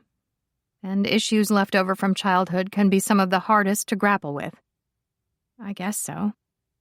I'm sorry your heart is hurting. But at least you know you only want him. You don't need him. I know. She nodded sagely and said, "It can be hard to be alone sometimes, to not have someone special. Though, he never exactly treated you like you were special, did he?" I flinched and kept my mouth shut, which was telling. "You are wonderful, bright, and so beautiful you blind me. Don't accept less than your due, my love." "Thank you." "Any time," she said. "You want to come in and have a cup of cocoa?" I shook my head. "No, thanks. I'm going to head home and get some sleep. Give Cleo the good news." "Fair enough. I should get to bed. Things have been so busy lately. I could use a decent night's sleep." She yawned and gave my shoulder a squeeze. "How about breakfast tomorrow morning? We could make waffles." "That would be great." I let myself into Aunt Susan's house the next morning. After waking with a headache from all of the crying, I applied about a container's worth of concealer, downed some Tylenol, and donned my most comfortable clothing. Baggy jeans with a hoodie and sneakers for the win. Clothes to hide and comfort me. Though they were still black, because basically everything I owned was black. Heartache was an utter bitch. But this too would pass. Cleo had been fast asleep when I got home last night. I had texted her the news and woken up to a barrage of supportive messages from her. It was nice to have a friend who had my back. The cottage was quiet when I arrived a little after 9. Aunt Susan must have decided to sleep in. A car passed outside, but inside the cottage seemed like another world, one unto itself. None of the lights were on, but the winter sun peeked around the edges of the drawn curtains, turning the space to shadows. My sleep had been restless and full of bad dreams. But stepping into this house smoothed out the worst of the rough edges. It soothed me. Here, I was loved and accepted. It was just what I needed after waking to voicemail from Aaron. The drunken idiot had called a little after 2 in the morning. He left a rambling speech offering me the chance to return to his good graces if I agreed to an open relationship and begged his forgiveness for my anger last night. As fucking if. What a man-child. There would be no second-guessing my decision to walk away from our relationship. Aunt Susan was right. I didn't need him. He'd never treated me like I was special. A hard truth to face, but a fact nonetheless. I'd wasted a year waiting for an asshole to see my worth when I should have had more respect for myself. Funny how things were always so damn obvious in hindsight. And by funny, I mean, ugh. The air inside the house was thick with dust and the scent of lavender. Aunt Susan attempted to keep the place clean, but the sheer amount of stuff she had made it difficult. A Christmas tree stood by the fireplace, reminding me that the clock was ticking, and I hadn't even started shopping. What the hell had happened to this year? In the living room, a collection of storage boxes had grown since my last visit. With the basement, attic, and back bedroom full to the brim, space in this place was at a premium. You might say Aunt Susan was a hoarder, and you'd be right. Her dislike of change was further reflected in the dated gold-flecked wallpaper and shag pile carpet, along with the original kitchen and bathroom from way back when. My grandparents, who'd owned the house before Aunt Susan, had a similar frame of mind. Hold on to everything, let go of nothing. The place was like a museum dedicated to things lost and forgotten. Didn't matter. I still loved it here. I knocked gently on Aunt Susan's bedroom door and pushed it open. Nothing stirred on the bed. No noise was made. No rustling covers or squeaking mattress. Not even the soft in and out of her breathing. Something was wrong. An unwelcome thought crossed my mind, but I shoved it down as hard and fast as I could. I turned on the bedside lamp, and a weak wash of light cast long shadows and illuminated the shape of her body beneath the blankets. She was so small she almost seemed like a child. Her eyes were closed, her hand beside her face on the pillow, as if she had been reaching for something when she fell asleep. Only, she wasn't asleep. I don't know how I knew. Guess it was the way the cottage was so quiet, like it was holding its breath, like it was in mourning. Aunt Susan loved to take up space, to make noise. Even asleep, she would mouth breathe and snore. Now here she lay, small and static. Her expression seemed peaceful, at least. I carefully sat on the edge of the mattress and touched her hand. Her skin was so cold. She must have been dead for hours. To see her this way was bizarre, as if whatever spark of magic that brought her to life had departed. But for some reason, I didn't cry or scream. I just sat there holding her hand. Grief settled over me like a second skin. There were no suitable words to describe the loss. The weight of her absence. I was here, and she was gone, and that was that. If I had known that last night was my last time with her, I wouldn't have wasted it moaning about Erin, that's for sure. 101 things came to mind. Things I should have asked her. Stories about her and her life that I should have taken the time to hear. It was too late now, and that was a regret that I would carry around for the rest of my life. I brushed the hair back from her face and said, "I love you, Aunt Susan. Thank you for everything." That was as close as I could bring myself to saying goodbye. It stormed the day we buried Aunt Susan. Seattle weather at its finest, an ice-cold wind and angry gray sky. Though by the time the service finished, the sun appeared, and the mountain was out. It was a Christmas miracle. I had never carried a coffin before and hopefully would never have to again. But I decided to carry hers after all the years she'd carried me. My insides felt hollow and scraped clean, like I'd lost too much too quickly. But losing Aunt Susan certainly didn't make me miss Erin. It's not like he would have been any help with the funeral. The idiot probably would have raised an eyebrow at my black pantsuit and asked me if I really thought wearing my hair in a ponytail was suitable for the occasion. All of the little ways in which he used to undermine me seemed so obvious now. Love could make you such a fool. Aunt Susan had been right about that.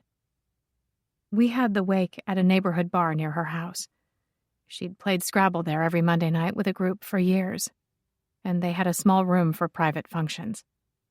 A selection of photos I'd chosen sat on a table in the corner.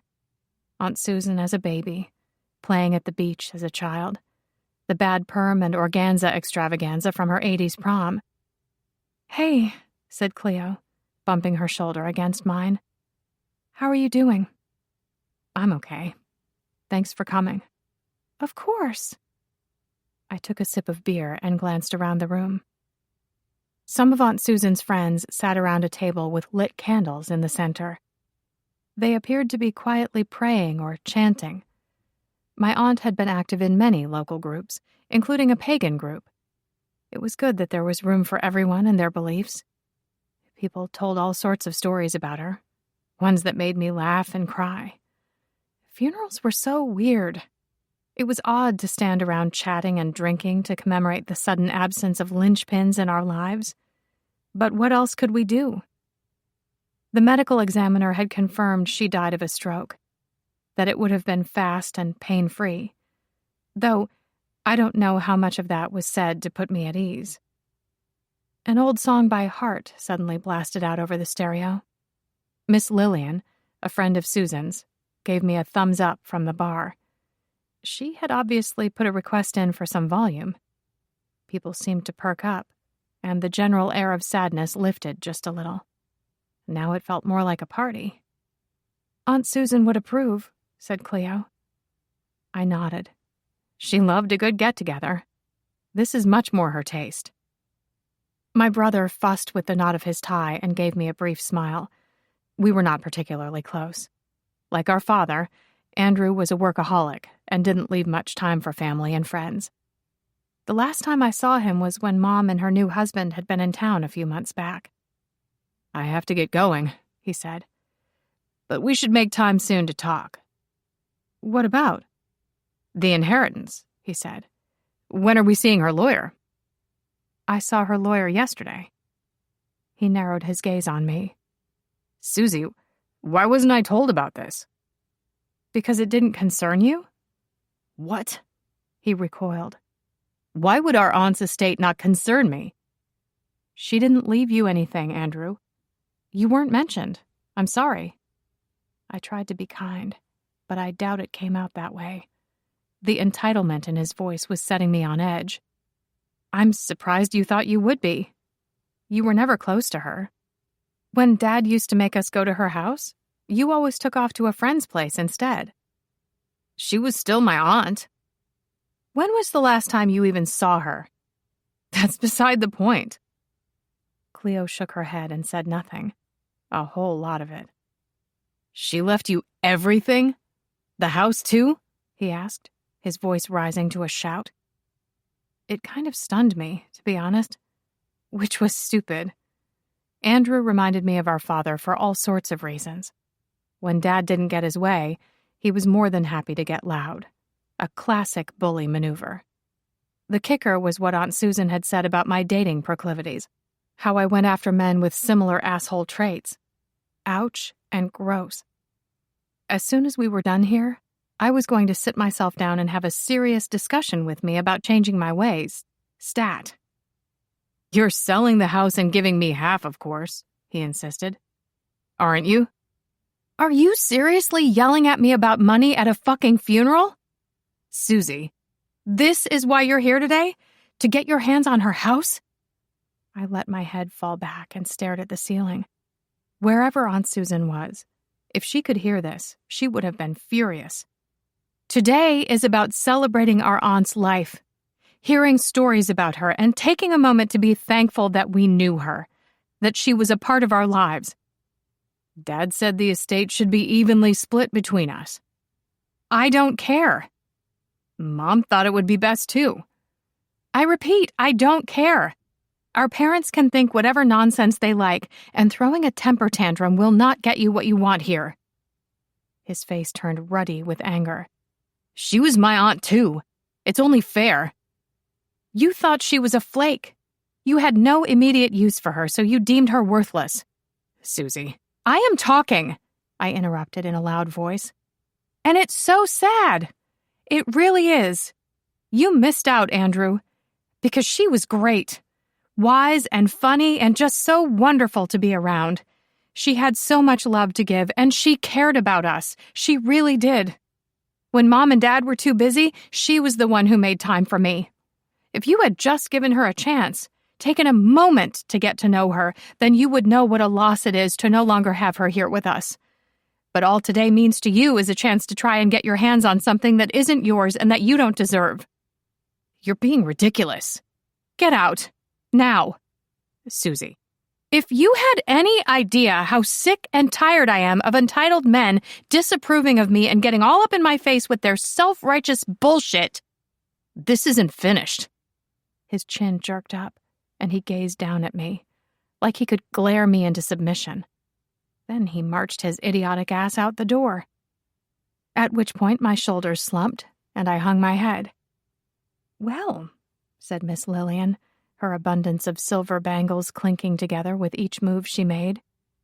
I feel like we need to sage the place after that. How about we do shots instead, suggested Cleo. Miss Lillian waggled her brows. Not that I should be telling you, but Susan was a fiend for tequila back in the day. I blew out of breath. Now that sounds good. Let's do it. I can't believe Aunt Susan got arrested for frolicking naked in a city park and never told me. I grinned and swung my purse over my shoulder. All of the tequila, corn chips, and salsa made for a warm buzz in my belly. A melancholy feeling had replaced the pain of grief. For now, at least. What a legend she was. I'm glad I got to hear about that. Sounds like your aunt and Miss Lillian got up to all sorts in college. Isn't it nice how they stayed close all these years? Cleo bumped my shoulder with her own again. It was her version of a hug. I hardly stumbled at all. I guess I wasn't nearly as drunk as first thought. But Cleo laughed at me just the same.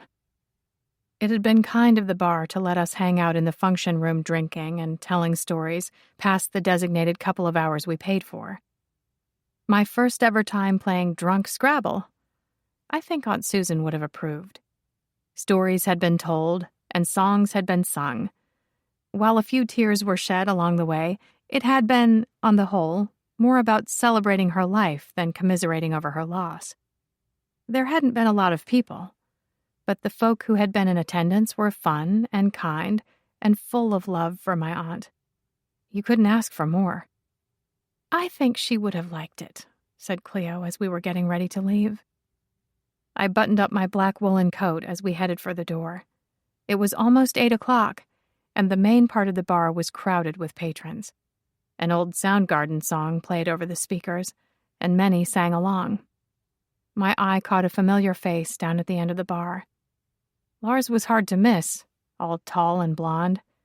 No sign of Aaron, thank goodness. It had already been a day without adding him to it. Though, of course, he would have left for London already. Jane sat on a stool laughing at something.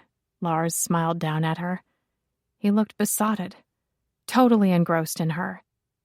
And the man had a nice smile. The big dude was masculine pretty. What really hit me, however, was the way they were interacting, how into each other they were. Just happy to be in each other's company. That's what I wanted. And if I couldn't have that, then I was better off alone. What are we looking at? Asked Cleo. A couple of Aaron's friends are at the end of the bar.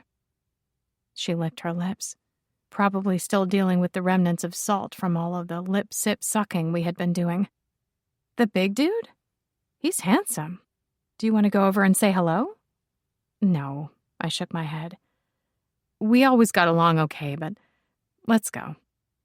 Susie, called a familiar voice. And there was Lars coming after me with his big-ass stride.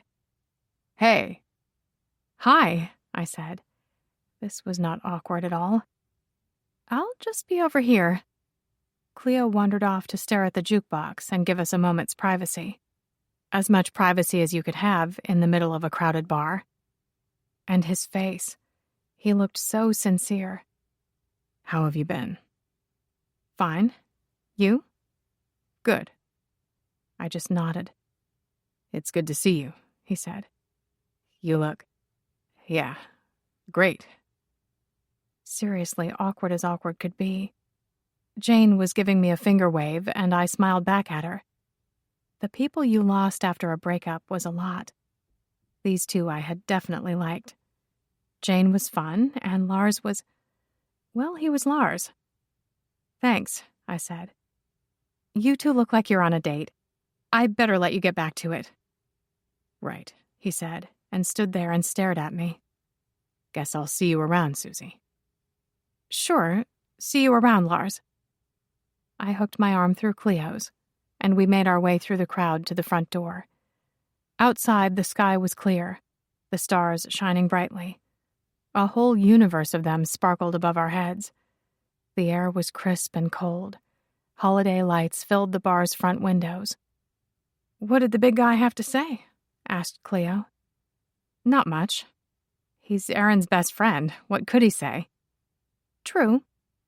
Christmas is going to suck without her, I said, out of nowhere. You're coming with me to my mother's place this year. It's already been decided, said Cleo. She said you're in charge of the wine. Thank you. Of course. Chosen family is a good thing.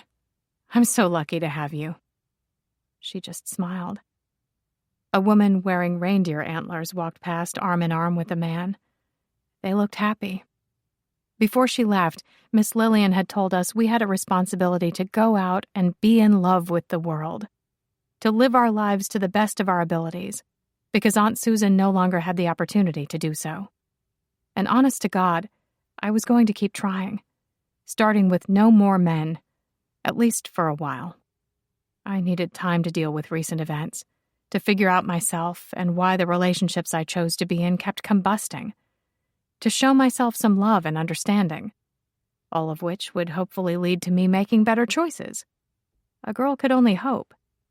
But dealing with Aunt Susan's house and all of the work it needed would keep me busy for a while. When I thought about the sheer amount of stuff to be dealt with, there'd be no time for worrying about men and such nonsense for a while. Not a bad thing. Do you think you'll get another roommate after I move out? I asked. Not that it'll be for a while yet. The house is going to take some time to get sorted. Cleo frowned. I don't know. I'm going to miss not having you to talk to all the time. I'm going to miss borrowing your shoes. I nodded. I do have great shoes. You won't be so far away. We'll still see each other all the time. She smiled. Feels like life is shaking things up, as if it's time for some changes. It does feel like that, doesn't it? Look, said Cleo, pointing at the sky. It's a falling star. Make a wish. We both stared at the beauty of the meteor falling through space. Then I asked, "Do you think it's a sign of better days ahead?" She shrugged. It could definitely be that. Yeah, I smiled. Let's go home.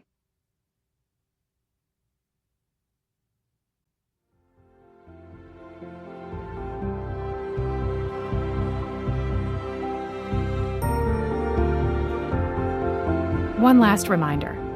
For access to the author's acknowledgments and a playlist, don't forget to download the accompanying enhancement PDF from your audiobook provider, or go directly to harpercollins.com/pages/end of story. This is Andy Arndt. We hope you have enjoyed this unabridged production of End of Story, featuring the bonus story, Beginning of the End, by Kylie Scott. Presented by Graydon House and Harper Audio.